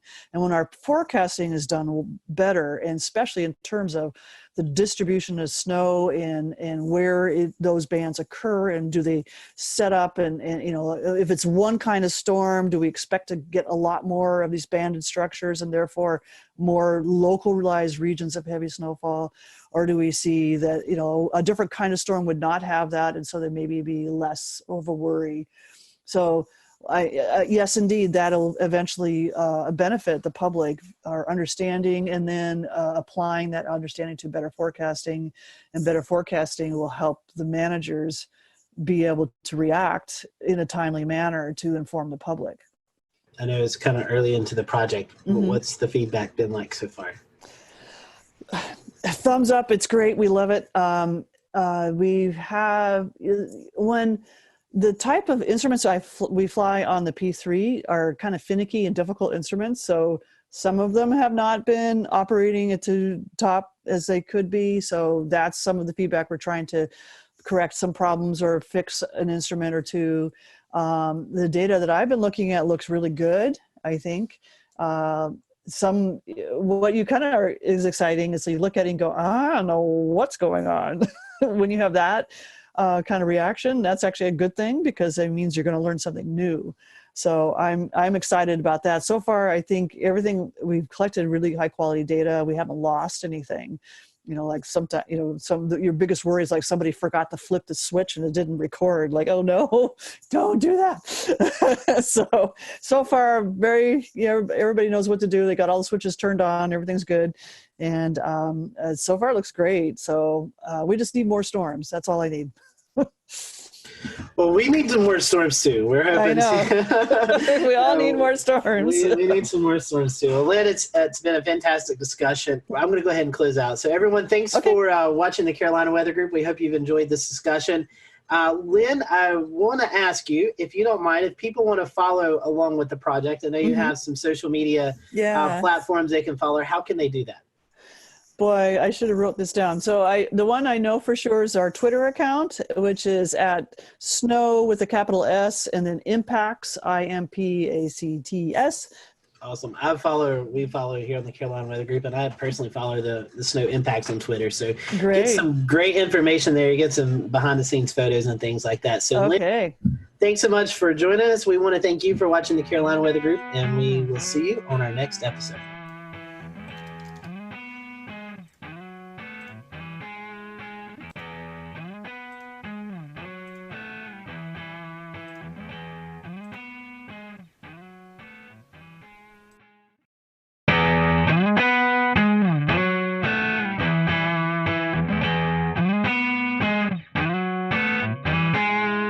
Hello, everyone. Welcome to the Carolina Weather Group. We're happy to have you this evening. And man, I am excited about this show.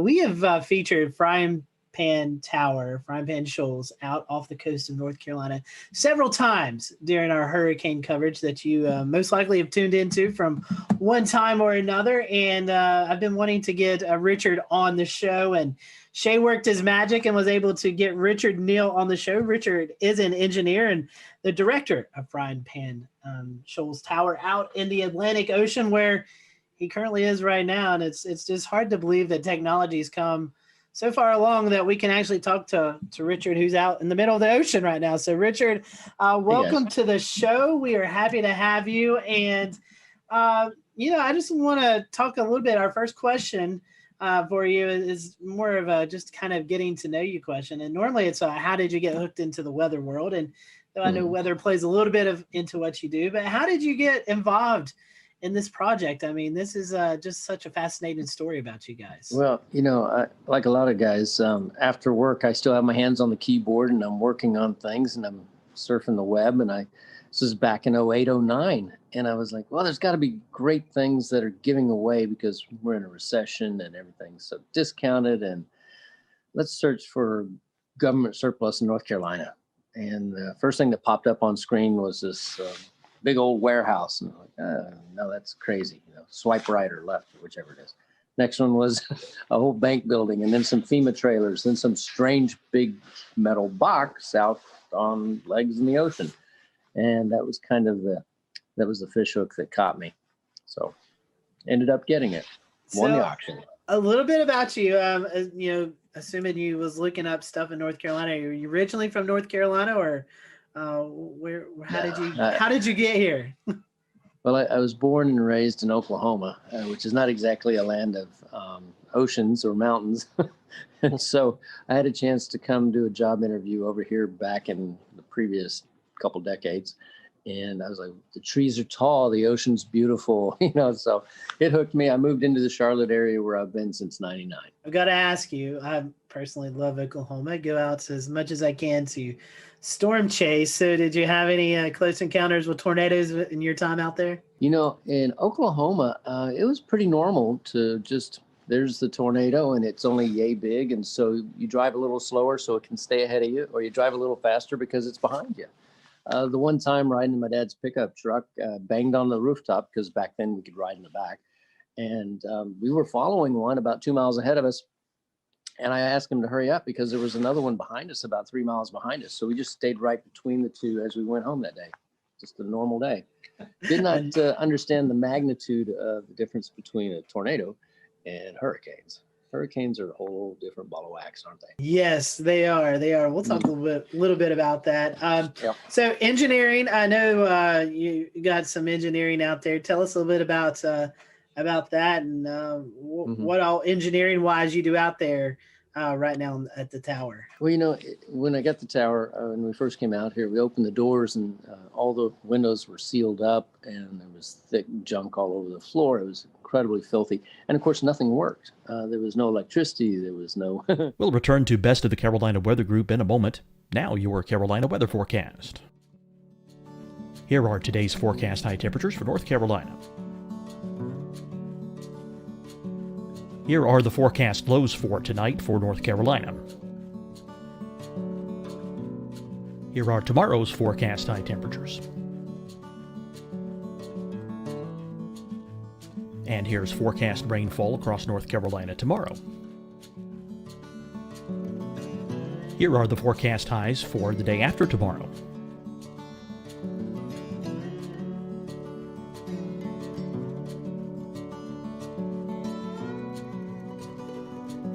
And here's the forecast rainfall across North Carolina for the day after tomorrow. This is the total rainfall forecast across North Carolina for the next 3 days. Here's the severe thunderstorm outlook for today from the Storm Prediction Center.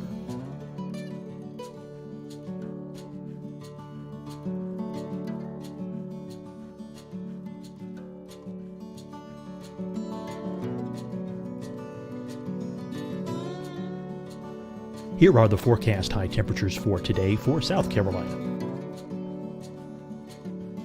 Here are the low temperatures for today for South Carolina. Here's the probability of precipitation forecast across South Carolina today. And here are the rain chances across South Carolina tonight. Here are tomorrow's forecast highs across South Carolina. Here are the forecast low temperatures for tomorrow for South Carolina. And here is the probability of precipitation across South Carolina tomorrow. Here's the precipitation chances across South Carolina tomorrow night. Here are the forecast highs for the day after tomorrow in South Carolina.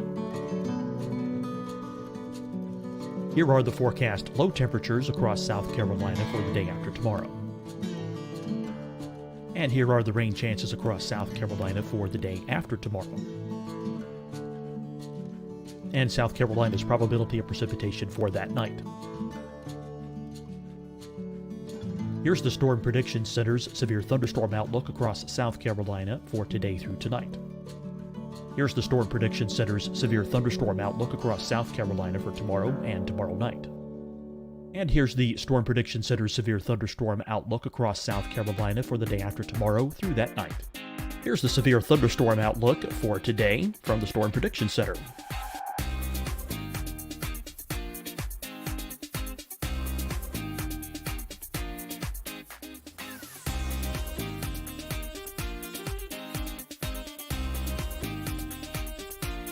And now here's a live look at weather radar across the southeast. Fight the spread and take a stand against coronavirus. Wear a mask in public. Stay at least 6 feet apart from others. And get tested. Join us and fight the spread. Visit scdhec.gov/COVID-19.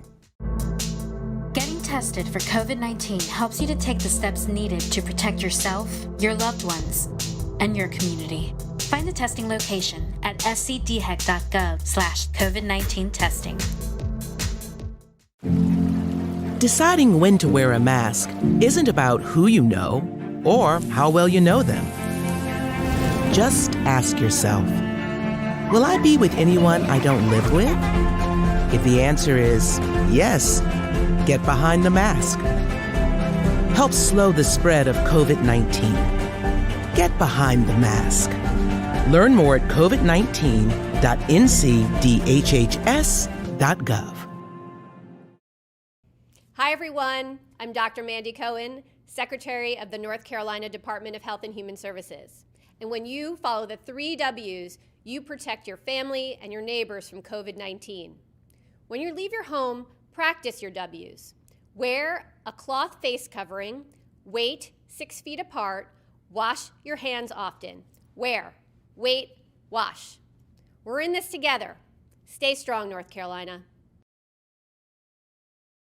You'll see your Carolina weather forecast at 25 and 55 past. And now back to the best of the Carolina Weather Group on the all-new Carolina Weather Net.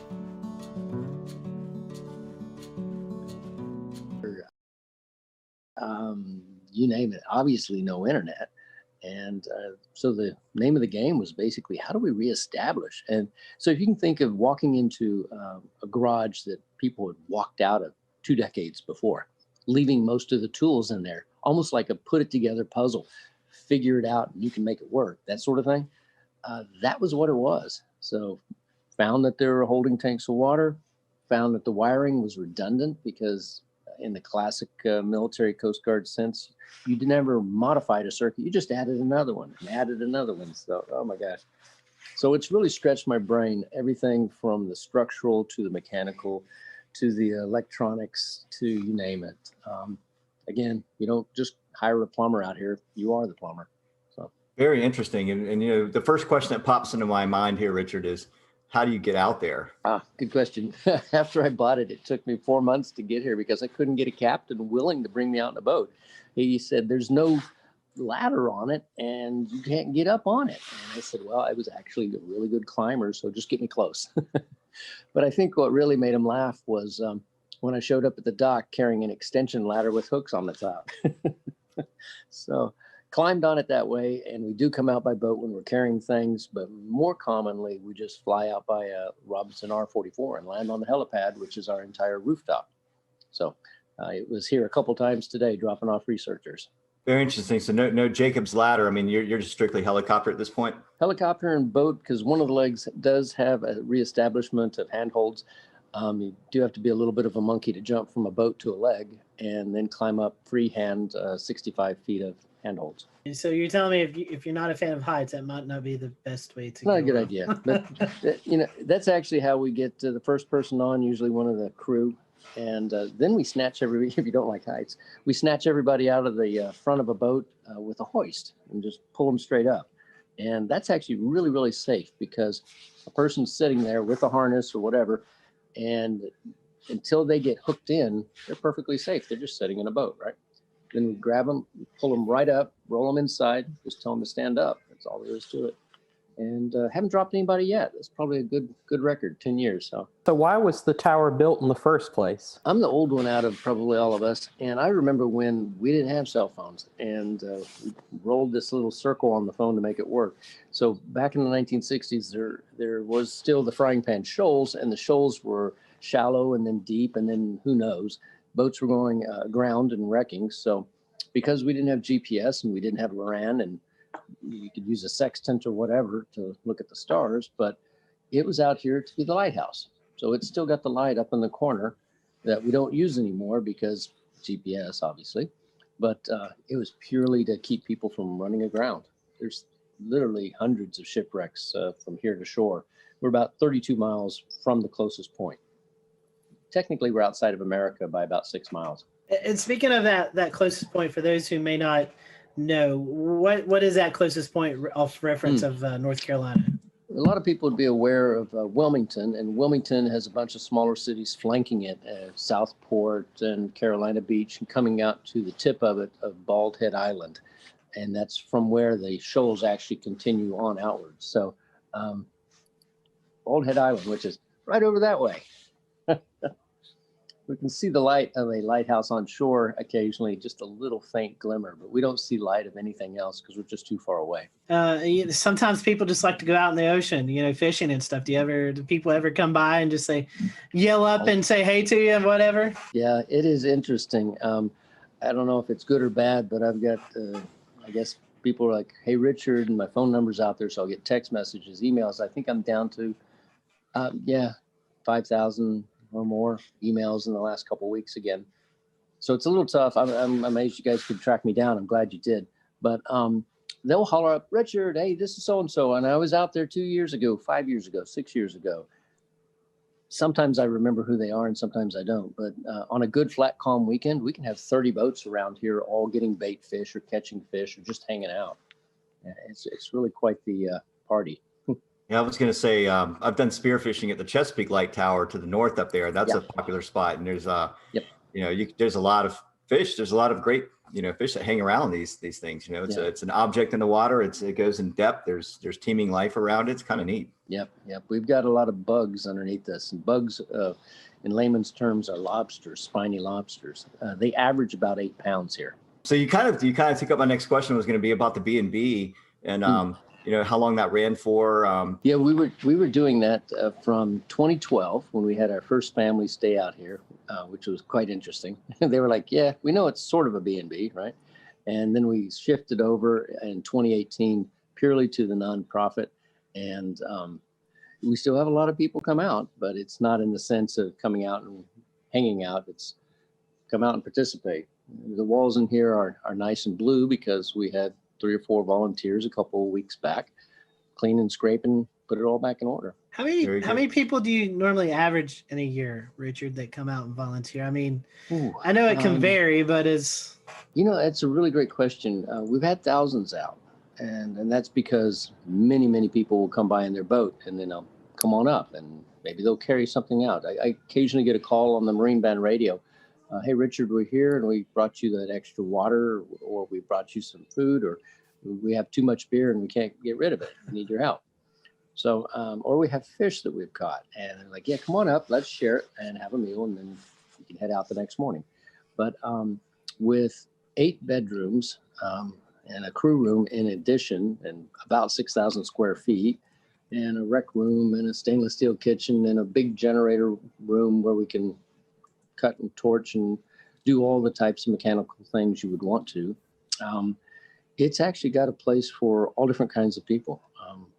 we've got people that came out and did nothing but work on our garden in the back corner. So we've got a garden that grows.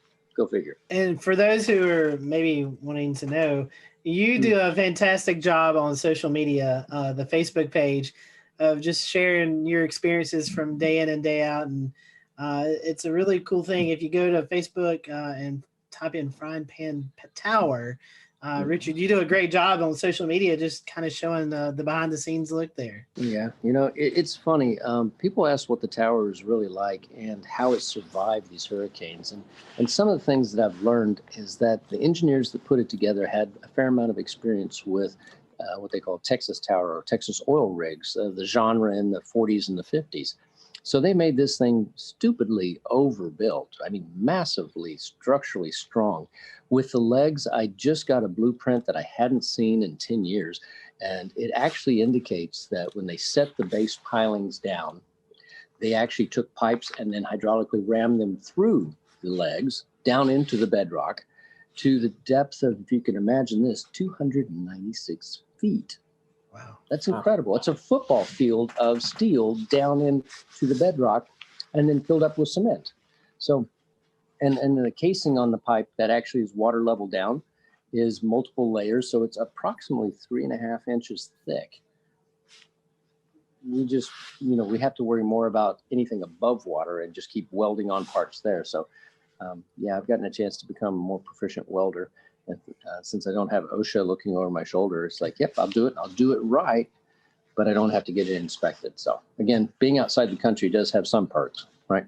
Next question is, it's kind of like just everyday life that we have here, the luxuries of plumbing and power, internet. Mm-hmm. I've seen you were watching the football game a couple of nights ago. You cook up these really nice looking dinners. So how do you get all of that 32 miles out in the Atlantic Ocean? That's it. This is truly a working environment along the lines of, we don't just say, hey, stick a solar panel up there, it'll be great, and you'll love it for 25 years. No, we actually know that they will hold on during a hurricane. We've had solar panels up for 3 or 4 hurricanes now. We know the flags don't last quite as well, but that's another story. And with those solar panels, we still are on conventional solar batteries. So we don't have lithium yet because we work off of a very tight donated budget, obviously. And then if we need to augment it, like tonight when everyone's using all kinds of things, I will run a small little 3K generator by Honda or something like that. But the good news is that we did also resurrect life back into the 40 kilowatt Detroit diesel that has been sitting here ever since the 1960s. And when we took it apart and looked inside at the pistons, everything was put back in almost perfect order. And then they closed the doors and walked away. So all we had to do was get it up and running again. Now we need to get the electrical part out of it, which is the diodes and the rectifiers. And guess what? I'm getting to learn something else. But once I do that, then we'll reach out to our audience and say, be nice to have some resistance heaters bolted back on the wall. And then we'll run that and be warm while we're out here working. So 99% of the time, we're just solar and wind. So we have a couple turbines, and we've got a couple dozen panels and a battery room full of batteries that we watch very closely and monitor. And everything that we do out here, we can also look at and monitor from shore. So, and that was a 5.2 gigahertz microwave dish that we set up, shot to shore, 56 miles, talked to TV station into letting us put a dish up on their tower at 1,300 feet. And, it's one of those, I can't believe they let us do this sort of stuff, but, we get really smart people and then they're excited about it. And then they tell other people and then we get a phone call. And a gentleman just got on a helicopter today that left that made a donation, and he spent a day or two out here. I didn't make him work, but he worked anyway. Couldn't stop him. Jordan, I know you've got the big fun question for us meteorological nerds. Yeah, so as the Carolina Weather Group, I'd be remiss if we didn't talk a little bit of meteorology while we're here. So what are some of the more memorable storms that have come by in recent times? I mean, I know I'm thinking about Florence and Matthew are probably the obvious ones, but maybe you have one that's maybe not quite so obvious. Well, Arthur was an amazing thing. I actually was out here with 3 of my kids and 1 volunteer, and we planned on flying back by helicopter on a Tuesday with an upper limit of the wind speed of being around 45 miles an hour or so for the helicopter. I think it was a Bell Jet Ranger.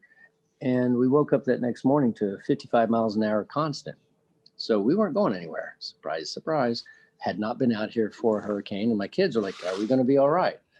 Of course we are. It's going to be great. So everything was great. The winds were averaging around 75. They got up to 100 and something during that. And we were all in here and it's very noisy. My daughter points out the window because there's a huge mooring light that's about 2/3 of a mile that way. And it has a 12,000-pound dumbbell weight at the end of a huge chain. And it's the marker for the very end of the shoals. Well, the waves were so big. They're about 30 feet tall. They don't even look like waves. They just look like hills that it was picking it up and slogging it along. And she says, Dad, is the buoy supposed to be traveling?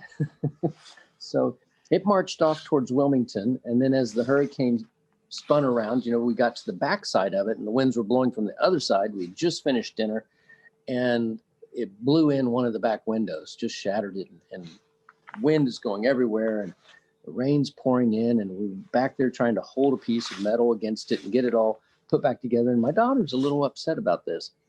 And I said, it's okay. We were fine. She goes, I'm not worried about the tower, Dad. It made my cake in the oven fall. Unbelievable. So, we've been out and I've since found that hurricanes can be really pleasant to watch when there's nothing in the air to hit you but rain. When you're on shore, you have to worry about all kinds of things. You have to worry about trees falling on your houses and that sort of thing. Out here, it's just rain. You wear safety goggles so that it doesn't sting your face too bad. And anything under 100 miles an hour, it's not going to blow you off the top. Over 120 miles an hour, it gets a little dicey. We had some gust to that during a couple of them. And the water kind of comes in everywhere. So it gets a good rinsing, but that's all right. Does the tower sway at all? Do you get a little bit of that rocking factor? I'll show you. During the worst hurricane, this is it. That's it. Just enough to make the water wiggle around in the Culligan jug. That's it. Puts you to sleep really good. And they are really loud. They are quite noisy. But, you asked the question really that I should answer more directly is about the weather and how and what do we watch and how do we know when we can go out here. It's only 30 miles out, but the weather here is very different than the weather on shore. On shore, we can have 30-degree days, and out here, because they have this enormous mass of water underneath us, we could be in, t-shirt and shorts, or like today, we had a 25-degree temperature drop out here. I mean, it was beautiful. It was 75, and then it went down to 55 for a while. And I'm wearing a jacket because it's cool. So you kind of have to be aware that the ocean is what they would call an ever-changing, never-changing environment. So it's always going to be a little different, and you can only tell about 3 or 4 days in advance as to the true conditions in this one location. Being on top of a hill at the end of the shoals creates a Venturi effect. So the water goes much faster underneath us than it would maybe just a half a mile away. But it's quite an interesting place to try and go scuba diving, that's for sure. I would imagine the waves, Yeah. We see storm surge on the coast with landfalling hurricanes. And, we see these models that are predicting 20, 30-foot waves out in the ocean, but the normal everyday person doesn't get to see that. But you do. I mean, you were just talking about the experience with Arthur. I mean, I'm sure the first time you saw it was like, oh my gosh, but have you kind of got used to the fact of seeing these huge waves now after being out there so long? It's funny, the smaller waves, just the 12-footers or so, those actually impact harder than the big ones. We have these legs that are 42 inches in diameter, so relatively speaking, they're very narrow. But if you catch completely square to the cross pipes at the 12-foot level, a 12-foot wave, you know the weight of water, it's quite a bit per cubic yard. You feel it, just a shudder like that. That was a good one. That hit well. The huge waves, they look strange because they really do look like hills rolling past. And then occasionally one of them will break over like you would see on a small wave on the surf. But then you look across it and you realize that it's breaking over hundreds of feet wide. And 7 or 8 feet, the top of it's cresting over. And you're just thinking to yourself, if I had a jet ski, I bet I could ride that all the way to shore, but I don't know. From what you've told us, it sounds like there's not many things that would cause such a concern that you'd have to evacuate. But I am curious what your emergency procedures are like. What things might it take to get you to have to bug out of the tower, and if so, what's the process? That's great one. We have about 4 different forms of communication. We have, and that's for knowing what's going on. Of course, we benefit other people out here by having that available for them too. So we shoot our signal around here. So we kind of know what's going to happen weather-wise to some degree. It's really about a decision of, do I need to get back to shore because there's people on shore I might need to help? So when Matthew came through, we left a day after it happened, just simply so we could get back to shore and help reestablish power for several houses that were out, elderly people. But it's funny. I guess it's kind of the reverse. We got plenty of food, plenty of water. If you have a string and a hook, you can't starve. It's really more a matter of we stay away from things like COVID virus and monitor the people that come out, that sort of thing out here. People have said that this is probably the best place to survive a end of times or in a zombie apocalypse. I don't know. As long as we have our connection to shore with the Marine Band radio, with the internet that we have here, with emergency locator beacons, things like that, probably could sit out here and ignore the world for about a year if you had to. Nice. Not that I want to. I got family on shore. Speaking of that and COVID, I know one big thing is folks coming out there and helping you. What was there downtime? I'm assuming there was downtime where you didn't have folks out on the tower. Yeah. What was it like when the world was going crazy and you're already out on this island? I'm sure for you personally it wasn't much of a change, but what was it like? A few years ago, I had finished a job of 11 years and I needed a break. So I came out here and was just here for 6 months straight. Went to shore one time. And I noticed that you don't know what day of the week it is anymore. You don't really know what month it is after a period of time. And you start just living, I'm in this season. Oh, gee, I'm getting into fall now. Okay. But during the time that everyone was really locking down on COVID, I was here for a few weeks by myself and isolating. And it was odd because, I turn on the TV, I get it over the air, I get it over the net, I can see everything that's going on. So, you do always have the ability to communicate, same as we all do while we're still locked down. But I think it just made me really appreciate the fact that out here, I have a mask. I've got one in my pocket right now. And anybody that comes out here is going through a questionnaire. Have you been around anyone? Do you have the temperature taking? All that good stuff. They could still be carrying it, but we're trying our best to be just safe about it. So. Right. Well, speaking of that, we talked about the weather aspect. One thing I also want to mention is I was looking through some of the Twitter mentions for Frying Pan Tower. Water spouts also, I'm sure you get to see your fair share of water spouts out there. Oh, that's amazing, yeah. But any other memorable moments? I know you were talking about the meteors a little bit earlier. I mean, you are out in the middle of nowhere, dark skies, so I'm sure you can see all the meteor showers and International Space Station travel across what's any other memorable moments out there? Any sunsets, sunrises? We did a time lapse of what was it, the Neowise comet that was off, and we could see it pretty clearly. And what we didn't realize in our time lapse was that the ISS, International Space Station, came cruising right past. So it's all on the time lapse with there's the comet, there goes the space station, and there's the meteor. It's just, you don't know what you don't know if you're not in a dark enough area to see it. On the same type of thing, you might look down at the water, and I didn't know this, but there's a shrimp variety that when they snap their tail, they make a blue flash. And I'd never heard about that, but I was looking down in the water one evening and all these little blue dots of light of all these shrimp just pop, pop, pop, pop, pop. And it was like incredible. How would you have known? So, the wildlife that you don't see when you just look across the ocean is all abundant underneath there. And it's just increased my desire to help educate people. So we have the above camera, the water level camera, and then the shark camera down on the very bottom that we do for explore.org. And that's in classrooms all around the world with kids watching it. Just kind of fun. So hopefully they'll learn about the ocean and, keep the straws out of the turtles' noses and understand the power that is in our oceans.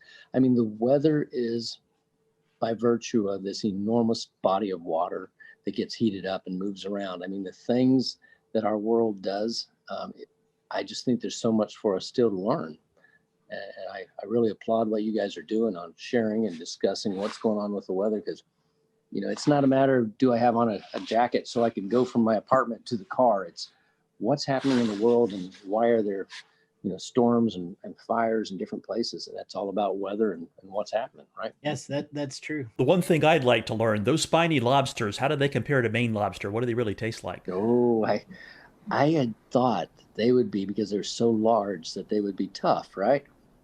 Nah. They have no claws, but they can have very long legs, almost like, a snow crab, those are giant ones. And their tails are usually about that big around, about that long, and they're deliciously fresh and soft. We have divers that come out here and they'll grab them. We have a lot of rock ledges. So if you grab the one or two out of there, next day another one will move in because they're always looking. So they're migrating at night, running around. And they brought up 4 enormous ones. We filled up a stainless steel bowl that was about this big, full of lobster meat. We all ate, there was 6 of us, and we ate so much lobster we couldn't stand it anymore. So the next day when we wanted to go fishing, we were fishing with lobster meat, which is just ridiculous.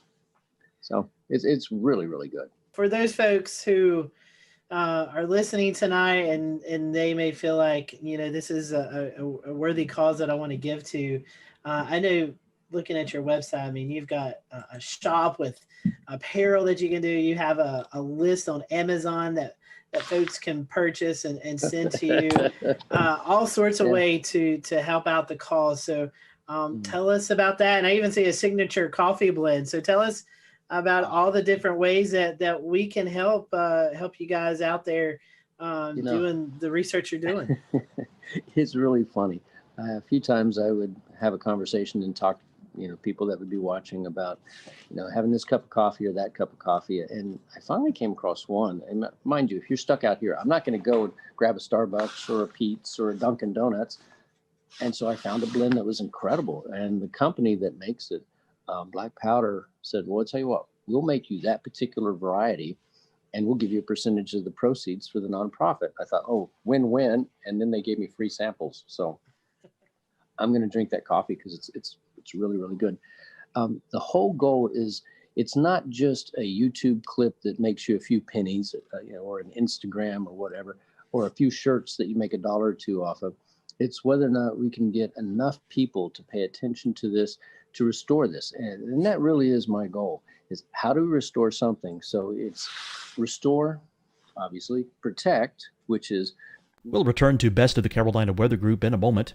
Now your Carolina weather forecast. Here are today's forecast high temperatures for North Carolina. Here are the forecast lows for tonight for North Carolina. Here are tomorrow's forecast high temperatures. And here's forecast rainfall across North Carolina tomorrow.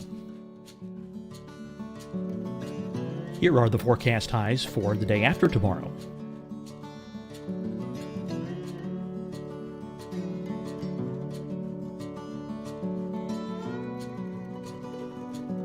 And here's the forecast rainfall across North Carolina for the day after tomorrow. This is the total rainfall forecast across North Carolina for the next 3 days. Here's the severe thunderstorm outlook for today from the Storm Prediction Center.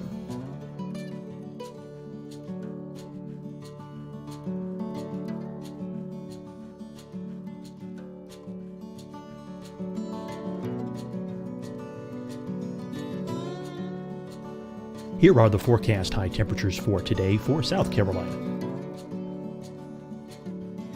Here are the low temperatures for today for South Carolina.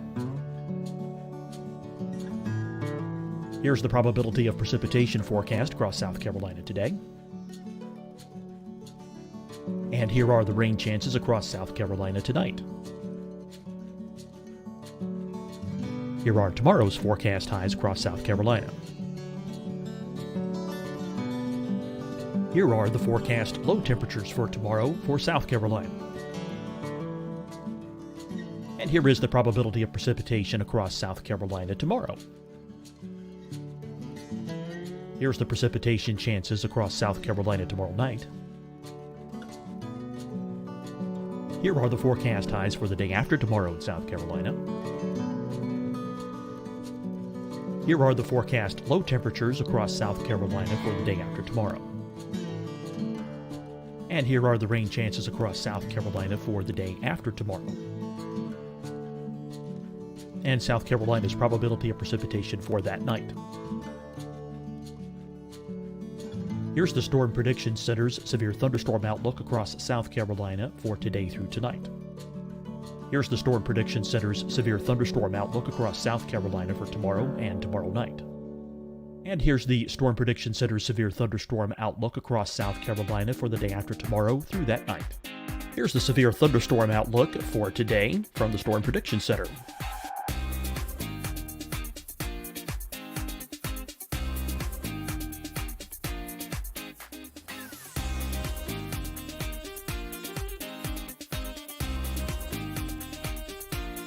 And now here's a live look at weather radar across the southeast.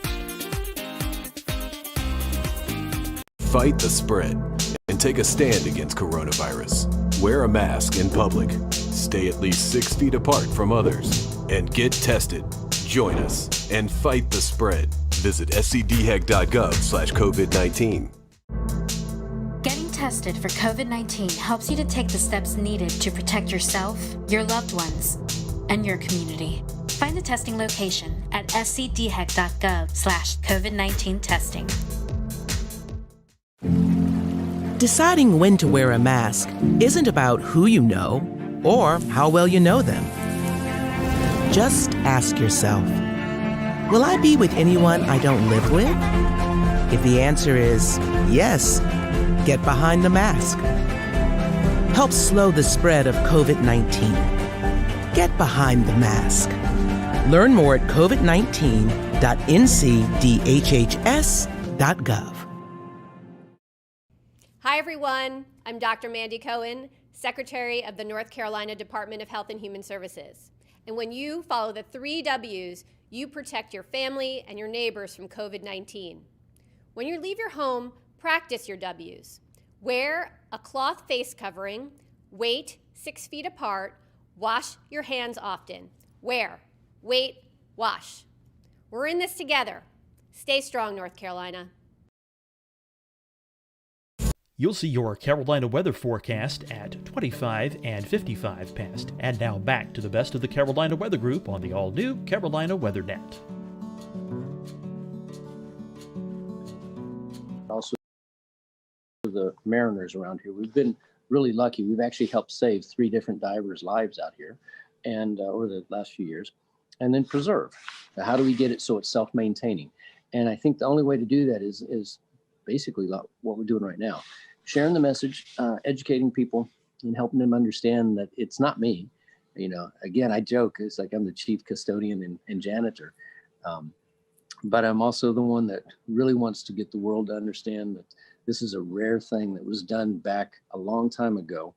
And we typically don't do things like this anymore. We don't build big steel structures because we simply don't need to. And it's really worthwhile to save it. That's all we're trying to do.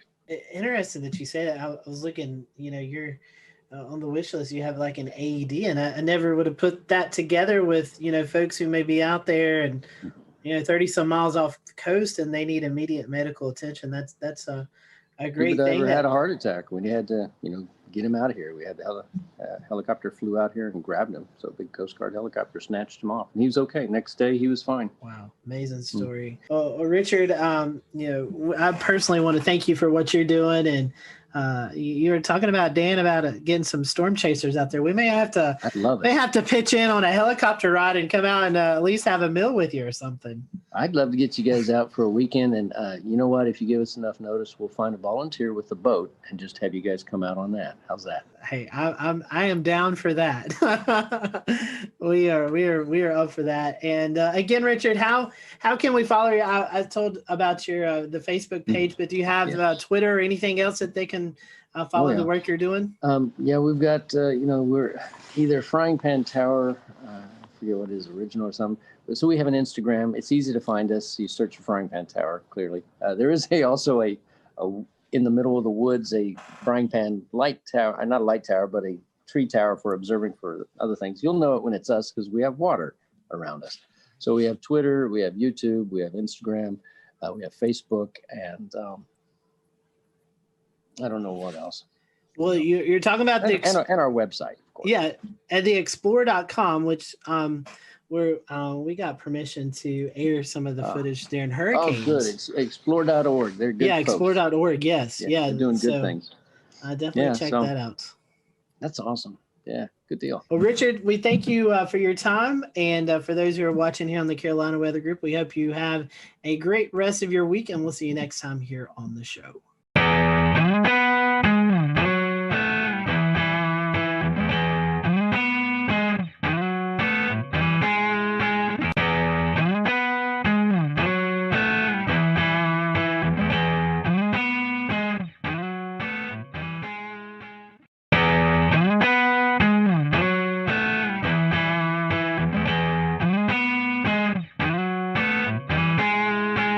Everyone, welcome to the Carolina Weather Group. I'm Scotty Powell. We're happy to have you this evening. We have with us Stephen Paff. He is the warning coordinator meteorologist at the National Weather Service in Wilmington, North Carolina. And tonight we're going to be talking about ocean hazards.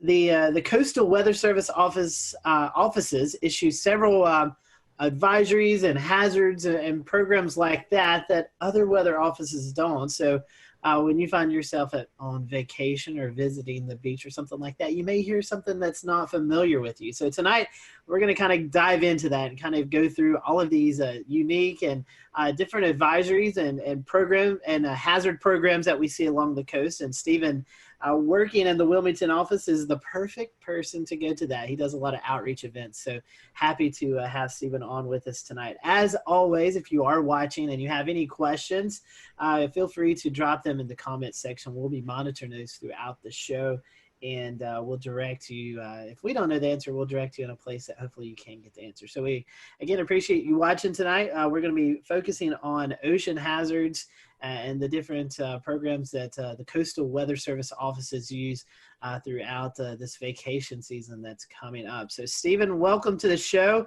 It's been a long time since we've seen you, so I hope that you've been doing well.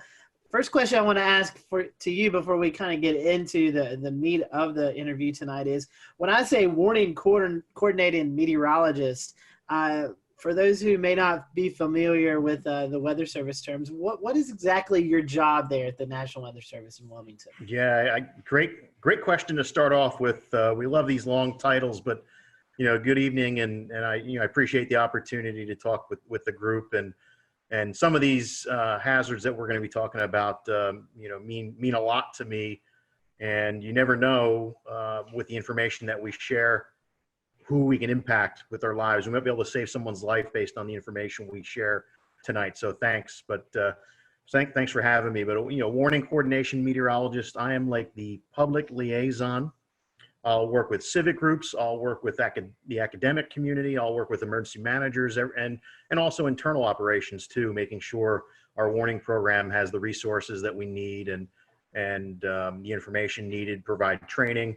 So it's absolutely amazing to me, because one day I can be working with a group of second graders. The next day I can be giving a stand-up briefing at an annual hurricane exercise, to working with the power squadron, working with the nuclear industry. It's absolutely amazing how many people that are impacted by weather in unique and specific ways and have unique needs that we can learn about and be able to help them as best we can. And I guess I'll go ahead and start off with our topics tonight. We look at ocean hazards, ocean and coastal hazards for what you do. And so we start breaking down into different categories as what is relayed to the public as far as warnings go, as far as safety concerns.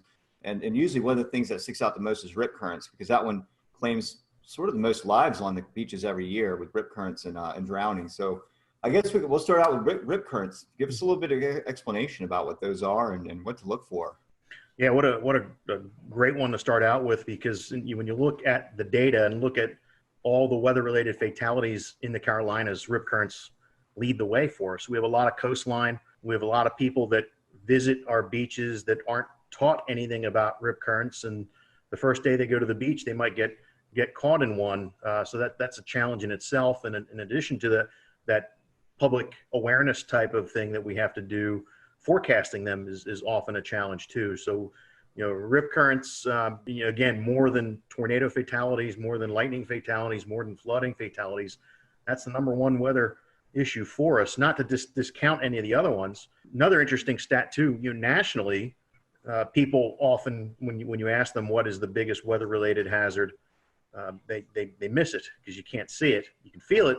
It's heat. And, now we're heading into summertime too, and the beach season, and we need to be mindful of the heat issues as well. But rip currents, can be quite frightening to people, and they don't understand the process. I guess the analogy would be is, an electrician works with electricity, which is dangerous, but they know what they're dealing with. They've had the training. They know what to do and what pitfalls to look out for. Someone coming to the beach, like a lifeguard, knows where to find the rips, knows how to use the rips and how to keep people away from them. But the average person has no clue. And some of the statistics that we have are quite frightening. Right. I understand the lifeguards sometimes they have a direct line to NOAA service accounts across the WFOs around the coast of the United States. So they call in a lot of times when they see rip current just to verify that it's happened. But that's very sporadic. It depends on where parks are and where some of these swim zones are. So where can the public get this information? Yeah, the best way to get the information, of course, all of our media partners have access and share that as well. But we have rip current threat graphics on our web pages. All the weather offices up and down the coast have them. But social media has been a great way for us to push information out as well about them. And we saw a case last year though, because we feel there's deficiencies. Last year we had Hurricane Lorenzo. The closest approach to the United States was 2,200 miles. Yet that hurricane led to more hurricane deaths compared to the other storms that year on the East Coast, and it was 2,200 miles away. So we're thinking we need to start treating these big rip current outbreaks, these huge events, maybe like we do with severe weather outbreaks. Tell us a little bit about the risk levels that are involved with rip current forecasting. Yeah, when we look at the forecast and we're looking at wave data, we're looking at the synoptic pattern as well. But anything that can pile water up into the beaches is one of the big keys. So it could be persistent onshore flow, like that southerly flow wrapping around the Bermuda High that goes right into our south-facing beaches, where you have mass moving into the beach. You have to have it stay in balance, so it's going to try and flow back out to stay in a state of equilibrium. So if you have a lot of mass moving in, we typically see that mass being transported out via rip current. So mass in, mass out. So days where we've got decent surf coming on, especially the long period waves from a hurricane swell, that really are the signals that we look for. And when you think about the longer the wave period, the farther offshore that wave is feeling bottom. So in particular, hurricane swell is very dangerous because now your surf zone, instead of maybe being 20 yards, these longer period waves are feeling the bottom 40, 50 yards out. So if a rip current forms in that surf, it's going to be, it could be as long as a football field, the rip current length. So there's a lot of things that we have to consider when we deal with these events. What about the stats? What do the stats tell us on, like, say, demographically, where might these occur more around the United States? The Weather Service maintains statistics like you wouldn't believe about tornadoes and the EF rating and microbursts and all sorts of different things, because it's so important what you can learn from them. And with rip currents in the Carolinas, we've kept statistics since 2000. So we've got a pretty healthy database, unfortunately, a healthy database. And we've had, since that time, 143 people drowned from rip currents in the Carolinas. And when we start breaking the data down a little bit more, what's really interesting is that 25% of the drownings are people that are bystander trying to be the good Samaritan. They see someone in trouble with a rip current, have no training whatsoever, go rushing in, and they end up drowning in that. So, I mean, a lot of times, classic call to action information that we've given has been about the person in the rip current, and we need to do a better job of messaging that risk to someone who's on the beach watching someone in a rip current. The other interesting statistics that we see are the demographics that are hardest hit are males between 31 and 50 years old. And, you know, I'm in that demographic now, and mentally I might think I'm a little more physically capable than I am, but the reality is that I'm not. And 31 to 50-year-old males have kids, some have grandkids, so there's a better chance they're going to be at the beach with a kid who gets into trouble and has to go and make a rescue too. Females, it's a little bit younger. It's 31 to 40 is the biggest group there. And if I break down the males, it's really 41 to 50, but that big group there. But males are 5 times more likely to drown based on our statistics. And when you look at where people are coming from, about 84% of the drownings are people from inland areas. That's exactly right. A lot of folks come here, they have no idea that there's several factors in play. In fact, another topic to bring up is longshore currents. We know that we have tidal swings here in the Carolinas up to 6 feet for South Carolina, even 8 feet down into Jekyll Island, Georgia. So that's about the highest tidal swing on the southeast coast, but it makes for some pretty nasty currents along the beaches, along with waves and the potential for the riptides. We talk about currents, right? And how strong these currents are. Yeah. And how does that factor into what your forecasts go? That's a great point too, because every year it seems, especially when there's more of a lunar influence, the higher high tides, lower low tides, you know, a lot of our inlets, you can walk across them during low tide during these more of these lunar astronomical ranges. So you got people walk across to an island and they're having a great time, not paying attention. The tide's coming in, it's going to come in quick in that type of situation. And then they can't swim back, or even if they can swim, they get caught up in that tidal current and become a victim that way. I mean, I've been at the Wilmington office 20 years, and I'd say there's been at least 20 of them easily 20 of them where it's a function of the tidal current in inlets where water is being forced through narrow areas and catching people off guard. Couple more topics for me, and I'll pass it on to Dan. And we talk about some of the other factors on beaches, like sneaker waves or even meteor tsunamis from release of energy from storms that would cause some tidal event, right? So start with sneaker waves. That's usually like more northwestern United States specific to the Oregon or Puget Sound area. We do get them. We have records of them, and even video of some sneaker waves. I think when Hurricane Irene, off Daytona Beach with the pier getting swamped. You know, the phasing of different wave energy the spectral distribution of waves, and when they have constructive interference, you know, if you can get a couple of them where they phase up just right, you might get an anomalously higher wave, the 1 in 1,000 wave, based on wave distribution versus what your average wave that's out there. And you know, if the timing of these sneaker waves is just right, you might, you know, if it happens on 4th of July versus December, you know, the impacts are, you know, it doesn't matter. It's like the F5 tornado going through open field versus an F0 going through a city. You know, you have different results, even though it's the same impact, but different magnitude. But we've had fatalities from sneaker waves. You know, in Myrtle, I think it was Myrtle Beach several years ago, guy caught off guard. Wave knocked him down and actually gave him a spinal injury as he was hit by that. It was just very powerful, sudden wave. But yes, I mean, they're mainly West Coast. I mean, you think about the West Coast, just the distribution of waves is phenomenal compared to what we see in the Atlantic Ocean. There's so many different wave swell systems that are out there, and you have a better chance for having that interference come into play. And you hear stories, people fishing out like on a ledge on the West Coast on a rocky shoreline, and you look over at them again a little bit later, and they're swept away and they're never found again. So it certainly is more of an issue there. The meteor tsunamis, we've had record of them, especially mid-Atlantic. Northward, you hear of some. You hear of the one down in Daytona, I think in 1992, associated with the collapse of a tropical squall line. But I guess the best analogy I can say with the meteo tsunamis is if you're ever in the pool and you have a raft and you have it out in front of you and you're pushing up and down on that raft, and how long does it take before you start feeling wave energy throughout the pool? It's no different. These meteo tsunamis, it can be significant atmospheric changes or large scale area macro burst type of thing, and all that air pushing right down on top of that wave, and then as it releases and you start getting a longer period wave. Usually they result in not much in a way of wave run up or inundation. Usually get rough currents. There was I think at Barnegat Inlet, New Jersey, a few years ago, when that big derecho moved off the coast from like Midwest to the Jersey Shore and Delmarva, there was someone snorkeling in Barnegat Inlet, and on the backside of that derecho that went through, there was a meteo tsunami that caused everything to become real turbid and very rough currents.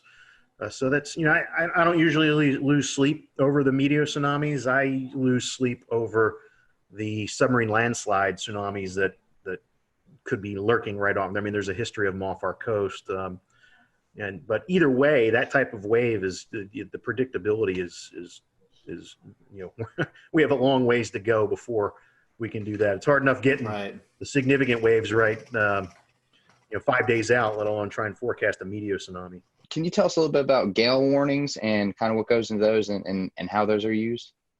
We have weather systems that result in 34 knots to 47 knots of sustained winds, nor'easter or winter storm, maybe a strong gradient between two systems, non-tropical. Then that would be the warning that we issue for that. There's no sea requirement with that. Like small craft advisory is at least 6 foot seas in the Carolinas is the minimum threshold for seas. So that could be a swell that's from a distant storm that generates those waves.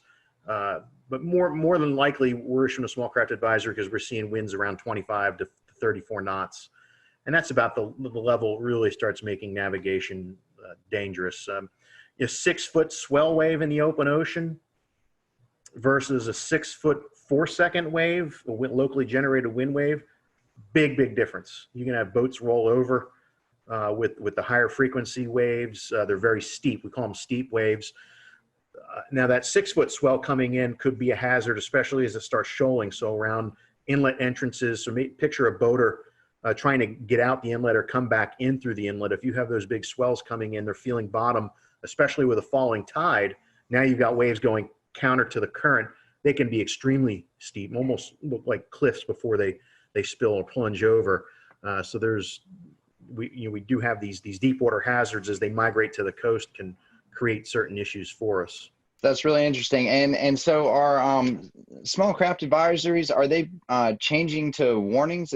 Can you tell us a little bit about the changings that are happening to that?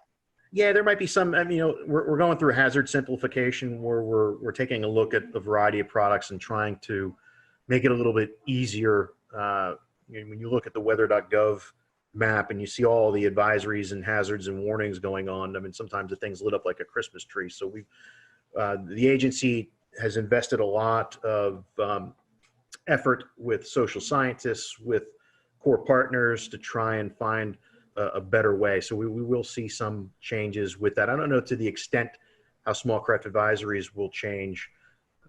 Gale warnings, I don't think we're going to have any changes. And of course, storm warning, when you have over 47 knots sustained, we would have that. As we all know, with any sort of simplification of hazards or anything weather related, it has impacts on a lot of sides. So that's great to hear that the social outreach there is happening to try and figure out how that will impact everything.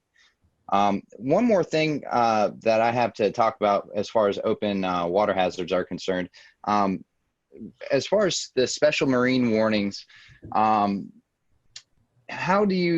what's the best way if I'm a boater, if I'm going to be impacted by these special marine warnings, what's the best way? Well, first of all, what is that, and how does that warning get established, and then how is a person that might be impacted by it, how do I find that and look for it and know that it's happening?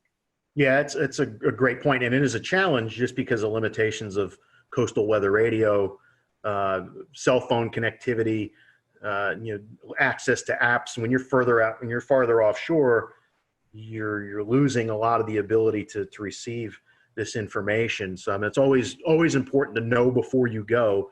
If there's a day that we're calling for all these thunderstorms, it's not worth it, live to play another day type of thing. So right off the get-go, we've lost boaters to strong to severe thunderstorms before. Knock on countertop, not lately, but it has happened where people are taking risks and get caught by quickly evolving storms, like even that MCV that went through yesterday morning here. I would not have wanted to been anywhere near a boat with that coming through. But when we do have something like that come through, if we anticipate winds over 34 knots, then we would issue a special marine warning, or if it had water spouts with it, or large hail, because large hail in the open ocean you could break the windshields on the boats and things like that too. But usually they're issued for 34 knots or higher sustained, or I'm sorry, any gusts 34 knots or higher, and any potential for a water spout. As soon as we send the information out, it will play over the weather radio, and a lot of the VHF bands on a boat radio, you can see or hear those messages coming across. Now, some boats have radar on them, but they're not the right band to interpret weather data when they're twirling around. Usually, if there's a big thunderstorm target, the band that the marine radars are used, you might only see the edge of what's out there. It's not powerful enough to penetrate into the storm, so that really doesn't provide much in any way of value. But I think there are some providers via satellite where you can get information. But it is a great question, because you need to be connected to that environmental intelligence if you're going to be in an area where you're at extreme risk. You can't just 30 miles offshore. You can't just seek safe harbor in 10 minutes.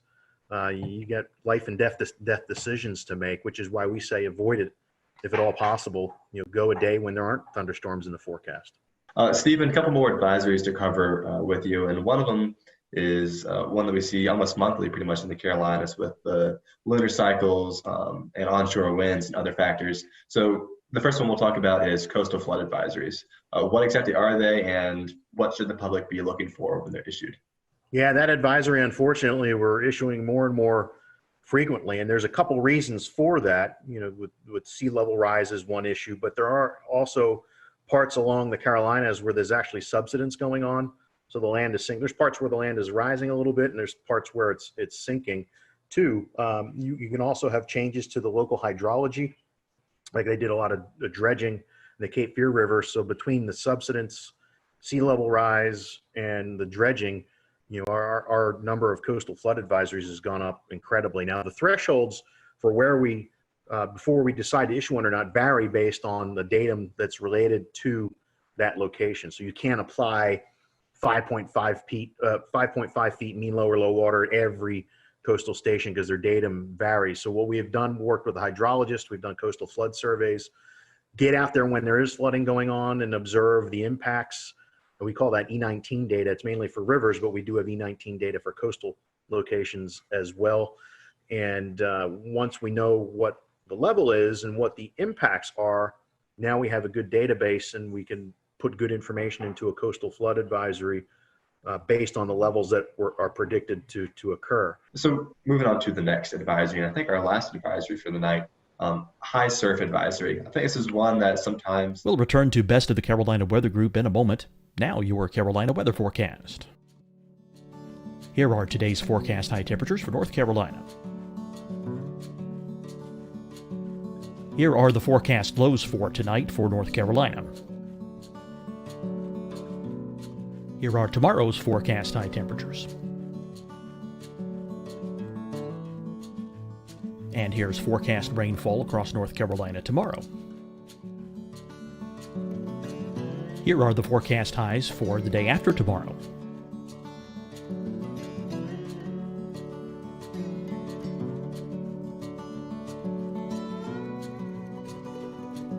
And here's the forecast rainfall across North Carolina for the day after tomorrow.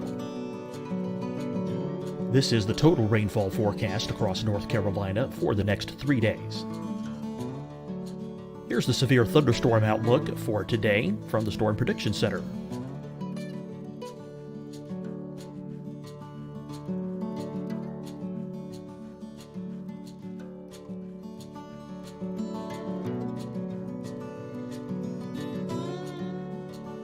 Here are the forecast high temperatures for today for South Carolina. Here are the low temperatures for today for South Carolina. Here's the probability of precipitation forecast across South Carolina today. And here are the rain chances across South Carolina tonight. Here are tomorrow's forecast highs across South Carolina. Here are the forecast low temperatures for tomorrow for South Carolina. And here is the probability of precipitation across South Carolina tomorrow. Here's the precipitation chances across South Carolina tomorrow night. Here are the forecast highs for the day after tomorrow in South Carolina. Here are the forecast low temperatures across South Carolina for the day after tomorrow. And here are the rain chances across South Carolina for the day after tomorrow. And South Carolina's probability of precipitation for that night. Here's the Storm Prediction Center's severe thunderstorm outlook across South Carolina for today through tonight. Here's the Storm Prediction Center's severe thunderstorm outlook across South Carolina for tomorrow and tomorrow night. And here's the Storm Prediction Center's severe thunderstorm outlook across South Carolina for the day after tomorrow through that night. Here's the severe thunderstorm outlook for today from the Storm Prediction Center.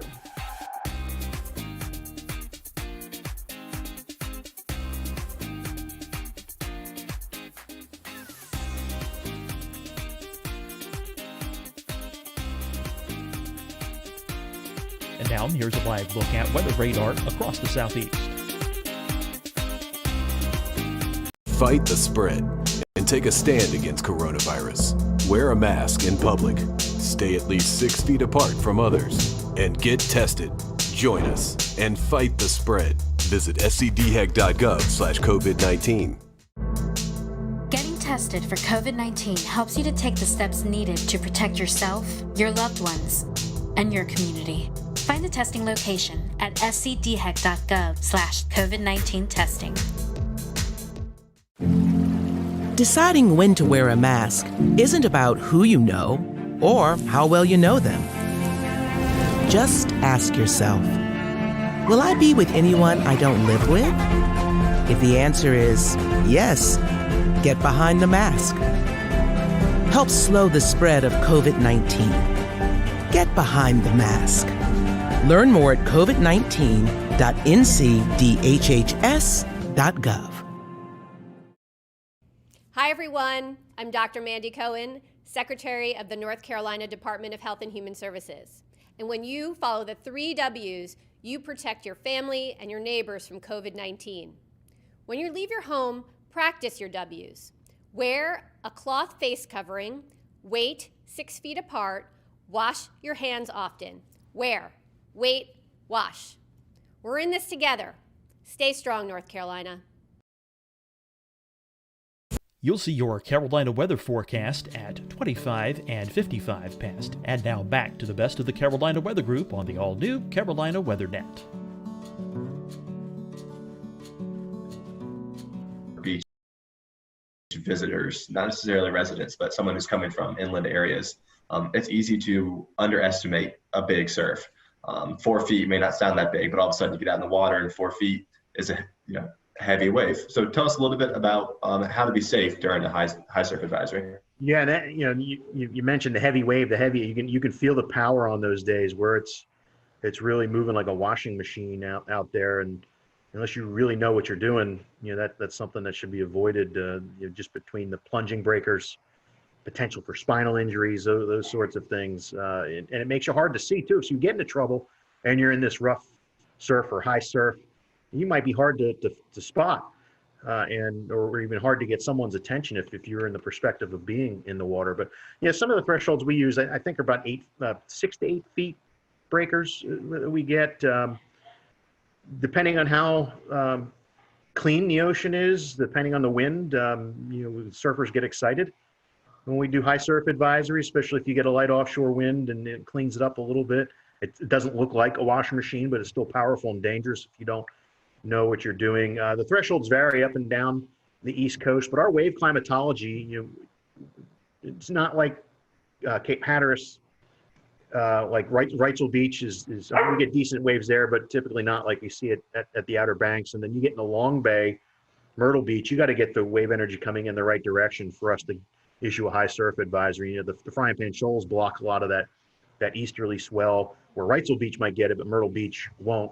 So it's really unique to the shape of the coast as well, but it's a great point to talk about. Move to my last question before I hand it off to Scotty. Chemical and oil spills, I'm probably going to see this a little bit less frequently, but if you're out in the water, it's certainly still a hazard if it's ongoing. Where is this a problem? Is it a problem in the Carolinas? And if so, how can we be aware that it's happening?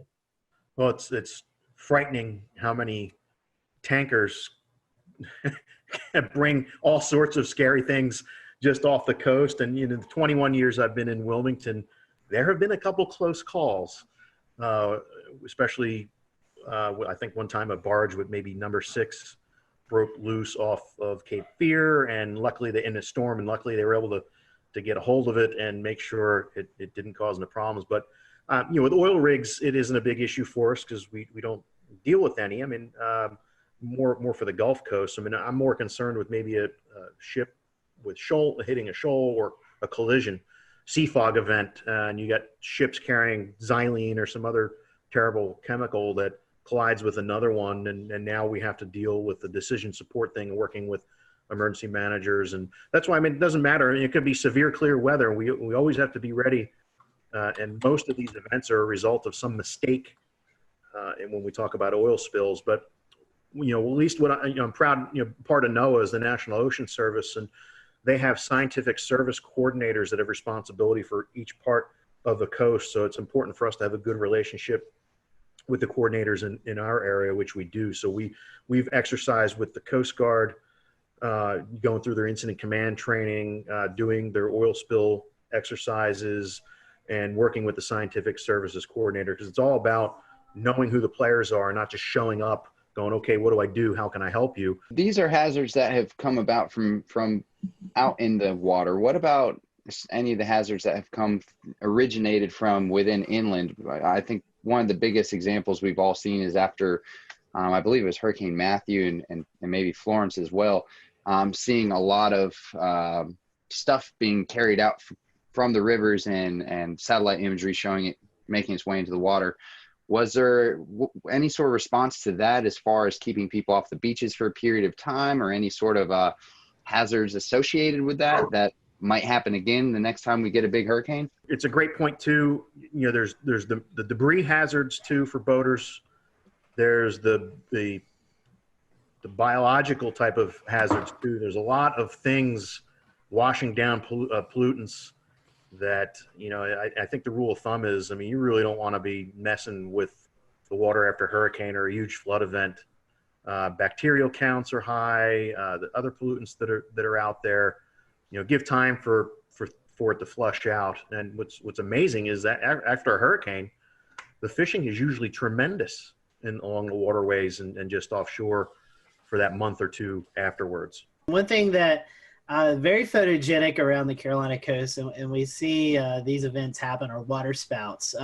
So can you talk to us about maybe the conditions that warrant to these water spouts? And I know you guys monitor these and you give out surf hazards. It's kind of like a beach day forecast, and you give out water spout threat, lightning threat. So talk a little bit about that forecast you give out, but also the conditions that are really able to produce these water spouts off the coast. Yeah, and I got to give props to one of our lead forecasters, Tim Armstrong, who developed this water spout risk, where he went back and looked at a catalog of events that we've had over the years and found some really interesting information about instability and actually lack of shear type of environment, but with the boundary in the area, like a land breeze or some other boundary that might be stalled up there. So it was, we think, people see a water spout and they might think it's it's the classic tornado, and some of them are, like the big Myrtle Beach tornado, July 6th, 2001, somewhere around there, was actually like a classic tornado that just happened to ride down ride down the beach and move into the water. So some are classic tornadoes, like even the tropical cyclone tornadoes are more of the classic type versus your regular water spout. So, but every summer we get the right instability in place. We get light winds through the atmosphere with that boundary there,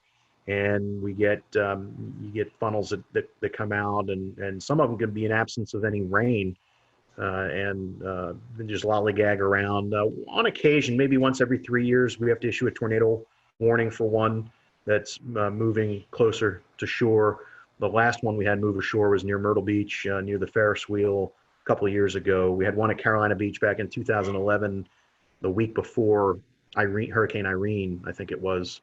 We had to do a tornado warning for that. And they don't show up on radar all that great. We use some products like Spectrum to really see some of that smaller scale turbulence that's going on associated with the funnels. They're usually very narrow, so with the beam spreading out from the radar after a distance, the circulations sometimes are too small and they don't get captured by the beam all that well. So it's important for us to have partnerships with the Coast Guard and the boating community, and lifeguards as well, to see them and get that information back to us so we can take action, unless it's a little bit bigger one that shows up on radar.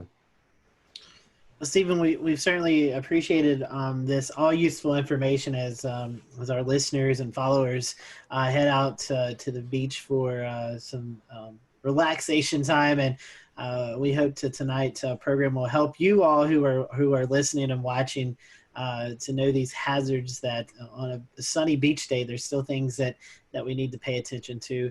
For folks who may be coming into the Wilmington, Myrtle Beach, the southern North Carolina coast, the forecast area that you cover, Stephen, what's the best way to follow this information? Do you have a section on your website? I know you mentioned social media. Where can our followers and listeners find that info at? Yeah, each office on their webpage, like Wilmington, weather.gov/ILM, or Charleston is weather.gov/CHS. We have a surf zone forecast link on the webpage there. It's not as pronounced as we'd like to be. It's usually towards the bottom, but there's good information there. But I would recommend tapping into us on Twitter or on Facebook, and especially with Twitter, because some of these beach hazard statements that we issue for when the risk is moderate or high for rip currents, you would get that information that way, and you might learn about some other things too. So if you're heading to the beach, make sure you follow National Weather Service Wilmington, Charleston, Morehead City, I think, and I think that's the three. Yeah. Greenfield, Virginia has a little bit of North Carolina. Yeah, so follow those accounts if you're heading to the beach. That way you're up to date on all that's going on along the ocean. So Stephen, thank you for your time. We hope that you have a great rest of the summer. I know hurricane season is lurking and around the corner, and you're getting prepared for that. So hopefully it'll be a quiet season for you. We appreciate you joining us tonight. You're welcome. We can use the break, so I'll take it. Definitely. So thank you guys for watching the Carolina Weather Group. We'll see you next time. Have a great evening.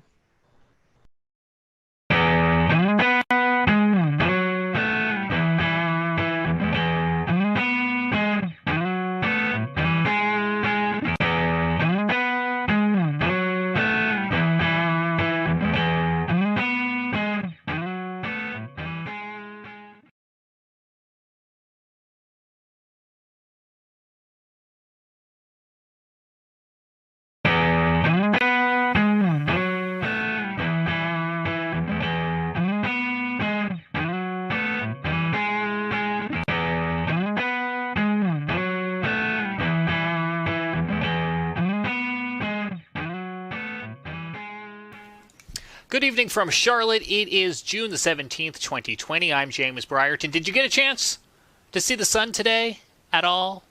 Maybe kind of sort of. We have been cut off from the rest of the world. No, I'm not talking coronavirus. I'm talking about this low pressure that has just parked over the Carolinas today. It's very pretty on this satellite image that our friend Brad Panovich captured. You can see it there just spinning out over like Fayetteville, Fort Bragg, between Charlotte and Raleigh, just spinning and spinning and spinning, but that just socked us in with clouds. I did see just a little bit of sun today here in Charlotte before the sun went down, and that was a nice change of pace after a couple days of cloudy and cold weather. All right, this week we are talking the PGA Tour, which has resumed and is in Hilton Head, South Carolina for the RBC Heritage. It kicks off tomorrow after a couple of practice rounds. I'm holding here the weather forecast from their on-site meteorologist, Stuart Williams. This is what we call a tease. I'll have this for you coming up. What we're going to get to first is a piece of tape that has been very patiently waiting in the wings. So Stuart sat down with the Carolina Weather Group in February to record an interview that at the time we thought was going to air alongside the Wells Fargo Championship here in Charlotte. Well, as you now know, that never happened, and other PGA Tour events were canceled. They are now resuming operations without fans and will be playing in Hilton Head, South Carolina. So we are very excited to be able to bring this piece of tape to you. This is a premiere of a new episode. You've never seen this interview before, despite the fact that it was recorded in February, but I felt that I needed to explain to you that it was recorded in a time where I could still get a haircut, and where the picture of snow over Scotty Powell's shoulder made sense, and all the references to fans attending the event also made sense back just a few months ago. So without further ado, we'll get on over to this, and then coming up later on in the program, about 30 minutes from now, we'll get a check of your weather headlines this week, including that PGA Tour forecast, an update on Sharpie Gate, and we'll take a look at the tropics as well too. But without further ado, here is our interview with Stuart Williams, the on-site meteorologist for the PGA Tour, and he'll tell us a little bit about the company he works for as well. Hello, everyone. Welcome to the Carolina Weather Group. We're happy to have you this evening, and we present Mr. Stuart Williams, meteorologist for the PGA Tour, which is a really cool job that I would love to have. As a big golf fan, I think it's a really unique job that Stuart has, and he's going to talk to us a little bit about that tonight and let us know what all his duties are as he travels across the PGA Tour. And we'd love for you to interact with us tonight. So if you have any questions or comments, feel free to drop them on the social media platforms, and we'll address those. And we'll let Stuart give out some of his social media information towards the end of the interview tonight. That way, if you want to follow him on Twitter, you can do that, or just get more information. So we appreciate having Stuart with us tonight. Stuart, welcome back to the show. I know we had you on a couple of years ago, fellow North Carolinian, and it's great to have you with us tonight. Glad to see that you're actually home and not out on the road right now. So for those who may be introduced to you for the first time, tell us a little bit about you. I know you live here in North Carolina. You went to school here in North Carolina, so kind of give us a brief background about who you are. Yeah, I grew up in Winston-Salem. I currently live in High Point, North Carolina. And I got my meteorology degree from UNC Asheville. So I was actually there from 1988 to 92. So that kind of dates myself there. So 50 years old now, so I'm getting older. But after that, I started working for a company called Mobile Weather. And we started doing golf tournaments, weather for golf tournaments. So it started like with the Crosby Celebrity Tournament there in Winston, and the Vantage Championship, which was a Champions Tour event in Winston. And after that, I was interning then at that time when we started those, probably about 91 or so. And then as I graduated, we kind of formed a company called Mobile Weather, and we started doing more and more golf tournaments. So individual tournaments would hire us. And then from there in 1995, we signed a full-time contract with the PGA Tour doing all their events. So, and it just kept snowballing from there. And then, so I was working with a company then called Mobile Weather. And so we were doing golf tournaments. I was traveling all over the country. And then in 2005, I started working for DTN. And ever since then, I've been with DTN, and we just keep growing and doing more and more events. So, you know, we have all the PGA Tour, Champions Tour, Korn Ferry Tour. We do the LPGA. We do the PGA of America, which includes the PGA Championship, Ryder Cup, Senior PGA, and some of their smaller events. And we do quite a few international events for IMG. We do a lot of Asian tour tournaments in China and Taiwan and that kind of thing. So, you know, we do over 150 events a year now. So it's quite busy. Well, sort of. I know you're not the only one. I mean, that's a lot of traveling. So yeah. Tell us a little bit about your team. How many meteorologists do you guys have? Is it just you that goes out to a tournament, or is there kind of a team aspect for you guys? Yeah. How's that going? Yeah, we've got we've got 7 or 8 guys that travel all the time, and we usually just send one person to each tournament or event that we cover. Because we also do outdoor concerts, and we do some other events like that we have a meteorologist go to and that help out. But there's one guy per tournament, and so basically on the PGA Tour or any golf tournament or any outdoor event that we do, lightning is the #1 concern. So that's why a meteorologist is on site. We set up an electric field mill. We have 2 laptop computers that have obviously the Doppler radar, lightning detection. We have a mix of VISLA's National Lightning Detection Network, and and so all that data that we get in-house, we have, all the computer models that we look at, the NAM, the Euro, the GFS, all those. So everything's in-house, and we sector where we're going to go, and we can make custom products for ourselves and that kind of thing. So we make our own forecast on site. So using all that technology, as an official comes in wondering what the weather is, if we do see a threat, we see a storm developing, the officials can come in, we can show them exactly on the screen what is happening, and based on what we're showing them and what our opinions are of what's going to happen, then the officials can make very good decisions of, okay, when do we need to stop? And then once we do that, especially on the PGA Tour, they have LED boards across the golf course. They'll put weather warning signs up. The officials will blow horns to the players, signaling that it's a dangerous situation.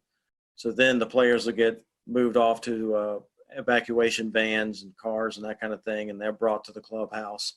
And so hopefully, if we do our job correctly, then we've given enough time to where people can get back to the buses and hopefully back to their cars, because not everybody has a clubhouse pass. So they can't all get indoors to safety. So we got to get a lot of them back to their cars. So it's a big machine. It's a big operation, but it's most tournaments, I'd say every tournament has an evacuation plan, emergency plan. So it works pretty well.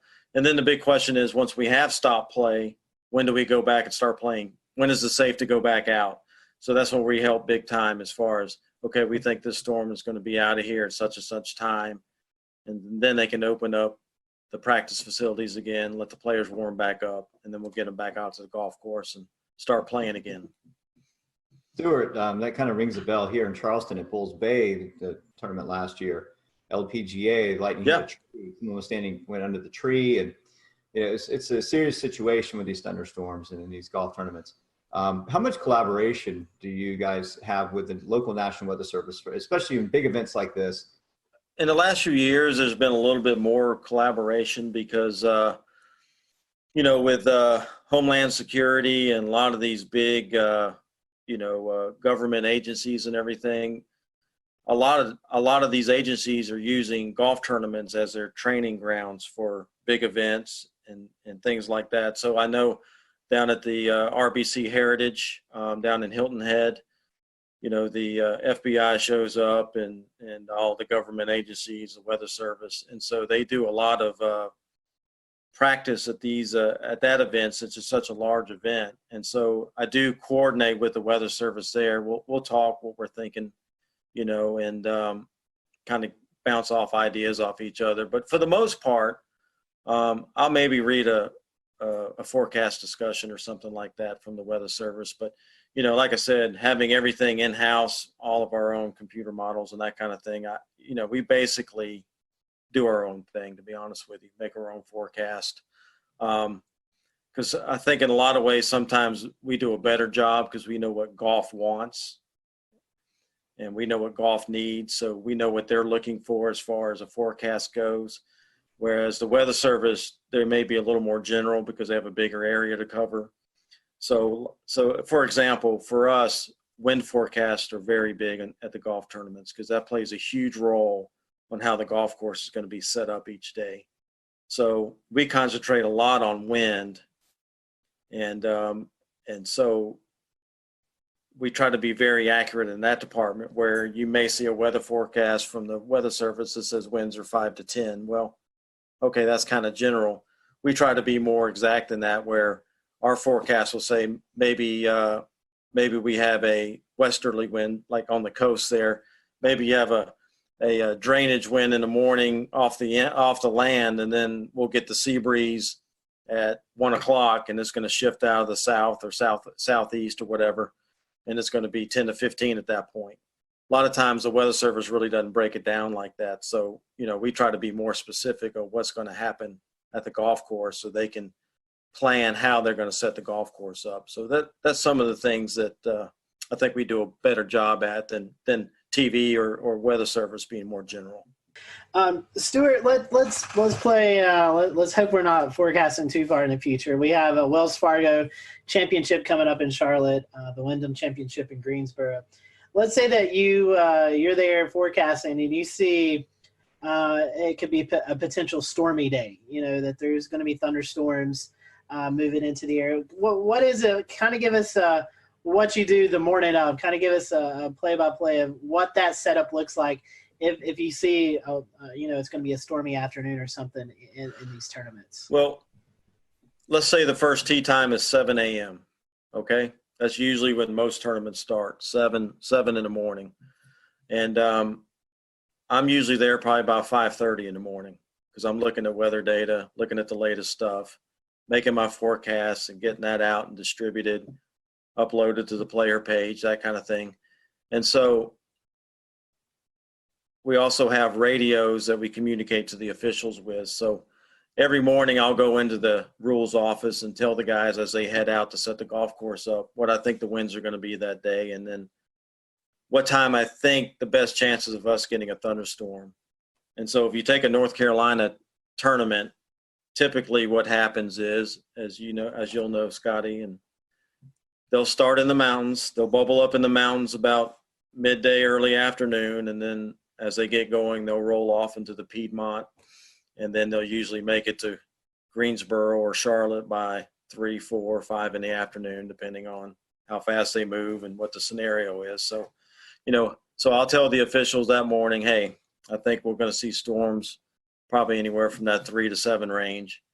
And then that'll give them an idea when they need to start paying attention, so to speak. So as we go through the morning there, I'll keep looking at the new data, see if there's anything we need to update. And then obviously I keep watching the screens. I'll have the radars going and that kind of thing. And then as soon as I see something that has a potential of getting to us, that's when I'll get on the radio and tell the officials, hey, I'm seeing some thunderstorms over, let's say, Yadkinville, and they're going to be moving across Winston and the Greensboro here in the next hour and a half. So that'll give them the heads up that, hey, I'm starting to see some stuff that could impact us here in the next hour or two. And so that's when we'll start putting on the LED boards. There's a weather policy that runs and things that say, hey, inclement weather is possible, please pay attention, that kind of thing. And then as the storm keeps moving closer, then I keep updating the officials. And then when I think is within, less than an hour, usually the head rules official, which would be Mark Russell or Slugger White. We'll return to Best of the Carolina Weather Group in a moment. Now your Carolina weather forecast. Here are today's forecast high temperatures for North Carolina. Here are the forecast lows for tonight for North Carolina. Here are tomorrow's forecast high temperatures. And here's forecast rainfall across North Carolina tomorrow. Here are the forecast highs for the day after tomorrow.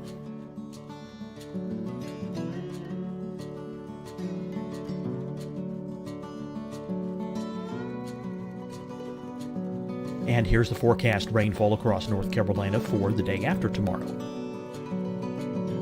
This is the total rainfall forecast across North Carolina for the next 3 days. Here's the severe thunderstorm outlook for today from the Storm Prediction Center.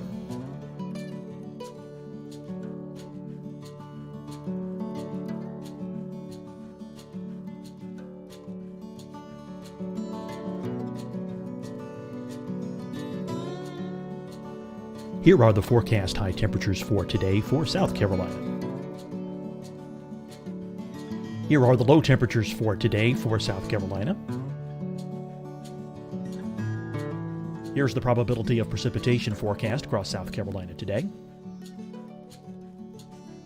And here are the rain chances across South Carolina tonight.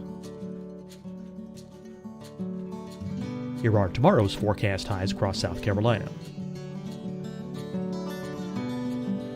Here are the forecast low temperatures for tomorrow for South Carolina.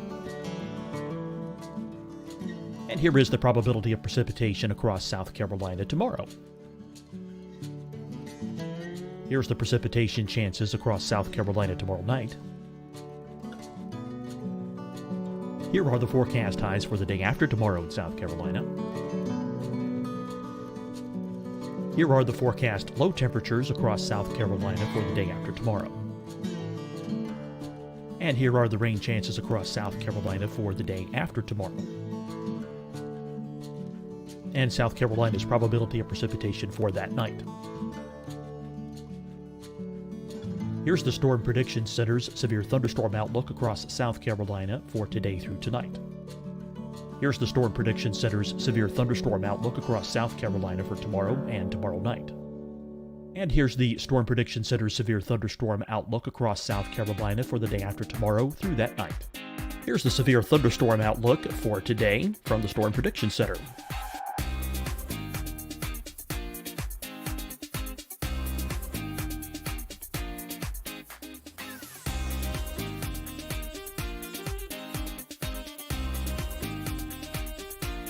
And now here's a live look at weather radar across the southeast. Fight the spread and take a stand against coronavirus. Wear a mask in public. Stay at least 6 feet apart from others. And get tested. Join us and fight the spread. Visit scdhec.gov/COVID-19. Getting tested for COVID-19 helps you to take the steps needed to protect yourself, your loved ones, and your community. Find the testing location at scdhec.gov/COVID-19 testing. Deciding when to wear a mask isn't about who you know or how well you know them. Just ask yourself, will I be with anyone I don't live with? If the answer is yes, get behind the mask. Help slow the spread of COVID-19. Get behind the mask. Learn more at covid19.ncdhhs.gov. Hi, everyone. I'm Dr. Mandy Cohen, Secretary of the North Carolina Department of Health and Human Services. And when you follow the 3 W's, you protect your family and your neighbors from COVID-19. When you leave your home, practice your W's. Wear a cloth face covering, wait 6 feet apart, wash your hands often. Wear, wait, wash. We're in this together. Stay strong, North Carolina.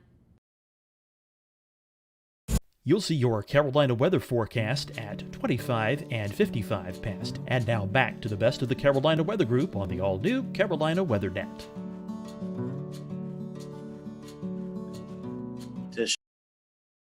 Basically, they'll come into my office. I show them exactly what's happening. And then we try to give at least 30 minutes notice before the storm's going to hit the golf course, so that we can blow the horns and give enough time for people to start trickling out and get the players in. And then obviously, as the storm gets closer, hopefully we've gotten everybody off the golf course, and then the storm will hit. And then, like I said, then we have the conversations. When you think it's going to be out of here? When is it safe to resume? And so they'll already start making the plans on when that gets out of there, when we're going to let them to go back out and warm up on the range and then get them back out on the golf course. So, it's kind of a lengthy process, but as with weather, you guys, we have thunderstorms that can pop up right on top of you. So that's why we also have an electric field mill that we set up on site that measures the electrical charge. And so if we're seeing something develop real close to us, hasn't produced lightning yet, and we're wondering, is it going to? That electric field mill gives us the heads up that, hey, charges are building. And also looking on the radar, you look at the cloud tops, you kind of know what those cloud tops keep growing, and you know what the freezing level is. And when it gets a certain height above that freezing level, that's when you start seeing the lightning. So using all those things together, you know, using all those things together, we can get a good idea that, hey, this cell will probably going to produce lightning. So that electric field mill is crucial in that aspect. So it may give us 10 or 15 minutes that we wouldn't have had if you waited for the first lightning bolt to come out. So, you know, we may only have 10 or 15 minutes to get them off, but that's still better than having no warning and all of a sudden there's a lightning bolt. So yeah, technology plays a huge role in what we do. That's pretty fascinating. I didn't realize that much went into it. That's pretty sophisticated and really good coverage on your part. Stuart, once y'all blow the horn, this is kind of going back a few minutes, but once y'all blow the horn to warn there's a tornado or tornado warning storm or even a severe thunderstorm on its way, the players, they're coming off the course. But for bystanders that are sitting alongside the course or even in the stands, is there a safe place for them to go? Unless you have a clubhouse pass, and generally no. So, if you're having a severe weather event, obviously you don't want to keep them in the tents and the skyboxes because those are temporary structures and big lightning rods as well, just, with the poles and everything. So, we try to get people to go back to their cars, go back to the buses, get back to their cars.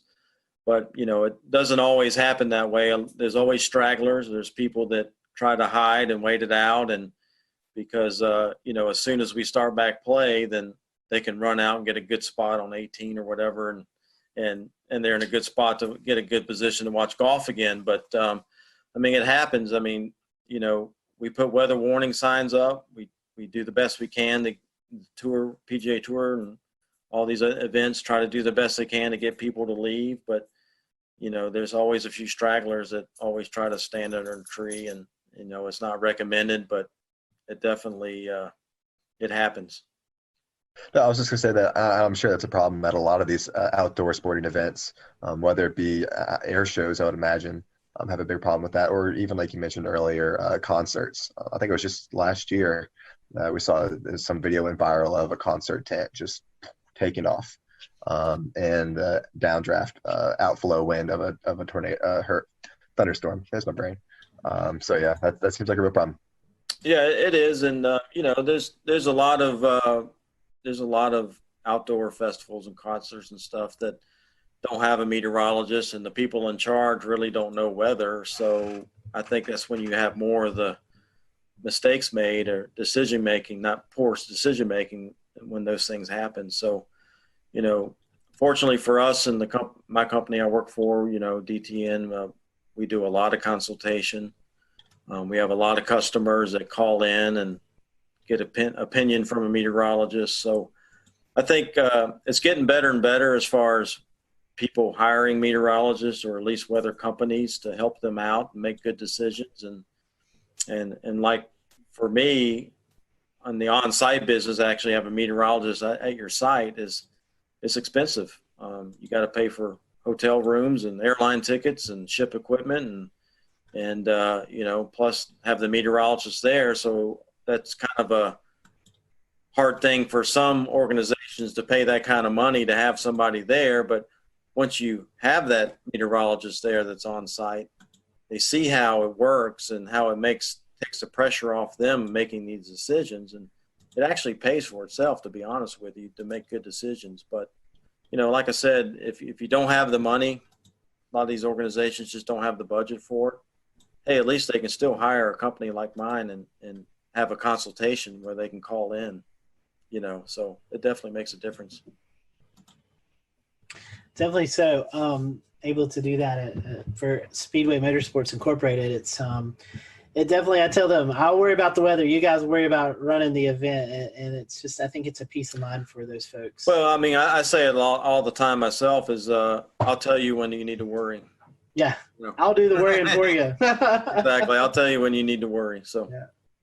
I want to get back to what you mentioned about winds, right? So we talk about wind science, right? And we get into the nitty gritty of it, right? So you're talking about sea breezes, you're talking about things at the coastline, even inland, where you can have wind shifting or building, stronger pressure gradient, higher winds from certain directions. Do you get into the science of saying, you look at the course, you look at the direction of wind, the dominant direction of wind for the day, and the speeds? Do you talk about which links are going to be more difficult than others? When you look at long range trajectory shots or higher iron shots, do you speak about look for a lean to the left or hooking or anything like that when you get into the wind forecast? Yeah, the rules officials, the guys that are setting up the golf course, they're the ones that's more concerned with which holes are going to play. Let's just say we have on hole number 1, we have a strong south wind and it's blowing, 15 to 20 miles per hour. Well, if it's blowing from behind them, then a lot of times what they'll do is they'll move the tee blocks back so that hole plays longer. And then on the next hole, maybe it's going the opposite direction. Now it's in the player's face when they tee off. So they may move those tee blocks up so it plays shorter. That way they're trying to keep everything moving, but they're also trying to make it not hard, but they're trying to make it fair too, not necessarily hard, but fair, and keep things moving. So, crosswinds play a big role, especially near the greens, where if there's a lake or a big sand trap or something that's on the right side and it's blowing from left to right, well, they may put that hole location more towards the left side of the green, so guys aren't dumping in the lake the whole time trying to get it to the hole. That's, so all those strategies play a role in how the golf course is set up. So definitely wind direction definitely is important, how strong the wind is. So they're actually changing distances and layout. Absolutely. So we have 18 holes, and all through that golf course, it's going to be in their face or behind them, left to right, right to left. So all those things play a role in how the golf course is set up. So definitely wind definitely is a major impact on golf tournaments. So very interesting, very neat. Scotty, go ahead. Yeah, Stuart. In some circumstances, I know we saw the Masters had some severe weather roll through back in 2019. When we see these big severe weather events, you guys, I'm sure, coordinate with the course, with the tour, with the TV networks, and kind of make the best plans. Is that right? Yeah, we try to do what's right. You don't want to get anybody hurt. And if there's a high risk for severe weather, i.e. tornadoes or even, just strong straight line wind and storms, we may go early, 2 tees early on the weekend or a day on the weekend to avoid some of that severe weather that we think is going to happen in the afternoon. So, the tour is aware of that, and they'll try to make accommodations to maybe avoid some of that to keep people safe and get the round in. Because, the tour has a policy that we'll play on Monday to complete 72 holes. 72 holes is a must. They want to get every round in. So, so we will do that on Sundays a lot of time to try to get everything completed and so we don't have to go into Monday. But for the most part, if it's a 30-40% chance of a thunderstorm day, then they're not likely going to change anything. It's just we're going to play golf and hopefully, that scattered thunderstorm will stay away from us. But if we do get hit and we don't finish, well, we'll be back Monday morning. So that's how it works. I know another element that is tricky for you guys, especially on the West Coast swing early in the season, is fog. Seeing lots of fog delays and even some cancellations of round because of visibility. Talk to us a little bit about forecasting fog.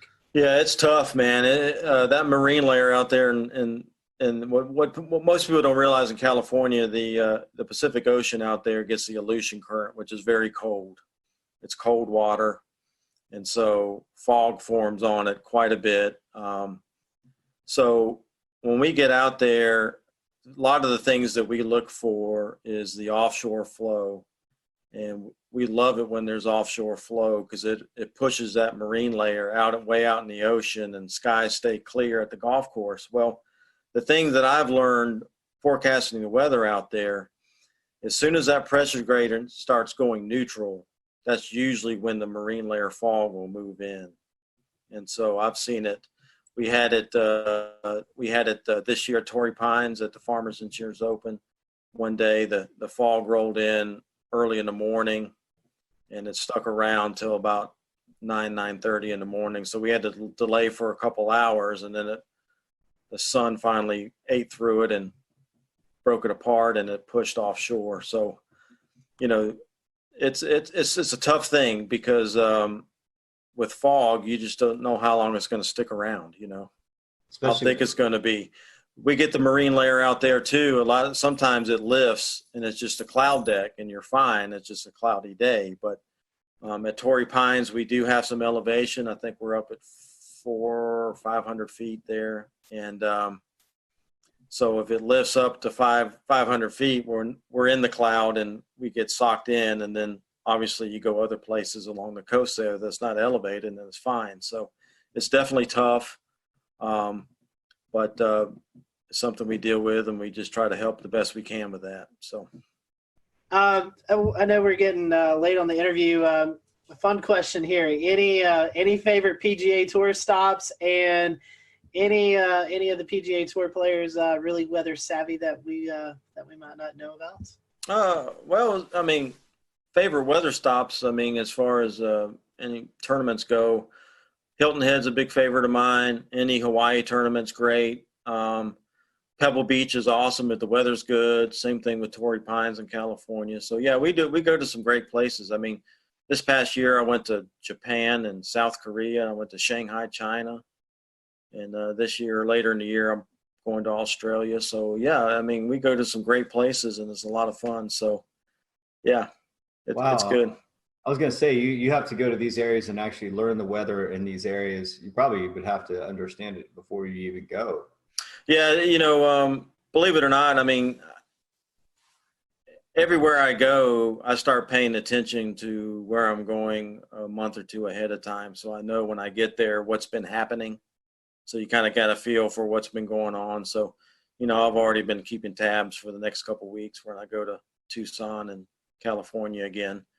And, and then obviously long term, you kind of looking, I've got Florida lurking in March. I'm going down to Florida. So you definitely keep up with what's going on and what's been happening. So, kind of what to expect going into it. So it's definitely harder in Japan and Korea and some of these places where, maybe the radar data is not as timely, or you don't have all the good data you have here in the U.S. You still have some data, but maybe not quite as good as some of the things you're used to using. So, and, forecasting wind and things like that gets a little more difficult, some of these spots. So, but still, us being there is still better than for the tour and some of these tournaments, having us there is still better than not having us there, where they would just be guessing. So, we do the best we can, and they know it's not the U.S. and it's not quite as good, but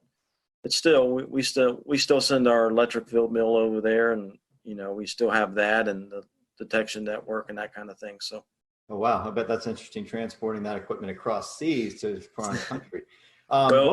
Yeah, the tour sends a lot of containers and things, so it goes on with a lot of the scoreboards and that kind of stuff. So it helps. One more question from me is as far as golf and the weather. Talk about course saturation. We're talking about frost in the morning, dew on the grass, dew points, humidity, right? How does it factor in to your forecast for when the starting time is? Does that sometimes get pumped up because of the ground's just wet and needs time to dry out, or? Well, obviously, if it's totally saturated, there's the rules of golf dictate what we can do as far as playing golf on a saturated golf course. So if there's still some standing water or some real wet areas, the tour a lot of time will institute a policy of lift, clean, in place, where they can get relief maybe from some of those spots to a drier area that's not any closer to the hole, but they get some relief, and then they can pick up mud on their ball, so they can pick the ball up and wipe the mud off and place it back down and then hit it. So that helps us out quite a bit. But if we still have water running down the fairways or there's puddles on the greens and you can't put the ball through a puddle, so then obviously we can't play in those conditions. But, golf courses are made to drain, so, typically once the standing water is gone, then they institute that policy of maybe lift, clean, in place. That way we can still play and not be stopped under the rules of golf. So as far as frost goes, we do try to do frost forecasts. It does come into play a lot of times when we're in the desert of Arizona in February and March, because it can get really cold there in the mornings and then warm up pretty quickly for the mid to late mornings. So we try to help them out with frost forecasts. Obviously, you got to just wait for it to melt before you can get on there, because you don't want to kill the grass stepping on it. So usually frost delays are not that long. They're usually 30 minutes to an hour, and then we can get out there and play. As far as late in the year, a lot of places where we go is Florida and the Southeast and that kind of thing. So typically we don't deal with frost too much in the fall, but definitely early in the year. Well, Stuart, thank you so much for joining us. We certainly appreciate it, and glad that we could catch you while you're here at home. And we wish you the best of luck as you travel out to all these cool destinations, and hopefully you'll have some good weather. If folks want to follow along, do you have a social media account or something you'd like to promote? Yeah, you can follow me on Twitter. It's at PGAWXMAN and the number 1. So it's PGAWXMan1 on Twitter. And I'm on Facebook, just Stuart Williams. You'll just have to find me on that. But that's the only 2 social medias that I'm on. Yeah, Twitter, definitely follow me, and you can see what the forecasts are, what's going on at these tournaments that we're doing and these other events. So, and the weather's bad and you're at that tournament, just go find Stuart. You can blame him for it. Yeah, that's right. Stuart, thank you so much for joining us tonight. As always, we appreciate your time, and glad to catch up with you, and I hope to talk to you soon.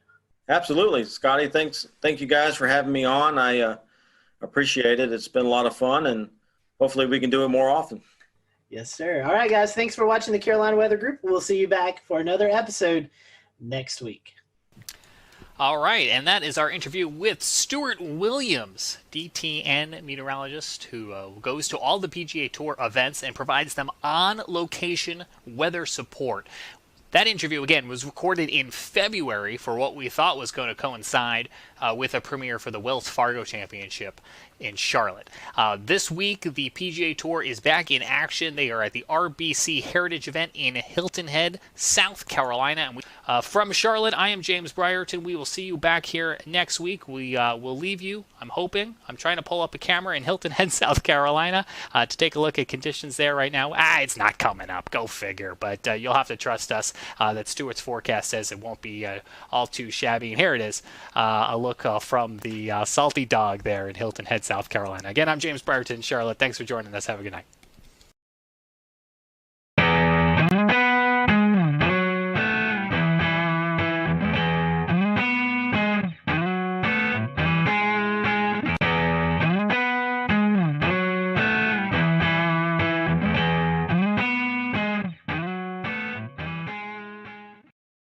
When we found ourselves doing severe weather coverage for Brunswick, Columbus counties along the coastal areas of North Carolina, just outside the Wilmington area, what we didn't know until after the fact was that we were tracking a EF3 tornado. This is a absolute monster of a tornado that impacted that area and unfortunately did result in some deaths, 2 or 3 if I'm not mistaken, as well as 10 injuries. We got some new video today when North Carolina Governor Roy Cooper visited the communities hardest hit, and I want to allow the panel some time to talk about this, because this in and of itself would be a very big news story for us here in the Carolinas and on this show.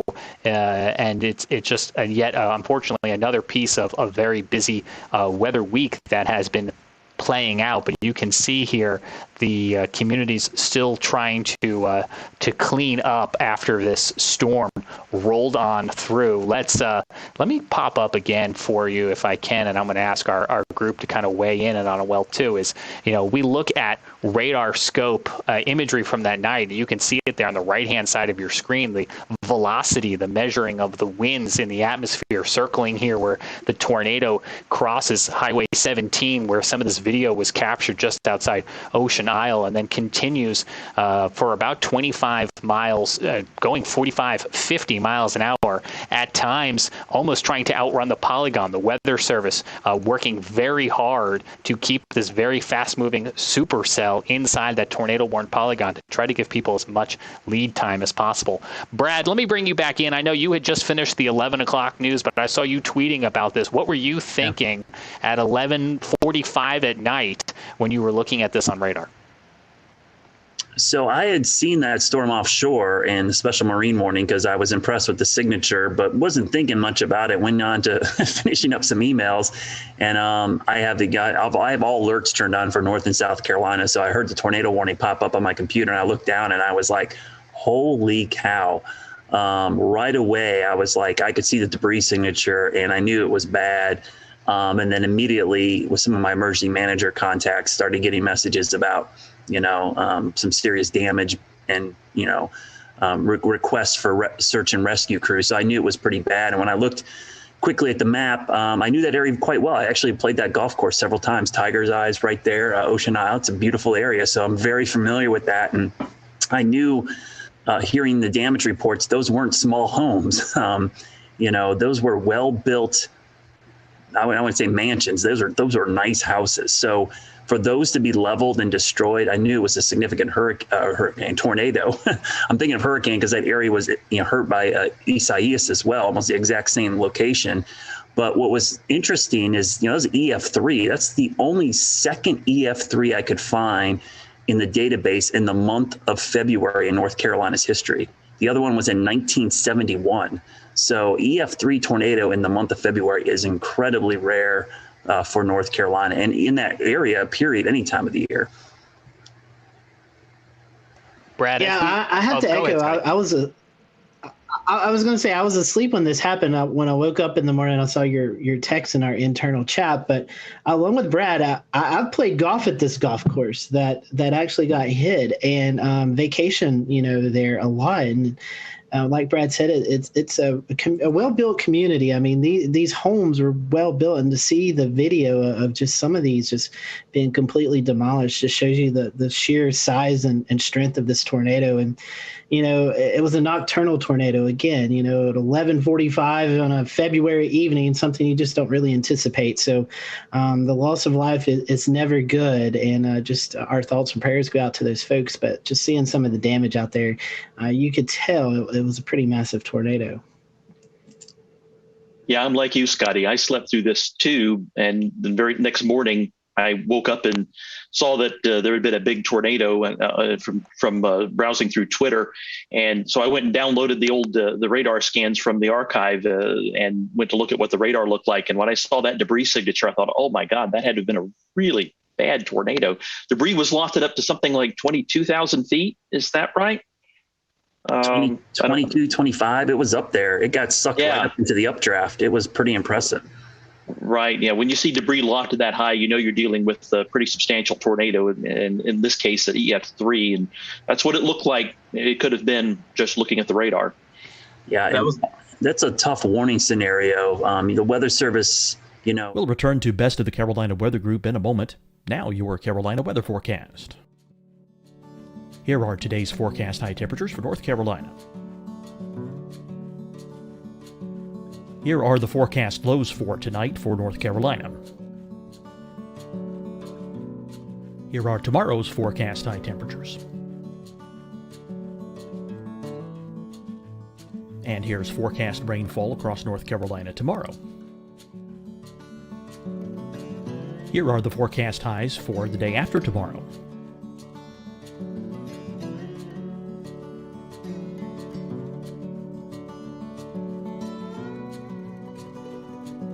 And here's the forecast rainfall across North Carolina for the day after tomorrow. This is the total rainfall forecast across North Carolina for the next 3 days. Here's the severe thunderstorm outlook for today from the Storm Prediction Center.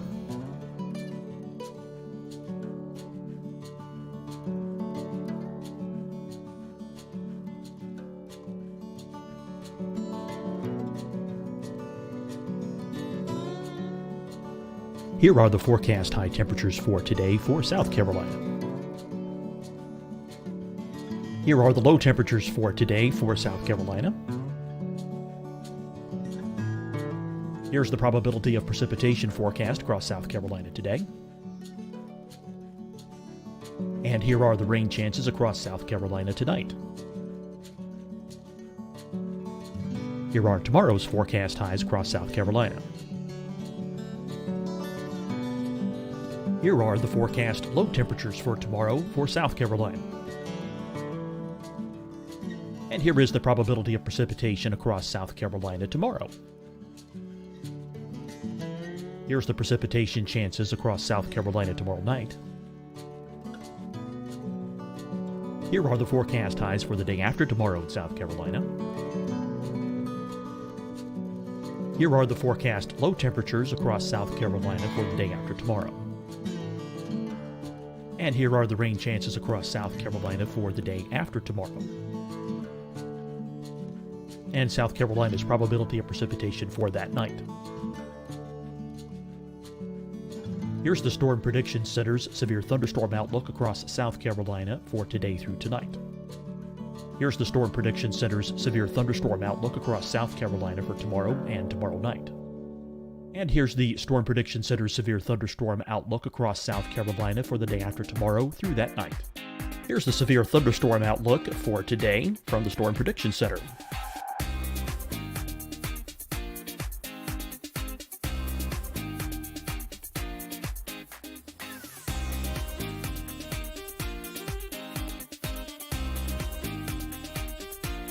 And now here's a live look at weather radar across the southeast. Fight the spread and take a stand against coronavirus.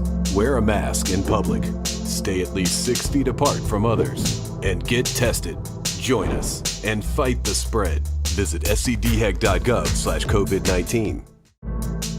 Getting tested for COVID-19 helps you to take the steps needed to protect yourself, your loved ones, and your community. Find the testing location at scdhec.gov/COVID-19 testing.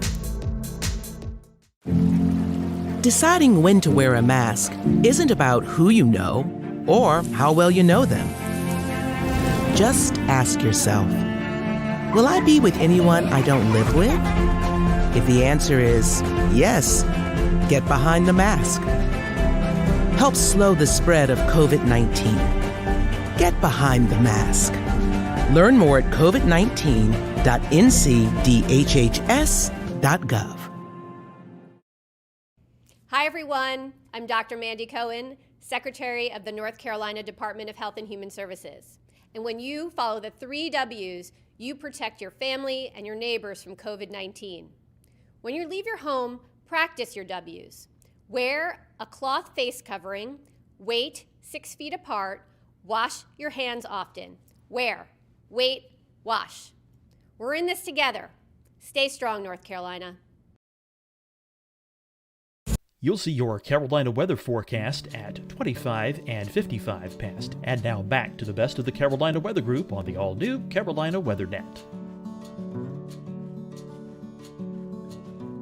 But nocturnal February, I think that these coastal communities have it tough because I was talking to another group about this today. The special marine warnings, we're talking about water spouts and rotation.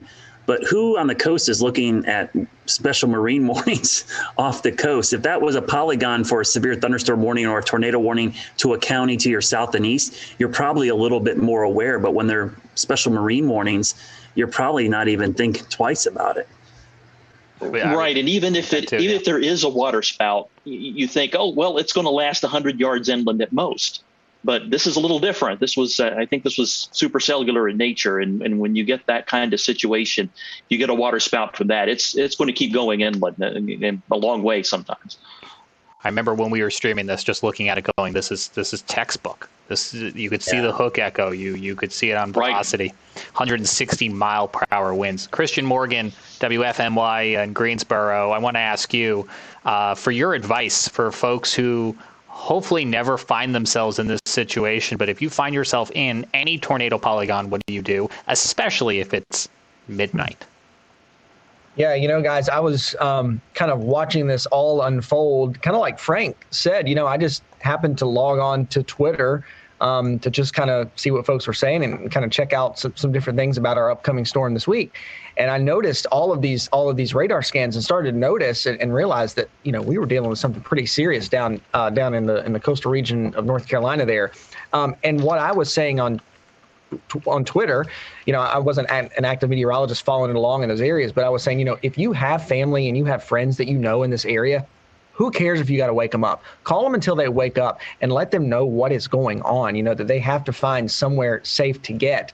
And really, in this situation, we say it all the time and it kind of gets drowned out and people kind of put it in the back of their minds. But really, you got to find that most inner room in your home. If you have a basement, that's the safest thing to do, away from doors and windows. And people say, well, I'm in the next room over. Is that okay? And I'm in the closet in the bedroom that, has windows in it. No, it's not okay. Because especially in a situation like this with such a dangerous tornado, I mean, we see picture after picture after picture of whether it's branches or whether it's beams from houses flying around. They can pierce right through walls and right through doors, and they can come into those rooms and into those areas. So the most inner room in your home, away from doors and windows. If you have a basement, that's the best. And one thing that we always try to say on the air in a tornado warning situation is take shoes with you, take a helmet with you. And people think that sounds crazy at first, but if something comes through the door or something comes through the wall, if you've got a helmet on, just like riding a bike, if you fall off and you have a helmet on, you're going to be that much more protected. And shoes, people say, well, I'm in the home. Well, if you have debris in the next room over and you come out to survey that once things are over, there's no telling what you could step on. So a helmet, glasses, safety goggles, shoes, if you have those things and take them with you, you're that much more prepared and that much more ready in a situation like that.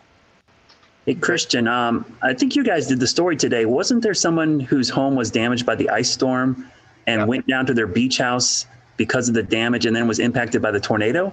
Yeah, that is a series of really bad luck. They left here, their home was damaged on Saturday with the ice. And so they went to their beach house.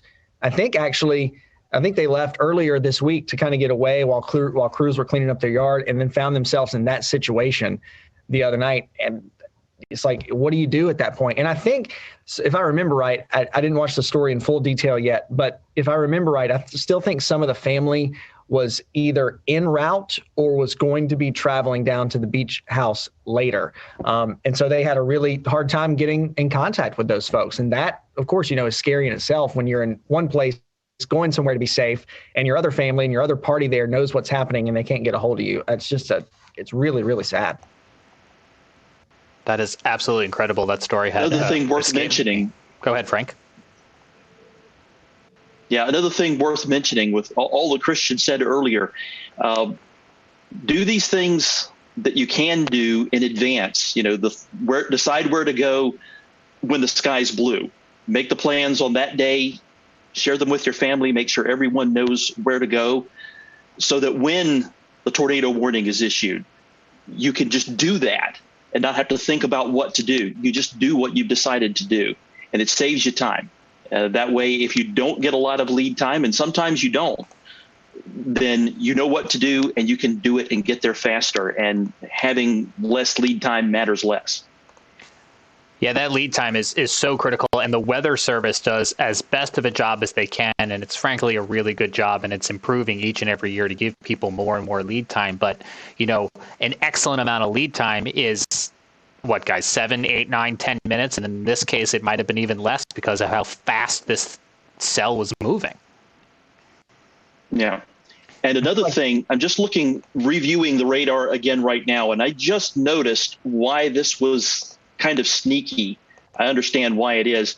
The radar near Charlotte, it looks like it has some obstructions to the radar beam to the southwest. And that was clouding what was going on with this storm. And it made it that much more difficult for the Weather Service to warn because it was kind of in a dead spot for radar. And it just approached from the southwest, and the thing was over Sunset Beach before they realized what was going on, I think. Yeah, I'll just do a shameless plug here. If you're interested in this, we're going to do a show with this with Gannon Medwick. He had a really good write-up today about the situation. So, yeah, a lot of weird things going on at that time. So sorry about that shameless plug, James. Back to you. No, I'm glad you actually. That's more late breaking news because I know you had reached out to him there at WECT to find out if he would come on and talk to us. So I think those are all valid points. And Frank brought something up that I think in hindsight more people are learning about. I think the folks in that area may have already known about it. So I think there is some hindsight review analysis going on. I will say one of the things that I think was a silver lining saving grace is that this supercell, this tornado, passed just to the side of the radar. If it had gone over the radar, we could have lost eyes on the whole cell for the rest of the night, which I think would have introduced a whole other level of an issue. Certainly. Yeah, just under 3 miles. If it had been just under 3 miles farther east. So we mentioned that Governor Roy Cooper went down to survey the damage today and to meet with folks who were impacted by this tornado firsthand. And amongst some of the video that was fed back, we have about 2 or 3 minutes here where the governor is talking to 2 homeowners who were inside of their home when this tornado approached. You're going to hear them talk about the amount of lead time they had, or what frankly was a very small amount of awareness and lead time for them by the time they realized something was wrong, and what position that left them in, and how they ultimately rode this storm out inside of their home. It's a miracle. It's miraculous. It's heartbreaking. It's inspirational. It's a whole palette of emotions. Now, because of the ongoing coronavirus pandemic, the microphones are a little bit further away than they would be ideally. And I'm letting you know that because the first rule of broadcast is always good audio. And you can hear them here, but especially if you're listening on our podcast, I want you to just stick this out with us and take a listen to the conversation the governor is having here with these homeowners. It's an incredible story. They want to invade your space here, but I thought I'd just come over and just see things. Hello, how are you? I'm doing okay. How are you guys doing? We're alive. The fact that we're alive is a big positive. I know that's something to be thankful for these days. Yep. So we're thinking about you and hope that everything can be put back together. So sorry about the loss of life here. It's tragic. That's our greatest fortune. That was not us. Right. This is sticks and bricks. They can be replaced. So is this your house? Yes. And so were you guys home? Yes. Oh, yeah. We were in this under the curtain. So what happened? How did you guys, where were you? I was in bed and I heard the hail, and at that point I said it's time to get up. And by the time I turned my back, the doors came in and hit me in the back and knocked me down to the sofa, to the bed. And that's probably the only thing that helped me survive, being knocked down. So, oh yeah, well you heard the hail. The amount of time between the hail hitting and the noise of the wind was instantaneous. There was no I couldn't tell you what to say. I was on the living room sofa, and as soon as the hail cracked the first piece of glass, I ducked, and the whole back of the house flew in. And I went for a ride. Fortunately. So how far were you carried? Where were you? I was in the great room. The entire back of the house flew in. This wall here, I'm on the other side of it. Buried under everything else. And I'm sure the only thing that saved my life is our porch furniture is teak. And the one chair blew in on me like a TP tent. So everything falling and throwing landed on that and not directly on me. And I swear that's the only reason I'm here. That is amazing. Were either of you injured? Minor scratches. I had to get a couple of stitches. But considering, no is the answer. Bumps and bruises by comparison. Well, you have an amazing attitude about all of this. It's got to be devastating to lose your home like this. It's devastating, but you got to maintain a positive attitude. So we're here. We have something to deal with. There are others across the street and across the golf course that don't have that good fortune. Do you have a place to stay? We do. Yes, the neighbors here are families, the generous, phenomenal offers have been endless, so. Yeah, we have a place to stay. There are several people that had empty homes because they're not full-time residents. They offered the homes to us. I've had offers from New Jersey to Florida to help. So we've been fortunate. Absolutely an incredible story. Those folks, as they expressed, lucky to be alive. Again, 2 fatalities, 10 injuries, and as you can see, multiple homes damaged by this EF3 tornado there in Brunswick County, North Carolina. We will have more, as Scotty mentioned, on future shows here in the Carolina Weather Group, talking more about an event that is clearly going to be now marked on our calendars and our history books. 160 mile-per-hour winds. That is practically unheard of in this part of the country.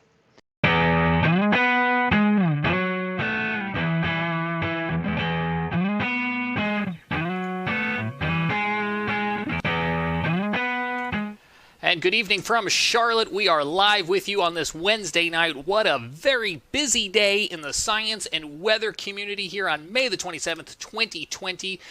We have a great show for you. It wasn't exactly the celebration that we were hoping for, as you probably know by now. SpaceX Demo 2's launch from the Kennedy Space Center in Florida scrubbed today due to weather, so we were going to talk a lot about the weather. We also had a surprise appearance by a tropical storm named Bertha, who suddenly came together off the coast of South Carolina, came ashore, and then brought flooding rains here to Charlotte. So we'll have Chief Meteorologist from WCNC, Brad Panovich, on to talk about that, and also geek out with us about space. And we're also joined by Tony Rice, our go-to friend of the show and space expert, and we're so happy that you all are here. Let's get right on into it. If you're joining us live tonight on Facebook, on Twitch, on YouTube, or Periscope, you can comment along with our show. If you're listening to the audio podcast or you're happy to catch this replay on the new Looping Carolina WeatherNet, hello to you as well, too. Tony, let's just start with the elephant in the room. Not the day we were necessarily hoping for. But not the day that came unexpectedly either. If you ever had the opportunity to go down and see a launch, if you haven't, do. Once all this current situation is over with and we're back to whatever normal looks like, you get the opportunity to go down to Florida and see a launch, do it. It's just an incredible situation. We were talking about that a little bit before we started here, and it doesn't capture what it's like if you're watching it on TV or on YouTube or whatever, what the experience is like down there. So that out of the way. If you have ever been down there, you know that Florida weather is Florida weather, and we kind of expect these things to happen. I think there's 1 or 2 other places on the planet where there is more lightning activity. So we scrubbed today because of weather, but we scrubbed today mostly because of the potential of lightning. And that's something that we learned back during Apollo 12, even when the Saturn V was hit by lightning on ascend and basically rebooted the rocket several hundred feet above the pad. We learned more about that through subsequent launches. So there's some very specific weather launch criteria, and we can get into that. But basically what happened today is we violated one, maybe more, and definitely know of one of those launch weather criteria that has to be met before we're going to go fly. I just pulled a Scotty and forgot to unmute myself. We're certainly going to get into some of that weather criteria, and we're going to break it all down because we got some really interesting information. I don't want to get too far into the program for anyone who doesn't know. Tony, let me have you explain it. What is the significance of this mission? So this is the first time in basically 9 years that we attempted to launch astronauts from U.S. soil.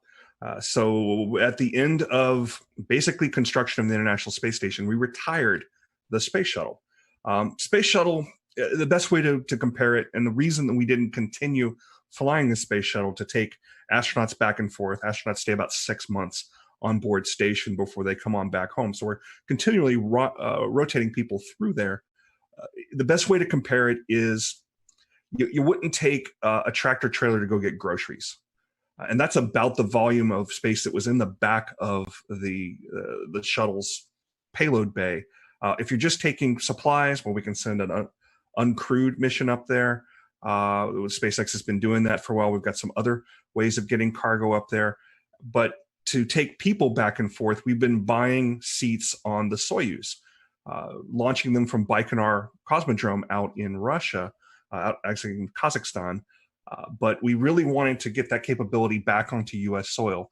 So several years ago, NASA, as a part of the commercial program that includes cargo as well, we want to hand over basically low Earth orbit to commercial agencies. SpaceX is one of them. Boeing's also working on getting some capability there. So it was really important to get this capability back on U.S. soil. And Administrator Bredenstein talked about it today. One of the main reasons we want to do that is we have one American up there right now. We want to have more. The more Americans we have up there, the more they can focus on specifically U.S. science. So the Dragon capsule that we attempted to launch today, we're going to give it another shot on Saturday, weather willing. Has the capability of taking 4 up at once. That's even a better option than using the Soyuz, because the Soyuz can only take up 3, and those are at most going to be 2 Americans, and it's generally only 1. The Soyuz as well, and I don't know if others feel this way, but when I watch it, I feel like it's something straight out of a James Bond Soviet Union era technology, and that is like the complete opposite of what SpaceX has developed here, because they not only did hopefully a very efficient rocket based on what we've seen with the uncrewed missions, but also, and Brad, you were touching on this before the show, there's a little bit of style that they incorporated into not only the spacecraft but also the suits we're seeing here. Yeah, they're very interesting. I love the helmets. The rest of it, I don't know. It almost looks like some kind of weird like leisure suit, and then they've got like shrimping boots on or something. Those were actually designed by a Hollywood costume designer. Elon Musk went out and specifically got one of the costume designers that was working on Marvel films and said, you go sketch us up something. You tell us what these are supposed to look like. Then they handed it over to the geeks who actually made it work and made it functional so it can protect the astronauts when it needs to protect them. But yeah, the helmets are cool. Those cool helmets, I love. They do look pretty cool, don't they? I will say one thing about the Soyuz, though. If you've ever seen pictures of the outside of the space station, you can pick those Russian elements out really, really easy. They're bulbous. And the reason they're bulbous is because a sphere is a very strong thing and can hold pressure really well. But the thing about Soyuz and the thing about those older rockets and those older capsules is the thing that you really want to have underneath of you and around you when you're in space is something that is well tested. And those rockets have been around a long, long time and are very well worn and have had the bugs worked out of them. We had an incident a couple of years ago where one of the solid rocket motors that come off during ascent bumped into the capsule, and they ended up having to going into an abort mode that they hadn't done in I don't know for how long. But previous to that, we really hadn't had any incidents with the Soyuz.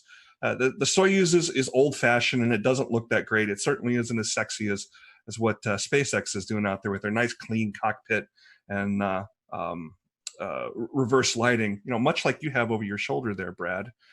You've got some style there as well. But it's very functional and it's very reliable.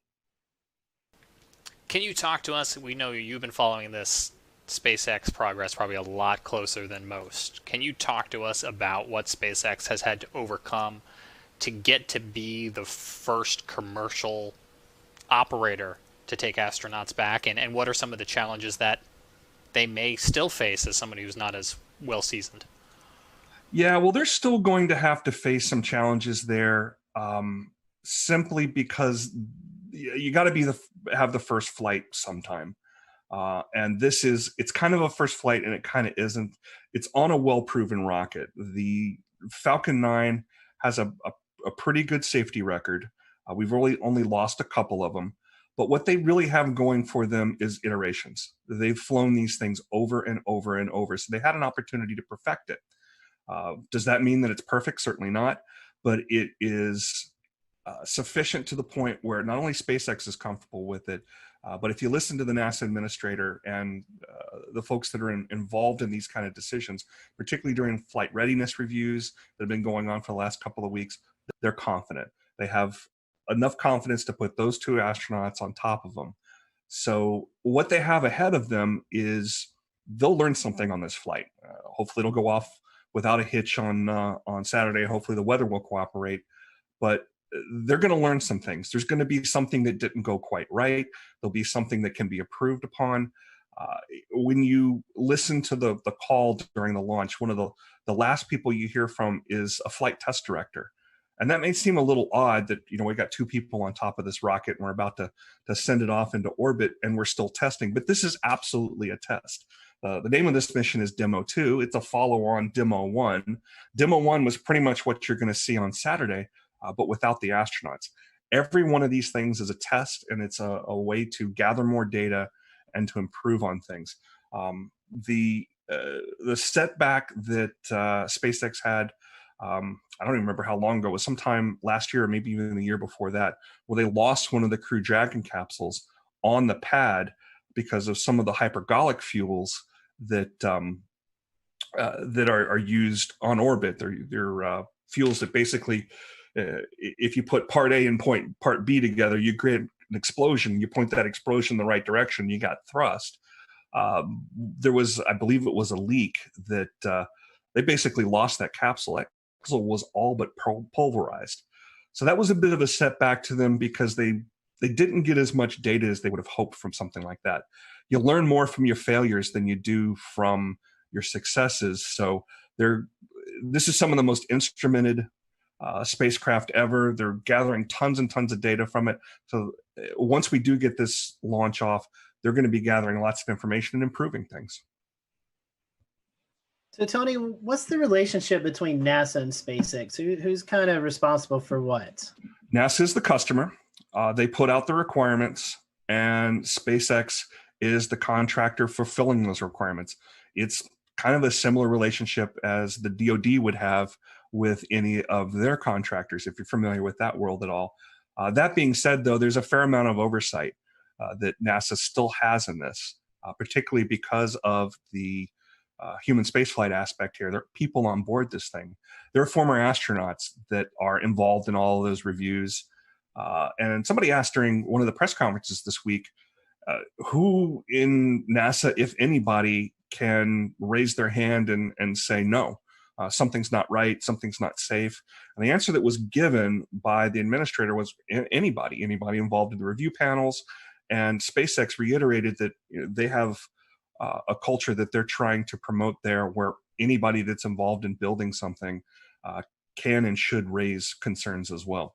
How much that actually happens, that remains to be seen. I don't know of any specific reports of it, but that's at least the story that they're telling. Tony, in a moment, we're going to listen to some of that audio communication today as they came to the realization that the weather was going to be a no-go. Set this up for us. Who's doing the talking here? Is it NASA or is it SpaceX? If it's the clip I think you're talking about, you're actually hearing an Air Force officer. So there is a wing of a part of the 45th Space Wing down at the Cape Canaveral Air Force Station that is responsible for forecasting weather all along the Cape Canaveral Air Force Station, where there's additional launch pads. SpaceX is using one of the launch pads there in addition to the one that was in use today, the historic 39A launch pad. That's actually on the Kennedy Space Center side of things. They're responsible for forecasting weather involved in launches. They also provide weather forecast for the station itself whenever they're moving around equipment. We'll return to Best of the Carolina Weather Group in a moment. Now your Carolina weather forecast. Here are today's forecast high temperatures for North Carolina. Here are the forecast lows for tonight for North Carolina. Here are tomorrow's forecast high temperatures. And here's forecast rainfall across North Carolina tomorrow. Here are the forecast highs for the day after tomorrow.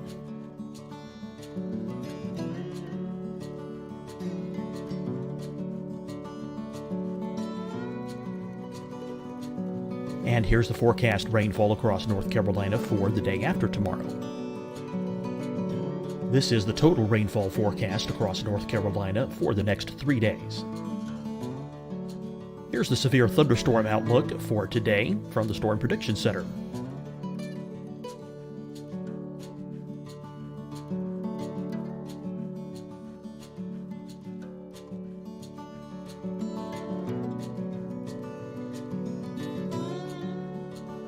Here are the forecast high temperatures for today for South Carolina. Here are the low temperatures for today for South Carolina. Here's the probability of precipitation forecast across South Carolina today. And here are the rain chances across South Carolina tonight. Here are tomorrow's forecast highs across South Carolina. Here are the forecast low temperatures for tomorrow for South Carolina. And here is the probability of precipitation across South Carolina tomorrow. Here's the precipitation chances across South Carolina tomorrow night. Here are the forecast highs for the day after tomorrow in South Carolina. Here are the forecast low temperatures across South Carolina for the day after tomorrow. And here are the rain chances across South Carolina for the day after tomorrow. And South Carolina's probability of precipitation for that night. Here's the Storm Prediction Center's severe thunderstorm outlook across South Carolina for today through tonight. Here's the Storm Prediction Center's severe thunderstorm outlook across South Carolina for tomorrow and tomorrow night. And here's the Storm Prediction Center's severe thunderstorm outlook across South Carolina for the day after tomorrow through that night. Here's the severe thunderstorm outlook for today from the Storm Prediction Center.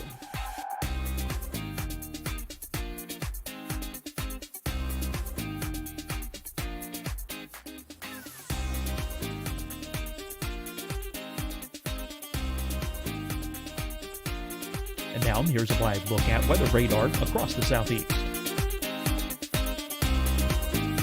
Fight the spread and take a stand against coronavirus. Wear a mask in public. Stay at least 6 feet apart from others. And get tested. Join us and fight the spread. Visit scdhec.gov/COVID-19. Getting tested for COVID-19 helps you to take the steps needed to protect yourself, your loved ones, and your community. Find the testing location at scdhec.gov/COVID-19 testing. Deciding when to wear a mask isn't about who you know or how well you know them. Just ask yourself, will I be with anyone I don't live with? If the answer is yes, get behind the mask. Help slow the spread of COVID-19.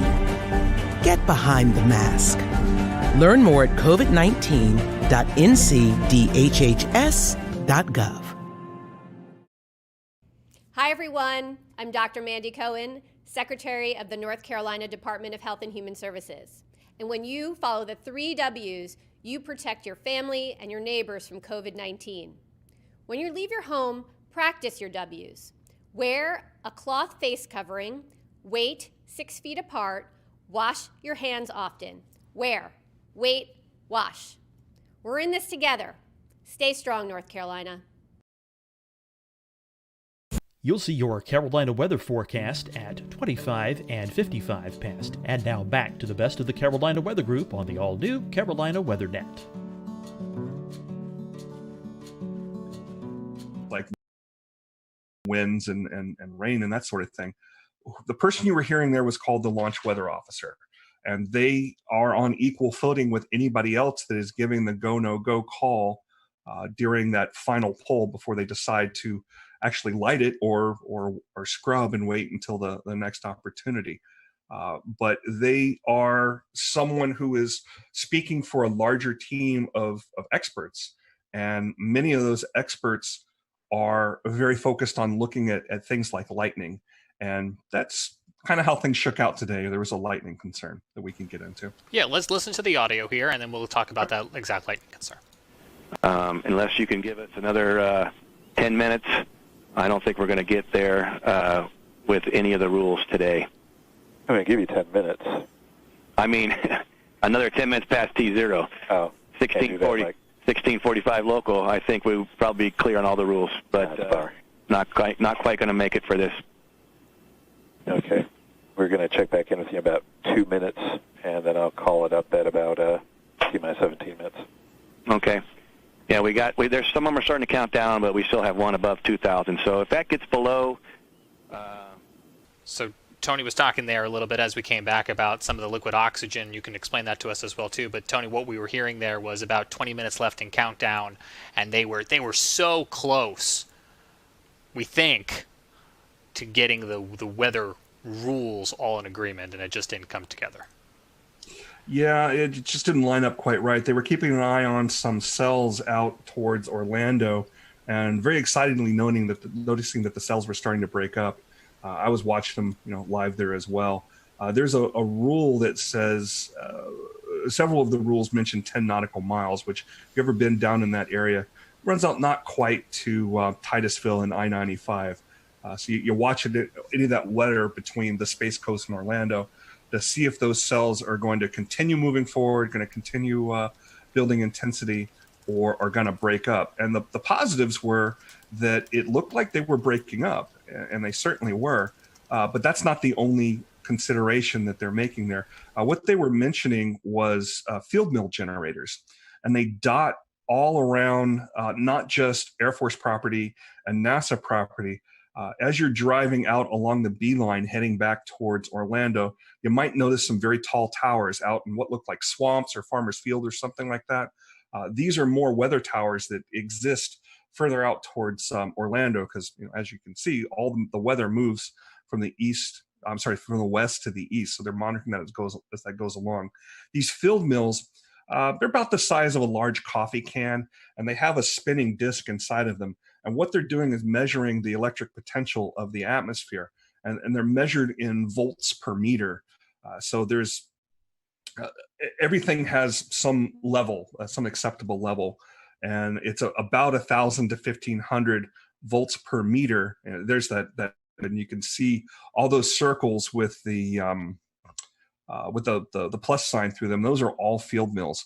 I don't know which ones particularly were violating, but there was enough of them violating where they were running up over 2,000 volts per meter. I heard on the weather loop that wasn't sufficient to clear in time. They did see that voltage potential going down, and they did say about, like they said, about 10 minutes after launch, conditions were right where they could have launched.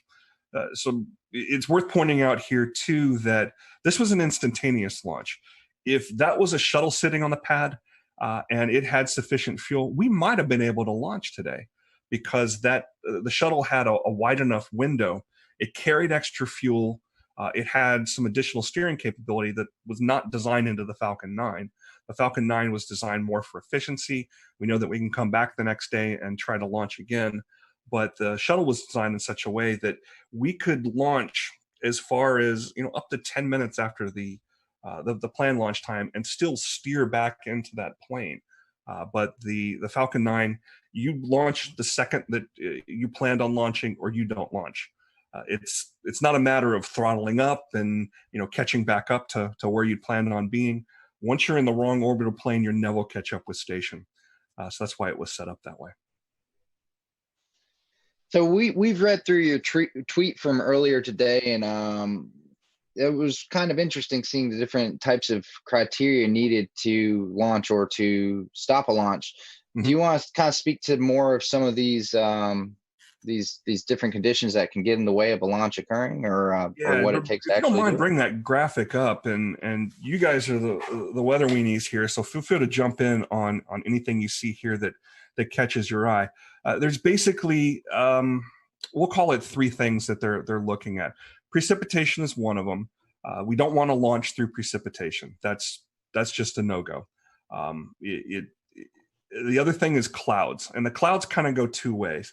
There's a thick cloud rule that's in place We have launched other missions through clouds, uncrewed missions, and you see a really brightening of the cloud as the plume goes through it. But for a crewed mission where we want to keep eyes on the vehicle, particularly during a test like this, where the high definition video, they're basically shooting through telescopes that are on these, they look like old World War II guns. That can elevate and follow the track of the vehicle as it goes up. We want to keep eyes on that. So that thick cloud rule is another one. But the rest of the cloud rules, when you really look at them in depth, they are all about lightning.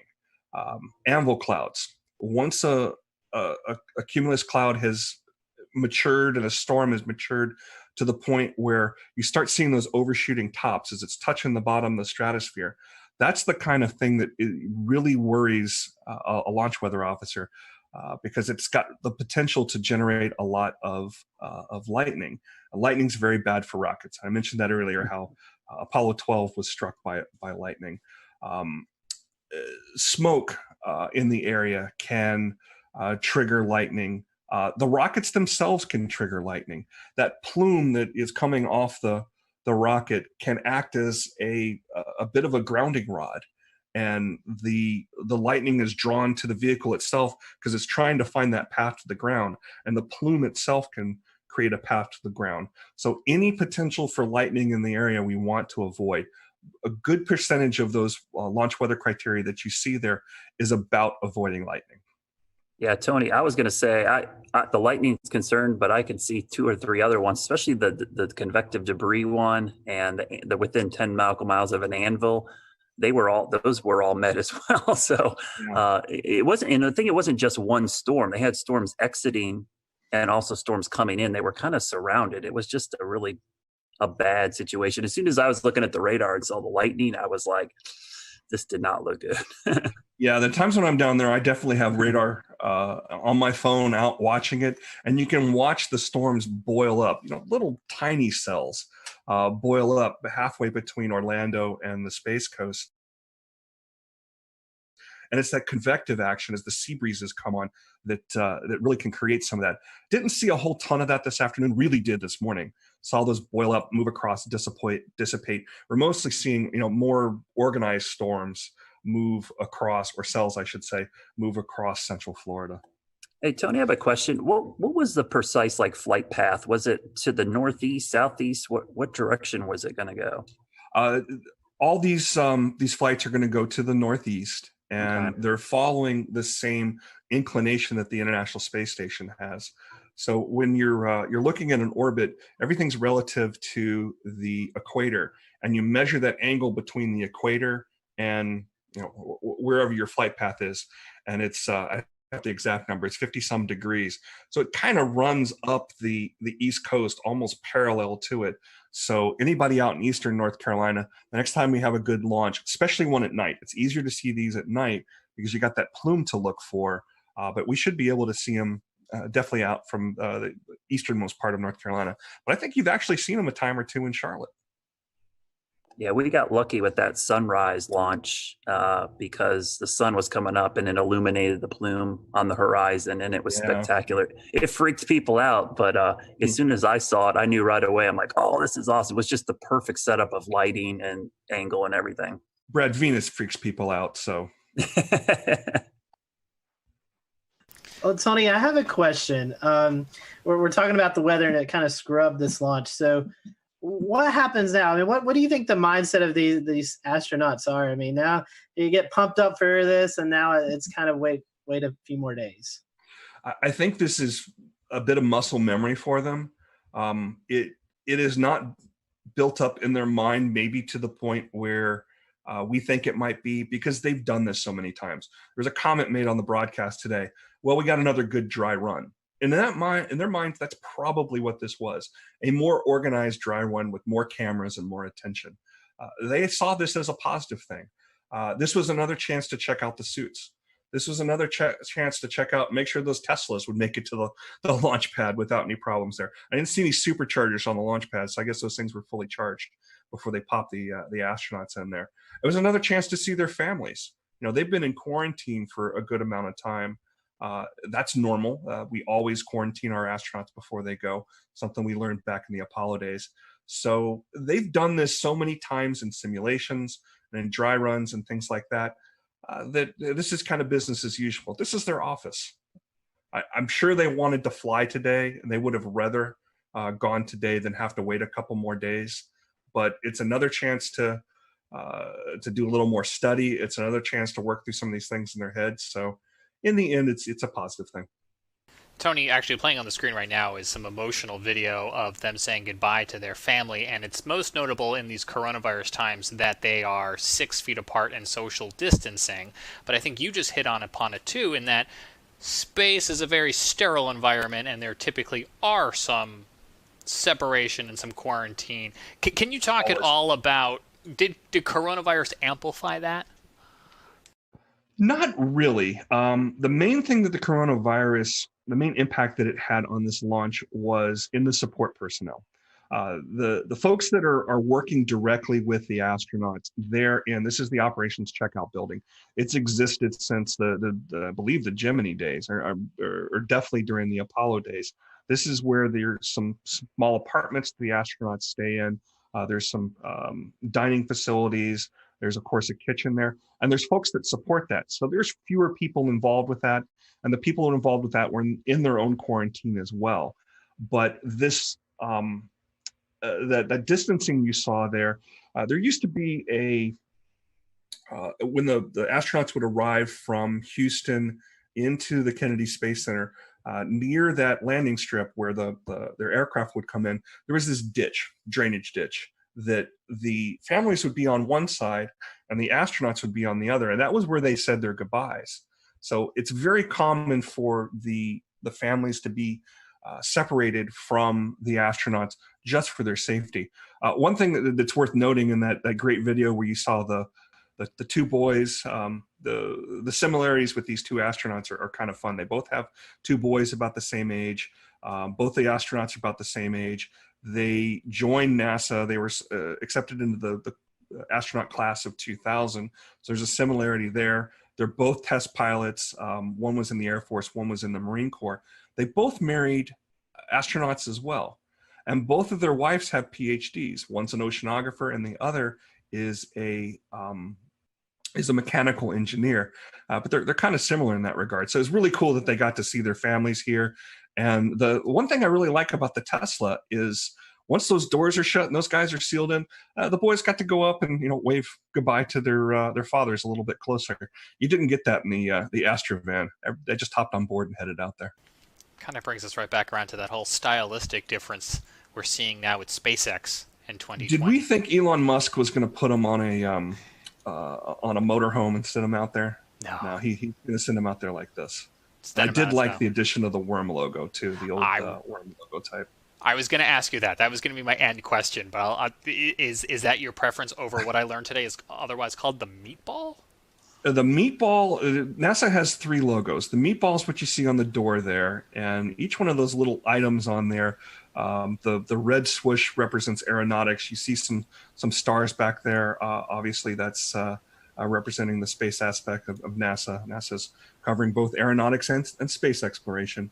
But the NASA logo, the stylized logo type, the worm logo we call it, I remember that from when I was growing up. So it's kind of nice to see it back. I don't have a preference personally. I think it's great to see them both. Tony, is there anything maybe we didn't ask you about that was on your mind today that you think would be important to include in tonight's conversation? Something to look for in the future. Well, obviously, we will keep an eye on the weather on Saturday and Sunday. The next launch opportunities, Saturday at 3:22 p.m. NASA's TV is going to start about 12:15 with coverage. So there'll be plenty of things to see there. There's a backup opportunity on Sunday at 3 o'clock. So hopefully we'll be able to get this thing off this weekend. But once that's finished, the next set of astronauts that go up on this Crew Dragon, I believe they're going to use all 4 seats. So we'll see this really starting to meet the demands that it was set out there for. And keep in mind that this isn't the only commercial human space flight effort that is out there that NASA is partnering with a commercial entity. Next, we're going to see Boeing. And we don't have dates on when that's going to be, but Boeing has a Starliner, is what they call their capsule. And it's going to be on top of an Atlas rocket, which is put out by United Launch Alliance. SpaceX builds both their capsule and their vehicle, and the launch vehicle, the Falcon 9. But there's an additional partnership with United Launch Alliance, which NASA has a long, long history with. Just about every uncrewed mission, all the robotic missions through the Jet Propulsion Laboratory that are out there studying the sun, studying Mars. We're going to have a launch of the Curiosity rover's twin, Perseverance, here in July. That's going to be on a United Launch Alliance rocket as well. That's a very well-proven rocket, too. It's actually the rocket I've seen launch the most. The times I've gone down there mostly to see uncrewed launches. So keep an eye out for that as well. Is the plan here to get some commercialized versions of the International Space Station up there orbiting? That's one of the things that's being discussed, and it's certainly not going to be the last station up there. It is the most expensive, most complicated things humans have ever built. So I don't think SpaceX is going to be putting up their own version of this anytime soon. Are there commercial benefits to having an ability to do science and do manufacturing in low Earth orbit and taking advantage of the microgravity? Absolutely. We're doing things like we're even 3D printing human organs on station, something that you just can't do in the normal gravitational environment of Earth. You have to be up there in microgravity to do it. So there's applications. That's something that's going to happen. Is it going to happen in short order? Probably not. But there's definitely applications in space, and that's the direction things are going. Tony, we appreciate your time. Our fingers are crossed that we can get this off the ground this weekend and return United States astronauts to the space station from U.S. soil. Hopefully the weather cooperates. And I think you've got some TV obligations coming up there in the Raleigh area. And so we'll let folks in that area know they can catch you here in a little bit on TV. And we appreciate you squeezing us into your very busy day. Does anybody want to go on record and make weather predictions for Saturday? Or are we gonna launch on Saturday? It's Florida, like you said, Tony. Someone asked me, what's it look like? Hey, if you, especially that time of day, mid-afternoon in Florida, basically at the end of May, early June, it's a 30-40% chance you can pretty much, write it down. I think it'll be a lot like today. I think, they just got to get lucky that they'll be in between storms right at that time. And the weather's very different in Florida than it is here in the Carolinas, in that stuff will spin up and it'll move through. Florida's not a very wide state, so it can move through in just 2 hours time from coast to coast, and it'll be a bright sunny day. It's the same reason I always cringe when people have trips to Florida and they look at their app and go, oh, looks like it's going to rain every day. And I'm like, that's every single day during the summer.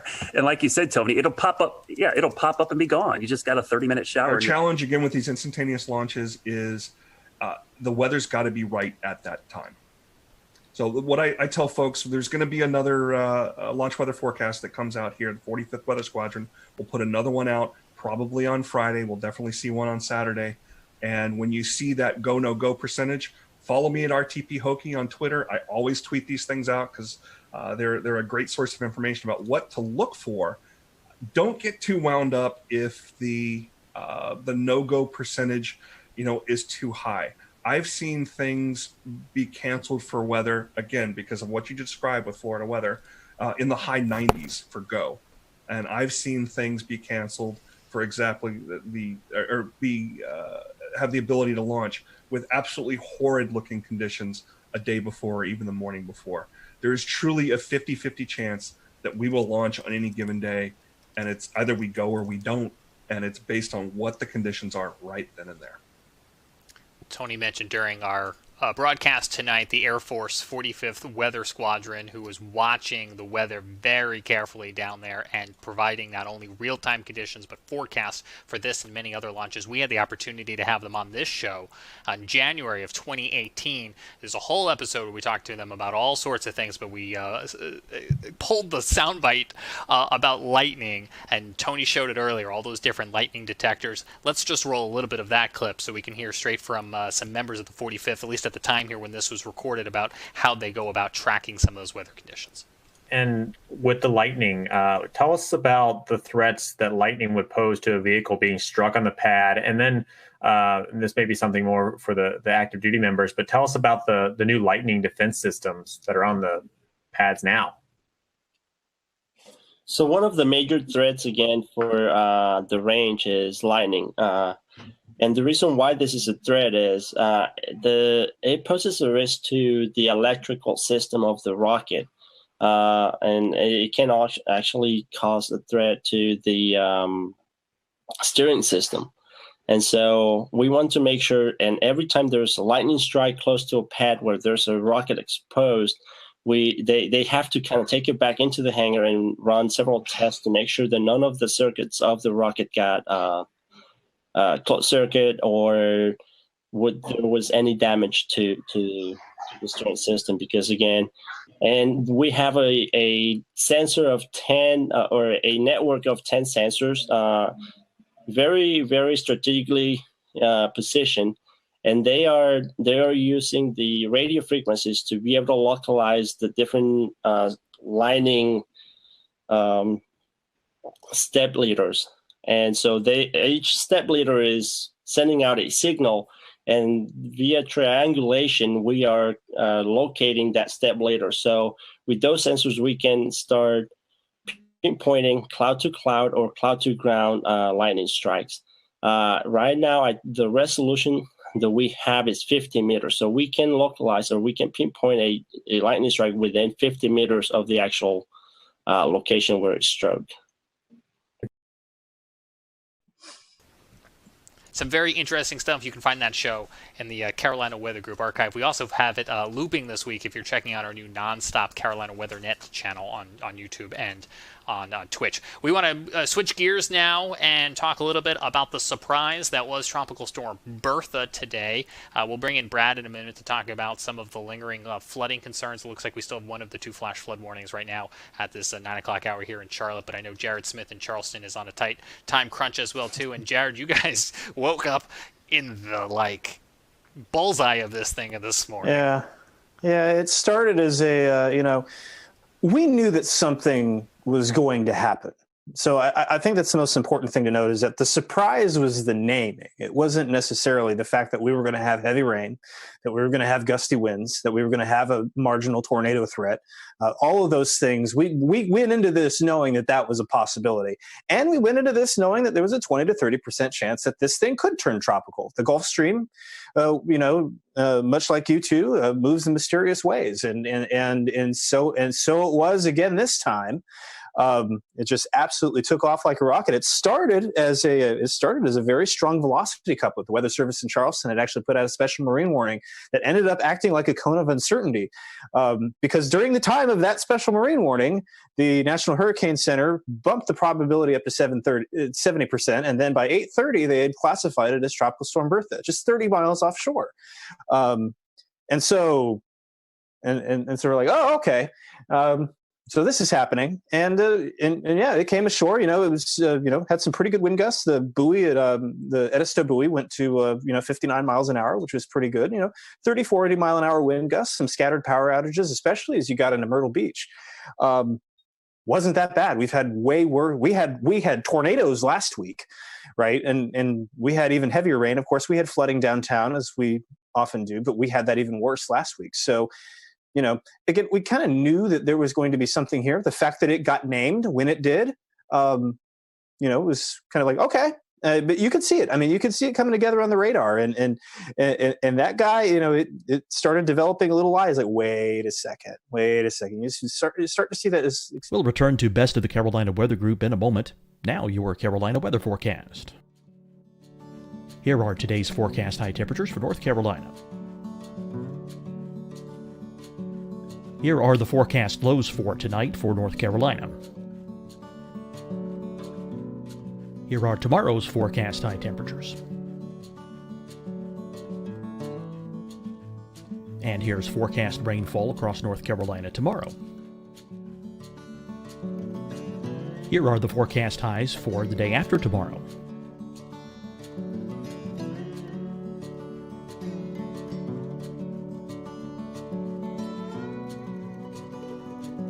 And here's the forecast rainfall across North Carolina for the day after tomorrow.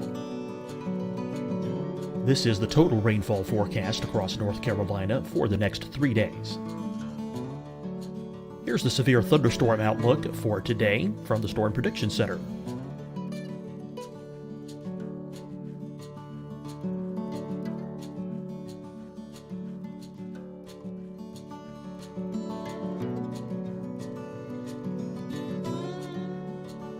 Here are the forecast high temperatures for today for South Carolina. Here are the low temperatures for today for South Carolina. Here's the probability of precipitation.